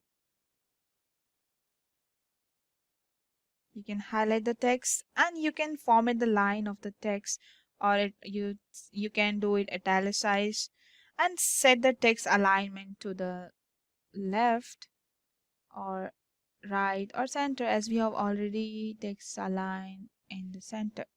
You can also lock the text on the canvas to keep it in place, or convert any text box into a sticky notes. Let's see.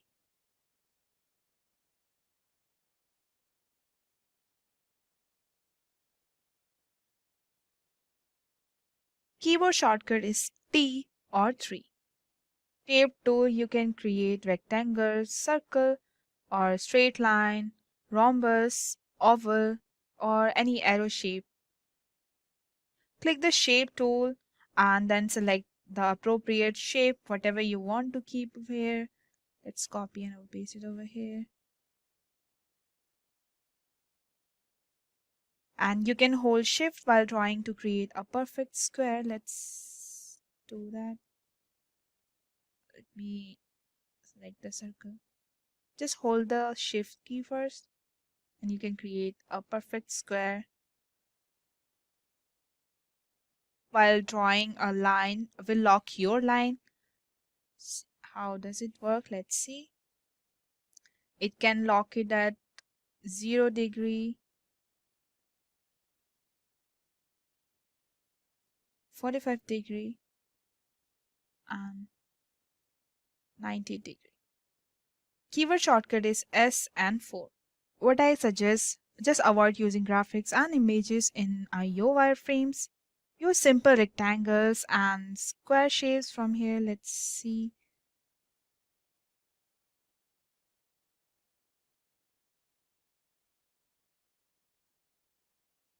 If you place an X through the middle of the box,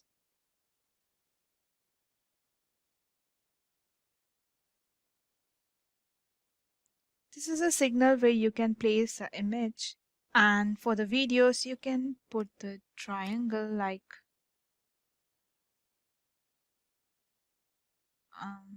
let's make it like this.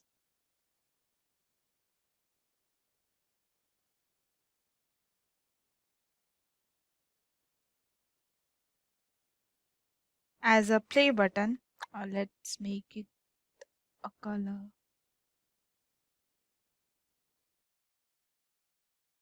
Got a note, you want to clarify a point.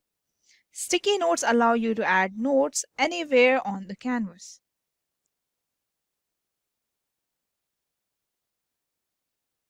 It is in the fifth option. With the sticky note selected, you can change its colors, actually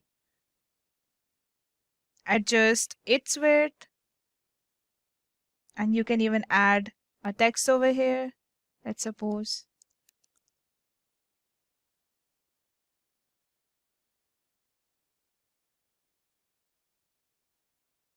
You can keep anywhere with the cursor, and the keyboard shortcut is N or 6. Say something you like, go ahead and add an emoji.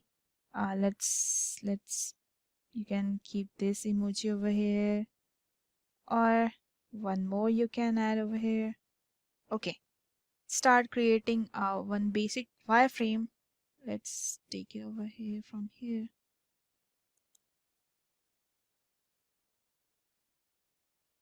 Let's select this one. We will use some basic tools with the shape first. We will have this.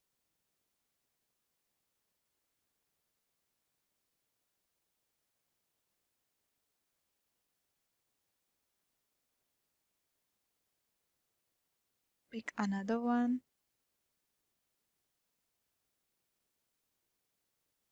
And the editing toolbar appears when you have one or more objects selected, like this. And let's edit it with the text. Let's write something.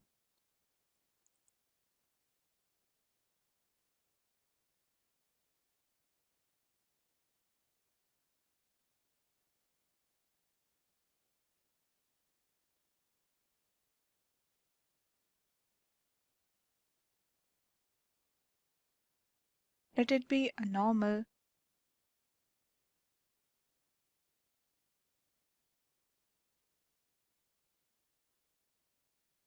We will use our cursor to align the name. Okay. Similarly, we will have password.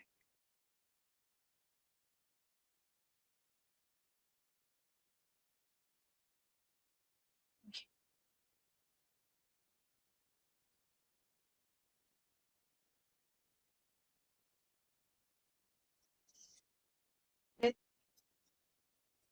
Password.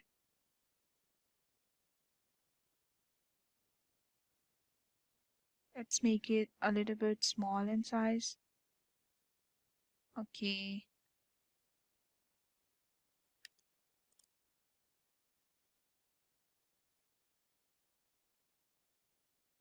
And another text over here. Let's make it submit button.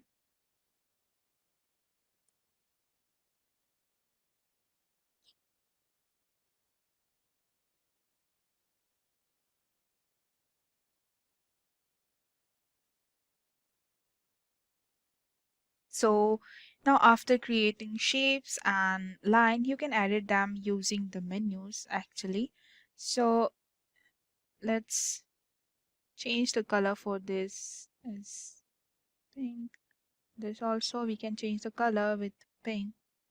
And we can change the color for the text. Let it be black.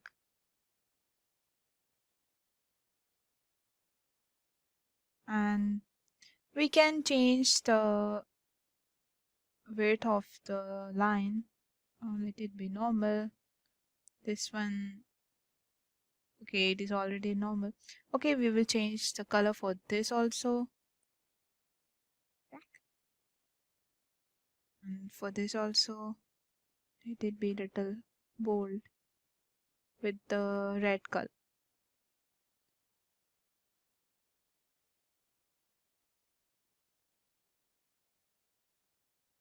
You can see the alignment of this is always like to this. Okay.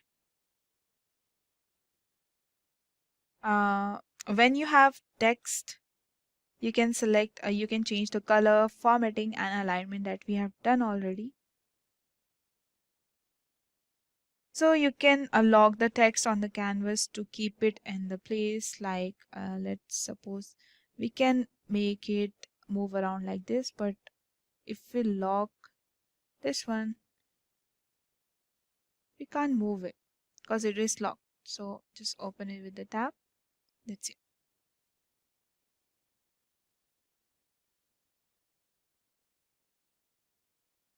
Or you can even convert any text block into a sticky note. Suppose this, and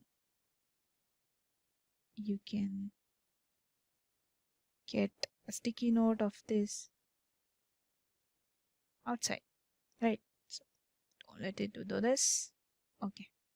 And now you can click on the hand tool at the bottom to pan around the canvas, like, or press and hold the space bar to access the hand tool.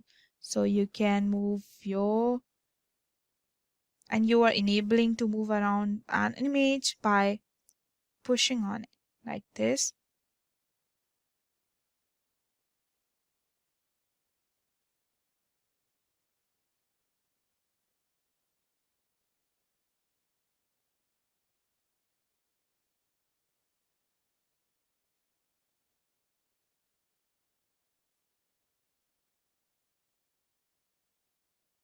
And the magnifying tool is to zoom in and zoom out on the canvas, just like Adobe products. You can command Control plus minus to zoom in or zoom out. So that wraps up our InVision tutorial where we created a simple wireframe with multiple frame styles. Today's session was for beginners, has a basic approach. The possibilities are endless and we highly suggest you dive into the tool further and check out all their features. Artificial intelligence is becoming increasingly necessary in the design industry, offering new and innovative tools for designers to use. Although AI tools can enhance designers' efficiency, creativity, and productivity, it's important to remember that human touch and creativity remains essential elements in design. You're already watching Simply Learn, and today we bring you this informative video about AI tools for beginners. And if you want to learn the A to Z of UI UX designing and how artificial intelligence is helping the industry moving forward with the time, do check out our master's program on how to become a UI UX design expert. Here you will cover comprehensive approaches to all UI UX design development stages, taking a look at the concept of UX research, design thinking, UI prototyping and styling, information architecture, usability and testing. You can find the link for the course in the description below. And if you are a tech geek, here is a brain teaser for you. Who is known as the father of AI? Is it Fisher Adda? Is it Alan Turing? Or John McCarthy? Or Alan Neal? Let us know your answer below and get a heart from Simply Learn. Before we begin, if these are the videos you like to watch, then hit the subscribe button and the bell icon to get notified every time we upload new video. Without any further delay, let's understand the top AI tools for the designers. If getting your learning started is half the battle, what if you could do that for free? Visit SkillUp by Simplilearn. Click on the link in the description to know more. And at the number 10, we have Sketch to Code. Sketch to Code is a technology that allows designers to convert hand-drawn website design into functional HTML code. This technology utilizes advanced artificial intelligence algorithm to analyze hand-drawn sketches and generates the necessary HTML, CSS, and JavaScript code to bring the design to the life. Some of its features are APIs for computer versions, personalized vision model dynamic layout, service for text recognition, and it is free to use. Here are some pros and cons for Sketch to Code. Time saving. Instead of spending hours coding the basic layout, developers can use Sketch to Code to quickly generate code based on a hand-drawn sketch. Reduce errors. Sketch to Code generates code based on a visual representation of the user interface, reducing the risk of coding errors. And the third one is user-friendly. Sketch to Code is easy to use and doesn't require coding knowledge, making it a valuable tool for designers and non-technical users. Some of its cons are limited functionality. While Sketch to Code is excellent for generating basic layouts, more complex user interface. Code quality. Sketch to Code generates basic HTML code, which may require additional optimization to ensure it is compatible with all the browsers and devices. Dependency on sketch quality. The sketch quality can impact the generated code's quality. At number 9, we have UIZard. UIZard is a cutting-edge AI-powered design platform that has revolutionized the way graphic designers are created. Its intuitive user interface and powerful artificial intelligence capabilities allow users to easily create professional-grade design with minimal effort. It offers a seamless experience that saves your individual needs and skill level. Some of its features are idea-generated real-time collaboration in design, electronic product wireframes, and design assistant with AI. For students and hobbies, it is free up to 3 projects, and for the startup and growing business, the pro version is there with $12,000 per month. On the other side, for the large organizations or businesses, the pricing will be $39 yearly. Here are some pros and cons for UIZard. First, time saving. UIZard can save developers significant time in creating UI design by generating code automatically. It is easy to use. UIZard is user-friendly and doesn't require coding knowledge, making it accessible to designers and non-technical users. Customizable. The generated code can be edited and refined to meet the developer's specific needs. And the fourth one is accurate. UIZard can produce high-quality code that accurately represent the UI design. Some of its cons are limited functionality. UIZard is best suited for generating basic UI design and may not be suitable for more complex or customized design. Dependency on design quality. If the design is straightforward and contains error, it can affect the accuracy of generating the code. The generated code may require additional optimization to ensure it is compatible with all the devices and browsers. At number 8, we have Design AI. Design AI is an AI-powered design platform that helps businesses and individuals easily to create professional-grade designs. It offers a vast library of templates, icons, and images that can be used to create generating the designs in a minute. The platform is also equipped with image recognition, automatic layout generation, and custom design suggestion, making it a perfect tool for businesses. Some of its features are it is assistive devices, scalable vector images, and collaboration between team, unlimited downloads. And pricing per month, it's individuals and students and marketers that need quick, easy projects can be go for the basic that is $29 per month. For entrepreneurs and small teams, needing advanced editing and professional teammates is $69. And customized for large team and agencies that need branding and collaboration. Here are some pros and cons for Design AI. It is quick and easy to use. And AI-powered, the platform uses AI to help users to create designs which can result in more efficient and effective design processes. Affordable. Designs.ai's price is affordable and it is reasonable. Wide range of design tools including a logo maker, graphic maker, and others. Some of its cons are limited customization. The designs created using Designs.ai tools may need a more personal touch and may not be customizable as the design is created by a human designer. Lack of human interaction. The platform is entirely AI-powered, which means user cannot collaborate with the human designers. Limited design options. While designers.ai tools offers a range of design options, there may be limitation regarding the number of design templates or graphic available. So at number 7, we have Fronty. Choose from over 300 in-demand skills and get access to 1,000 plus hours of video content for free. Visit SkillUp by Simplilearn. Click on the link in the description to know more. An AI-powered tool called Fronty generates source code from the image uploaded by users. It provides a fresh approach to websites creation. Fronty offers a wide range of templates, themes that can be used to create custom websites. The platform is also equipped with features such as drag and drop functionality and automatic responsive design. Some of its features are image to code generator with the AI, hosting a website's layout online, custom domain, and optimization for search engines. And the pricing per month, freemium up to 3 users, and in pro version, it is $4.54 per month up to 10 users, and another advanced version that is $9 per month up to 25 users. Here are some pros and cons for Fronty. Some of the pros are no coding experience required. Fronty visual interface allows users to create websites and web applications without coding experience. Next, user-friendly. Fronty is easy to use and its drag and drop interface allows users to create design quickly. Real-time editing. Changes made in Fronty's interfaces are reflected in real time, allowing users to see the design. Some of its cons are limited design options. While Fronty drag and drop interface is useful, it may be limited regarding the number of the design options available. Limited functionality. Fronty's visual editors may not be as powerful as a traditional color editor, which may limit the functionality of websites. Dependency on the platform. Since Fronty is a web-based editor, users depend on the platform's uptime and the availability. So up next, at number 6, we have Color.Adobe.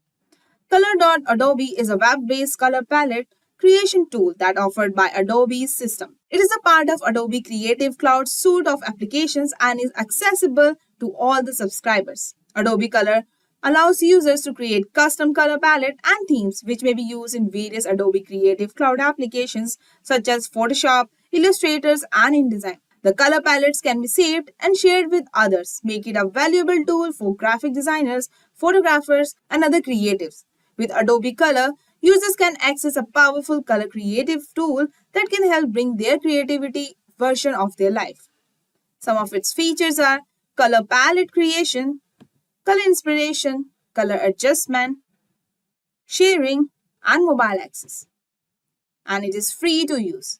And here are some pros and cons for Color.Adobe.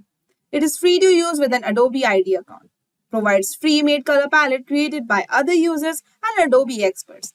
Offer various color rule options for generating harmonious color schemes. Some of its cons are requires an internet connection to use. Custom color palette cannot be downloaded as a file, only shared via link. Limited ability to adjust individual color in pre-made color palettes. So at number 5, we have DALL-E 2. DALL-E 2 is an artificial intelligence system developed by OpenAI. This advanced AI platform can generate highly detailed and visually diverse images from textual descriptions. The system is based on the transformer architecture, which enables it to process large amounts of information and generate high-quality outputs. The image generated by DALL-E 2 are highly customized, allowing users to adjust color, texture, and other elements to create unique and personalized images. Some of its features are generates high-resolution images from textual description, improves upon the original DALL-E, creates unique and diverse images, trained on a large and diverse dataset. Price for the DALL-E is also free to use. Some of its pros are it can generate highly detailed and complex images from the textual description. It offers a wide range of customization options such as image size and number of outputs images. It can be used for various applications including advertising, entertainment, and education. Some of its cons are it's a high level of technical expertise to use. It is not yet widely available to the general public. It may not be suitable for every type of image or projects. So at number 4, we have Let's Enhance. Let's Enhance is an AI-powered image upscaling platform that allows users to create the resolution of their images with just a few clicks. With its advanced deep learning algorithm, Let's Enhance can upscale pictures while preserving the details and sharpness of the original image. This platform has a user-friendly interface, making it easy for anyone, even those with a little to no technical experience, and is an excellent tool whether you want to enlarge an image for printing or need to increase the resolution of an image for a presentation or other projects. With its fast and initiative design, the platform makes it easy to transfer low-resolution images into high-quality images in just a few minutes. So some of its features are accurate face recognition, automated setting, improvement of tone and color, and online storage. And pricing per month, signing up with free, no credit card is needed. And here we are getting another two versions with the credit, that is 100 and 300 credits. For 100 credit, it is $9 per month. For the 300 credits, it's $24 per month billed annually and $32 per month if billed monthly. So here are some pros and cons for Let's Enhance. Some of its pros are image quality improvement. Let's Enhance can significantly improve the quality of image, particularly when it's come to upscaling low-resolution images. User-friendly. The interface of Let's Enhance is user-friendly and straightforward, making it easy for the users to upload and enhance the images. Speed. Let's Enhance processes images quickly, with some enhancement taking only a few seconds. Customization. Users can customize the level of enhancement to suit their specific needs, such as adjusting the sharpness or color. Some of its cons are cost. While Let's Enhance offers a limited number of free image enhancement, users need to pay for additional enhancement or a subscription for unlimited enhancements. Quality limitations. The quality of the enhanced images will depend on the input image and the level of enhancement applied. Privacy concern. As with any online service, user may have concern about privacy and the security of their images when they are using Let's Enhance. Now in number 3, we have PixArt AI. PixArt AI is a photo editing and graphic design tool that provides users with various tools to enhance and transform their photos. It also offers filters, effects, and overlays, as well as the ability to draw and add text to images. With its user-friendly interface, PixArt makes it easy for users of all skill levels to create stunning and unique photos. Additionally, PixArt has a strong social community where users can share their creations, discover new content, and connect with other artists worldwide. Whether you're looking to touch up your photos or creating digital art, PixArt has everything you need to bring your creativity version in your life. Some of its features are photo editing, effects and filters, drawing and illustrations, and sticker and clip art. Starting creating with free photos and video editing tools, $0 per month, and another version is there known as PixArt Gold with a $1.86 per month and $22.35 billed yearly, whereas Team manage and provide full premium access to multiple members under your account with $2.53 per month. Here are some pros and cons for PixArt. PixArt AI offers more advanced editing tools than the standard PixArt app. Time saving.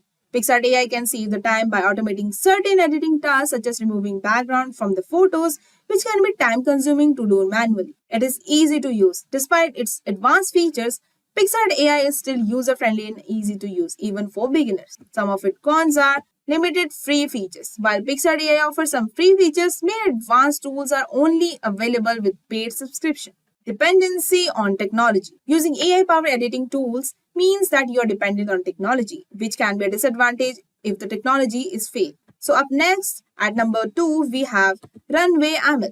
Runway ML is a platform for creative and technical artists to experiment and build machine learning models for creative applications. It provides a user-friendly interface for exploring and making it accessible to a wide range of users.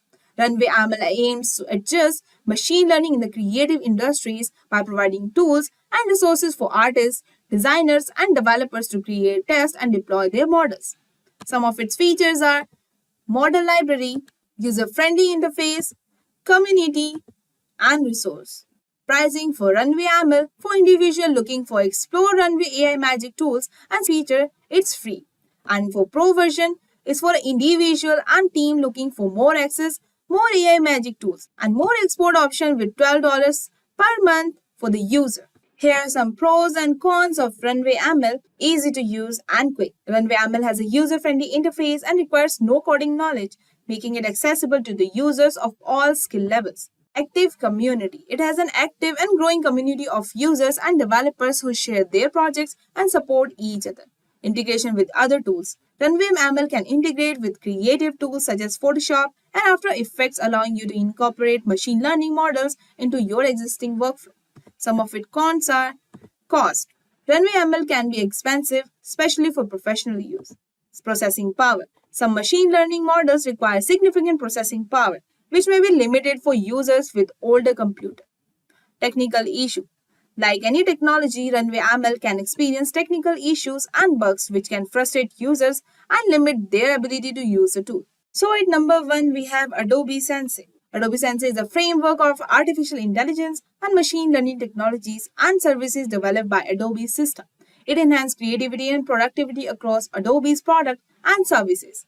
Adobe Sensei allows Adobe to offer intelligent and context-aware features that can automate routine tasks, enhance the creative process, and provide personalized experiences for the users. Some of its features are scripted form conversion, businesses and real-time creation, discovery and manipulations of images, personalizing marketing to each customer. Adobe Sensei come with integrated with other Adobe Creative Cloud products. Here are some pros and cons of Adobe Sensei. Advanced automation. Adobe Sensei provides advanced automation tools including auto tagging and auto enhancement, which may save time and efforts in the creative process. By automating repetitive tasks, Adobe Sensei can improve productivity and free up more time for creative work. Adobe Sensei is integrated with many of the Adobe's other creative tools, making it easy to incorporate automation into your existing workflow. Some of its cons are limited customization. While some customization options are available, some users may find that Adobe Sensei's pre-built automation tools are too rigid for their needs. Cost. Adobe Sensei is only available through Adobe's subscription-based Creative Cloud, which can be expensive for some users. Dependency on technology. Like an automation tool, Adobe Sensei relies on technology, which can be disadvantaged if there are technical issues. It's important to keep in mind that while AI can help to generate ideas and create stunning visuals, I'm going to show you exactly how you can generate these yourself. Websites are going to be built with AI art as well as tools like ChatGPT in future. So in this video, I'm going to explain the whole process and we are going to have it write the entire website layout for us, all the content, the hero section and feature section and much more. This means that we can build an entire website from the ground up without writing a single line of code. And this will be a pretty damn cool. Alright, we will start with the mid journey. In Google search, we will write mid journey. This is an AI tool that allows you to create the AI art that we are now seeing all over the web. To go to this, you just go to the midjourney.com and join the beta. It's easy to get started because all you really have to do is join the Discord. When you do this, it will open up the Discord community which you can accept the terms and conditions and start creating your own AI arts. Let's do this now.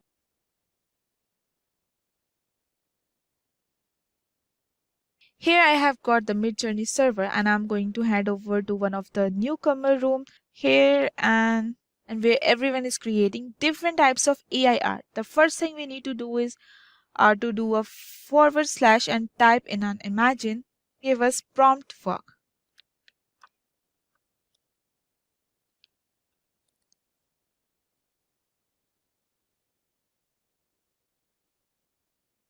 We can request the AI any type of art we are after. Here I'm going to type in a beautiful website for shoe. Then I'm going to pass in -- v4, which means the version 4 of the mid journey of AI art tool. Finally, I'm going to pass it in stylize. I'll do -- stylize. It's basically how random we want to be in it's in between 0 to 1000 and I'm just going to set it to about 500, which is average. So I will do the enter. It will take a little bit of time. Here this will start working in the background. It's going to generate a low fidelity version of the website and the design for this art. And this low fidelity version will be iteratively updated to be higher in resolution. These 4 examples then can be picked from and then we can upscale them as well as Let's have a look at what kind of results we get now. One thing to notice here is that we do get a bit of a loading percentage bar, and this is how long it takes for the actual AI to generate the image. Usually it takes between 1 to 2 minutes, but it will essentially refresh and ping you once it's complete. So it is complete. And here are the 4 versions that we got, which are not too bad, not that great either. They are a bit, yeah, I suppose it's looking funny in a way. So this is a way we can start being more creative with our prompts. So what I mean that is by giving more context as to what we want to do. So here is a prompt that we have created. What I'm gonna do is to pass it in the imagine once more, and I paste this prompt in this, and I'm going to give some more context. I'm going to pass it to the word UI. Wait, choose UI UX website.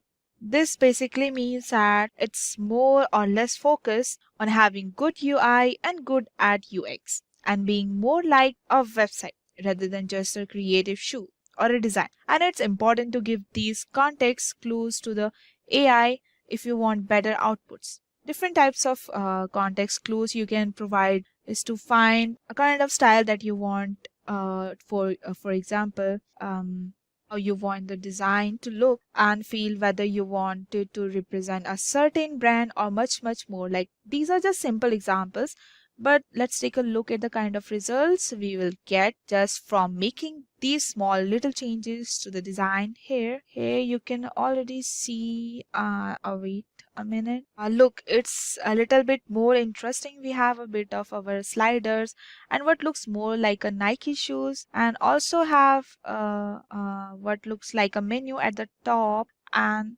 I really like this design that we have here on the bottom.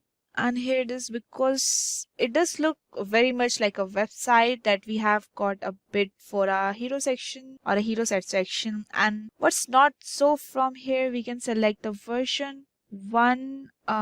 So from here we can select the version 1, 2, 3, 4 to upscale, and I'm going to upscale version 3, which is U3, and this will give us a higher resolution version of this one particular design that we can start to take to the market, or even you can use to build. This again will take a little bit of time. It's going to process this and to do, and you can upscale in data. And let's run this in the background so that you can see wait a minute. This again will takes a little bit time to process. It's going to process this and do an unscale or upscale in beta, and let's run this in the background so that you can guys see what's the look. So here's the final result, and this is looking pretty. And we have got the nice design here for a shoe.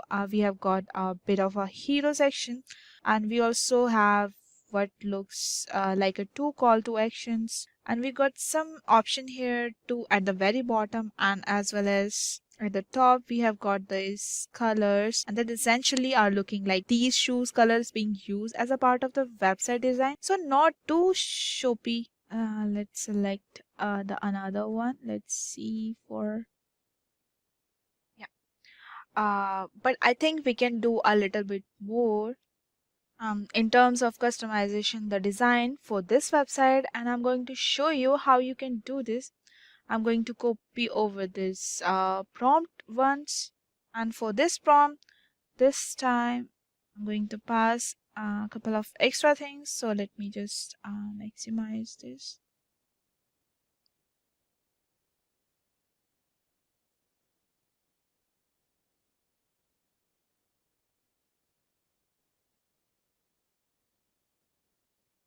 We are going to type as I have pasted that URL over here, so I'm gonna pass in the context clues of like clues of Nike, because Nike made obviously website shoes. So also so we'll write it here, Nike, not here.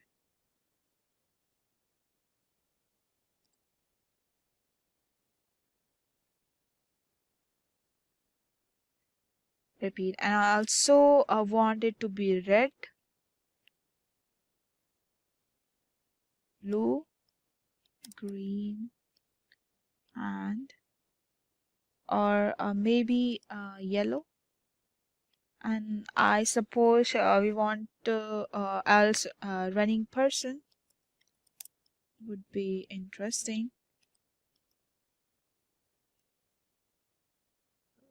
Sorry, person. It would be interesting to see how that gets designed. And I think that this should be enough. Let's actually improve the styling here. 1 minute. Let's change the styling. Let's have it 750 to make it a little bit more creative. And here are the results. I don't have a running person, but I do have a website that has definitely started using the colors that I recommended with Journey's AI art systems to use. So these website designs look way more creative than we had previously. Still, we have this slider design. These website designs look way more creative than we had previously. We still have this slider design here at the bottom section where we can pick out different shoes, but even these shoes look damn cool. I can see that the Nike logo on these, and these are actually ones that I would probably buy if I saw in the Nike store. But generally, these also are website because we have got the menus here at the top of the right. We got the text. So generally speaking, these are pretty interesting designs. So now I have another option here called version 1, 2, 3, 4. What this does is actually allow you to pick more generations based on actual image from these images or these designs. Now from these design, I actually like the 12, 3 and 4. I think it is most, I think 4 because it teals and red, or it's a bit yellow or blue. So I'm going to select the version 4, and that's going to create 4 more version based on the specific version for us. Let's take a look at the what those that we got, and here we have got our results where we have more examples of that. All of these looks very similar. I think the only difference here is blue line, red line, it seems to be shift and change, as well as a hero section. And you would normally have this menu at the top right, and something these shoes here are a little bit inverted, but generally speaking, this is the kind of variations you can expect. Now let's take a look at another way we can generate our generations for website. Now you can do is just jump into any website and select any image. So first we will go to an app and website, and you can select any image that you would like, and I will actually gone here and I'm going to pull in this image of this shoe. And but I do like the design aesthetics. Here we are going to here, and then we can copy the URL from here. But this time what I'm going to do is type the imagine.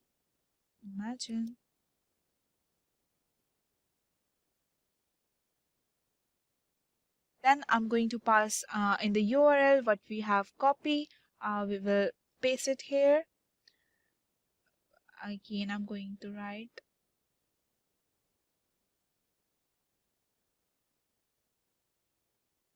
we did it before. We'll copy this, paste it over here. So what's going to happen here? It's going to have a look at this image that we have defined in terms of the URL. It's going to use this as a reference point. Then it's going to take a look at the prompt we have put in, which is the shoe prompt using the colors, and it's going to try to design a website that has a similar aesthetics to that image, which is really cool. Let's see the result we get back. Looks like that's ready. Let's take a look at this. So here you can see that the design is statics. Wait a minute. Static, that is similar to the page seen in this one. So this is more bubbly and colorful image, and now are represented very much so in this design aesthetics. We have these four elements here at the bottom, and if you have a look at the design originally, we had four elements here, so you can see that it's pulling in these design aesthetics to create a design based on that, and this is where you can really start using the air art. Repeat, using the air tool to your own benefits, trying to combine different styles, customizing them, and creating new and independent and unique ones from there. So in this four, I'm really like the version of fourth one, or the second one is pretty. So what I'm thinking of doing is an upscale on this. So we are going to upscale V2, and we are going to wait for that. 1 minute. Is use ChatGPT to write out the most of the content for me, and then I could take this to a client to immediately start shading. So let's see the upscale version happen. If we take a closer look, we will see that it has all the main elements for a website, including a logo area, a menu area, a nice hero image, as well as a title tagline button, as well the feature section. So what I'm going to do is to save this image to my computer. I'm going to save it and then customize it a little bit. But before we do that, we are going to head over to a GPT. Here we're going to prepare the outline for the website using some AI tools. So here I'm going to ask ChatGPT to give me the broad outline for a website for shoes, including hero title, tagline, call to action button, and section for features and details about the shoe. So let's see what ChatGPT will comes back with. It's pretty quick. It's got a title here, call to action button, features and details section, and it's not really telling me what these are. These are where we might need to be a bit more specific as to what we wanted to do. It's giving me like broad outline of the website and what it needs. So please, I will write, please provide then for each one of these that I can copy paste straight to the website. Hero title is here, tagline, call to action buttons, features, okay, and the details. Okay, detail specification is there. Okay, reviews and rating. Okay, so I think I have got enough hairs to go by to simply copy paste in the website. So let's start beginning to design this. I have opened this design up in the Photoshop, and I'm going to actually just crop it into the main element over here, and I really want to capture this image, and I will crop it and I will clear out the rest, and we can design each aspect or each part of this design bit by bit. I will save it over here. It's time to build our website, so I'm gonna head over to editor X, and I'm going to build this a website in this, and I have login already, and then I will create to a new site. And here I will take an to a web dashboard, and I'm going to start by copy paste all the elements from ChatGPT as well as Midjourney straight in the first thing, and I want to jump back into the ChatGPT here and copy over our hero text. So I will just take it first.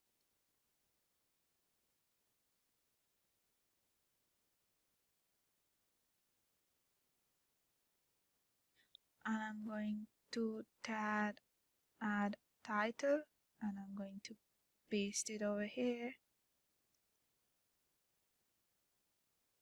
And then I'm also going to grab the tagline, but before I will make it sure to keep it over here. But before that, I will put one image over here.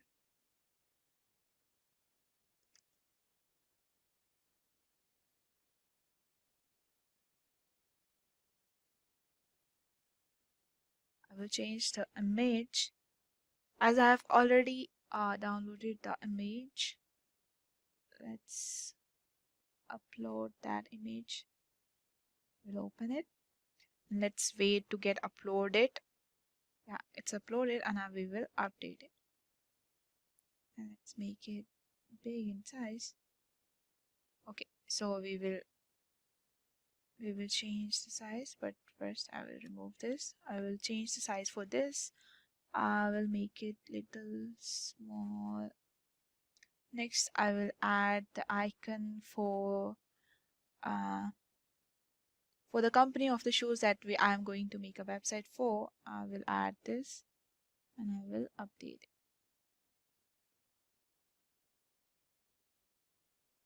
Make it small.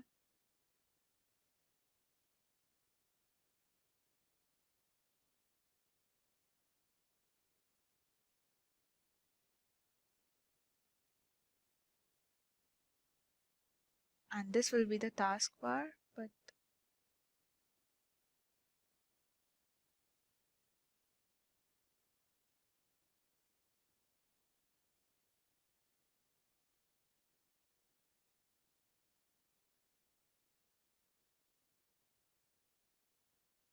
make the size small a bit, and we'll insert one more picture, and it will be the logo of the company that we are going to put over here. We will minimize it, we can resize it, we can keep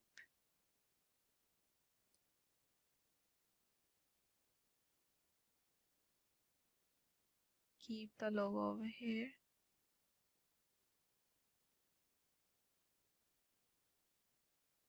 Now next, then I'm also going to grab the tagline over here. So I'll pick this tag. I will add the text. Comes up over here.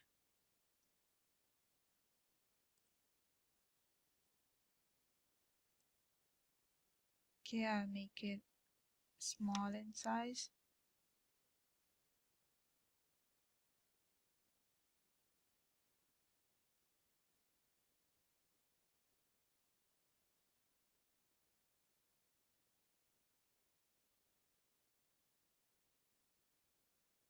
And we will paste on.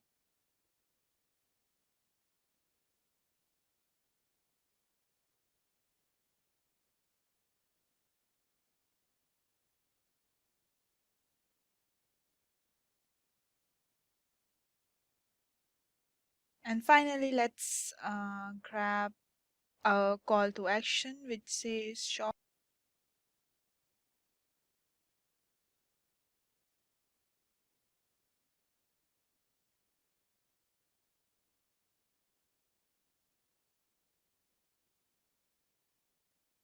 And create a button for that.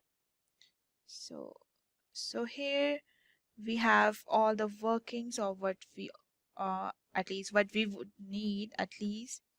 So for the content, let's resize this first.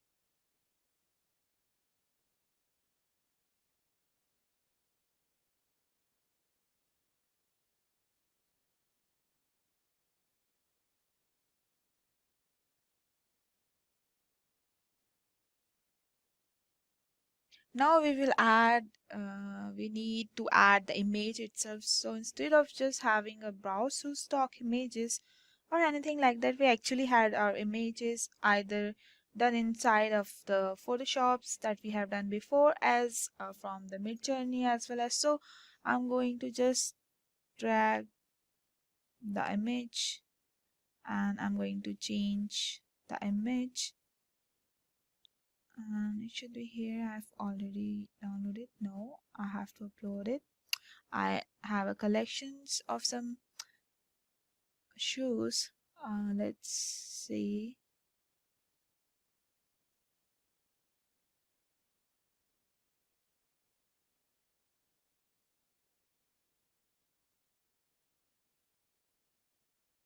And I will just install one. I'll upload this picture. It will take a bit of time. Let's wait for a while. And once it's uploaded, we will update it.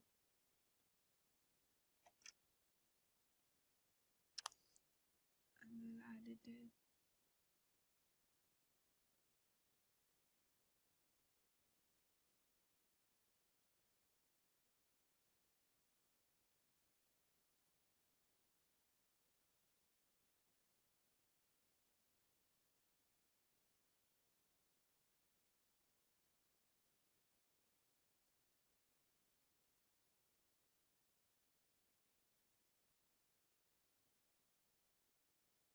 Let's keep it like this,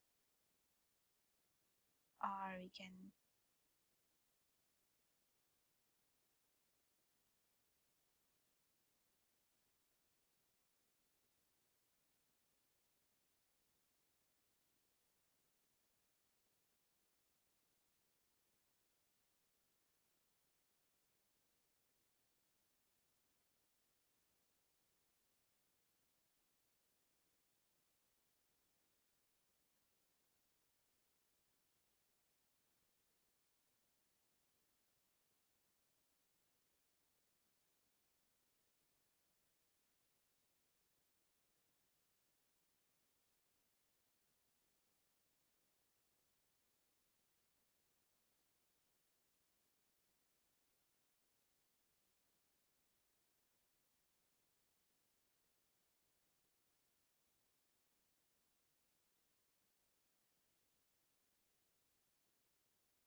So we change our content place from that to make it a fix in a place.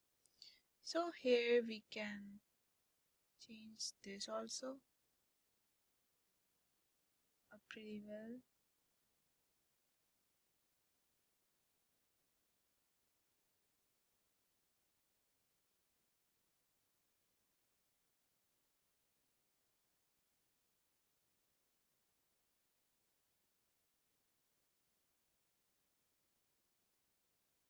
Okay.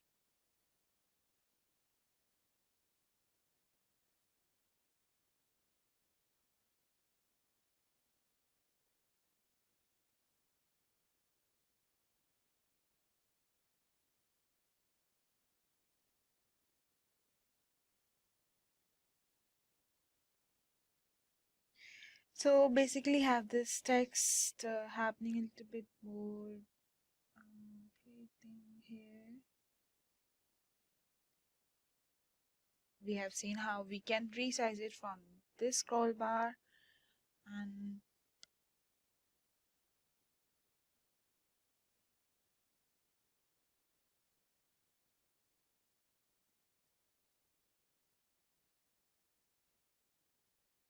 so now let's add one more picture over here to make it look more better. Let's take a picture from here. Change the image. Upload from computer. Have it from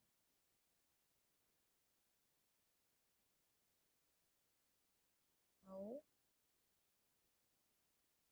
We will upload it again. Sorry.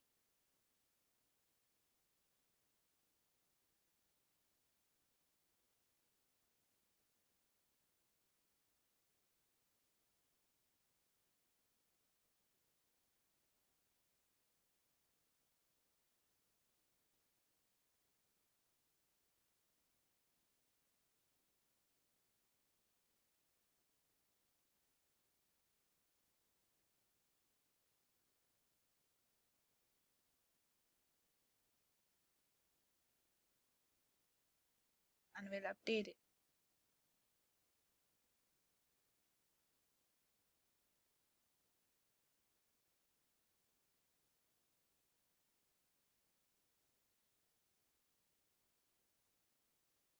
Let's resize it.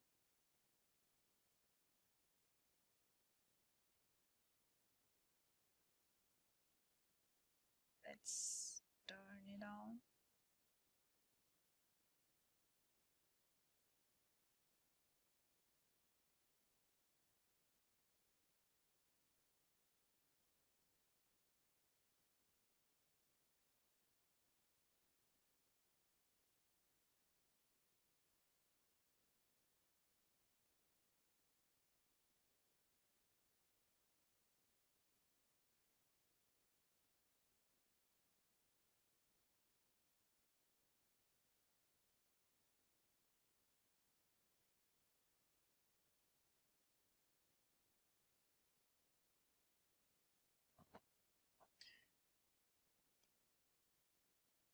Let's make a taskbar for the top most of the screen. We will have a home page, so we will write a text over here. That will be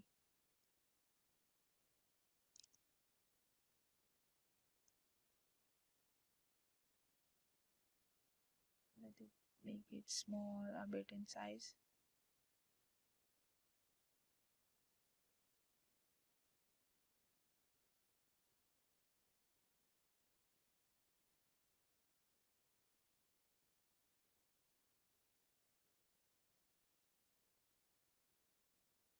We'll add another text.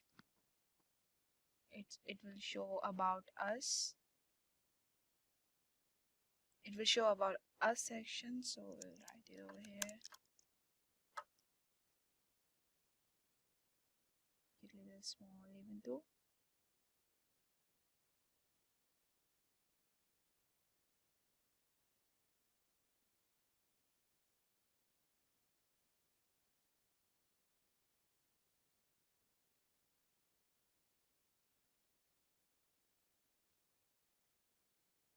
Let's make same size.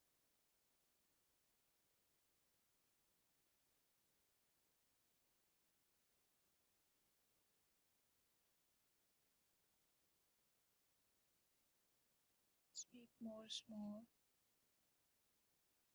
11. Let's make it more small, like 11. Okay. The next session will be services.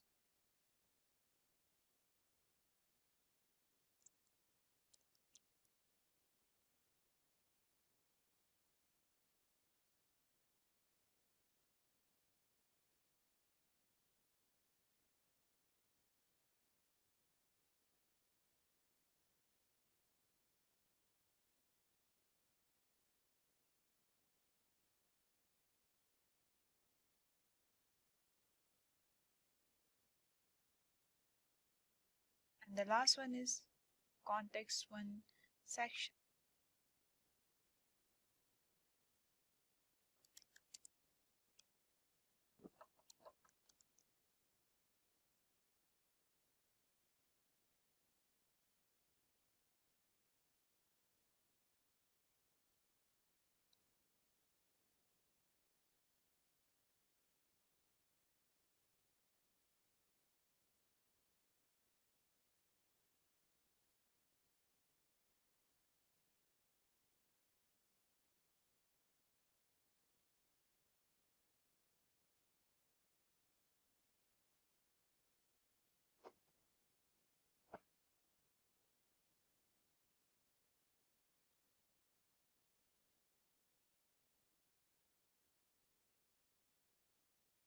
One more option is there, that is a start button. Like we are keeping the start button over here, so we are keeping this here, so let it be here.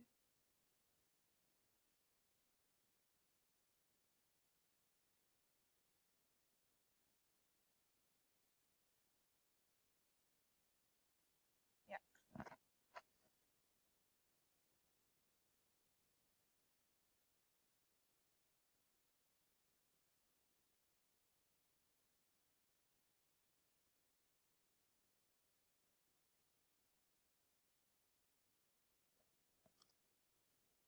So next, what I'm going to do, I'm going to select add section, and I'm going to just have a blank section. Here I'm gonna do first, I will add a picture first as a background. Let's do it. I will add one picture. Let's see I have downloaded it or not. Yeah, I haven't downloaded. Wait a minute. Let it be upload. I will update it.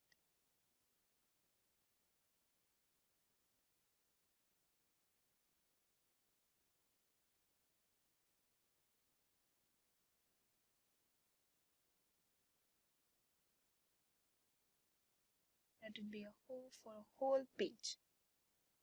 So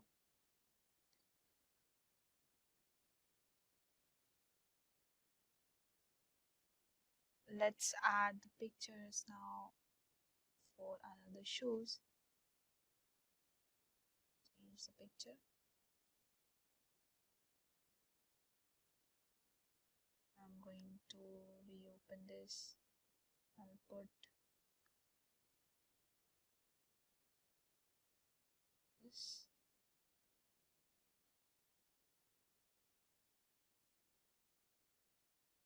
Okay, I'll update it to add it.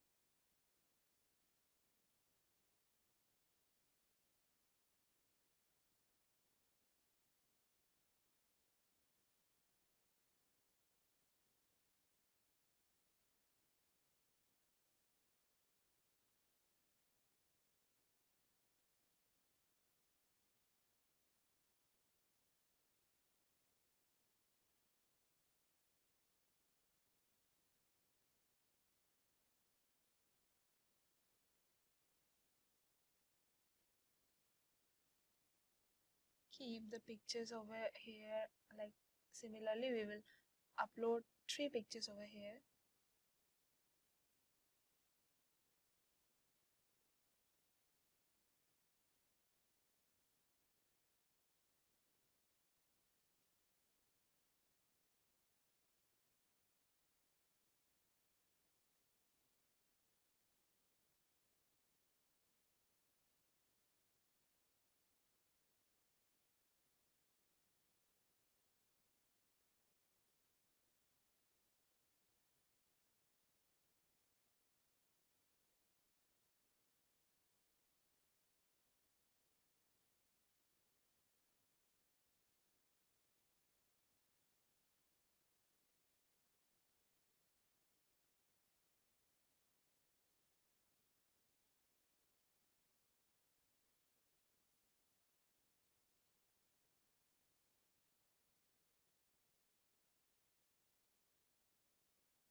After this, let's keep it here.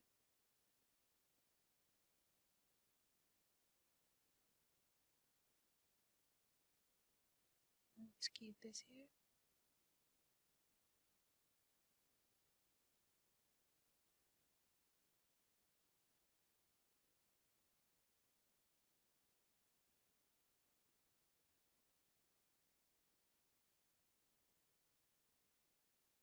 We are going to add another title over here.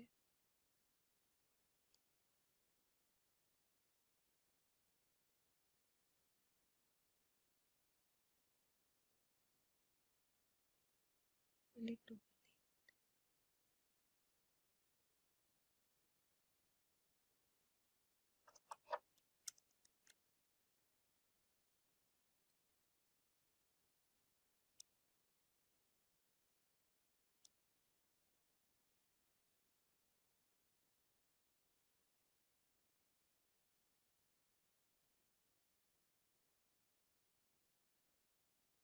we are making it a bit resizing it.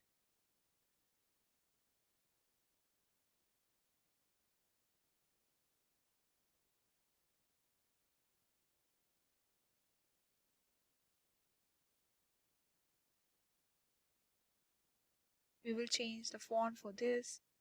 Let's make this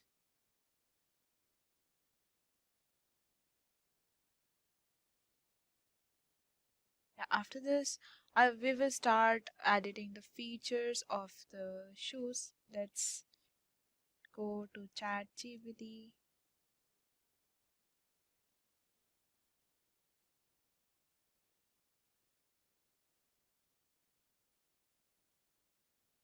Let's take this first paragraph.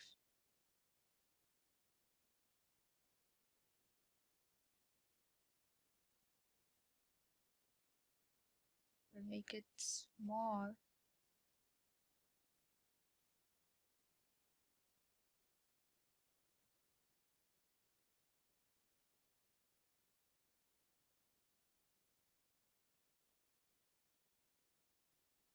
We make it bold.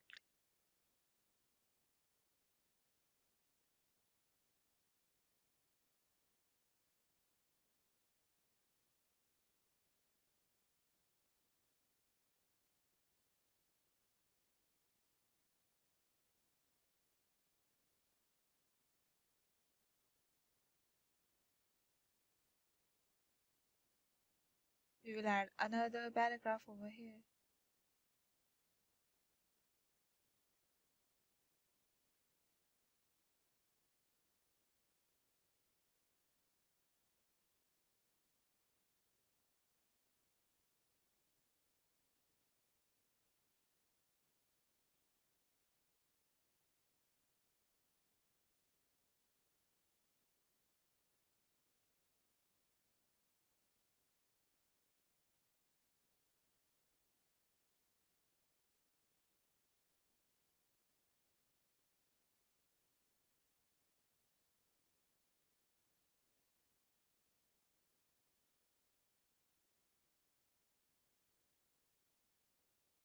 Similarly, we will make it for this also.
And last we will add a contact us.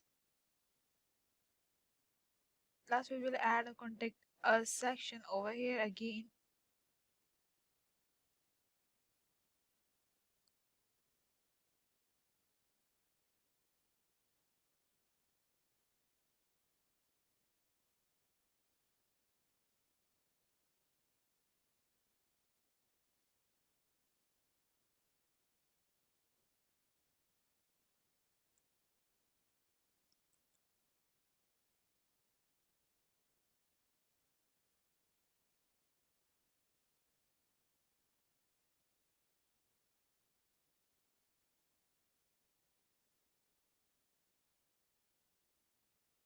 So this is the final output of ChatGPT, or how we use ChatGPT and AI art for our UI and UX design to create a website or a web page or the land page for the shows. A portfolio is a collection of work or asset that showcase an individual's skills, experience, and achievements. In the business world, portfolios are often used to demonstrate a professional competency in a particular field, such as graphic design, writing, and project management. A portfolio may include various items such as past work sample, case studies, certification, references, and testimonials from satisfied clients or employers. A well-crafted portfolio can help an individual stand out in a competitive job market and increase their chances of landing their desired positions. Additionally, a portfolio can serve as a valuable tool for self reflection and personal growth, allowing individuals to identify areas of strength and areas of improvement. So, hey everyone, and welcome to Simply Learn's YouTube channel. Today, we are going to learn how to prepare your design portfolio in Figma. But do you know that UI UX expert also use Figma too? So, if you want to learn UI UX expert in 5 months and attend a masterclass from the top faculty of IIT Bangalore, consider our advanced certification in UI UX design course. Check out the link in the description for more details. And if you are a tech geek, here is a brain teaser for you. What should be included in a design portfolio? Only completed projects, only personal projects, a combination of completed and personal projects, or a combination of personal and academic projects. Let us know your answer below and get a heart from Simplilearn. Without any further delay, let's get started with the session by taking a quick look at what portfolio is and how to design portfolio. So first, to make a portfolio, we have to consider these points. The first one is present your work as a case study. Carefully curate your portfolio. Showcase real world even if it's got problem. Design exercises. More in-depth case studies talk about results. Make your portfolio easy to navigate. Do your research and write sincerely. And let your passion show in your portfolio. So let's begin. So this tutorial video is all about creating a stunning portfolio or stunning design, a portfolio for the product designer named Sam using Figma to bring it to the life.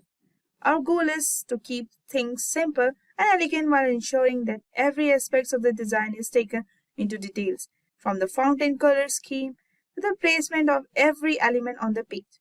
We are going to cover it all in details. So without any further ado, let's start designing. For designing our portfolio, we are going to use a tool called Figma, as we discussed before.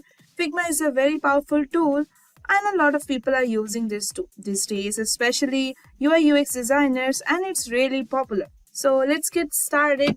Go to figma.com first. And if you don't have any account yet, click on the sign up button and you can just sign up, right? I already have an account, so I just have to log in to my account. Once you are in the dashboard, let's log in first. So once you are in the dashboard, first you have to design file. So first let's change the background color. So let's get started.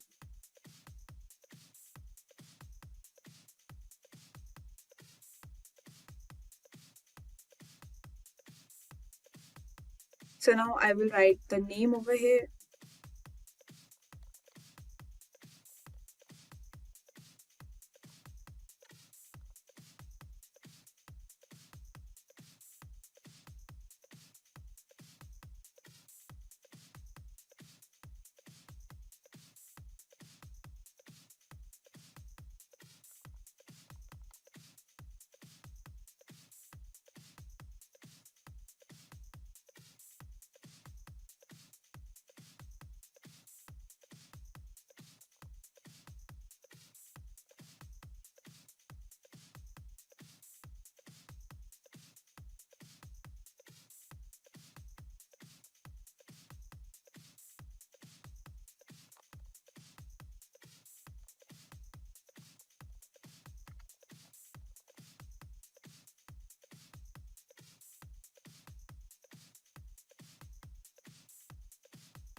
Okay, so let's select this text and write this 5 section about Sam.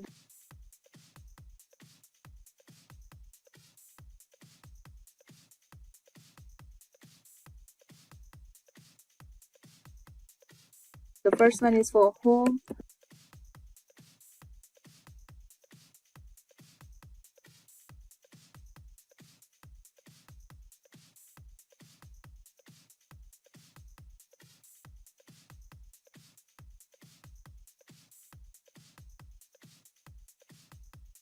And the second is about section.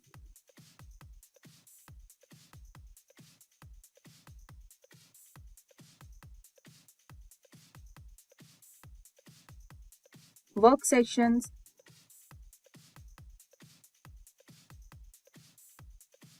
And blog section. The context section. So yeah, it's done.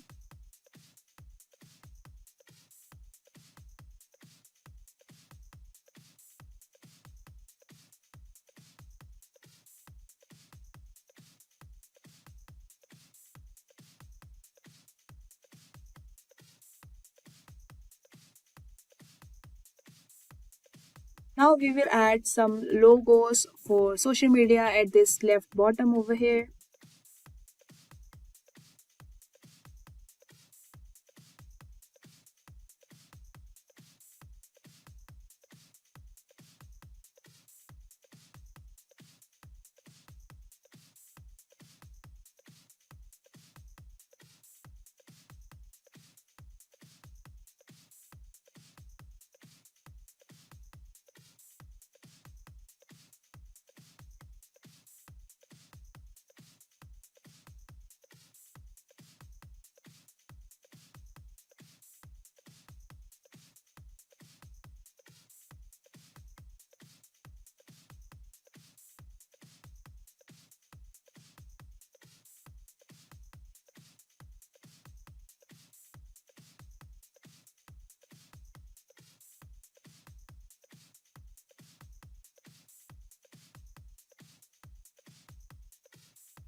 Let's take a rectangle and we will keep the picture for the Sam over here.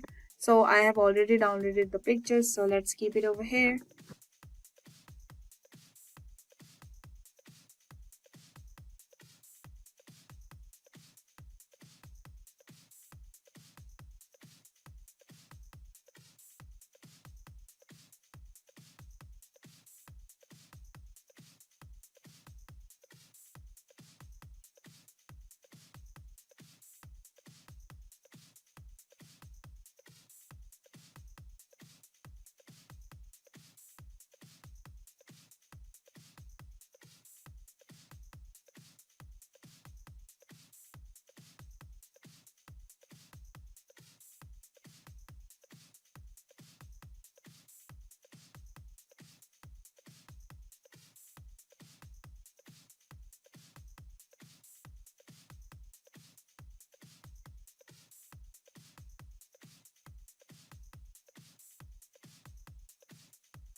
Now we have done with the home page. Now we will create a design or a portfolio for the about section.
Now we will write the section for the about.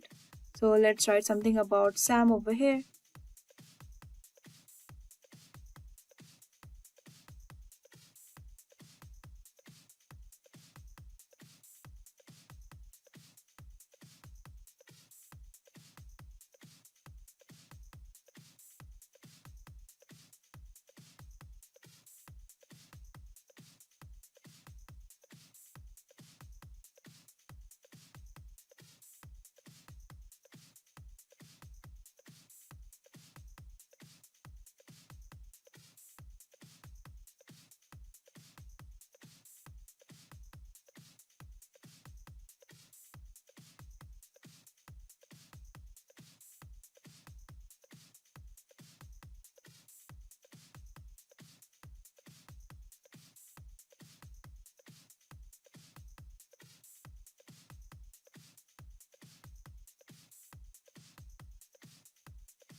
Next we have experience over here.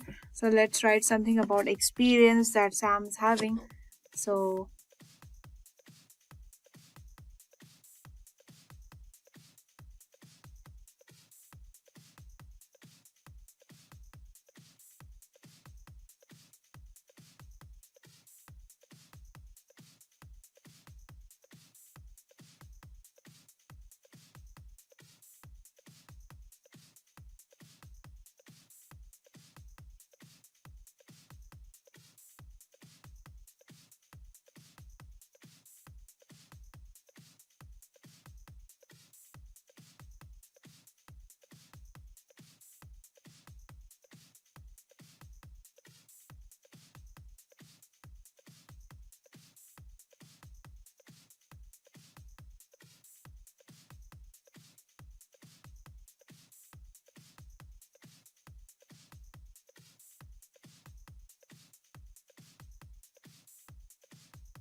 Now after that, we will add here some of his experience.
Similarly, we will add more of his experience.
So this was the design for the about section. Now we will go for the third section, that is work. Let's create it.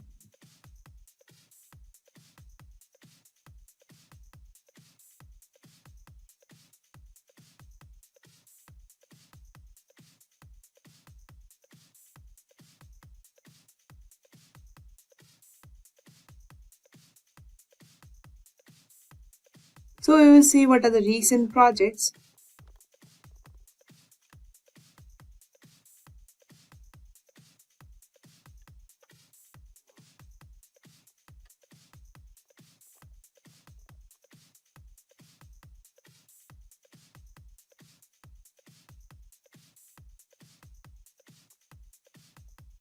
So now we will write some of his UX case studies. Let's suppose he's done the 4 case studies in UX. So for example, we will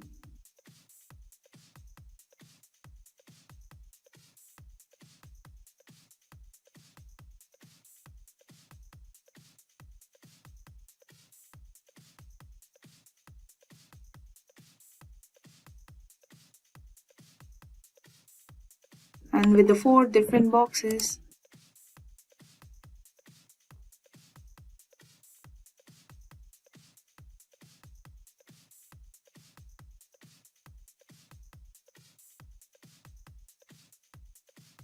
Let's insert any of the 4 pictures, let's say.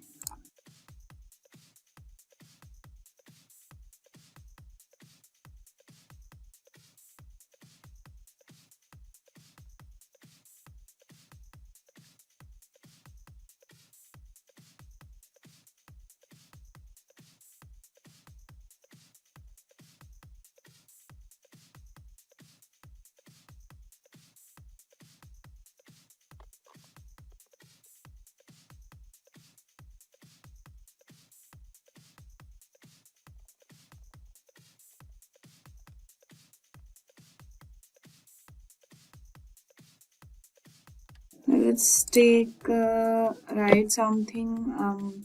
Whatever he did a research or is having a case study in UX design. Let's suppose he created a website.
We just added these randomly logos over here.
Let's make it small.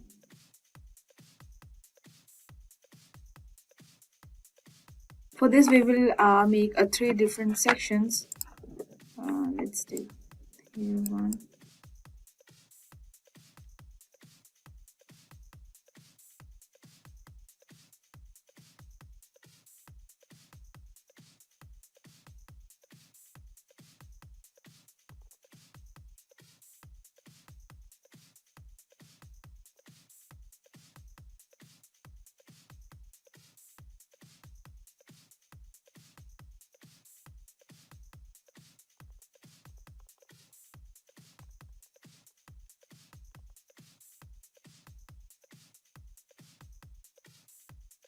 Okay, we'll fill this with whatever you have done in the vlogs and all. So let's put any of the picture for the sample. Let's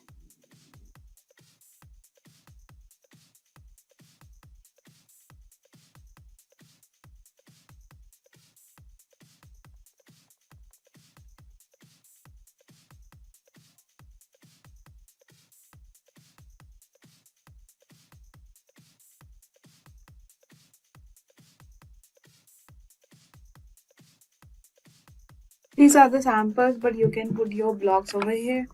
And about the text, write it first with the date.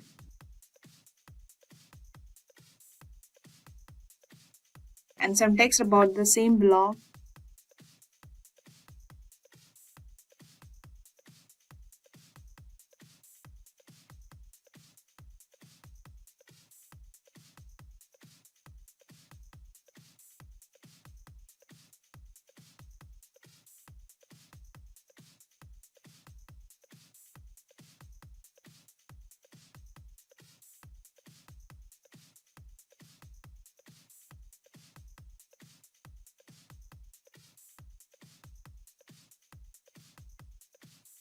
Same for the other 2 blocks.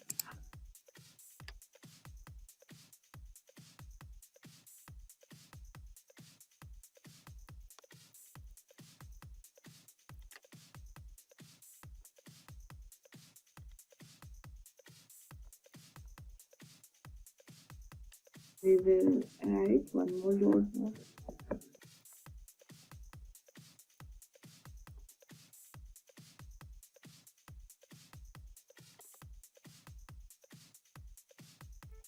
It's a little bit down.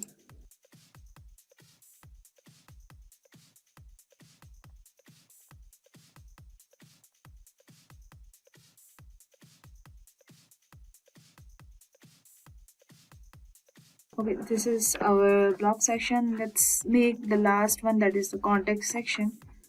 Let's copy this again.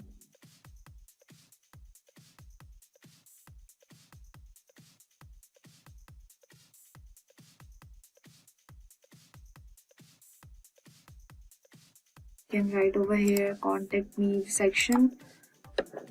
Let's write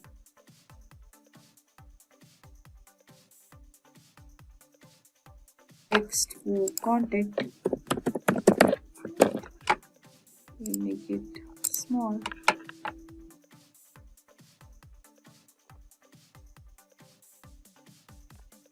Here we will write another address for the Sam.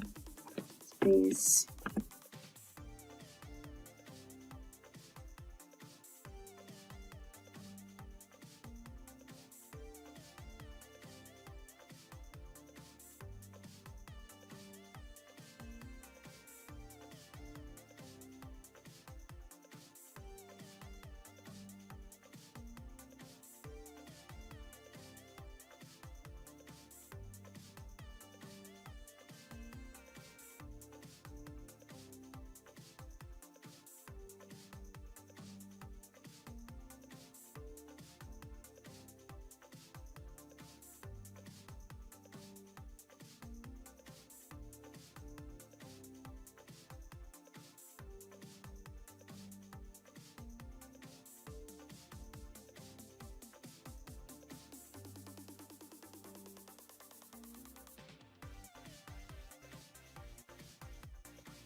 And we'll write Sam's email ID.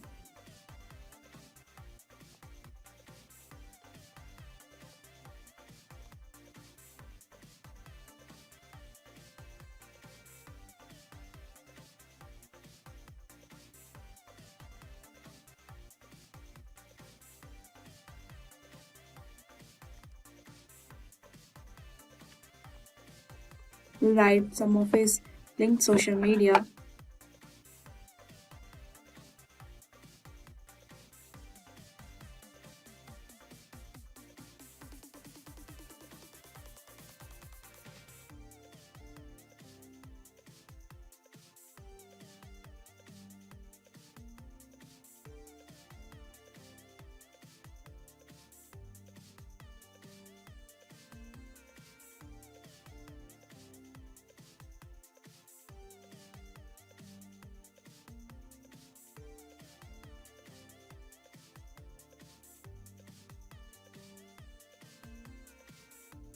About his any projects, let's say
So this is the last contact section. So we are done with our portfolio.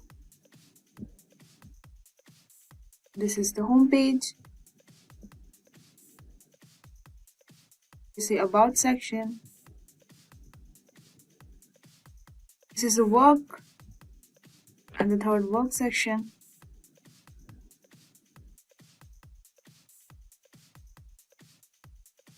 And the fourth one is this blog section.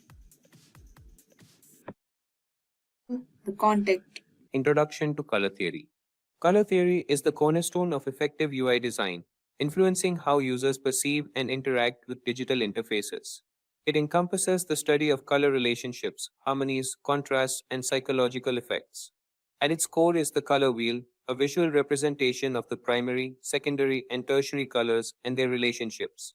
Understanding the color wheel is vital for creating harmonious color schemes that resonate with users. Color harmony refers to the pleasing combination of colors in a design, achieved through various schemes such as complementary, analogous, and triadic. These schemes play a crucial role in establishing visual coherence and conveying the intended message or mood of the interface. Contrast, another key aspect of color theory, affects readability and accessibility. High contrast between elements enhances clarity, while low contrast offers subtlety and sophistication. Moreover, colors have psychological effects, evoking emotions and associations in users. For instance, red may convey energy or urgency, while blue might evoke calmness or trust. By leveraging the psychological impact of colors, designers can create interfaces that resonate with users on an emotional level. In summary, mastering color theory empowers UI designers to create visually appealing and user friendly interfaces that effectively communicate with and engage their audience. It serves as a powerful tool for crafting experiences that leave a lasting impression and drive user satisfaction. Understanding the color wheel. The color wheel is a fundamental tool in color theory, providing a visual representation of the relationships between colors. It consists of three primary colors, red, blue, and yellow, which cannot be created by mixing other colors. Secondary colors, such as orange, green, and purple, are formed by mixing equal parts of two primary colors. Tertiary colors are further combinations of primary and secondary colors. The arrangement of colors on the wheel is circular, illustrating their relationships and helping designers create harmonious color schemes. One common scheme is complementary colors, which are positioned opposite each other on the wheel and create strong visual contrast when used together. Analogous colors sit adjacent to each other on the wheel and often produce harmonious and cohesive designs. Triadic colors are evenly spaced around the wheel and offer a balanced yet vibrant color palette. Understanding the color wheel enables designers to make informed choices about color combinations, ensuring visual balance and impact in their designs. By leveraging the relationships between colors, designers can create interfaces that are visually appealing and effectively communicate with users. Whether designing for websites, mobile apps, or other digital platforms, the color wheel serves as a valuable tool for achieving design excellence. Color harmony in UI design. Color harmony is essential in UI design as it ensures that the combination of colors used in an interface is visually pleasing and coherent. There are several harmony schemes that designers can employ to achieve this goal. 1. Complementary harmony. Complementary colors are located opposite each other on the color wheel, creating strong visual contrast. Example, a UI using blue and orange accents. These colors enhance each other when used together, creating a vibrant and dynamic look. 2. Analogous harmony. Analogous colors are adjacent to each other on the color wheel and share similar hues. Example, a UI featuring shades of green, green, and yellow. These colors create a harmonious and cohesive appearance, making the interface feel unified. 3. Triadic harmony. Triadic colors are evenly spaced around the color wheel, forming a triangle. Example, a UI incorporating red, yellow, and blue elements. This harmony scheme offers a balanced yet vibrant color palette, creating visual interest without overwhelming the user. 4. Split complementary harmony. Similar to complementary harmony, but instead of using the exact opposite color, it utilizes two adjacent colors to the complementary color. Example, a UI using red with yellow green and blue green. This scheme maintains the contrast of complementary colors while offering a more subtle and balanced look. 5. Tetradic harmony involves the use of two pairs of complementary colors, creating a rectangular shape on the color wheel. Example, a UI combining red and green with blue and orange accents. This harmony scheme provides a wide range of color options while maintaining balance and contrast. By applying these harmony schemes effectively, UI designers can create interfaces that are visually appealing, engaging, and easy to navigate. Each scheme offers its own unique advantages, allowing designers to tailor the color palette to suit the specific needs and objectives of the interface. Importance of color contrast. Color contrast plays a crucial role in UI design, impacting readability, accessibility, and overall user experience. Contrast refers to the difference in brightness, hue, or saturation between elements in a design. High contrast enhances readability by making text and other UI elements stand out sharply against their backgrounds. It also improves accessibility for users with visual impairments, as it ensures sufficient differentiation between foreground and background elements. For example, using black text on a white background provides high contrast and optimal readability for most users. Conversely, low contrast can hinder readability and accessibility, as it may cause text and other elements to blend into the background. This can strain the eyes and make it difficult for users, especially those with visual impairments, to perceive and interact with the interface effectively. For instance, light gray text on a white background or dark blue text on a black background may result in low contrast, making it challenging for users to read. Here are examples of high and low contrast designs. High contrast. Black text on a white background. White text on a black background. Brightly colored elements against a neutral background. Low contrast. Light gray text on a white background. Dark blue text on a black background. Pale yellow text on a light green background. By prioritizing high contrast in UI design, designers can improve readability and accessibility, ensuring that users can easily perceive and engage with the content. Additionally, maintaining appropriate levels of contrast enhances the visual hierarchy of the interface, guiding users' attention to key elements and facilitating smooth navigation. Psychological effects of color. Colors have profound psychological effects on individuals, influencing emotions, perceptions, and behaviors. Understanding these effects is crucial in UI design, as colors can evoke specific feelings and associations, shaping the overall user experience. Here are some common psychological effects of colors. 1. Red. Associated with energy, passion, and urgency. Often used to evoke excitement or draw attention to important elements. Can also signify danger or warnings. 2. Blue. Symbolizes calmness, trust, and stability. Frequently used to create a sense of security and professionalism. Can evoke feelings of tranquility and relaxation. 3. Yellow. Represents optimism, happiness, and warmth. Often used to convey positivity and cheerfulness. Can stimulate mental activity and enhance creativity. 4. Green. Symbolizes nature, growth, and harmony. Associated with health, freshness, and environmental awareness. Often used to promote relaxation and balance. 5. Purple. Signifies luxury, creativity, and spirituality. Evokes a sense of sophistication and mystery. Can convey royalty and extravagance. 6. Orange. Represents enthusiasm, warmth, and vitality. Often used to create a sense of excitement and energy. Can stimulate appetite and draw attention. 7. Black. Symbolizes elegance, power, and formality. Often used to convey sophistication and authority. Can also evoke feelings of mystery or seriousness. 8. White. Represents purity, simplicity, and cleanliness. Creates a sense of spaciousness and openness. Often used as a background color to enhance clarity and contrast. Picture this. You're trying to open a door while carrying a bag of groceries in one hand and your phone in the other hand. A familiar situation, right?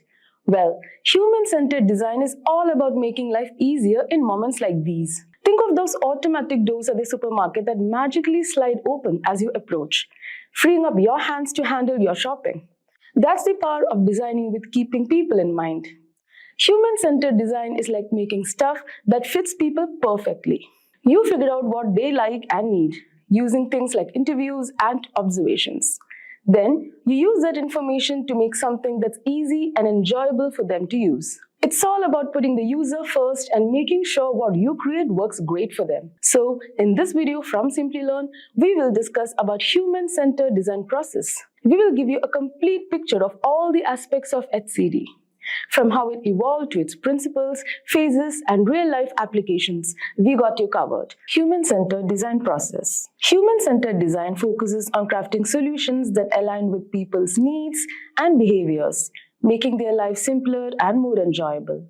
Let's first look into the history of human-centered design. Human-centered design has come a long way since its beginnings in the 1960s, when it was all about making military equipment safer and easier to use. This focus on understanding how people interact with the environment soon spread to consumer products. In the 1980s, pioneers like Donald Norman emphasized the need for designs that are intuitive and user-friendly, which gave rise to user-centered design. Today, HCD principles are essential across various fields, including technology, healthcare, consumer products, public services, and education. Companies like Google and Apple prioritize user experience in their products, and sectors like healthcare and urban planning use HCD to create more accessible and inclusive services. This evolution highlights HCD's importance in crafting solutions that are not only effective and enjoyable, but also sustainable by keeping the needs and experiences of users at the forefront. So, what are some of the key principles to keep in mind while implementing a human-centered approach? Prioritize people. Always focus on individuals who will be using your product and consider their unique needs and circumstances. Remember, your goal is to create something that helps them achieve their objectives more effectively. Identify the core problem. It's essential to pinpoint the underlying issue rather than just addressing its symptoms. By tackling the root cause, you can prevent recurring issues and create more impactful solutions. Consider the whole system. Keep the broader user journey in mind, even when working on specific aspects. By understanding how each part fits into larger picture, you can create more cohesive and seamless experience. Start small, iterate often. Instead of diving straight into complex solutions, start with simple interventions and continually refine them through iterative testing and prototyping. This approach allows for gradual improvement and ensures that your solutions truly meet the needs of your users. Now, there are 6 phases in the process of HCD, which are as follows. Empathize. This phase is about understanding the people you are designing for. It involves gathering insights into their lives, needs, and challenges. You can interview potential users to understand their experiences and needs. Observe users in their environment to see how they interact with existing solutions and uncover unarticulated needs. Collect quantitative data from a larger user base to identify patterns and common issues. Define. In this phase, the insights gathered during the first phase are synthesized to define the core problems and challenges. Create detailed profiles of typical users to represent different user types. Map out the user's journey to identify pain points and opportunities for improvement. Develop a clear problem statement that encapsulates the user needs and challenges to be addressed. Next, ideate. This phase involves generating a wide range of ideas and potential solutions. Conduct sessions to generate a large number of ideas. Draw simple sketches to visualize ideas quickly. Use mind maps to explore different aspects of the problem and potential solutions. Create storyboards to illustrate how solutions might be used in real-life scenarios. Next, we have prototype. Develop representations of the ideas to explore their viability. Create low-fidelity prototypes, which are simple and inexpensive versions of the product, like paper sketches, wireframes, etc. You can also create high-fidelity prototypes, which are more detailed and functional prototypes that closely resemble the final product. Build mockups like visual models to test look and feel. Use tools to build interactive versions of digital products. Test. Evaluate the prototypes with real users to gather feedback and insights. Observe users interacting with the prototypes to identify usability issues. Compare different versions of the prototype to see which performs better, and collect feedback through interviews, surveys, and observation. Refine the prototypes based on their feedback and test again. And the last, we have implement. Bring the final solution to life and ensure it meets user needs. Translate the final prototype into a finished product or service and deploy the product or service to the market. Then monitor user feedback and performance metrics to ensure the solution continues to meet user needs, and also make ongoing improvements based on user feedback and evolving needs. So, human-centered design approach can greatly improve our UI UX by focusing on the real needs and behaviors of the users. By understanding what users want and how they interact with the product through research and feedback, designers can create interfaces that are more intuitive and enjoyable to use. Regular testing and refining based on user input also ensure that the product continually meets their needs effectively. So we hope by now you got a clarity on what a human-centered design approach is and how the ways and processes to achieve it.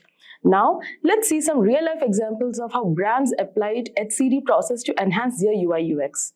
First, let's see an example from IDEO, which is a global design and innovation company. So, IDEO was asked by a medical device company to design a data entry tool for nurses during a specific procedure. So the client envisioned a sleek, futuristic gadget similar to iPad that required 2 hands to operate. However, when the IDEO team observed the medical procedure, they noticed a critical detail. Patients were anxious and scared as they were into surgery, and nurses would often hold their hands to comfort them, an essential human interaction the client has overlooked. Realizing a 2-handed device wouldn't work, IDEO brainstormed and developed a 1-handed device with a thumb scroll, which looks like this, allowing nurses to input data while still holding the patient's hand. Although it wasn't as cool as the client's original idea, it was far more practical and empathetic. So IDEO's approach focused on understanding the end user's needs and using those insights to guide their design, resulting in a solution that was unexpected but ultimately created a more human and effective experience for everyone involved. So now let's talk about the role of HCD in digital products. So human-centered design profoundly influences the UI UX of software and digital products by placing the genuine needs and behaviors of users at the forefront of the design process. Through comprehensive user research and empathetic understanding, designers gain invaluable insights into users' preferences, challenges, and motivations. This deep understanding allows for the creation of interfaces that are intuitive, user-friendly, and emotionally resonant. Now, let's see how HCD impacts UI UX of a digital product through an example. Uber uses human-centered design to make sure the app meets users' needs. They started by researching what people didn't like about traditional taxis, such as long waits and unclear pricing. The Uber app has a simple, easy-to-use interface with clear visuals. It allows quick booking with one tap and shows where the driver is in real time. Users can save favorite places and ride preferences for a personalized experience. Also, the app is accessible with voice commands and adjustable text sizes. It provides fare estimates and real-time tracking to ensure transparency. So trust is built through driver ratings and safety features like an emergency button. Uber continuously improves the app based on user feedback and tests new features before releasing them widely. It supports multiple payment methods and also languages to be inclusive for all users. So these HCD principles make Uber a user-friendly, personalized, and safe ride-hailing app. So there you go. We are diving into the top 20 Figma plugins that will take your design workflow to the next level. Whether you are new to Figma or a pro, these plugins are going to save you tons of time, boost your creativity, and make the entire design process way smoother. So what exactly is a Figma plugin? Figma is already an incredible design tool, but plugins are like superpowers that make it even better. So they are little add-ons you can install directly in Figma to help you do things faster and more efficiently. Need to automate repetitive tasks like aligning elements, creating mockups, or exporting assets? There's a plugin for that. Or want to generate dummy text, icons, or images for a quick mockup? There's a plugin for that too. Or do you want to add cool animations or try out different styles without starting from scratch? Plugins can handle that. So essentially, they fill in the gaps that Figma doesn't cover by default, and they're really easy to use. So let's dive straight into the video. Okay, so let's start with AI rename layers. So have you ever looked at your Figma project and seen a mess of layers, all called as frame 1, group 2, and so on? So it can get really confusing, especially when you're working on big projects. But with this particular plugin, you don't have to worry about renaming layers yourself anymore. Here's how it works. You select a bunch of layers, go to plugins, and run it. You can also describe the context if you want, rename the layers, and boom, it renamed your layers. It understood that this is the content areas, these are the content areas, and this is the main shape, and this is the image. Pretty cool, isn't it? So like for example, if there is a button inside a frame, it might rename it a primary button or main frame, making it much easier to navigate your file. And the best part is you can do this for hundreds of layers at once, and it saves you a ton of time, especially when you have a big project with lots of elements. And it's super handy and keeps your layers organized without any extra effort on your part. Now, if you have ever worked in Photoshop and wanted to switch over to Figma without losing any of your design work, then you're going to love this next plugin that we are talking about. It's called Codia AI PSD to Figma. So basically, it lets you import your Photoshop files directly into Figma. And here's the best part, everything stays editable. The layers, groups, masks, it's all preserved. So let's just run this. So here you can just drag and drop, or you can, upload your image from your file. So as you can see, it's scanning the image. And as you can see, in just a few seconds, the plugin is importing the whole file into Figma. Yes, it's done. Let's see. Wow. As you can see that I can click any layers in this particular frame and it's editable. And I can change the color, resize it or move it around like this, just like I would do in Photoshop. So it's convenient, especially if you have old designs in PSD format that you want to update in Figma. And don't worry about the file size. This plugin works with files up to 1 GB, so even large projects are of no problem. Now next, let's talk about an awesome creator who's called Double Glitch, and he's developed some really impressive advanced prototyping techniques. Now one standard project is his cursor tracking tutorial. So this basically lets you track your mouse movements directly within Figma. So this means you can showcase how users interact with your design, like hovering over buttons or navigating across different elements, making your project feel more dynamic and realistic. So let's just see a few examples of this. Let's just run this. Wow, as you can see in action how the cursor follows along as you move it across the design. It's a great way to make your prototype more engaging, especially when you're presenting to clients or testing out user flows. Wow, this is just amazing. So instead of just showing the static screens, this adds a layer of interactivity that makes your design feel closer to a fully functional product. This is super cool. But that's not all. Double Glitch has also created a technique for parallax effects like this right inside Figma. So if you're unfamiliar, parallax scrolling gives your design a sense of depth by having different elements move at varying speeds as you scroll. So let's just play this and see how it works. Wow, pretty cool. So it's typically something you'd need advanced animation software for, but now you can do directly right inside Figma. Let's see some more examples. Okay, this is one kind of example. See, so all these type of animations, advanced animations, can be done with this particular plugin. So you can bring your designs to life with these smooth animations and transitions, adding a whole new level to your presentation. Now, next plugin that we have is HTML to Design. So this plugin is a game changer for anyone looking to convert a website into a fully editable Figma design. So it's pretty simple. Let's just see how. So you basically just have to type your URL over here, like whichever website's design you want to introspect, and then just import it. It will take a few seconds. You can see the magic happening in the background. So you just had to simply input the URL of the site you want to replicate and hit the import button and boom. And you have this, the editable Apple website. So you will have a customizable design right in your Figma workspace. Now you might wonder why you would want to convert a website to a design rather than the other way around. So the thing is, if you're just starting out in UI, the plugin is a perfect tool for learning. So it basically lets you explore how different websites are structured. So what design elements they use and how they achieve the aesthetic, so that you can get inspiration from them and also get a clear idea on how they have done it and then use it for your project. So analyzing existing projects is a great way to build your design skills, and this plugin helps you so much for that purpose. As you can see, all the layers is editable. All the layers are editable. So this is pretty cool. This is pretty helpful.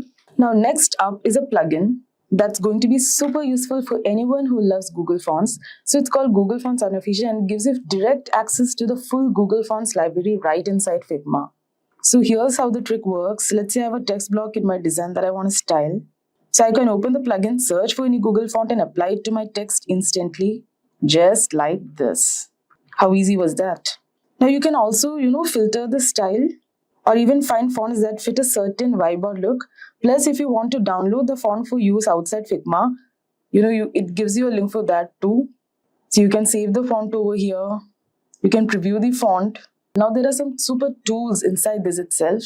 As you can see, there are color palettes, color gradients. So this is Google Fonts, which we already saw. Then we have illustrations. You have image picker, gradients, mesh gradient. So it's super convenient to keep all your font choices consistent across your projects. And the best part is that you don't have to, go out of Figma and search for fonts or styles anymore. So this is pretty convenient. Now, if you're looking for a plugin that gives you a massive library of UI elements, then you have got to try Slide UI. So it has over 10,000 premium UI assets that you can drag and drop into your design. So basically like buttons, forms, cards, navigation bars, you name it, we can just drag and drop. So let's see how this works. So let's just run it. And the cool thing is everything is organized by theme. So like you can select from light mode, dark mode. If you want a dashboard, you can select that. If you want a testimonial selection, you can select that. There are tons of features like menu, services, about us, pricing. So for example, if I like this particular design, what I have to do is I just have to drag it and drop it into my Figma canvas. Pretty simple. And even here, all the elements are editable. I can edit this thing. I can edit this particular icon. So this is also pretty handy, pretty helpful. So, it's not that always if you have an idea, you have to go about designing this stuff. You can also, so just see how helpful these plugins are. It saves a lot of manual work. And all the components here, as you see, are responsive thanks to the auto layout, and they come with frames and constraints already set up. So you don't need to do much adjustments. So whether you are working on mobile or desktop designs, this plugin has something for you. And since all the elements are modern and well designed, it helps you create polished UIs really quickly. So now, before we move on to the next plugin, if you are interested in a career in UI UX, then kickstart your design career with the Caltech CTME UI UX Bootcamp provided by Simplilearn.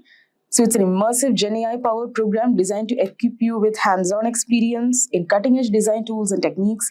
This bootcamp offers a prestigious certification from Caltech CTME along with up to 10 continuing education units. We'll build a professional design portfolio through capstone projects, get end-to-end mentor support, and master 21 essential UI UX tools like Figma, Notion, and Maze.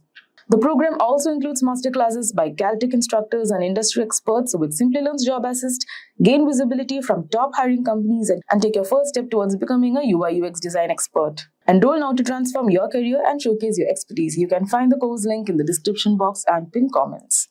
Now let's move on to our next plugin. So if you love playing with gradients and want to add more flair to your designs, then you definitely have to check out Super Mesh Gradient provided by Angelo Libero.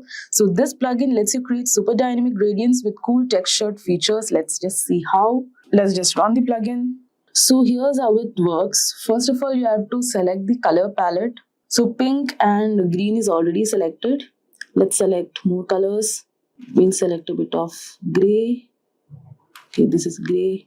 We can even change the shapes. If you want, we can try the rectangle. You can keep it ellipse. You can keep it square. Gray doesn't look that good. Let's go back to red itself. Yes, red is fine. You can even change the ratio, but let's just keep it 1:1.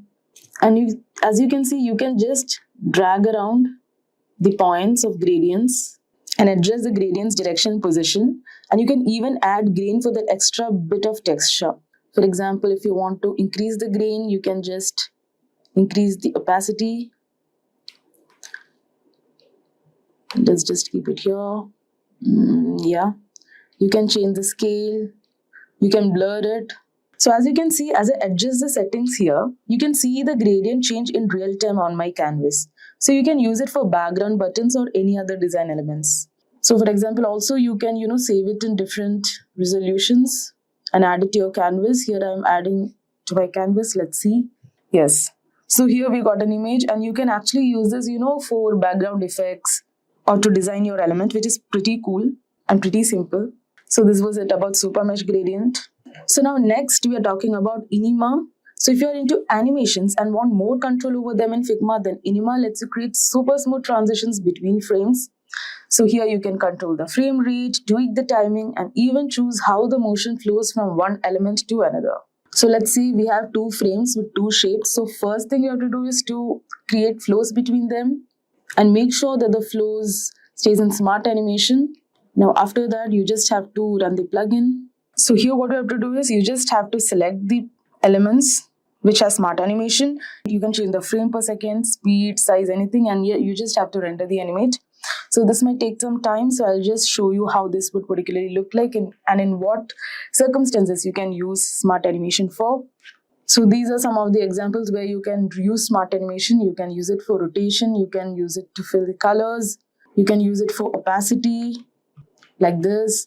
You can use it for scaling up, and also you can use for changing the position like this. So these are some of the circumstances that you would use smart animation for. Now next we are talking about iChart plugin. So the iChart plugin is a lifesaver for anyone needing to create charts in Figma. So instead of manually building graphs, iChart lets you quickly generate bar, pie, or line charts by inputting your data directly. So whether you have a dataset ready or need to enter numbers on the fly, this plugin does the work for you, producing clean, customizable charts right on your Figma. So let's just explore this particular plugin. Let's just run this plugin.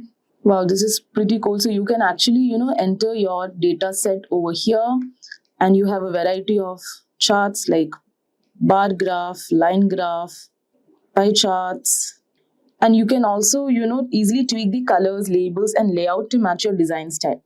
So it'll be perfect for dashboards, reports, or UI projects. So as you can see, if you're regularly working with data, iChart speeds up the process and keeps everything within Figma. As you can see, you can fetch the data and generate the chart. So it's a must-have tool for smooth data visualization. So now let's dive into Stippling plugin, an awesome tool created by Figma Pro Vijay Verma. So this plugin is ideal for adding intricate dot patterns to your design, making it perfect for both UI work and artistic graphic projects like posters or illustrations.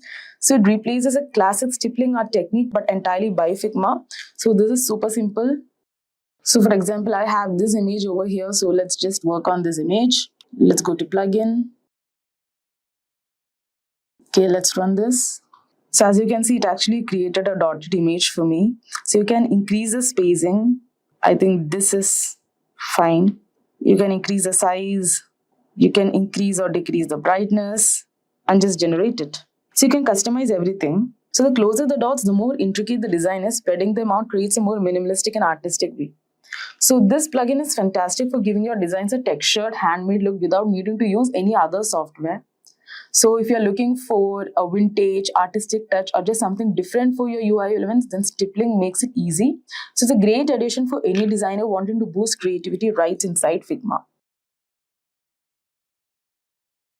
Now next we have Content Reel. So this fantastic plugin allows you to quickly fill your designs with realistic text and images. So it offers various libraries containing elements like names, addresses, emails, and even currencies. So what you have to do is, for example, I just have these two shapes. So I want to fill these shapes with images. So I just select one avatar. I'll just select this design, select this avatar, and boom. How cool was that? So I can go to image and I want some other avatar. So this is how you can actually fill. And if you want to fill the text, you can, create a text box, go to text, choose a style and fill it. So you have text, image, icon, so many varieties. The thing is, with just a click, your selected layers will be populated with relevant content. So this is incredibly useful when you're working on prototypes or mockups and need to visualize how your design will look with actual data. So the thing is, instead of wasting time typing in dummy text, you can focus on the creative aspects of your design, and it's a time saver.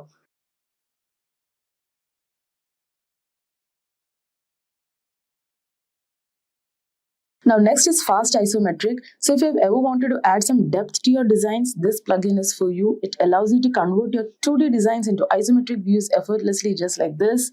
So you can just, move around and effortlessly create isometric views. So you can create isometric shapes by simply adjusting the parameters also. And this capability can be particularly useful when designing graphics or user interfaces that requires 3D appearance.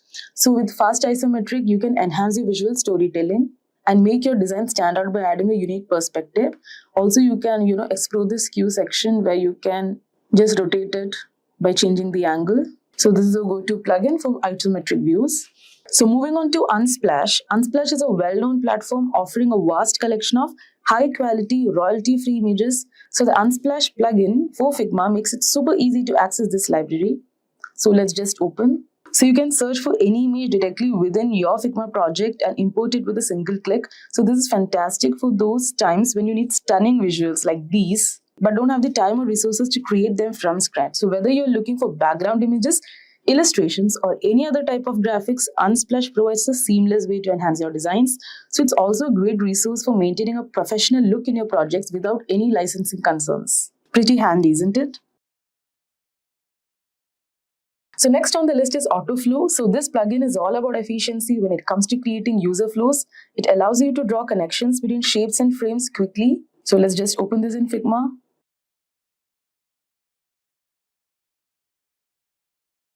So you just have to select an element, press the shift key, select the next element, and yes, you have a flow. And the best part is you can even, name this flow. like anything. I can just add a random text, and this is particularly useful when you want to explain what the flow is. Like, if you want to explain the flow, like why this is going from here to here, you can actually give the explanation over here, which will be pretty easy for you while you'll be giving your presentations. And also, if you need to reposition your shapes, you can run the plugin again and it updates the connections for you.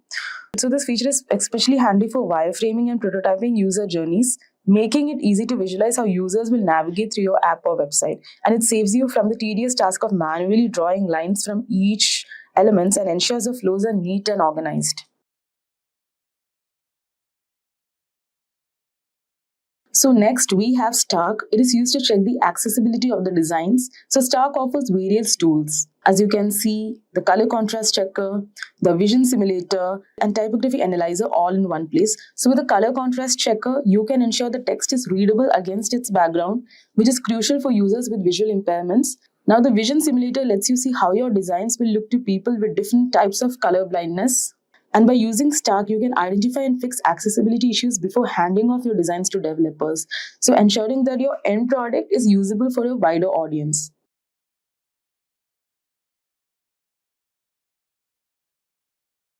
Now, next on the list is Iconly Pro. So this plugin features an extensive library of thousands of beautifully crafted icons in 6 different layers. And you know what the best part is?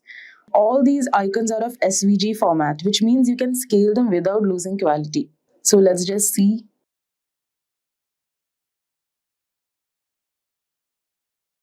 So whether you need icons for navigation, buttons, or any other UI elements, Iconly Pro has got you covered. With such a wide variety, you can easily find icons that fit the aesthetic of your project. You can go to your right-hand side and also search for any particular icon. So the ability to customize in colors and sizes makes it even more versatile.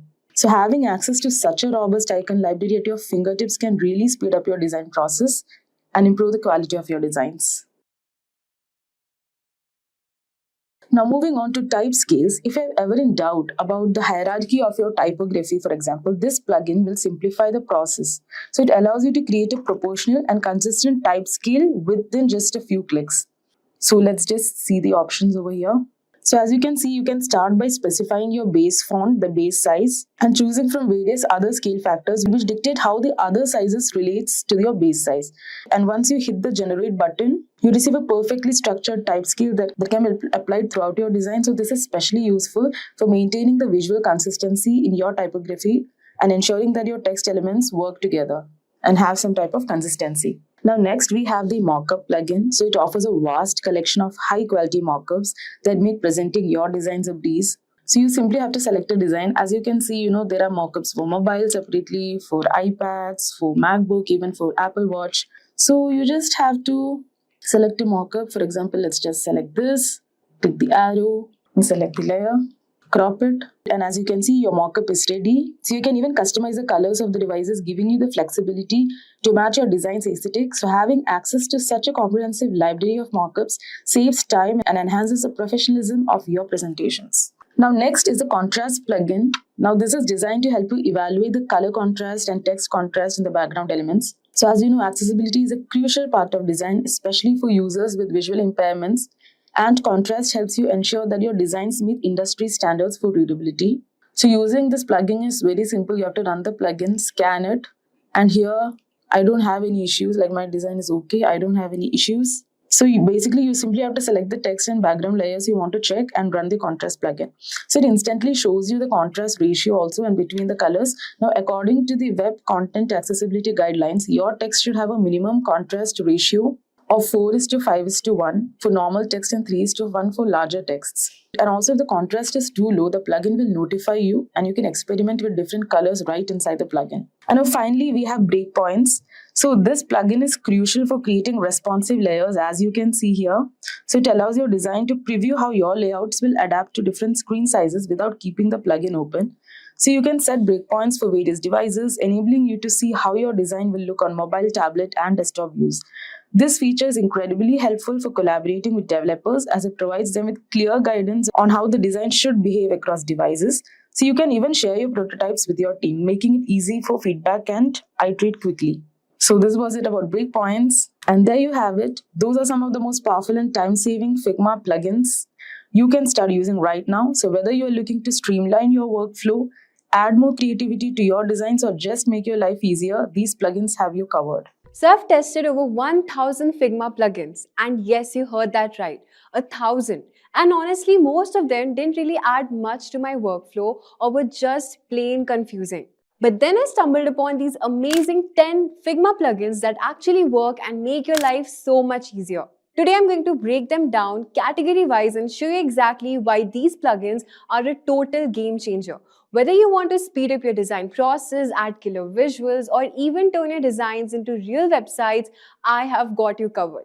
So let's jump right in. So the first category is design conversion and code magic. So number one Figma plugin is HTML to design. Imagine grabbing any website on the internet and turning it into a fully editable Figma file in seconds. No more screenshots or painstaking manual rebuilds. This plugin is a massive time saver for competitive analysis or getting inspiration directly into your workspace. So our first plugin is HTML to design. So first you just need to head over to Figma from here and then you can just select design.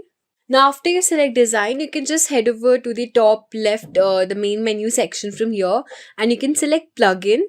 And then I have already used HTML to design plugin from here, but then you can actually go to manage plugins from here and search for HTML.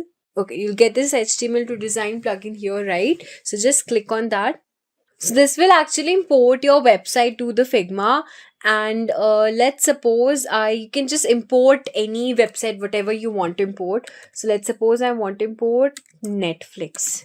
So I'll just write here netflix.com, and you can actually change the aspect ratio, the viewports, theme and languages from here. So let's suppose I want the viewport to be maybe on a mobile phone, which I'll just select this one. And you also have this language option, which is obviously English. Okay, so after I select it from here, I'll just click on import. So it's actually importing our website to our Figma plugin. So now as you can see, our website's interface is ready here. It's the whole Netflix user interface, which you can see from here. And now the amazing part is you can actually edit whatever elements you want to. If you want to add some containers here or add any component, change the layout or whatever you want to have any changes as per as your needs, you can do that. So you can actually have this auto layout option also. You can you can just select any frame, whatever frame you want to have an edit. So after selecting any frame, you can just change the flow, the layout, and you have all these options from here. So it's really amazing. You also get this layout guide option where you have the grid aspect ratio, whatever you want to keep it, and the effects option as well. If you want any drop shadow or any colors you want to fill or any strokes you want to add. So let's suppose I want to add this stroke option. So you can actually change the color and just modify your changes as per as your needs. At number second, we have bold. Here's a secret weapon. Bold lets you do the reverse. Take your Figma designs and turn them into working websites and apps without writing a single line of code. Just add .new to your Figma URL and boom, responsive live sites based on your designs. Seriously, if you want to wow your clients, check this out. Now next I'll be showing you Bolt here. So just head over to bolt.new, and it's not actually a plugin but it works as magic. I'll show you how you can do it. So you can actually import it from Figma. So you'll just have to select this option. What you can do is you can actually paste the Figma URL here. So let's suppose this is the interface in which I want to import it to Bolt. So you'll just have to select to any frame, not the page, but the frame URL. So after I've selected the frame URL, just copy paste the link from here. And then you can head over to Bolt and just paste the Figma URL. And then you can just select on import Figma frame into Bolt. So it will actually connect the API of Figma and the Bolt. So now it will actually generate the code for you, the whole website's URL which you had provided, plus with the interface. So now as you can see, it has imported our Figma frame into Bolt. It will take quite a few seconds now. So it's basically installing all the dependencies to start our application, and our preview will actually appear here. So here is our code which you can see. Now this is the readme.md and this is the tailwind configuration. You can get all your code here in the React. This is our HTML file. Here you have all the components, the UI, batch, input, scroll, all the components, you'll get it from here. Now, if you want to have any changes in the code, you can actually edit it here as well if you want to make any changes in your styles, buttons, icons, or anything. So now as you can see, it has actually imported our content here, the interface, and it looks exactly the same as a content, the frame which I had copied the paste, exactly the same. You can also go to this, go to main content from here. So this was our actual user interface which I had copied the frame URL. You can see and it looks exactly the same, right? See, it's exactly the same. Now the coolest part here is you can actually edit anything which you want. And here you can actually give the AI whatever changes you want to make. So let's suppose I made it change this to up to $50 off. Okay, and I'm just entering here. So it's actually updating the component section from here. It might take a bit of time. So now that you can see the changes is visible right here in front of you. Now this works exactly the reverse of HTML to design plugin, and this is one of my favorite plugins I've ever used. Second category is image and visual enhancers. So number 3 plugin is Icons Aid Background Remover. No access to fancy AI tools? No problem. This plugin removes background from your images quickly and cleanly all inside Figma. So now let me show you how to use Icons Aid Background Remover. So let's suppose I have this image here selected, and so I'll just go to the main menu from here and I'll just select plugins, and here I have this Icons Aid Background Remover to remove our background. So it's loading our plugin. So now you can see it has actually removed the background from here, and this is a really must-go plugin if you're looking to enhance the quality of your picture or just to remove your background. At number 4, we have beautiful shadows. Now, shadows adds depth and life to flat designs. This plugin gives you smooth, realistic shadows that instantly add polish without hours of tweaking. Now let me show you how beautiful shadows work. So again, you just select your plugin, manage plugin, and we'll just search for beautiful. So we've got this plugin from here.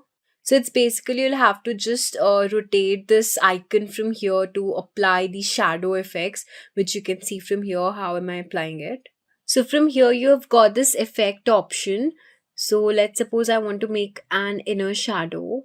So from here you can just apply the changes. So you can see the inner shadow coming, how it looks like. So now I've selected this frame from here, this component, and I'm just moving this. You can see the shadow appearing, right? So now you can just change the color from here. So let's suppose I want to keep it red. I'll just select apply. So the shadow has appeared again.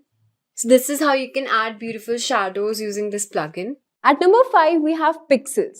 Need free high-quality images? Pixel pulls millions of photos from photographers worldwide, all free for personal and commercial use. Finding the perfect image has never been easier. So to use Pixels, just go to Plugins, Manage Plugins from here and search for Pixels. You'll get this first link. Just double click on that. And now you can just you can just adjust this pixelated, how you want your image to be pixelated from here. So let's suppose I want to keep it 44, so it appears to be like this. Let's suppose I want to keep it this much. So this is how your image will become pixelated. So you can pick out the color, the quality, whatever you want, however you want your picture to be. And see, this is the pixelated image from here. So this is how you can use the Pixel plugin. Third category is color and gradients. Number 6 Figma plugin is Mesh Gradient. This plugin takes gradients beyond simple fades. Create complex 2D mesh gradients that add sophistication and depth to your backgrounds and UI elements. Now I'll show you how to use a mesh gradient. So it's the same again, you just need to go to this title menu bar from here, manage plugins, and search for this mesh gradient. So from here, as you can see, this is the color we have generated. You can change the mesh, whatever color you want, however you want to create your mesh gradient to be. So let's suppose you can just add more effects from here. So this is how you use a mesh gradient. And after your this gradient, you can customize it accordingly, whatever you want. And then you can just select on generate. So now you can see our mesh gradient is ready from here. And if you want, you can also animate it, and also you can add some text, whatever you want to add. Now this plugin is really cool because it would take you for maybe hours to generate this mesh gradient, but then using this plugin, it's like within seconds you can create this mesh. At number 7, we have got Tailwind CSS Color Generator. Struggling with color palettes, this tool generates entire color scales from one hex code, plus creates color styles and variables automatically. Perfect if you use Tailwind CSS. Now to use Tailwind CSS color generator, just search for Tailwind. You can see from here Tailwind CSS color generator. Just double click on this plugin. And then you can just select your color palette from here. You have this hex code ready for you where you can use it in your image if you want to use this palette. And see, we have got various palettes for our images and you have a variety of styles. Now you can actually create a color guide from here, and then you can just select on create styles from here. So as you can see, these are the color palettes ready with the hex code numbers as well. So you can copy the number from here and you can use it to create images and use as that fillers. Now this plugin is also one of my favorite amazing plugin, and you get a variety of color palettes from here, so it's good. Fourth category is workflow and UX tools. Now number 8 plugin is Autoflow. Mapping user flows, Autoflow connects screens and frames automatically, turning complex ideas into reality. Now to use Autoflow, just go and search for Autoflow from this plugin and just tap on the first plugin which you get. Now once your layout is ready for you to present it in front of the developers about the structure of your website and the interfaces which you're adding. So from here you can add any arrows and any shape flow which you want to direct it so that it would be easy for you to understand. I mean for the developers to understand. So we've got a lot of option. Let's suppose it's this arrow, right? So just click on the frame, whatever you want to connect it with the other one. Just press the frame wherever you want to connect it with and the other frame. So you can see, you can just press it and this arrow will be coming here. I mean, you just have to press the shift key and you can see the arrow right here. So like this, you can actually prepare a flow of your interface. You can also add the text you want to. So again, here I've added this flow. I mean, the chart from here, you can actually connect it with the starting and the ending points. So let's suppose I want to connect it with this one. And you can also add the text here if you want to insert it. So this is how Autoflow works. Number 9 Figma plugin is Vectorized Bitmap. Turn any raster image into a crisp, scalable vector with transparency and multiple colors intact. Perfect for logos and icons, no more pixelation. Now to use Vectorized Bitmap, again just head over to this main menu and just go to plugins. Just search for Vectorized Bitmap. So you get this tool for converting raster image to vector images. So basically it will trace your image and it will convert your bitmap image to your vector images. So I'll just click on run. So now you can see it has converted our this vector bitmap image to vector images. You can just spot the difference from here. And you can also add colors. We have this color where you can just increase. Maybe I can make it up to 50. And you can just have a look on the effect and the changes. And you can also reduce the noise if you want to. So you get a plenty of option to use this plugin from here. You can also add your customization accordingly. You can add the fill libraries, the exposure contrast from here. So this is how you use this plugin, where you can just convert your bitmap images or any icon images to this vector icon and vectorize it. At number 10, we've got Stark. Accessibility matters. Stark is your toolkit to check color contrast, stimulate vision impairments, and make sure your designs are inclusive. Now at last I'll show you how to use stock. So it's just the same. Just go to manage plugins from here. Search for stock. You have this contrast and accessibility checker where you can fix color contrast and typography issues. So you can see what is written here where you can create and test accessible software in record time. So we'll just run and see where this tool will help you to combine and streamline your accessibility workflow. So here you can see in this plugin, you've got this option of testing tools of contrast, typography, touch targets, vision stimulator, all text focus, so many things you've got. So you can just select any frame. Let's suppose I want to enhance the typography. So now we'll just, I think you just have to get this account fixed for using this particular testing tool. So I'll just click on auto scan and fix. So it's actually scanning the page, and you can see from here the violations are 0, and you can upgrade to premium or you can just view the plans. And these are the potential. There is no focus order annotated for the frame, and these are the test cases, and it's passed. The color passes A standards and all of that. So you can actually change the color standards as well. So this is how I use the auto scan and fix. So in the similar way, if you want to use more vision stimulator or monitoring or anything, you have this thing right here. So I'll just show you how to use. Maybe if I want to use blurred or maybe yellowing, so I'll just click on that and click on generate. So you can just select on any layer. Let's suppose I select this and I'll just click on generate.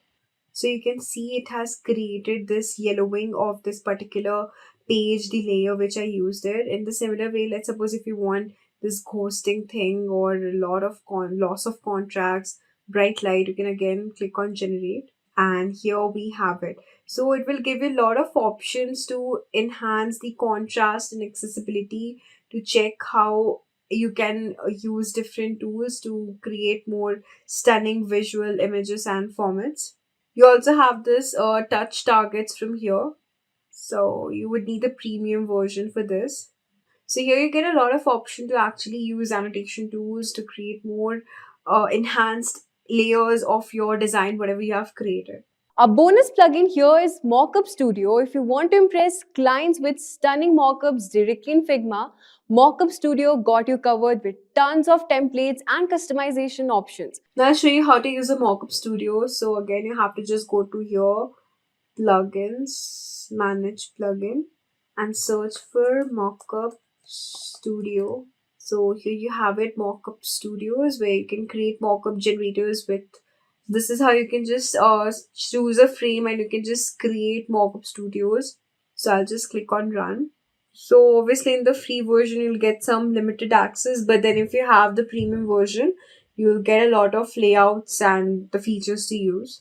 So let's suppose we have this image here, and these are the different mockup styles for that images. You can see from here the different styles. So this is how you can create mockup images. You can also customize your mockup image from here. So if you click on customize, you have this background thing where whatever background you want to keep it. So let's suppose I want to keep it black or yellowish. So black looks good to me. You have this gradient option where you can insert these gradients. So you can keep it this, or you can just increase the texture. So see, you have a lot of options, right? So this is actually a bonus tool which will help you to actually impress your client. So by creating the mock-up images of the product or whatever the interface you're creating, and it has a lot of options to make your interface look more appealing and enhancing the quality by creating multiple images. Of course, these designs are inclusive, and I would genuinely suggest you to use this plugin, Mockup Studio. Have you ever wondered what grids really are and why they are so important in design? Well, grids are like invisible guidelines that help you organize your designs neatly. They are made of rows and columns that ensure everything is aligned and looks balanced, whether it's a website or a mobile app. Think of them as a backbone of your layout. It's what makes your design look professional and easy to navigate. Now, why do we need to make grids responsive? Simple. People use all kinds of devices these days. Big screens, small screens, and everything in between. By creating responsive grids, you ensure your designs adapts beautifully to any screen size without breaking or looking cluttered. So in this video, I'll show you how to set up responsive grid in Figma step by step so you can create clean, flexible designs that look great everywhere. So let's get started. So first, let's create a frame. For that, let's hit the F button on the keyboard. So either you can, select any of the frames from here, like for your desktop. Right now, I'm just creating a frame with a width of 1440 pixels because usually while we are working for desktop designs, we give 1440 pixels for the width. And let's just rename my frame as desktop. Yeah. So now let's add the grid. Now for adding the grid, you can just go to your right bottom. Here you have the layout grid. Hit the plus symbol, add grid symbol. Now by default, you'll get the grid. But right now, like for this project, we don't want grid. We'll be working with rows and columns separately. So we'll just go here. We'll change the grid system to columns. We'll first work with columns. And we need 12 columns. So basically, while we are working with desktop, while we are designing for desktop, we actually use a grid of 12 columns. Yeah. Here, as you can see, in the type, you have 4 options: left, right, center, and stretch. So make sure that you are in stretch. You select the stretch mode because, basically we need responsiveness. So when I say responsiveness, it means that when I shrink the frame, when I expand the frame, or when I shrink the frame, I want to make sure so these columns contract and expand according to the movement of the frame. For example, I'll just show you if I would have selected center, right? So as you can see, there are 12 columns. Till now, there are 12 columns, right? But after that, when I narrow it down, the number of columns becomes less because it is not responsive. On the other hand, while I keep it in the stretch mode, right now I have 12 columns. So even if I contract it, as you can see, there are still 12 columns, right? So that is called responsiveness. So to attain responsiveness, make sure that So for responsiveness, make sure that your grid is in the stretch mode. Now we'll keep a margin of 64 units and gutter of 24 units. So margin means it's the space, outside the grid, like the margin of a page. And the gutter means it's the spaces in between the grids, in between the columns or rows. Okay. Now, as you might have observed, the values that I've kept are multiples of 4 or 8. Like for example, margin. For margin, I've kept 64, which is a multiple of 4 and 8. And for gutter, I've kept 24, which is a multiple of 4 and 8. And we'll be doing this throughout the video because mostly 4-point and 8-point grid systems are widely used while designing. So now what does the 4-point and 8-point grid system mean? Let's see. Now, the 4-point and 8-point grid systems are ways to keep designs neat and consistent by using multiples of 4 or 8 pixels for spacing, sizing, and alignment. For example, if you're designing a button, its height could be 40 pixels, which is 8 into 5, and the padding around it could be 16 pixels, which is 8 into 2. Now, the 8-point grid is more common because it works well for both big and small screens, while the 4-point grid is used for more detailed designs. Now, here are some of the reasons why it is widely used. Number 1, it keeps designs neat. The grid makes sure everything is aligned and spaced evenly so designs look clean and organized. Number 2, works on all screens. The 8-point grid adjusts easily to different screen sizes, making designs look good everywhere. And number 3 is easy for developers. It's simple to code because the sizes and spacing match what developers use in their work.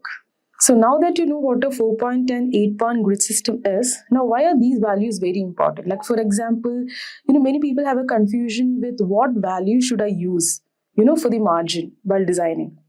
So as already seen, mostly we keep multiples of 4 or 8, but then is there any exact value that we are supposed to keep for margin?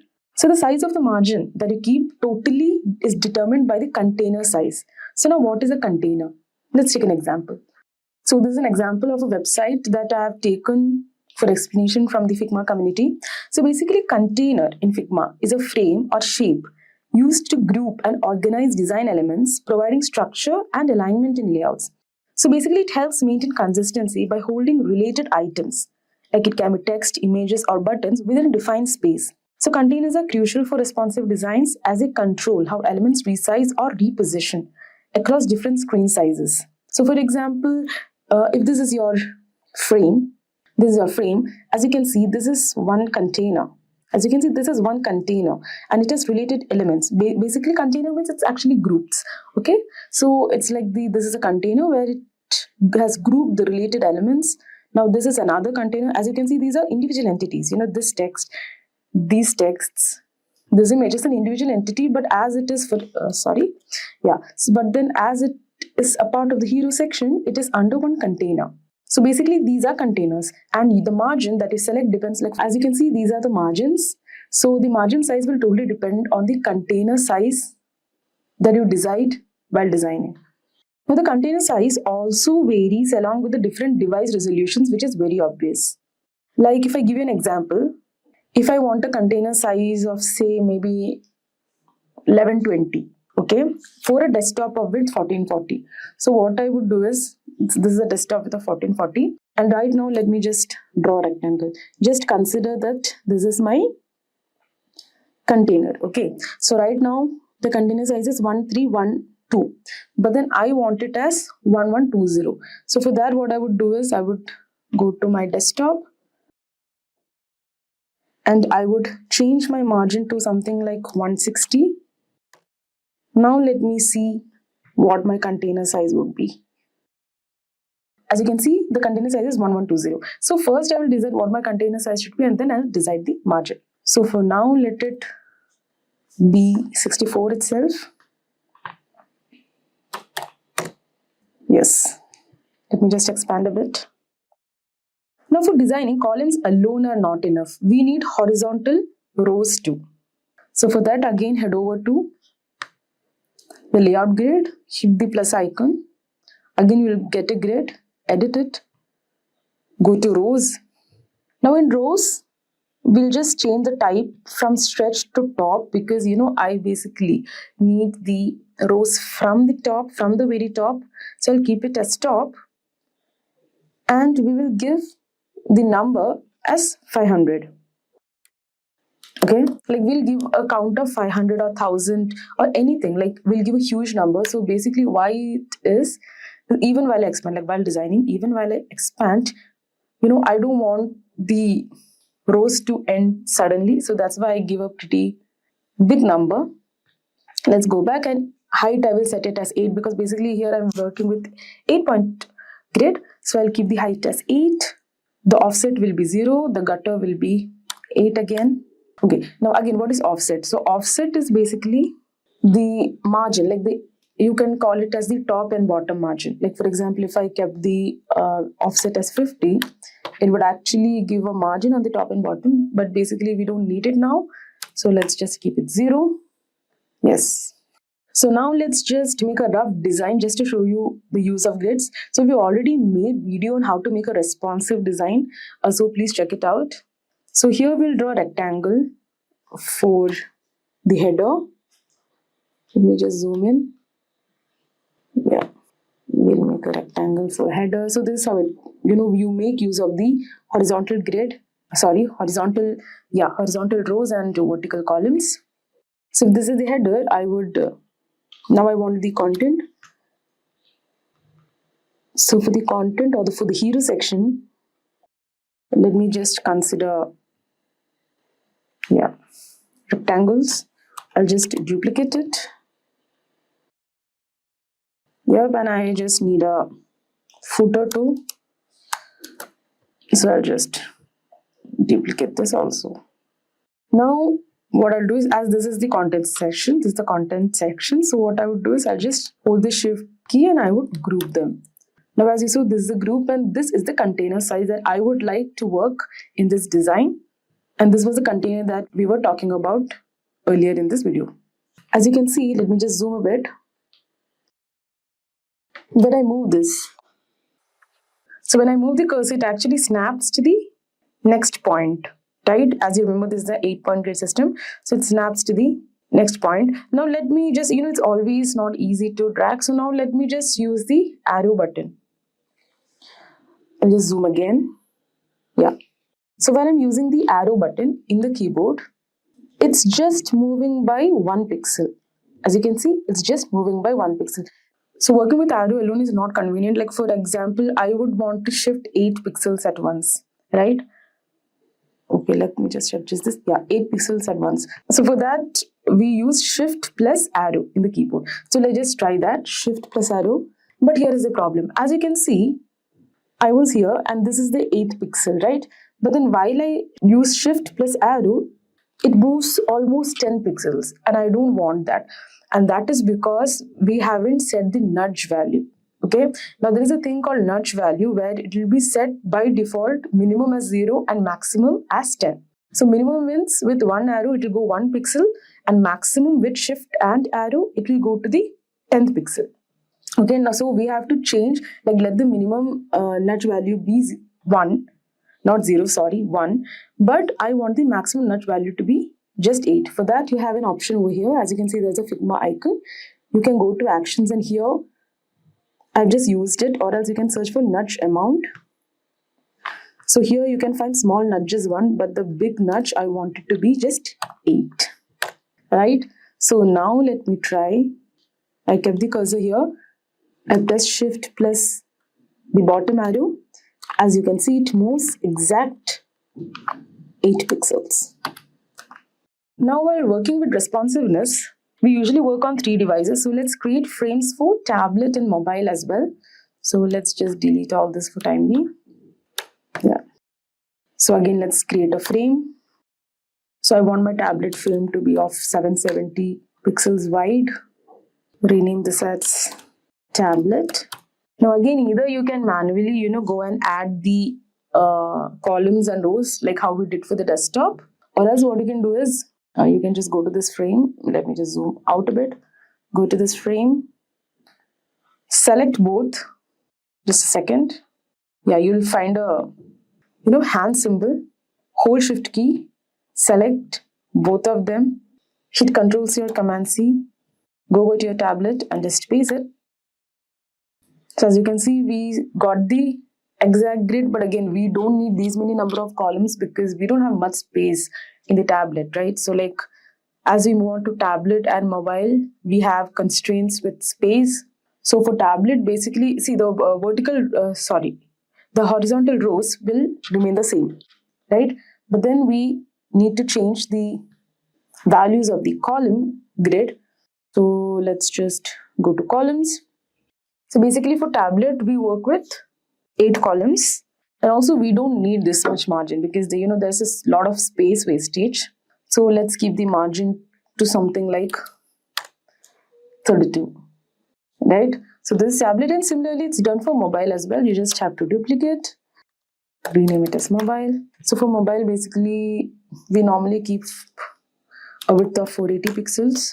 So again, in the mobile frame, we don't have to change any parameters of the horizontal rows. We just have to change the parameters of the vertical columns. So let's just change that. So basically we'll be working with 4 columns over here. Again, we can, reduce the margin, and you can also reduce the gutter size. So that's it. You now know how to create responsive grids in Figma and why they are so important for clean professional designs. Remember, grids aren't just guidelines, they are the key to making your layouts consistent and adaptable across all devices. So if you found this video helpful, don't forget to like, subscribe, and drop a comment below. I'd love to hear your thoughts or any questions you have. Take a moment to observe the space around you, the layout of your room, the organization of your kitchen shelves, or even the app you're using to watch this video. Each started as a problem waiting to be solved. But how do these everyday challenges turn into thoughtful, user-focused solutions? That's where Design Sprint comes in. Welcome to yet another video from Simplilearn, where we will discuss about the Design Sprint in UI UX. So in this video, we will cover what a design sprint is, the 5 phases of design sprint, how to plan a design sprint, the benefits of design sprint, and the design sprint retrospective. So let's start with what exactly is a design sprint. So a design sprint is a focused 5-day process designed to address complex challenges by quickly designing, prototyping, and testing solutions. So it's like compressing months of work into a single efficient week, providing teams with actionable insights in record time. So, for example, Airbnb used a design sprint to enhance their booking experience. So, the team wanted to make it easier for users to find and book unique stays while ensuring hosts felt supported. So, through the sprint, they produced a revamped search interface, tested it with users, and gained critical feedback that shaped the final product. So, this not only improved the user experience but also aligned the platform with their vision of creating seamless travel journeys. So, why do we use a design sprint? So, here's why sprints are a game changer. So, number one, it saves time. So, traditional product development cycles can take months with endless back and forth decisions, but a design sprint condenses this process into just 5 days. Next is it is user focused. So the sprint process centers around real user feedback. So by involving users early through testing, teams can identify what works and what doesn't, significantly reducing the risk of launching something users won't like. And then it is versatile. So design sprints aren't limited to tech companies, they're effective across industries. So in retail, teams have used sprints to redesign store layouts to enhance customer flow. In healthcare, sprints have been used to improve patient experiences by rethinking check-in processes or designing user-friendly telehealth apps. So by embracing design sprints, companies can innovate faster, focus on users' needs, and apply this methodology to nearly any industry challenge. So it's a recipe for efficient and impactful problem solving. So now as we clearly know what a design sprint is and why it is used, let's talk about the 5 phases of a design sprint. So basically, design sprints are divided into 5 phases. Each phase has a clear purpose and helps teams move step by step from understanding the problem to testing a solution.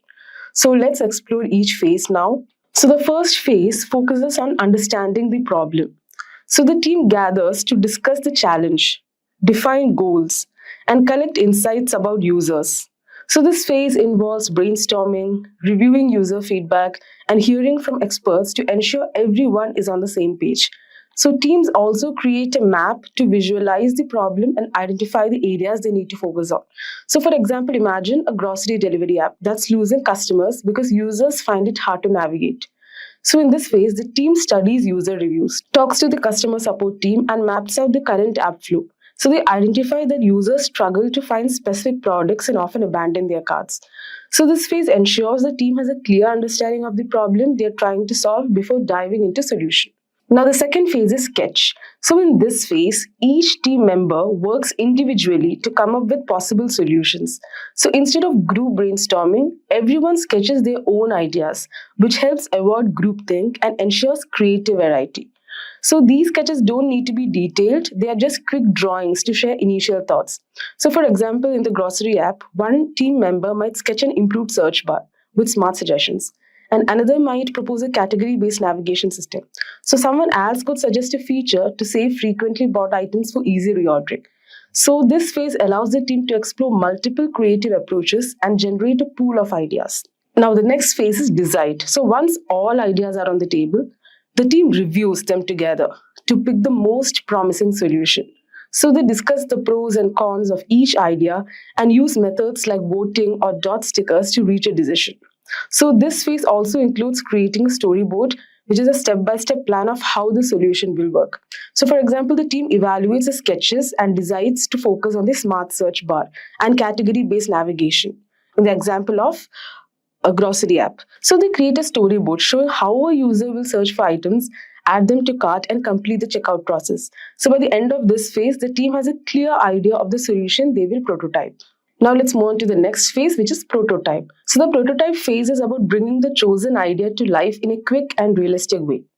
So teams build a working model of the solution that looks and feels real but isn't fully functional. So tools like Figma, Sketch, or InVision are often used to create interactive prototypes. So for example of the grocery app, the team creates a clickable prototype of the new search bar and navigation system. So users can interact with the prototype to search for items, browse categories, and add products to their cart.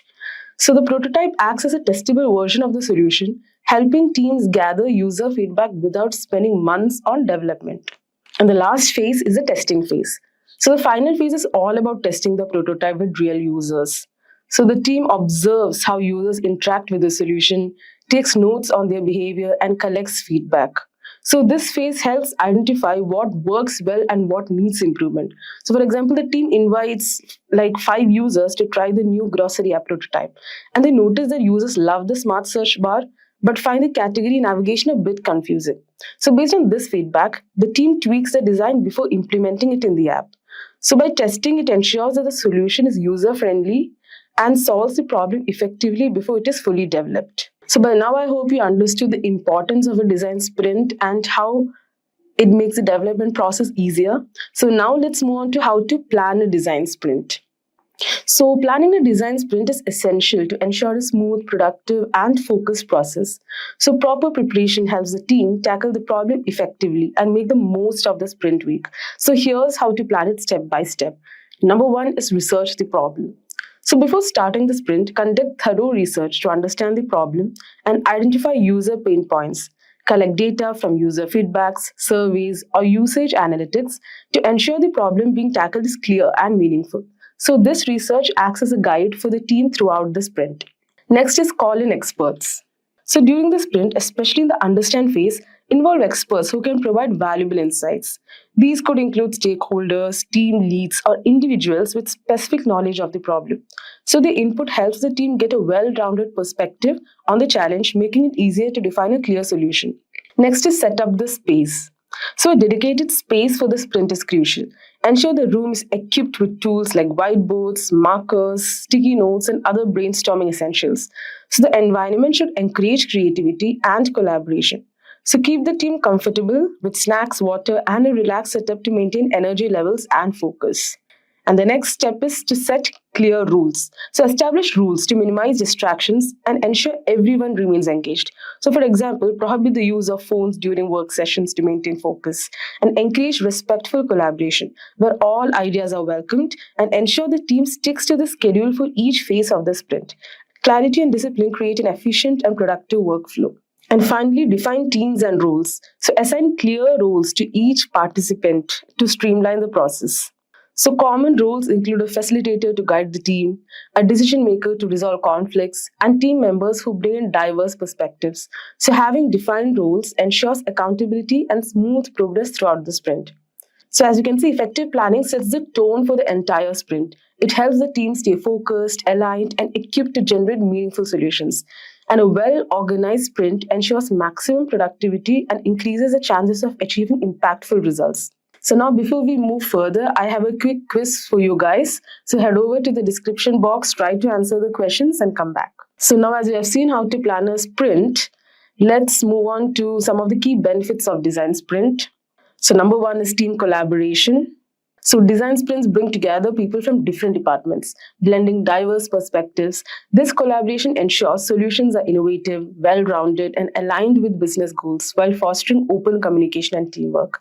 Number two is lower risk. So by testing ideas early with prototypes and user feedback, teams can identify flaws before full-scale development. So this approach reduces costly mistakes and ensures the product meets user expectations from the start. And the third key benefit is speed to market. So design sprints condense months of work into just 5 days, as discussed earlier, providing faster insights and decisions. So this accelerated process allows companies to adapt quickly, iterate efficiently, and stay ahead of competitors. So these benefits make design sprints an invaluable approach for creating impactful, user-centered solutions that can save time, minimize risk, and drive collaboration. So finally, let's get into the design sprint retrospective.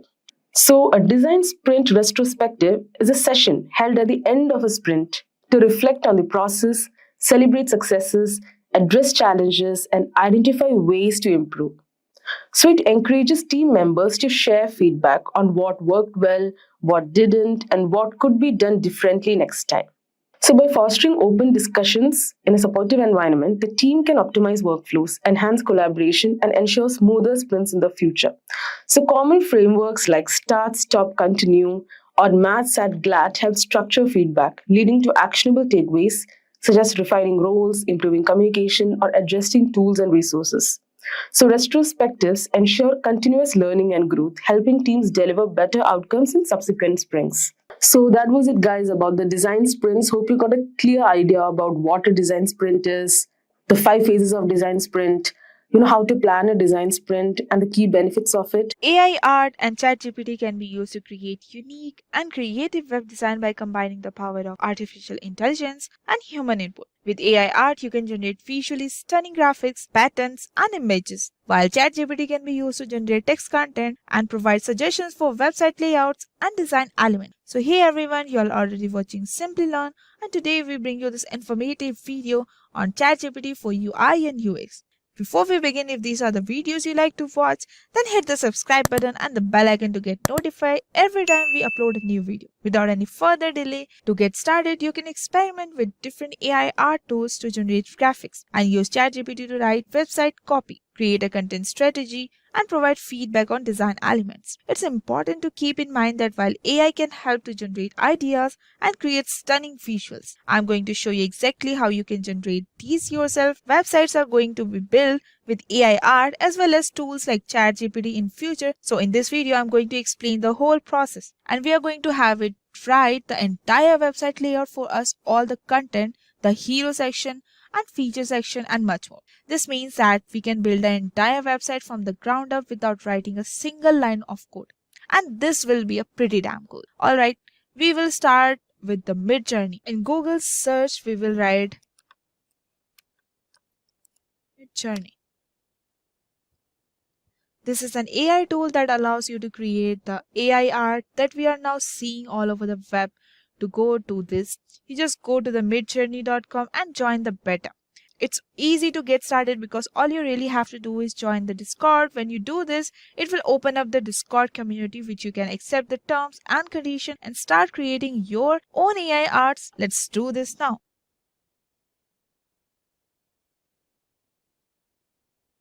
Here I have got the Midjourney server, and I'm going to head over to one of the newcomer room here and where everyone is creating different types of AI art. The first thing we need to do is to do a / and type in an imagine, give us prompt work.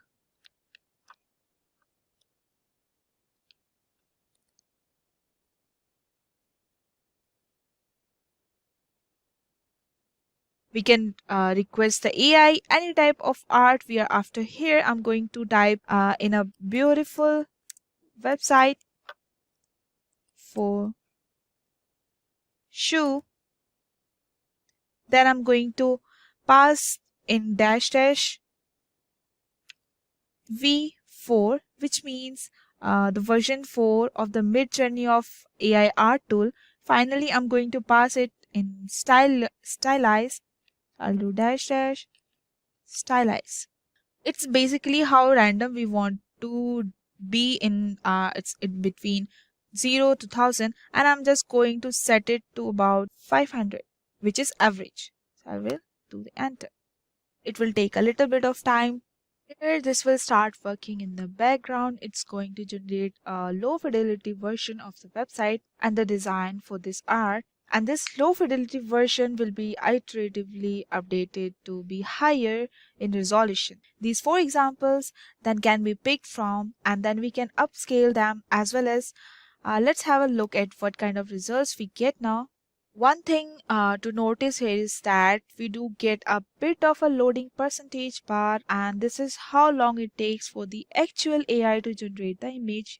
Usually it takes between 1 to 2 minutes, but it will essentially refresh and ping you once it's complete. So it is complete, and here are the 4 versions that we got, which are not too bad, not that great either. They are a bit yeah, I suppose it's looking funny in a way. So this is a way we can start being more creative with our prompts. So what I mean that is by giving more context as to what we want to do. So here is a prompt that we have created. What I'm gonna do is to pass it in the imagine once more, and I paste this prompt in this, and I'm going to give some more context. I'm going to pass it to the word UI, choose UI UX, UI UX website. This basically means that it's more or less focused on having good UI and good at UX and being more like a website rather than just a creative shoe or a design. And it's important to give these context clues to the AI if you want better outputs. Different types of context clues you can provide is to find a kind of style that you want, for example, how you want the design to look and feel, whether you want it to represent a certain brand or much more. Like, these are just simple examples, but let's take a look at the kind of results we will get just from making these small little changes to the design here. Here you can already see, wait a minute. Look, it's a little bit more interesting. We have a bit of our sliders and what looks more like a Nike shoes, and also have what looks like a menu at the top. And I really like this design that we have here on the bottom. And here it is, because it does look very much like a website that we have got a bit for a hero section or a hero set section. And what's not, so from here we can select the version 1. So from here we can select the version 1, 2, 3, 4 to upscale, and I'm going to upscale version 3, which is U3, and this will give us the higher resolution version of this one particular design that we can start to take to the market, or even you can use to build. This again will take a little bit of time. It's going to process this and to do, and you can upscale in data. And let's run this in the background so that you can see. Wait a minute, this again will takes a little bit time to process. It's going to process this and do an unscale or upscale in beta, and let's run this in the background so that you can guys see what's the look. So here's the final result, and this is looking pretty. And we have got the nice design here for a shoe. We have got a bit of a hero section, and we also have what looks like a 2 call to actions, and we got some option here too at the very bottom, and as well as at the top we have got these colors, and that essentially are looking like these shoes colors being used as a part of the website design. So not too shoppy. Let's select the another one. Let's see for, yeah. But I think we can do a little bit more in terms of customization the design for this website, and I'm going to show you how you can do this. I'm going to copy over this prompt once, and for this prompt this time I'm going to pass a couple of extra things. So let me just maximize this.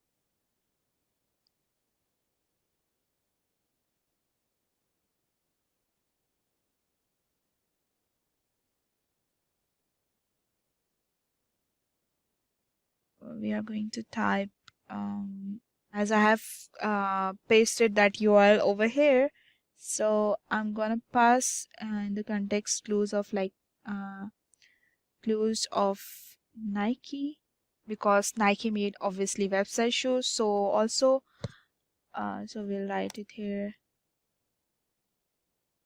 Nike, not here.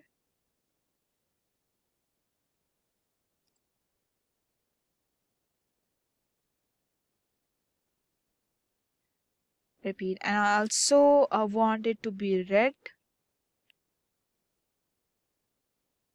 blue, green, and or maybe yellow. And I suppose we want else running person would be interesting.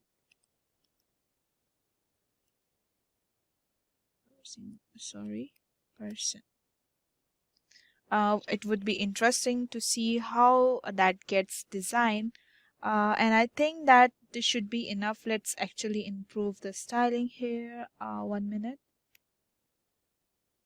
Let's change the styling. Let's have it 750 to make it a little bit more creative.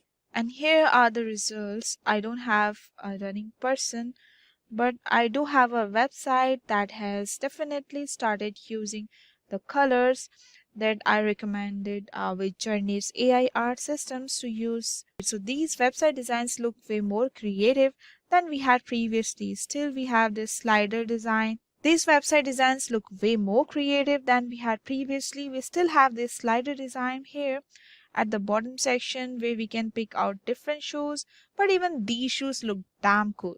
I can see that the Nike logo on these, and these are actually ones that I would probably buy if I saw in the Nike store. But generally these also are website because we have got the menus here at the top of the right. We got the text. So generally speaking, these are pretty interesting designs. So now I have another option here called version 1, 2, 3, 4. What this does is actually allow you to pick more generations based on actual image from these images or these designs. Now from these design, I actually like the 12, 3 and 4. I think it is most, I think 4, because it teals and red, or it's a bit yellow or blue. So I'm going to select the version 4, and that's going to create 4 more version based on the specific version for us. Let's take a look at the what those that we got, and here we have got our results where we have more examples of that. All of these looks very similar. I think the only difference here is blue line, red line, it seems to be shift and change, as well as a hero section. And you would normally have this menu at the top right, and something these shoes here are a little bit inverted, but generally speaking this is the kind of variations you can expect. Now let's take a look at another way we can generate our generations for website. Now you can do is just jump into any website and select any image. So first we will go to an app and website, and you can select any image that you would like, and I will actually gone here and I'm going to pull in this image of this shoe. And but I do like the design aesthetics. Here we are going to here, and then we can copy the URL from here. But this time what I'm going to do is type the imagine.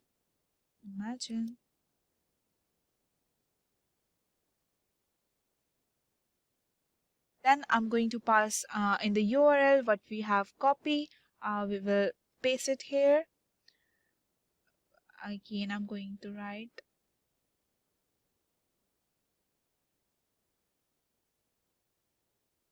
we did it before. We'll copy this, paste it over here. So what's going to happen here?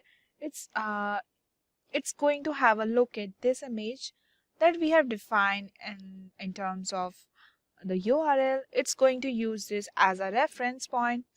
Then it's going to take a look at the prompt we have put in, which is the shoe prompt using the colors, and it's going to try to design a website that has a similar aesthetics to that image, which is really cool. Let's see the result we get back. Looks like that's ready. Let's take a look at this. So here you can see that the design aesthetics. Wait a minute. Static that is similar to the page seen in this one. So this is more bubbly and colorful image, and now are represented very much so in this design aesthetics. We have these 4 elements here at the bottom, and if you have a look at the design originally, we had 4 elements here. So you can see that it's pulling in these design aesthetics to create a design based on that, and this is where you can really start using the air art. Repeat, using the air tool to your own benefits, trying to combine different styles, customizing them, and creating new and independent and unique ones from there. So in this 4, I'm really like the version of 4th one, or the second one is pretty. So what I'm thinking of doing is an upscale on this. So we are going to upscale V2, and we are going to wait for that. 1 minute, is use ChatGPT to write out the most of the content for me, and then I could take this to a client to immediately start shading. So let's see the upscale version happen. If we take a closer look, we will see that it has all the main elements for a website, including a logo area, a menu area, a nice hero image, as well as a title, tagline, button, as well the feature section. So what I'm going to do is to save this image to my computer. I'm going to save it and then customize it a little bit. But before we do that, we are going to head over to GPT. Here we're going to prepare the outline for the website using some AI tools. So here I'm going to ask ChatGPT to give me the broad outline for a website for shoes, including hero title, tagline, call to action button, and section for features and details about the shoe. So let's see what ChatGPT will comes back with. It's pretty quick. It's got a title here, call to action button, features and details section, and it's not really telling me what these are. These are where we might need to be a bit more specific as to what we wanted to do. It's giving me like broad outline of the website and what it needs. So please, I will write, please provide then for each one of these that I can copy paste straight to the website. Hero title is here, tagline, call to action buttons, features, okay, and the details. Okay, detail specification is there. Okay, reviews and rating. Okay, so I think I have got enough hairs to go by to simply copy paste in the website. So let's start beginning to design this. I have opened this design up in the Photoshop, and I'm going to actually just crop it into the main element over here, and I really want to capture this image, and I will crop it and I will clear out the rest, and we can design each aspects or each part of this design bit by bit. I will save it over here. It's time to build our website, so I'm gonna head over to editor X, and I'm going to build this a website in this, and I have login already, and then I will create to a new site, and here I will take an to a web dashboard, and I'm going to start by copy paste all the elements from ChatGPT as well as Midjourney straight in the first thing, and I want to jump back into the ChatGPT here and copy over our hero text. So I will just take it first.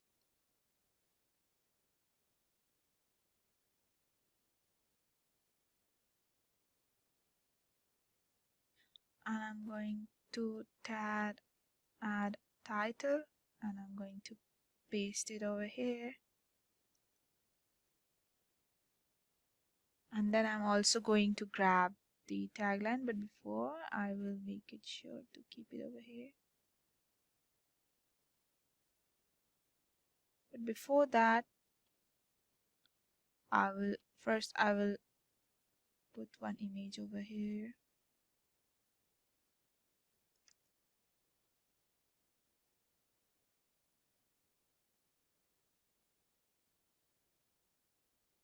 I will change the image as I have already downloaded the image.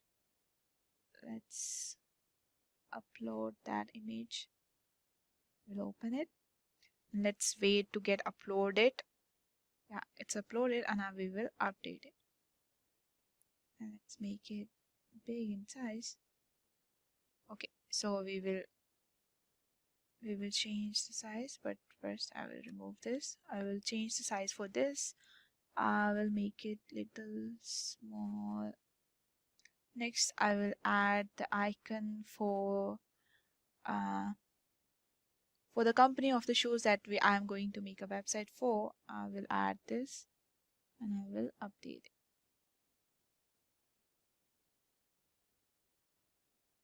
Make it small.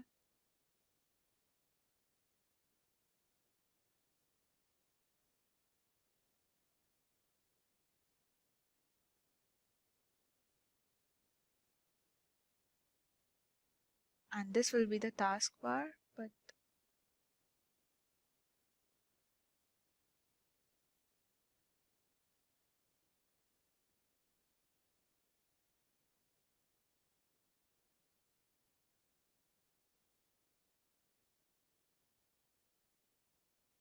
make the size small a bit, and we'll insert one more picture,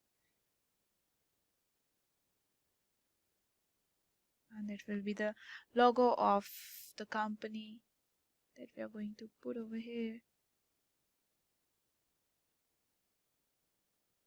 We will minimize it, we can resize it, we can keep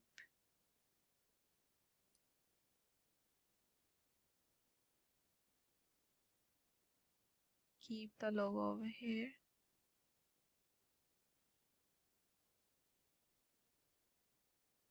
Now next, then I'm also going to grab the tagline over here. So I'll pick this tag. I will add the text. Comes up over here.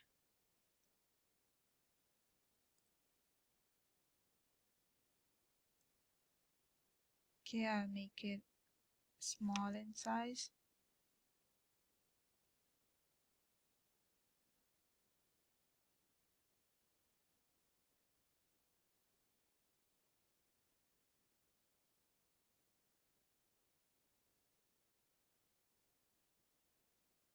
And we will paste on.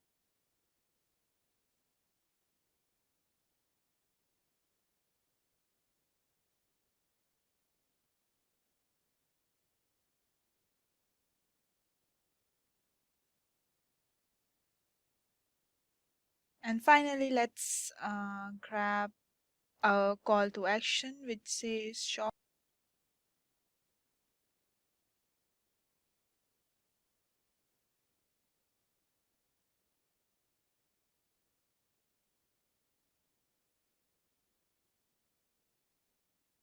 And create a button for that. So here we have all the workings of what we at least what we would need at least. So for the content, let's resize this first.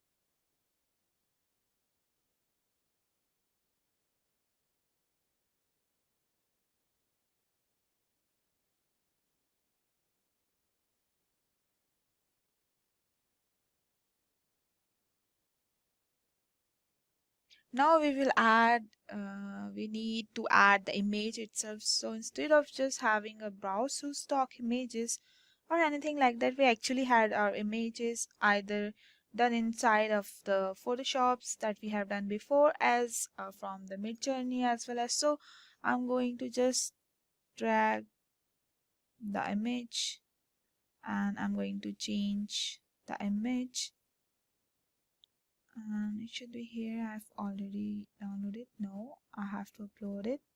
I have a collections of some shoes. Let's see.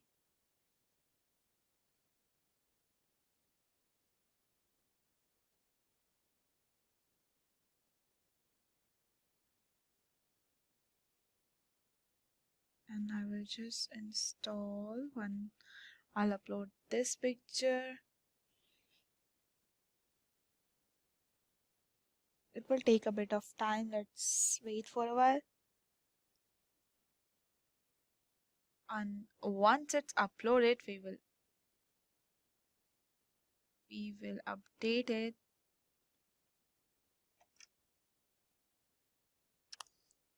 And we'll edit it.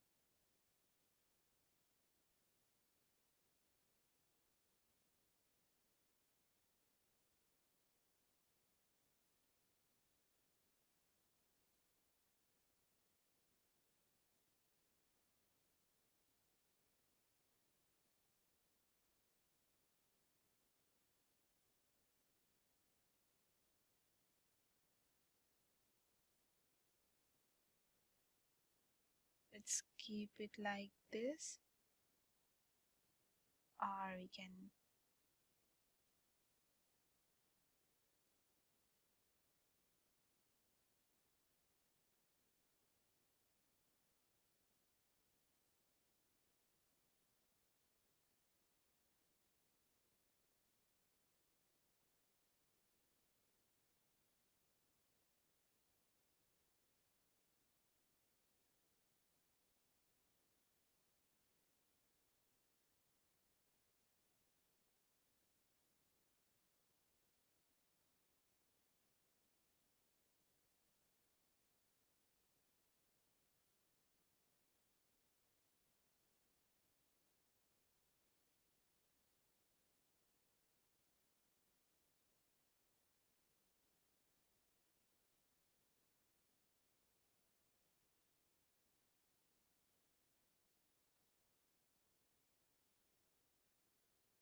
we change our content place from that to make it a fix in a place.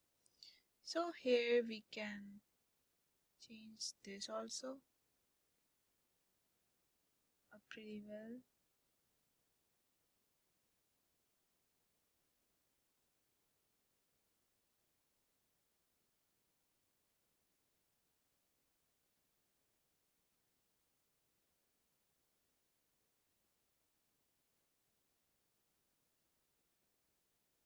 Okay.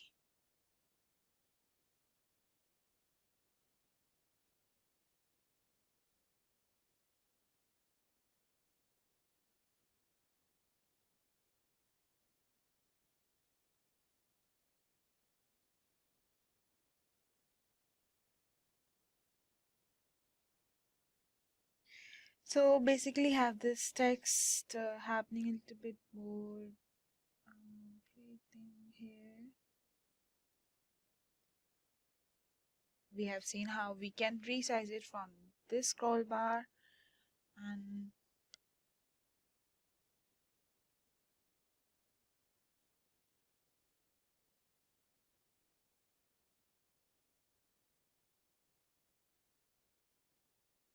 so now let's add one more picture over here to make it look more better. Let's take a picture from here. Change the image. Upload from computer. Add it from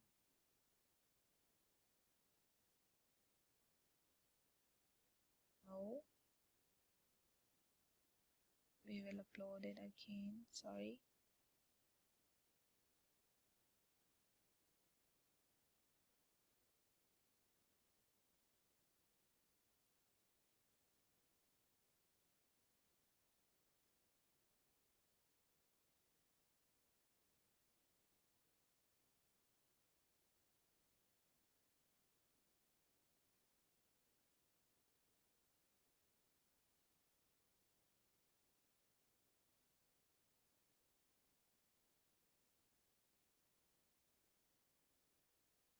and we'll update it.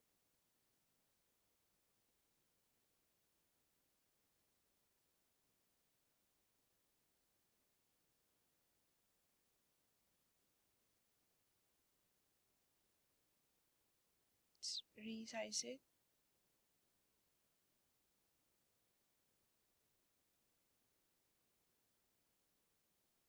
Let's turn it on.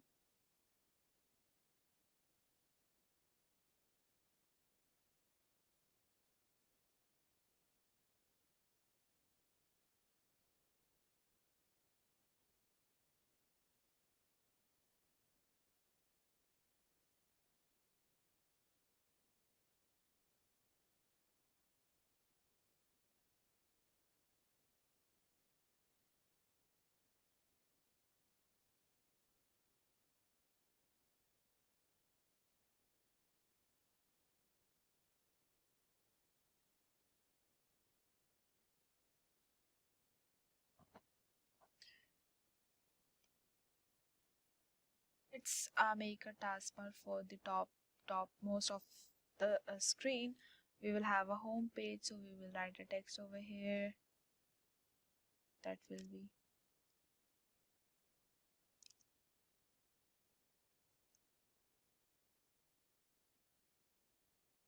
let it make it small a bit in size.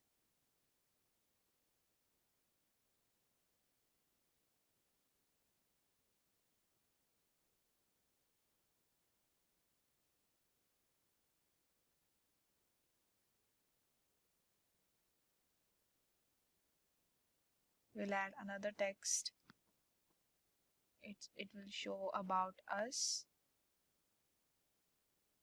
It will show about us section, so we'll write it over here. Get a little small even though.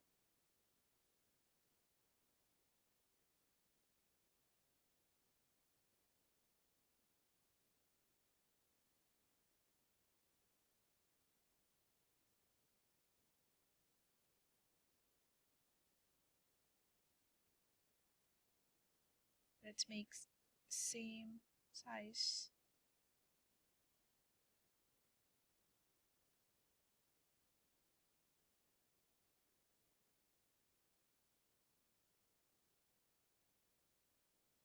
Let's make more small. 11. Let's make it more small, like 11. Okay. The next session will be services.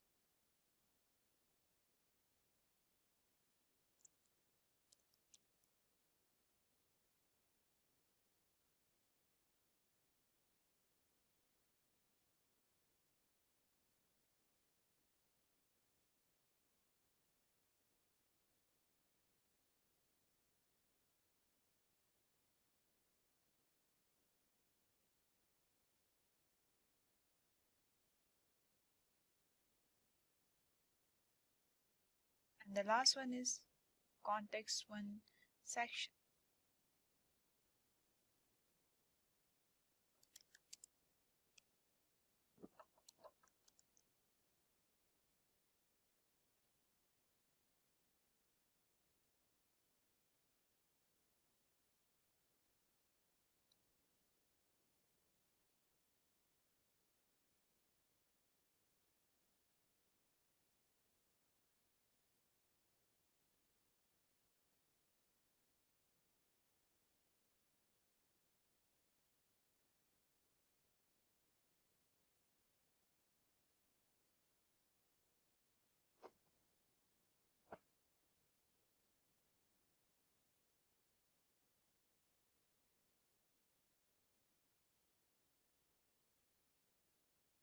One more option is there.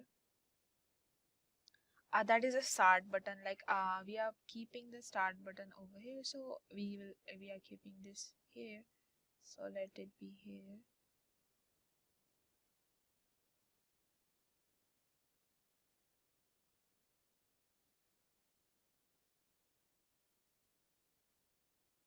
Yeah.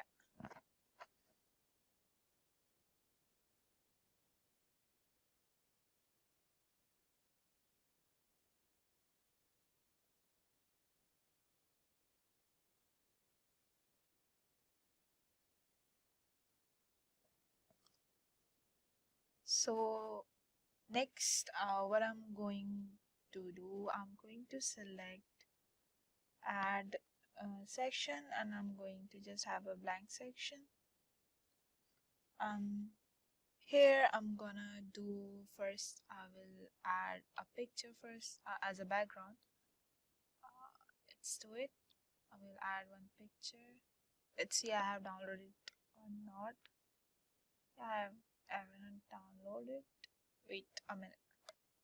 Let it be upload. I will update it.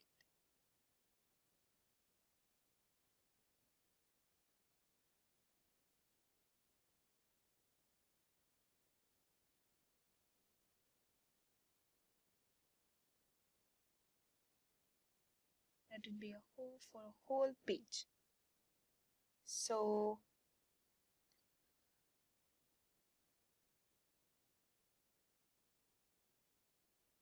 let's add the pictures now for another shoes. Here's the picture.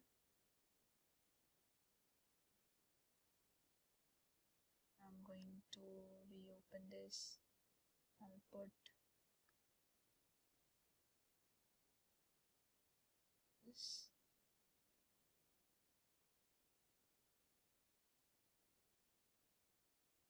Okay, I'll update it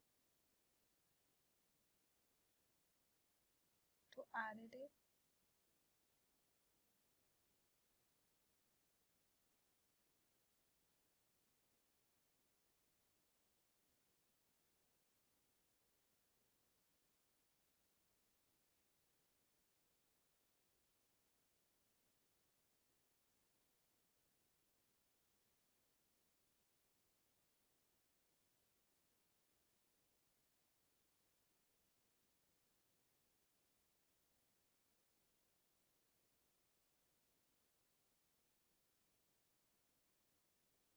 Keep the pictures over here.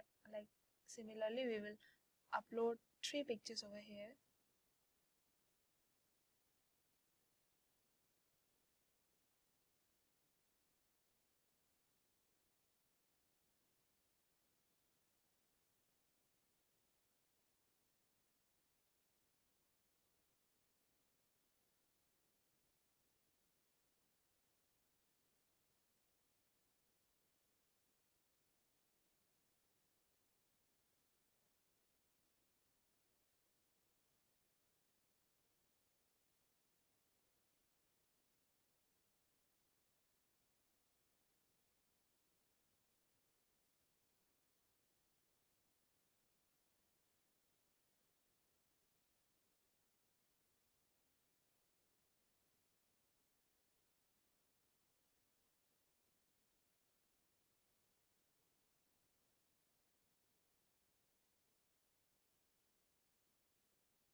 After this, let's keep it here.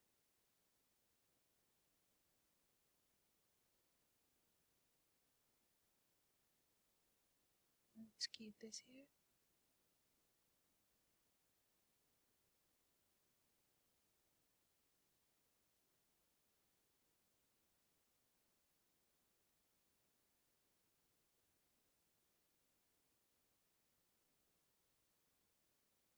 We are going to add another title over here.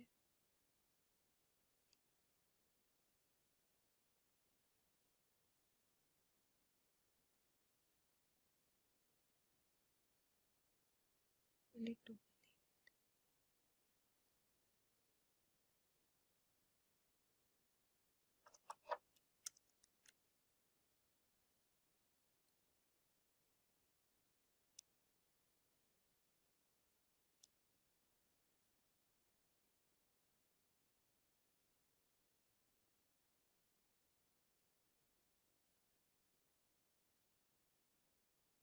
and we are making it a bit resizing it.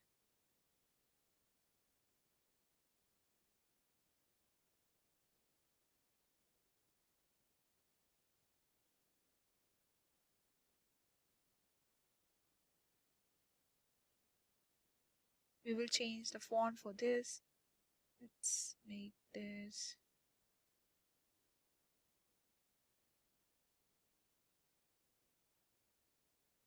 after this we will start editing the features of the shoes. Let's go to ChatGPT.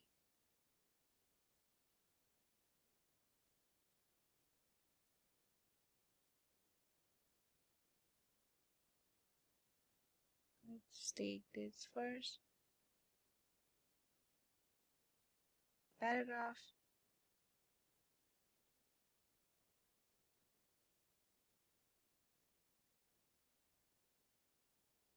We'll make it small.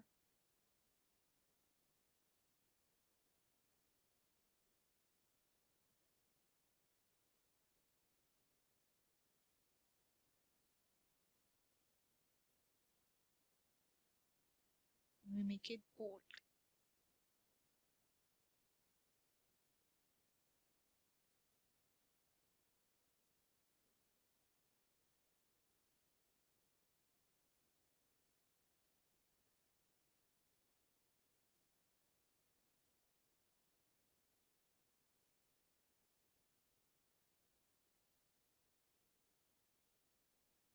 We will add another paragraph over here.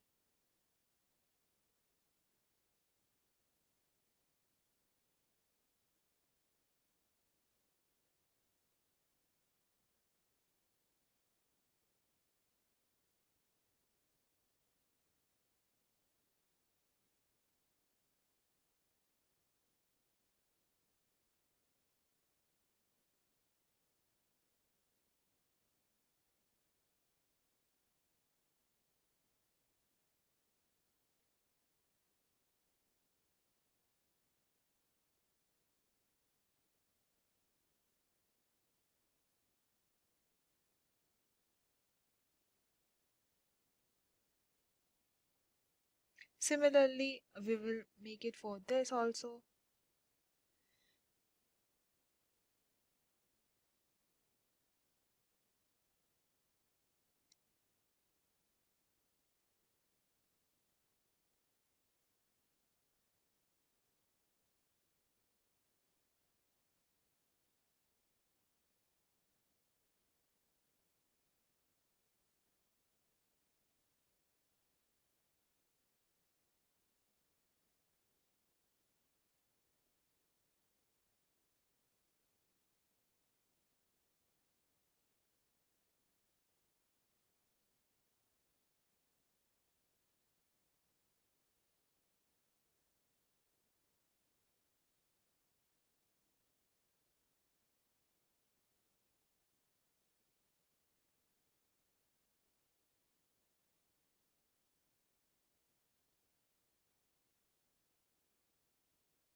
And last, we will add a contact us. Last, we will add a contact us section over here again.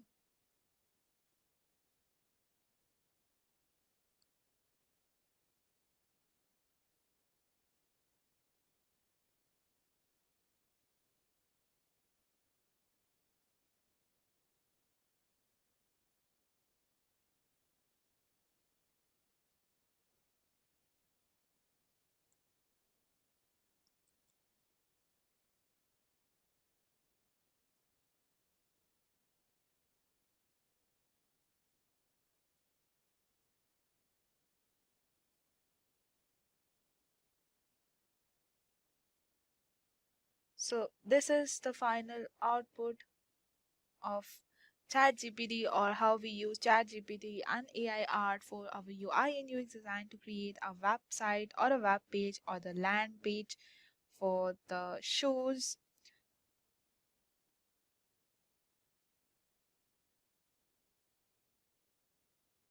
Have you noticed the growing demand for the skilled UI UX designers? You know, friends, that companies everywhere are looking for experts who can create designs that are easy to use and keep users happy.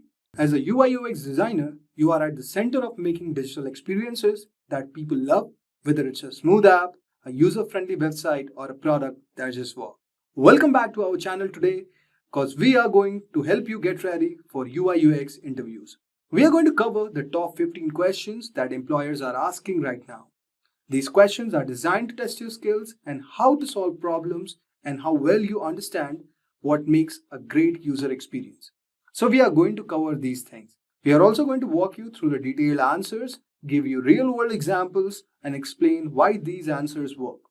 By the end of this video, you will feel more confident and ready to stand out in your interview and land that job in UI UX design. So guys, here is our first question. That is, explain what UX design is. So guys, UX design or user experience design is about creating products that provide meaningful and relevant experiences to users. This involves the design of the entire process of acquiring and integrating the product, including aspects of branding, design, usability, and function. The goal of UX design is basically to enhance the user satisfaction by improving the usability, accessibility, and pleasure provided in the interaction between the user and the product. Now let's move on to the second question. That is, what is the difference between UX and UI design? So guys, difference is that user experience or UX focuses on the overall feel of the product, ensuring it's user-friendly, intuitive, and meets the user's need. UI or user interface design, on the other hand, focuses on the look and layout of the product, including buttons, icons, spacing, typography, and colors. While UX is concerned with the product's overall functionality and flow, UI is about how the product surfaces look and interact with the users. Let's move on to our third question. The third question is, what made you choose a career in UX design? So guys, you have to answer something like this. I chose a career in UX design because I have a passion for solving problems and improving how people interact with products. My background in psychology gave me insights into human behavior, and I wanted to apply this knowledge to design digital experiences that are both intuitive and enjoyable. The blend of creativity, empathy, and technical skills in UX design is what drew me into this field. Now, let us ask the next question. So, sometimes an interview can also ask you that what are the skills which is essentially required for UX designer, and tell about those skills and tell about that do you have those skills or not. So it's a very basic question and could be asked for freshers. So you have to answer something like this, that essential skills for UX designers include user researching, wireframing, prototyping, and usability testing. Additionally, strong communication skills are also very important for collaborating with stakeholders and developers. A good understanding of information architecture and interaction design is also crucial. Okay, so you have to answer something like this. Basically, this is very rare that some interviewer is going to ask this, but if someone asks you, like, what do you think about this job role? What skills this job role requires? Can you tell or elaborate? Then you can answer something like this. Basically, it's just asked to freshers. So guys, the next question is, what are the responsibilities of UX professional? So guys, the main responsibilities of a UX professional includes conducting user research, creating user personas, and designing wireframes and prototypes. They also perform usability testing, gather feedback, and iterate on designs. Additionally, UX professionals collaborate on UI designers, developers, and product managers to ensure that the final product aligns with both user needs and business goals. Now let us move on to our next question. Those are the intermediate level questions. So someone can ask you something like this, that how do you complete the research process before creating a UX design? So guys, the research process typically begins with understanding the business goals and user needs. So say like I start by conducting stakeholder interviews, user surveys, and competitor analysis. Then I gather qualitative and quantitative data through user interviews, surveys, and analytics tools. Based on this data, I create user personas and journey maps, which guide the design process. This comprehensive research ensures the design is user-centered and aligns with the business objectives. I hope so. You would have got a brief idea like how you can answer this question. Now let us move on to our next question. That is, what's your top UX skill and its impact? So guys, you can say something like this. My strongest UX skill is user research, and I'm able to gather and analyze data effectively, which allows me to deeply understand user needs and pain points. The skill has been instrumental in my ability to design solutions that truly resonate with users. For instance, in a recent project, my research led to a redesign that significantly improved user satisfaction and reduced drop-off rates by 20%. Now let us move on to our next question. Which skills do you need to refine as a UX designer? So you can say something like this, while I'm confident in my research and prototyping skills, I believe there's always room to refine my visual design skills, especially in terms of mastering the latest UI design tools like Figma and Adobe XD. Additionally, I'm working on improving my data analysis and skills to better interpret user analytics and integrate those insights into design processes. So guys, you can say something like this for this question. Now let us move on to our next question. That is, name 2 important trends in UX design. So you can answer something like this. 2 important trends in UX design are increasing emphasis on accessibility and rise of voice user interfaces. Accessibility is becoming priority as designers strive to create inclusive experiences for all users, including those with disabilities. Voice interfaces are also gaining popularity, driven by the growth of smart speakers and voice assistants, which require a different approach to designing user interaction. Now let us move on to our next question. That is, do you have to go to inspirational resources to help your design processes?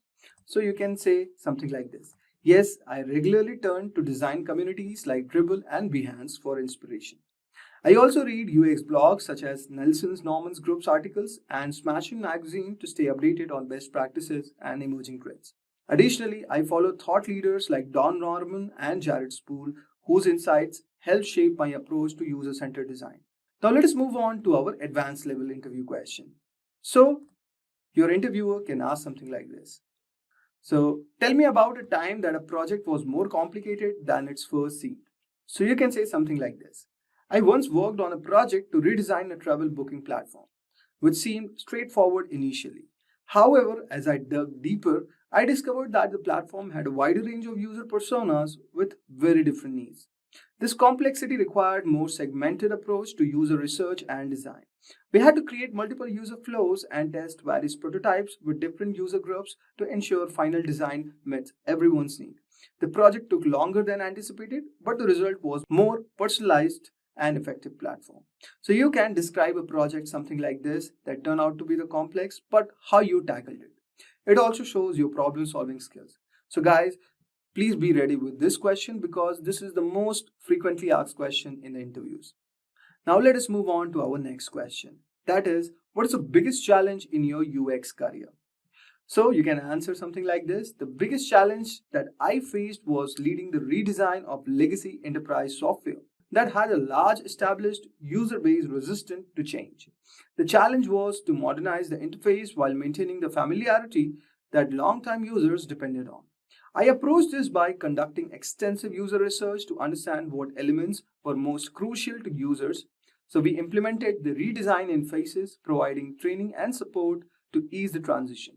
The project was successful, with users eventually adopting the new design and providing positive feedback. So guys, this was one of the experience which I have shared, but you have to share your own experience, okay? But a template would be something like this. So guys, I hope so. You would have got a brief idea regarding this. Now, let us move on to our next question. So our next question is, which method would you use to enhance our product's UX? You can answer something like this.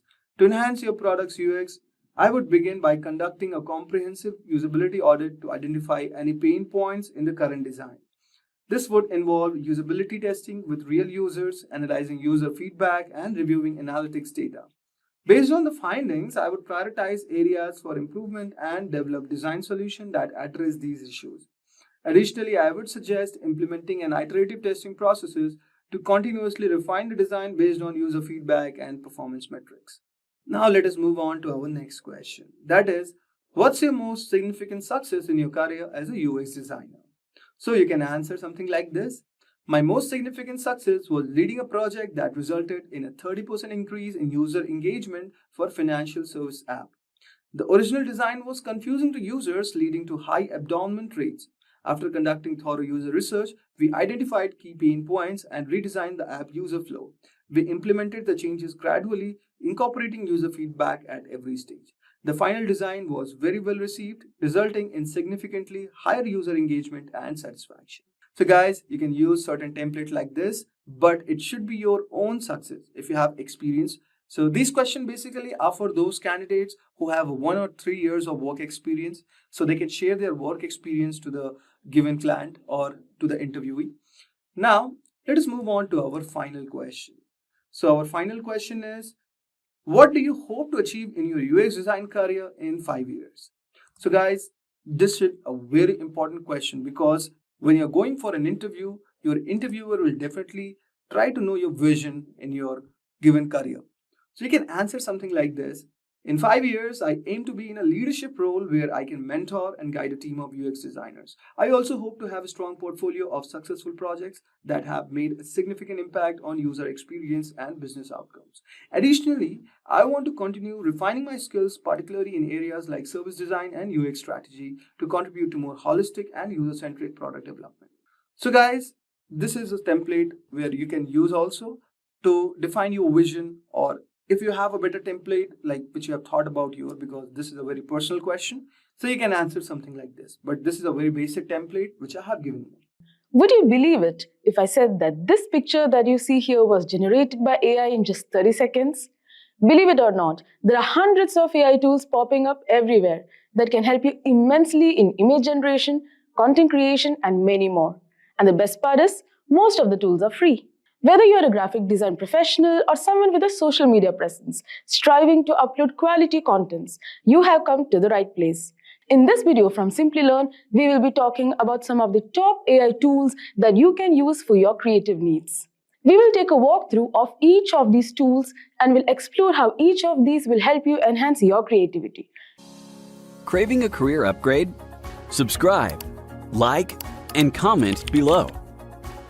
Dive into the link in the description to fast-track your ambitions.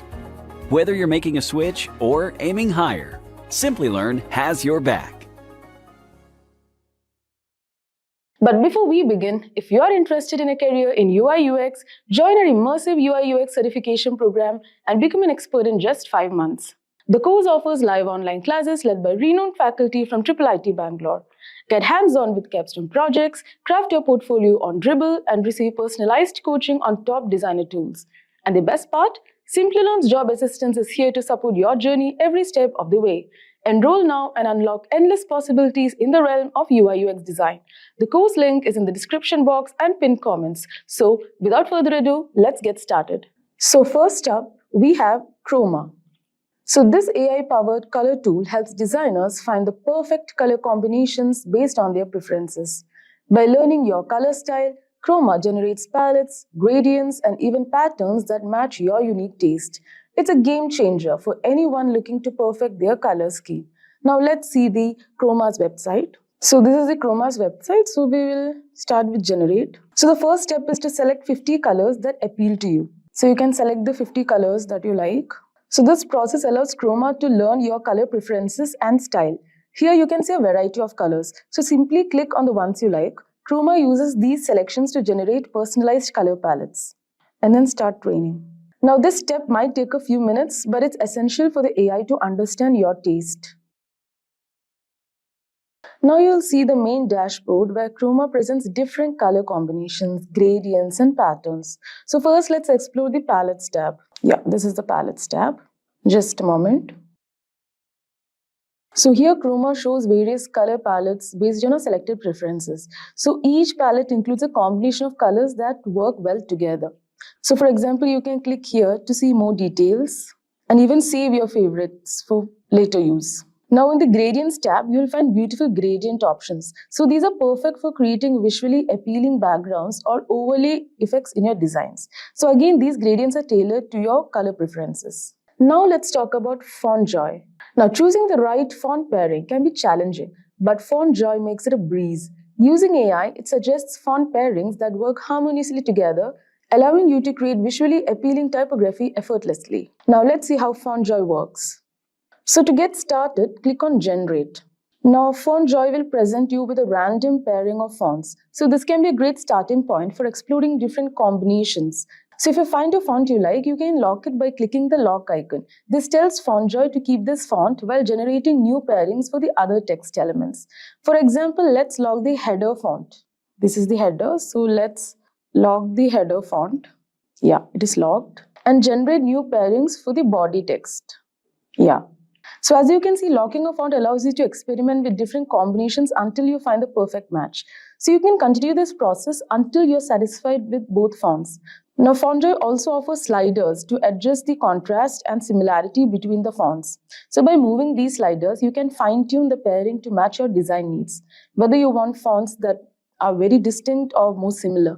So once you have found a pairing you like, you can preview it in various contexts, such as headers, body text, and paragraphs. Now this helps you to see how the fonts will look together in a real-world setting.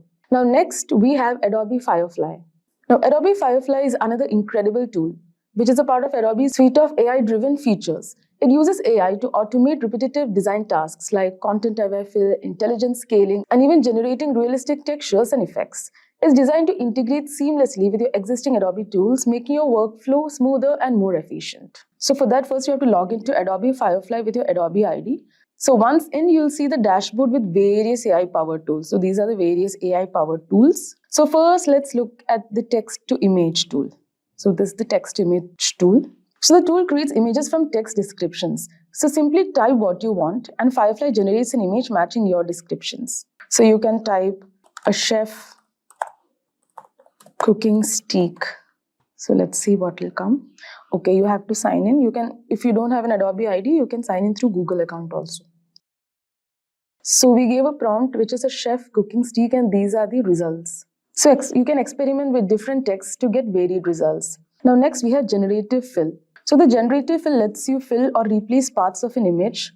So for example, you can select this image and you can select the area which you want to replace. So we'll select the background. Either you can use a brush like this or you can select a background. Now the background is selected and here you can give a prompt like with which kind of picture you want to replace it. Like for example, we'll give a peaceful lake. A peaceful lake. See, so as you can see, Firefly seamlessly fills the area with generated content. So this is great for removing unwanted elements or adding new features. Now next we have Visily AI. Now for those involved in UI UX design, Visily AI is a must-have. It uses AI to transform sketches into high-fidelity wireframes, complete with interactive elements. This can save hours of manual work and help you visualize your ideas more quickly. So now let's see how that can be done. Yeah, so to get started, click on Start Designing. So you'll be taken to a blank canvas where you can either start drawing directly or upload your sketches and screenshots. So let's upload an image of a UI design. Like for example, I have taken a screenshot of Amazon's web page. So let's just add that. So this will go to your file manager and you can add your screenshot. And once you upload, Visily AI will analyze it. Now Visily AI automatically converts your uploaded image into a wireframe. So as you can see here. So the AI identifies UI components like buttons, text fields, etc. And it will turn them into editable elements. Like for example, I can, type over here. So it will transform it into editable elements. So you can also adjust the properties of each element by selecting it and then using the right-hand panel. So Visly AI saves your project to the cloud, allowing you to access it from anywhere. Now, if you want to download your wireframe after editing, now you can click on the export button, yeah, and you can choose, like, to download your project, whether you need it as an image file, a PDF, or even export it to other design tools like Figma. So that was it about Visly AI. Now we have Luca. So Luca is a fantastic AI tool for branding. So whether you are a startup needing a logo or a designer seeking inspiration, Luca generates professional logo designs based on your preferences. It's intuitive, fast, and surprisingly effective. So to begin, click Get Started on Luca. So first you have to enter your company name. Like, for example, Techies Hub. So this is my company name. And then you have to select your industry to help tailor logo suggestions to your business. Yeah, so it's basically information technology. Yeah. So next you can choose a few logo styles, colors, and symbols you like. So these choices help Luca match your brand's personality. For example, I'll choose this, and yeah, this. And then click continue. And also you can, select few color options that you like. I'll go for red, silver, and blue. Yeah. And also you can add a slogan. So here's the future. Yeah. And you can also pick some symbols like software, IT, technology, programming, digital, etc. And then press continue. So now these are the generated, like some of the generated logos. So you can, select any of the logo. Like for example, I'm selecting this logo. Yeah. And then you can go to customize. And you can edit, you can change the selected logo. You can edit it according to your wish, and then you can download it. So to download, click download and choose the package that suits your need. Okay, so like you actually have to select a package which suits your needs to download.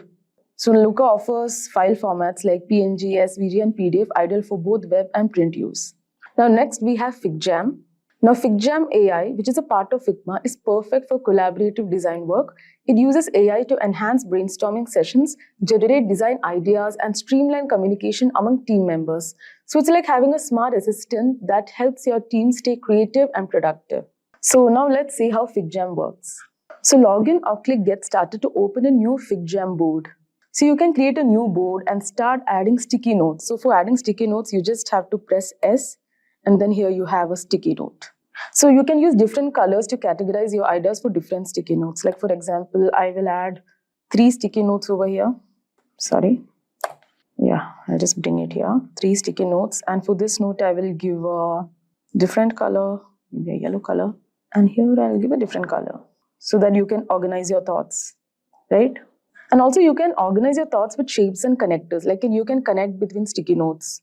Like for example, this is the connector option. So you can press this. Either you can take a straight line connector or a curving connector. So I'm just, connecting these 2 sticky notes. So yeah, this is how you can organize your thoughts that you write down. Now you can import images or screenshots also by clicking insert. Like for example, here you have a more option. Okay. And through this, you can also insert some other ideas for references. So you can save your work by clicking file. So here you have file option. So you can, just a moment, yeah. You have file option. So you can even save it, also export it. And also you can share the link. So here you can share the link so that you can collaborate with other users also. Because everyone can add, like whoever is there in your team can add the notes, drawings, and comments simultaneously. So guys, we have come to the end of our full course. If you have any doubts or questions, ask them in the comment section below. Our team of experts will reply you as soon as possible. Thank you and keep learning with Simplilearn. Hi there, if you like this video, subscribe to Simplilearn YouTube channel and click here to watch similar videos. To nerd up and get certified, you can check the description box below.